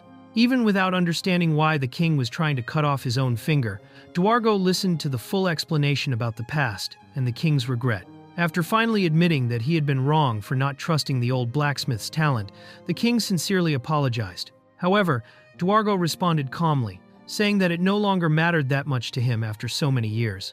Dwargo revealed that, despite everything that had happened in the past, his life after the exile had not been entirely bad. After reuniting with Waffle after so long, he discovered that she had continued fighting to save the underground kingdom by forming a group of vigilantes, making the old blacksmith realize how much she had grown since the last time they saw each other. Waffle decided to put the past aside, so everyone could continue enjoying the festival in the underground kingdom. Noticing the cheerful atmosphere around him, Dwargo asked Rona to give special souvenirs to the residents as a way of thanking them, wanting to repay all the happiness he had found there once again. Rona introduced the group to an ice-cold drink, completely different from anything they knew, leaving everyone curious when they saw the cups covered in ice. The moment they discovered that it was extremely chilled beer, the dwarves were shocked, seeing the drink as something almost unbelievable within the underground kingdom. As the party continued, Rona revealed another absurd surprise by presenting extremely cold beer to the dwarves. Unable to believe that a drink could become so cold and refreshing, everyone was amazed by yet another novelty she had brought to the underground kingdom.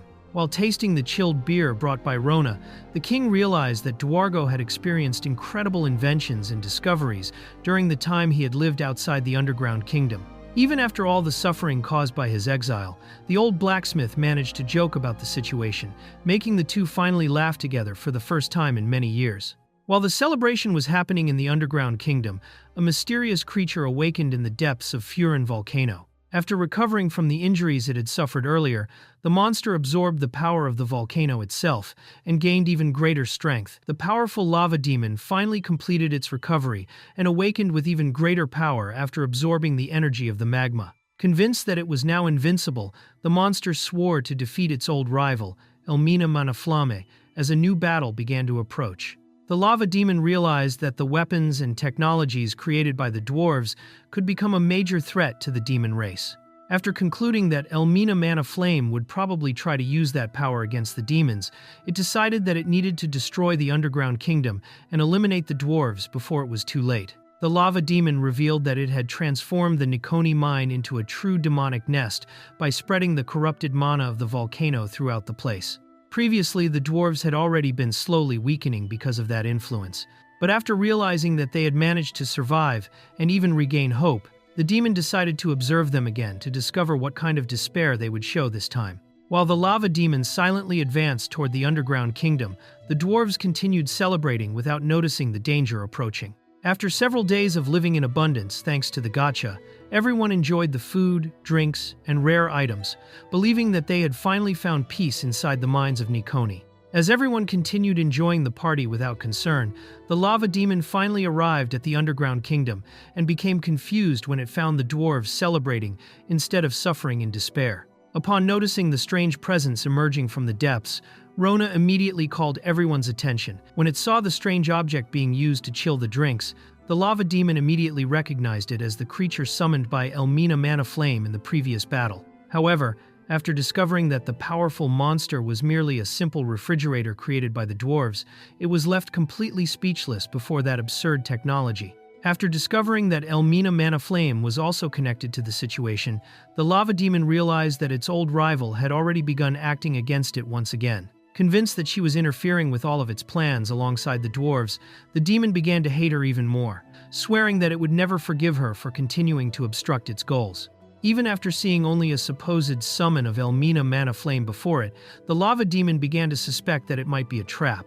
Remembering that it had already been deceived by its rival before and suffered a devastating blow after letting its guard down, it decided to act more cautiously this time and began prioritizing information gathering before attacking directly. While the lava demon observed everything from the shadows, Rona began explaining how the refrigerator created by Dwargo worked. Seeing drinks and food being kept cold through that absurd technology, the dwarves were amazed once again, while the demon began treating the object as an invention too dangerous to ignore. After discovering that the mysterious material called Nothing was responsible for the refrigerator's operation, the dwarves became desperate to obtain more of that technology for the underground kingdom. To everyone's surprise, Rona revealed that she produced the material herself, leaving the dwarves shocked after realizing that this seemingly ordinary girl was capable of creating something so valuable. While observing from the depths of the mine, the lava demon became increasingly confused by the absurd technologies created by the dwarves and Rona. However, after getting too close out of curiosity, it ended up being discovered by the group, revealing its presence to them for the first time. Waffle and the dwarves immediately advanced to capture it using the tuna-shaped magic swords. Even as a powerful demon, it was shocked when it realized the absurd strength of those strange weapons, unable to understand why simple tunas possess so much destructive power. While being attacked by the tuna-shaped magic swords, the lava demon began feeling an absurdly deadly pressure coming from the weapons. Realizing that the icy power of the tunas directly exploited its elemental weakness against ice, the demon fell into despair after discovering that it was being forced onto the defensive for the first time. Elmina realized that the entire situation in Dongawa had been created to lure her there. Even understanding that she had fallen into a trap, she revealed that she had already expected something like that, and stated that she had come prepared to face her rival. The demon revealed that it had already discovered the dwarves' weakness, but even after appearing before them, the residents continued fighting while using the frozen tunas against it. Surprised by the group's reaction, the monster questioned whether they still intended to continue the battle even after hearing that. The demon asked about the progress of the situation, but the dwarves continued carrying the frozen tunas without showing fear. Soon after, they stated that they wanted to test even more patterns using those special fish. The demon realized that its magic truly weakened the dwarves and believed it had finally gained the advantage in battle. However, as the residents began acting strangely because of the effect, it immediately decided to change its plans in response to the unexpected situation. The demon decided to cancel its plan completely after realizing that the dwarves were reacting unexpectedly to the effects of the magic. While the group fell into despair because of the mental influence, the creature prepared to act immediately in response to that new situation. An explosion struck the dwarves and sent them flying away, but even while injured, they managed to damage the demon using the frozen tunas. Surprised, the monster admitted that the group had at least managed to hurt it during the battle. The demon revealed that the dwarves' attacks were useless, since inside the volcano, it could regenerate infinitely using the surrounding magma. Convinced that it was invincible in that place, it decided to finish off the remaining dwarves once and for all. The demon found Rona alone after defeating the dwarves and realized that she was the summon connected to Elmina. Even without properly understanding the situation, the girl ended up being recognized as the creature's next opponent, and it decided to face her in order to avenge the humiliating defeat it had suffered earlier. The demon challenged Rona to settle the fight right there and tried to intimidate her with its overwhelming presence. However, even while nervous, the girl showed no fear of the creature's power, leaving the monster confused by that unexpected reaction. The demon realized that Rona was still not ready to fight and decided to retreat temporarily. Before leaving, it told the girl to call it again when she was truly prepared to face it. The demon walked away and told Rona to call it again once she was ready to fight. Soon after, the dwarves and Waffle surrounded the girl, saying that they would prepare equipment and support Rona for the great battle that was about to come. Rona noticed that everyone around her was strangely calm, even in the face of the demon.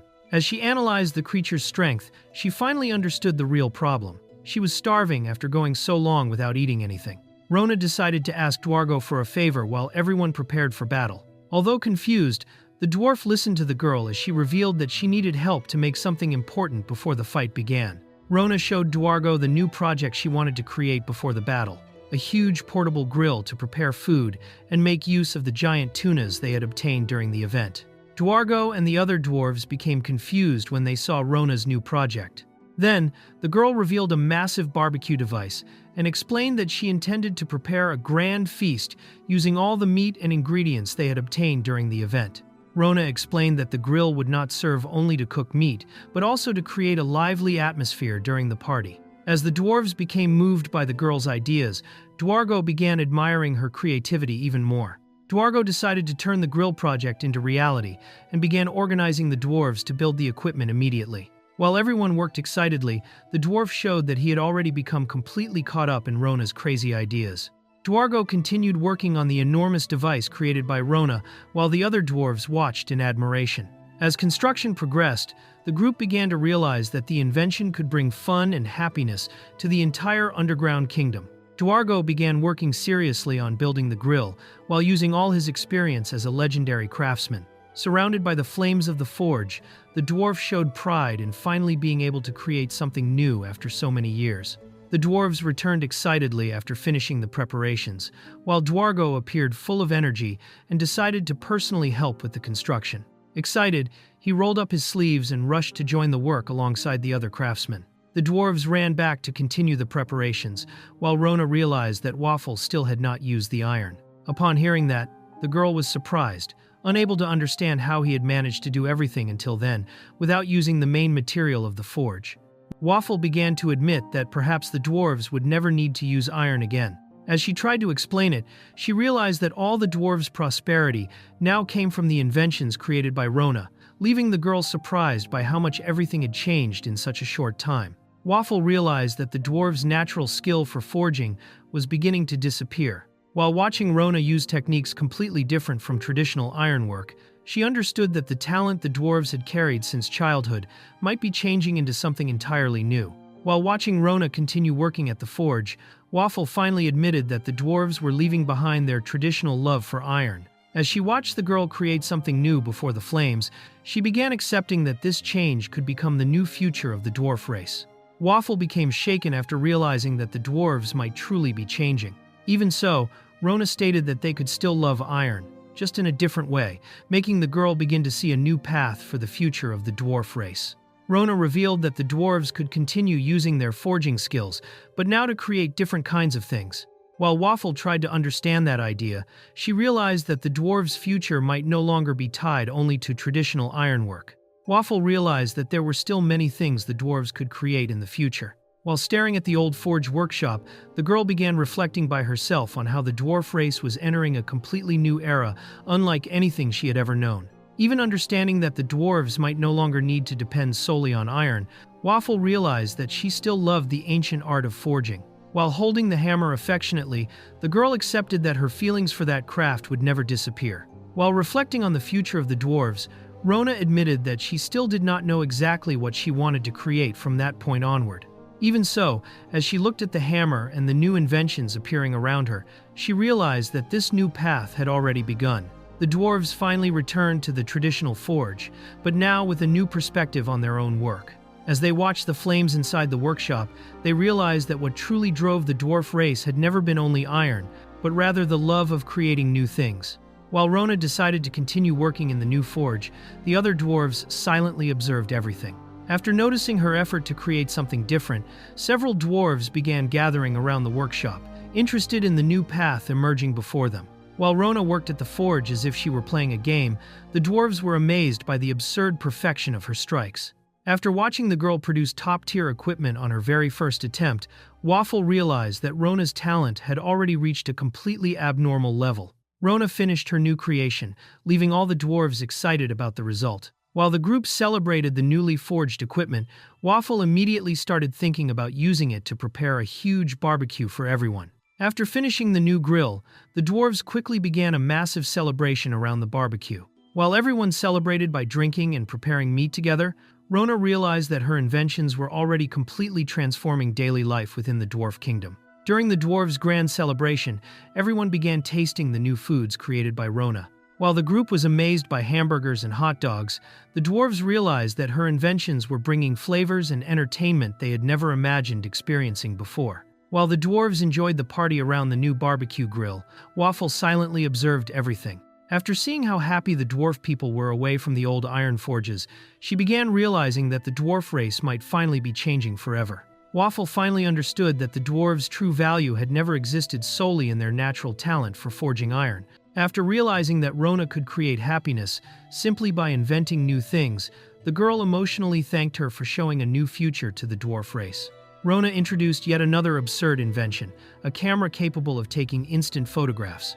While the dwarves were left amazed, Waffle continued struggling to keep up with all those crazy ideas, appearing one after another. After all the chaos, the group ended up taking a picture together, even including the lava demon itself. While everyone celebrated excitedly, Rona continued recording everything with her new camera, turning that unexpected moment into yet another special memory for everyone. The girl returns to the place after some time and finds the people waiting for her. As the residents explained the situation and showed their concern, she realizes that she ended up causing problems for everyone by disappearing without warning. Feeling guilty for the trouble, the young girl bows an apology before them. Even so, the residents reassure her and say that they were simply relieved to see her safe again. While the residents talked about the outside and commented on the dangerous creatures in the region, the girl listened to everything in silence.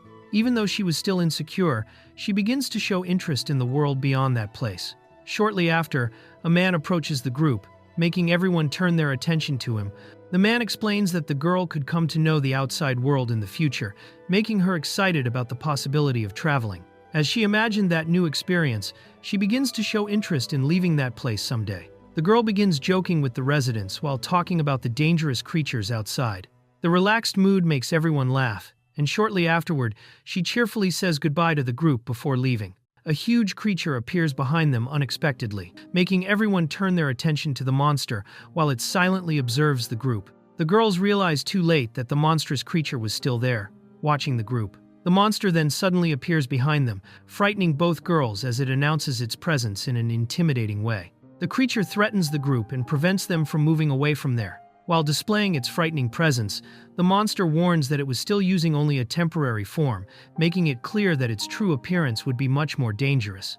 The girl discovers that the monstrous creature was actually a temporary form created by magic. As the monster explained the situation to the group, she realizes that the frightening appearance was hiding someone capable of transforming freely. the creature releases a massive explosion of power around the place, spreading destruction everywhere. Even in the face of the chaos caused by the monster's strength, the residents remain impressed and excited by the display of that gigantic power. The creature reveals its true form after abandoning the temporary appearance created by magic. Faced with the transformation, the residents are surprised while the monster continues demonstrating even greater power than before. The girl explains that the creature's transformation depended on magic to maintain that powerful form. As the monster demonstrated its new abilities before the group, she realizes that it was still learning how to fully control that power. While trying to explain how to better control the transformation, the creature ends up losing the balance of its own power. Soon after, the monster is thrown against the rocks in the area, making it clear that it still could not fully master that new form.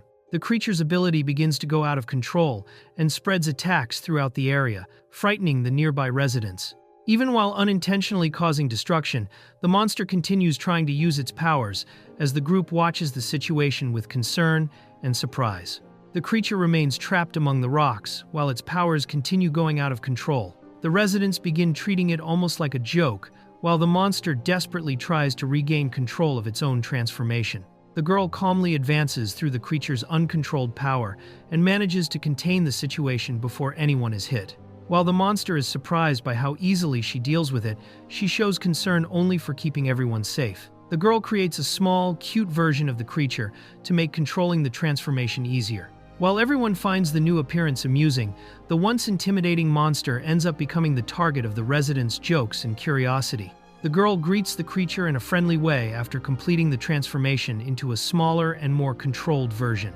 Even confused by the situation, the former monster begins to realize that this new form could be much more stable than before. The girl continues teaching the creature how to control its new form and magical abilities. Even still clumsy with its own power, the monster begins testing its movements while trying to get used to the changes in its body. The creature tries to use its new flying abilities inside the cave, but ends up losing control in the middle of the process. While hovering awkwardly in the air, a strange flow of energy begins escaping from its body. The girl teaches the creature how to properly use its wings and control flight magic. Even while trying to follow the instructions, the monster ends up losing control in the air and starts spinning clumsily. The girl believes that the creature would be able to master its powers better with time. While the monster continued causing confusion during training, the residents simply watched the entire chaotic situation spread throughout the cave. Sometime later, the group realizes that the creature had lost almost all of its transformation, leaving only its head on the ground. As everyone observed the situation with strangeness, the monster continued trying to act normally even in that incomplete state. Even reduced to only its own head, the creature continues claiming that it was still alive and trying to maintain its dignity. As the group watched that absurd situation, the monster makes it clear that it still did not intend to give up so easily. Suddenly, the ground begins to tremble violently, and a huge explosion appears before the group. Frightened by the unexpected impact, everyone watches the destruction without understanding what had just happened. A strange mass begins to slowly emerge from the destroyed ground. As everyone watches in silence, the creature continues growing before them. The enormous mass finally takes the shape of a gigantic and monstrous creature before the group. As the being completes its transformation amid flames and destruction, the girl tries to react by using magic to contain the situation. Even so, the creature keeps increasing in size, leaving everyone terrified by that out-of-control transformation. The leader of the group orders everyone to move away immediately as the situation continues worsening. Upon realizing that the creature had transformed into something similar to an out-of-control volcano, the group begins to understand that the monster's power could cause far greater destruction than they had imagined. Before the gigantic flames, the group finally understands that the creature had transformed into a legendary lava dragon. As the enormous monster emerged amid fire and destruction, everyone watches in fear the true power hidden within it.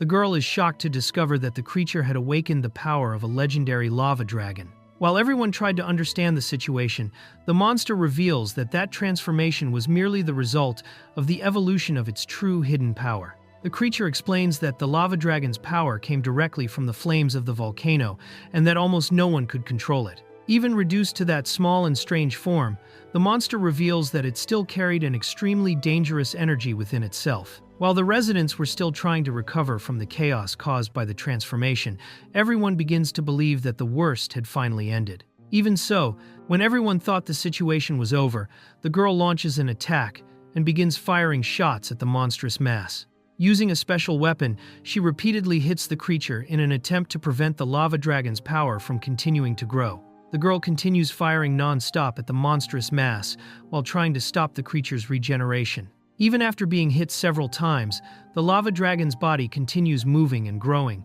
leaving the group worried about the absurd resistance of that power. While the girl continued firing non-stop, the other one realizes that the attacks still were not enough to completely destroy the creature. Even under so many shots, the monstrous mass continued slowly regenerating before them. While the girl continued firing at the creature without hesitation, the other one begins to realize the true gravity of the situation. Upon understanding that that power had already surpassed the level of an ordinary monster, she watches in silence as the battle becomes increasingly dangerous.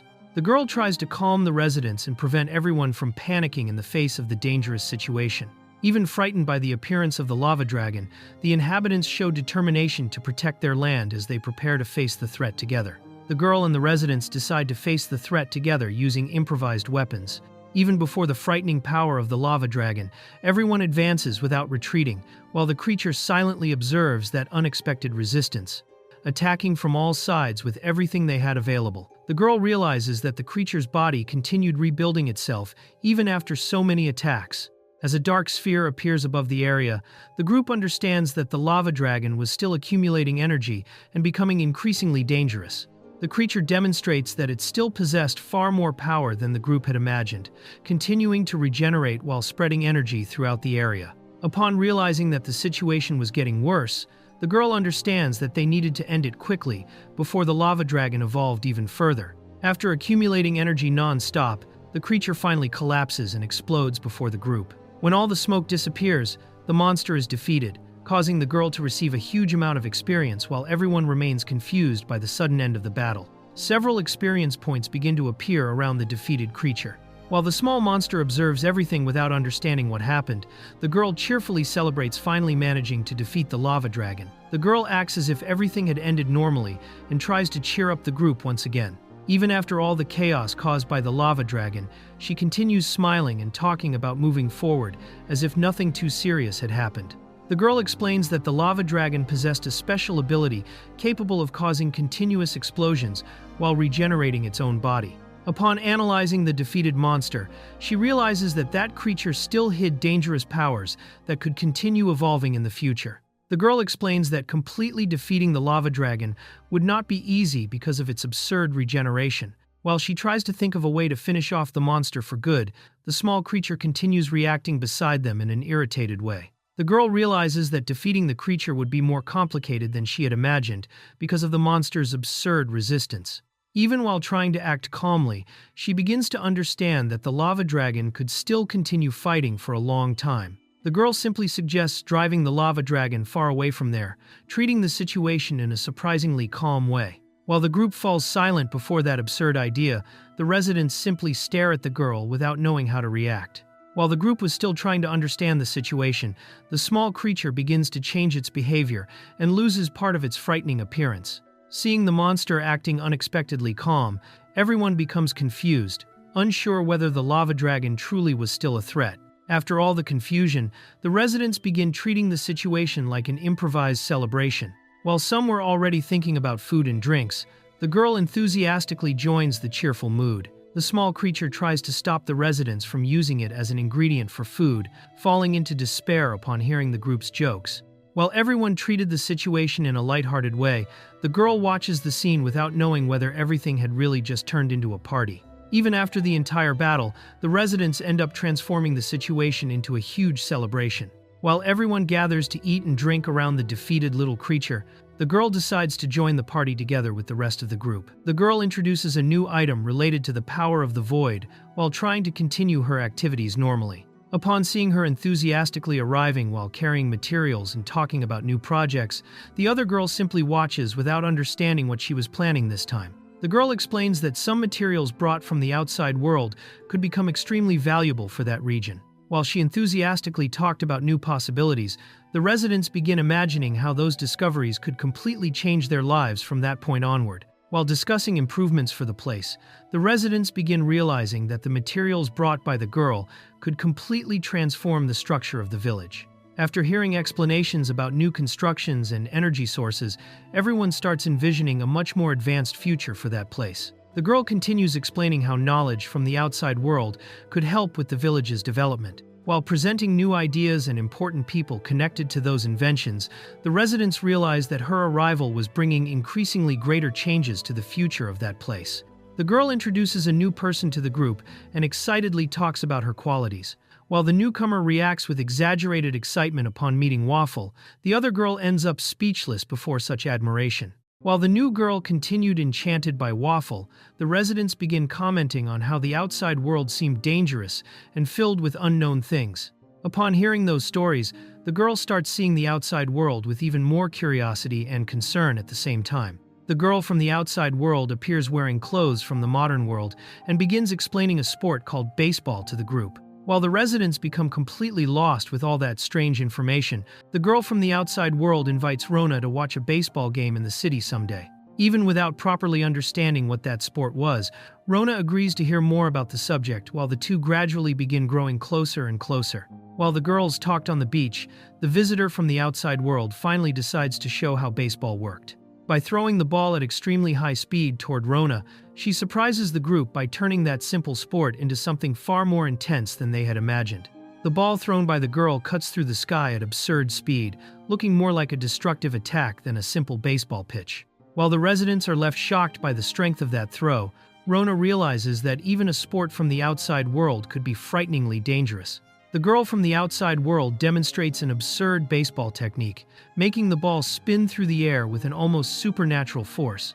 While everyone watches the gigantic impact of the throw in shock, Rona realizes that that player treated the sport as if it were some kind of divine skill. The player continues treating baseball like an almost divine art while displaying exaggerated techniques alongside an imaginary angelic figure. Rona simply becomes confused while trying to understand why that sport seemed so absurd.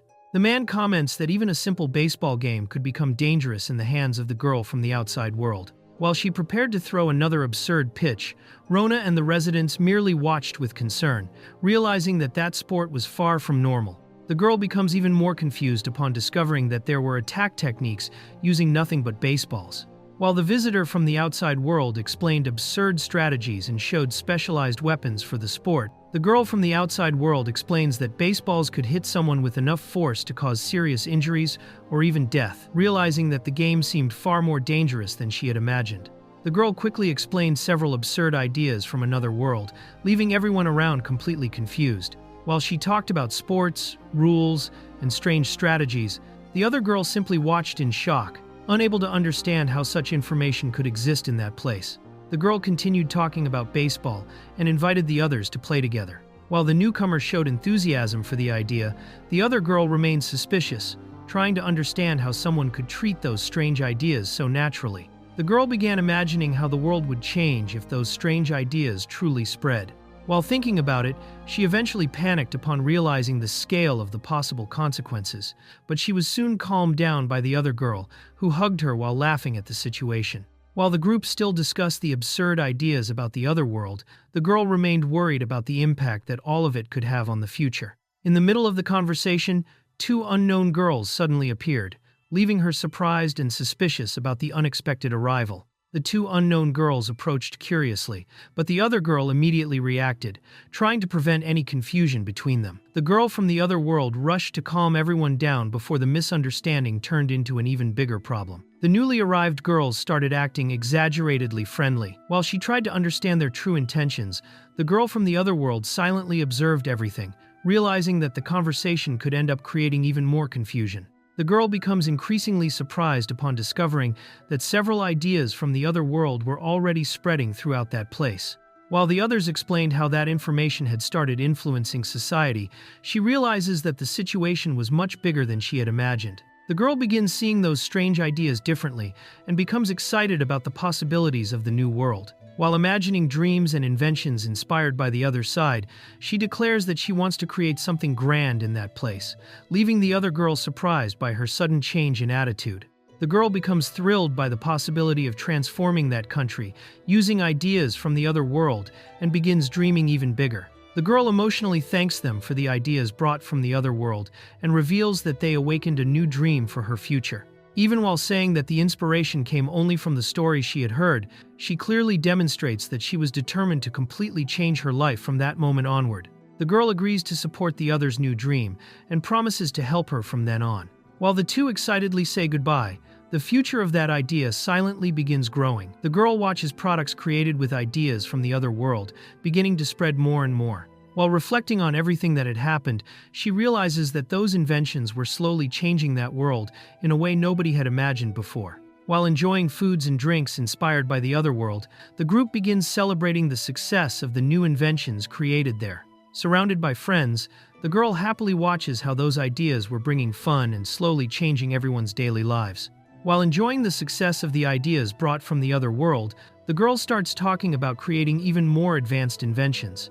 Alongside her companions, she realizes that that world was rapidly changing thanks to the technologies and concepts that kept arriving little by little. The girl begins transforming the ideas from the other world into something increasingly greater, organizing production, trade, and new projects to spread those inventions throughout the entire country. While her companions still tried to understand the details, she was already planning to expand those changes even further, showing that her ambition continued growing without stopping. As time passed, the girl became increasingly involved with the mysterious power known as the Void. While constantly studying and using that force, she began seeing strange visions and hearing unknown voices, realizing that she was being drawn deeper and deeper into that mysterious power. The girl begins admiring the power of the Void more and more and starts treating it almost like something divine. While talking about her dreams and desires for the future, she reveals that she was slowly being consumed by her obsession with achieving even greater power. The girl completely immerses herself in the ideas brought from the other world and starts believing that that power could transform everything around her. While her companions merely enjoyed the comfort and newly created inventions, she continued dreaming higher and higher, determined to endlessly expand those changes. At the beginning of the resting period, one of the girls finds a letter arriving for Rona. While everyone commented about the temporary end of the internet and modern inventions, the young girl remained anxious while waiting for new messages and news that kept arriving from the outside world. Upon receiving a new letter, the girl realizes that the messages coming from outside continued increasing. While discussing the influence of modern inventions and the mysterious Void, she begins suspecting that Rona was attracting more and more attention from people in the outside world. While analyzing the letter sent by merchants from the outside world, the girl discovers that the Void was becoming an enormous commercial success. The request for a huge quantity of the product, Rona decides to reveal that she intended to teach the orcs how to produce the product. The news surprises everyone, especially when they realize that the invention was already attracting the attention of influential people from the outside world, making the business much larger than they had imagined. While explaining her new ideas, Rona reveals that she intended to use ordinary fruits to create even more products connected to the Void. By showing simple examples, she makes everything seem extremely easy. Rona notices that some of them still had difficulty understanding the importance of the invention. Even while trying to explain that the product was already part of daily life, she becomes nervous upon realizing that not everyone could keep up with her ideas about the future of that technology. While trying to better explain the true potential of the Void, Rona begins repeating ideas seen on the internet about instant communication and controlled explosions. Even while speaking enthusiastically, she ends up leaving the others even more confused by presenting concepts far too advanced for that world. While Rona explained that the Void could replace rare materials and revolutionize several areas, the other girl begins realizing the absurd scale of that invention. Even frightened by the dangerous possibilities of the technology, she eventually understands that Rona truly believed that it would completely change the future of the world. Rona begins imagining increasingly absurd uses for the invention, believing that it could even replace physical labor in the future. Even without fully understanding those exaggerated ideas, the others realized that the girl was envisioning possibilities far beyond anything anyone in that world could imagine. While realizing that some people were beginning to fear the Void, Rona decides that she needed to improve the invention's image. Inspired by ideas from the internet, she creates advertising strategies to make the public like the product more, leaving everyone confused while presenting modern marketing concepts to that world. Rona ends up frightening the two visitors. While they remain shocked by the strange energy coming from the girl, everyone realizes that she was taking her marketing ideas much more seriously than they had imagined. The girl naturally talks about advertisements coming from space. Even without understanding almost anything, the two begin realizing that she was thinking of increasingly absurd ways to popularize the void. While diving even deeper into her crazy ideas, Rona begins treating the void like an almost divine entity connected to chaos and absolute emptiness. Even while speaking enthusiastically, the girl ends up frightening the visitors even more, as she imagines cults and followers devoted to her invention. While discussing the dangers of Rona's ideas, the group notices something strange watching from a distance. Even while trying to act normally, everyone starts becoming tense upon sensing that someone could be secretly observing the entire situation. While observing the group from afar, a mysterious girl begins suspecting that Rona was creating something dangerous connected to the void. Upon hearing those absurd ideas about power and chaos, she becomes shocked upon realizing that the situation might be far more serious than she had imagined.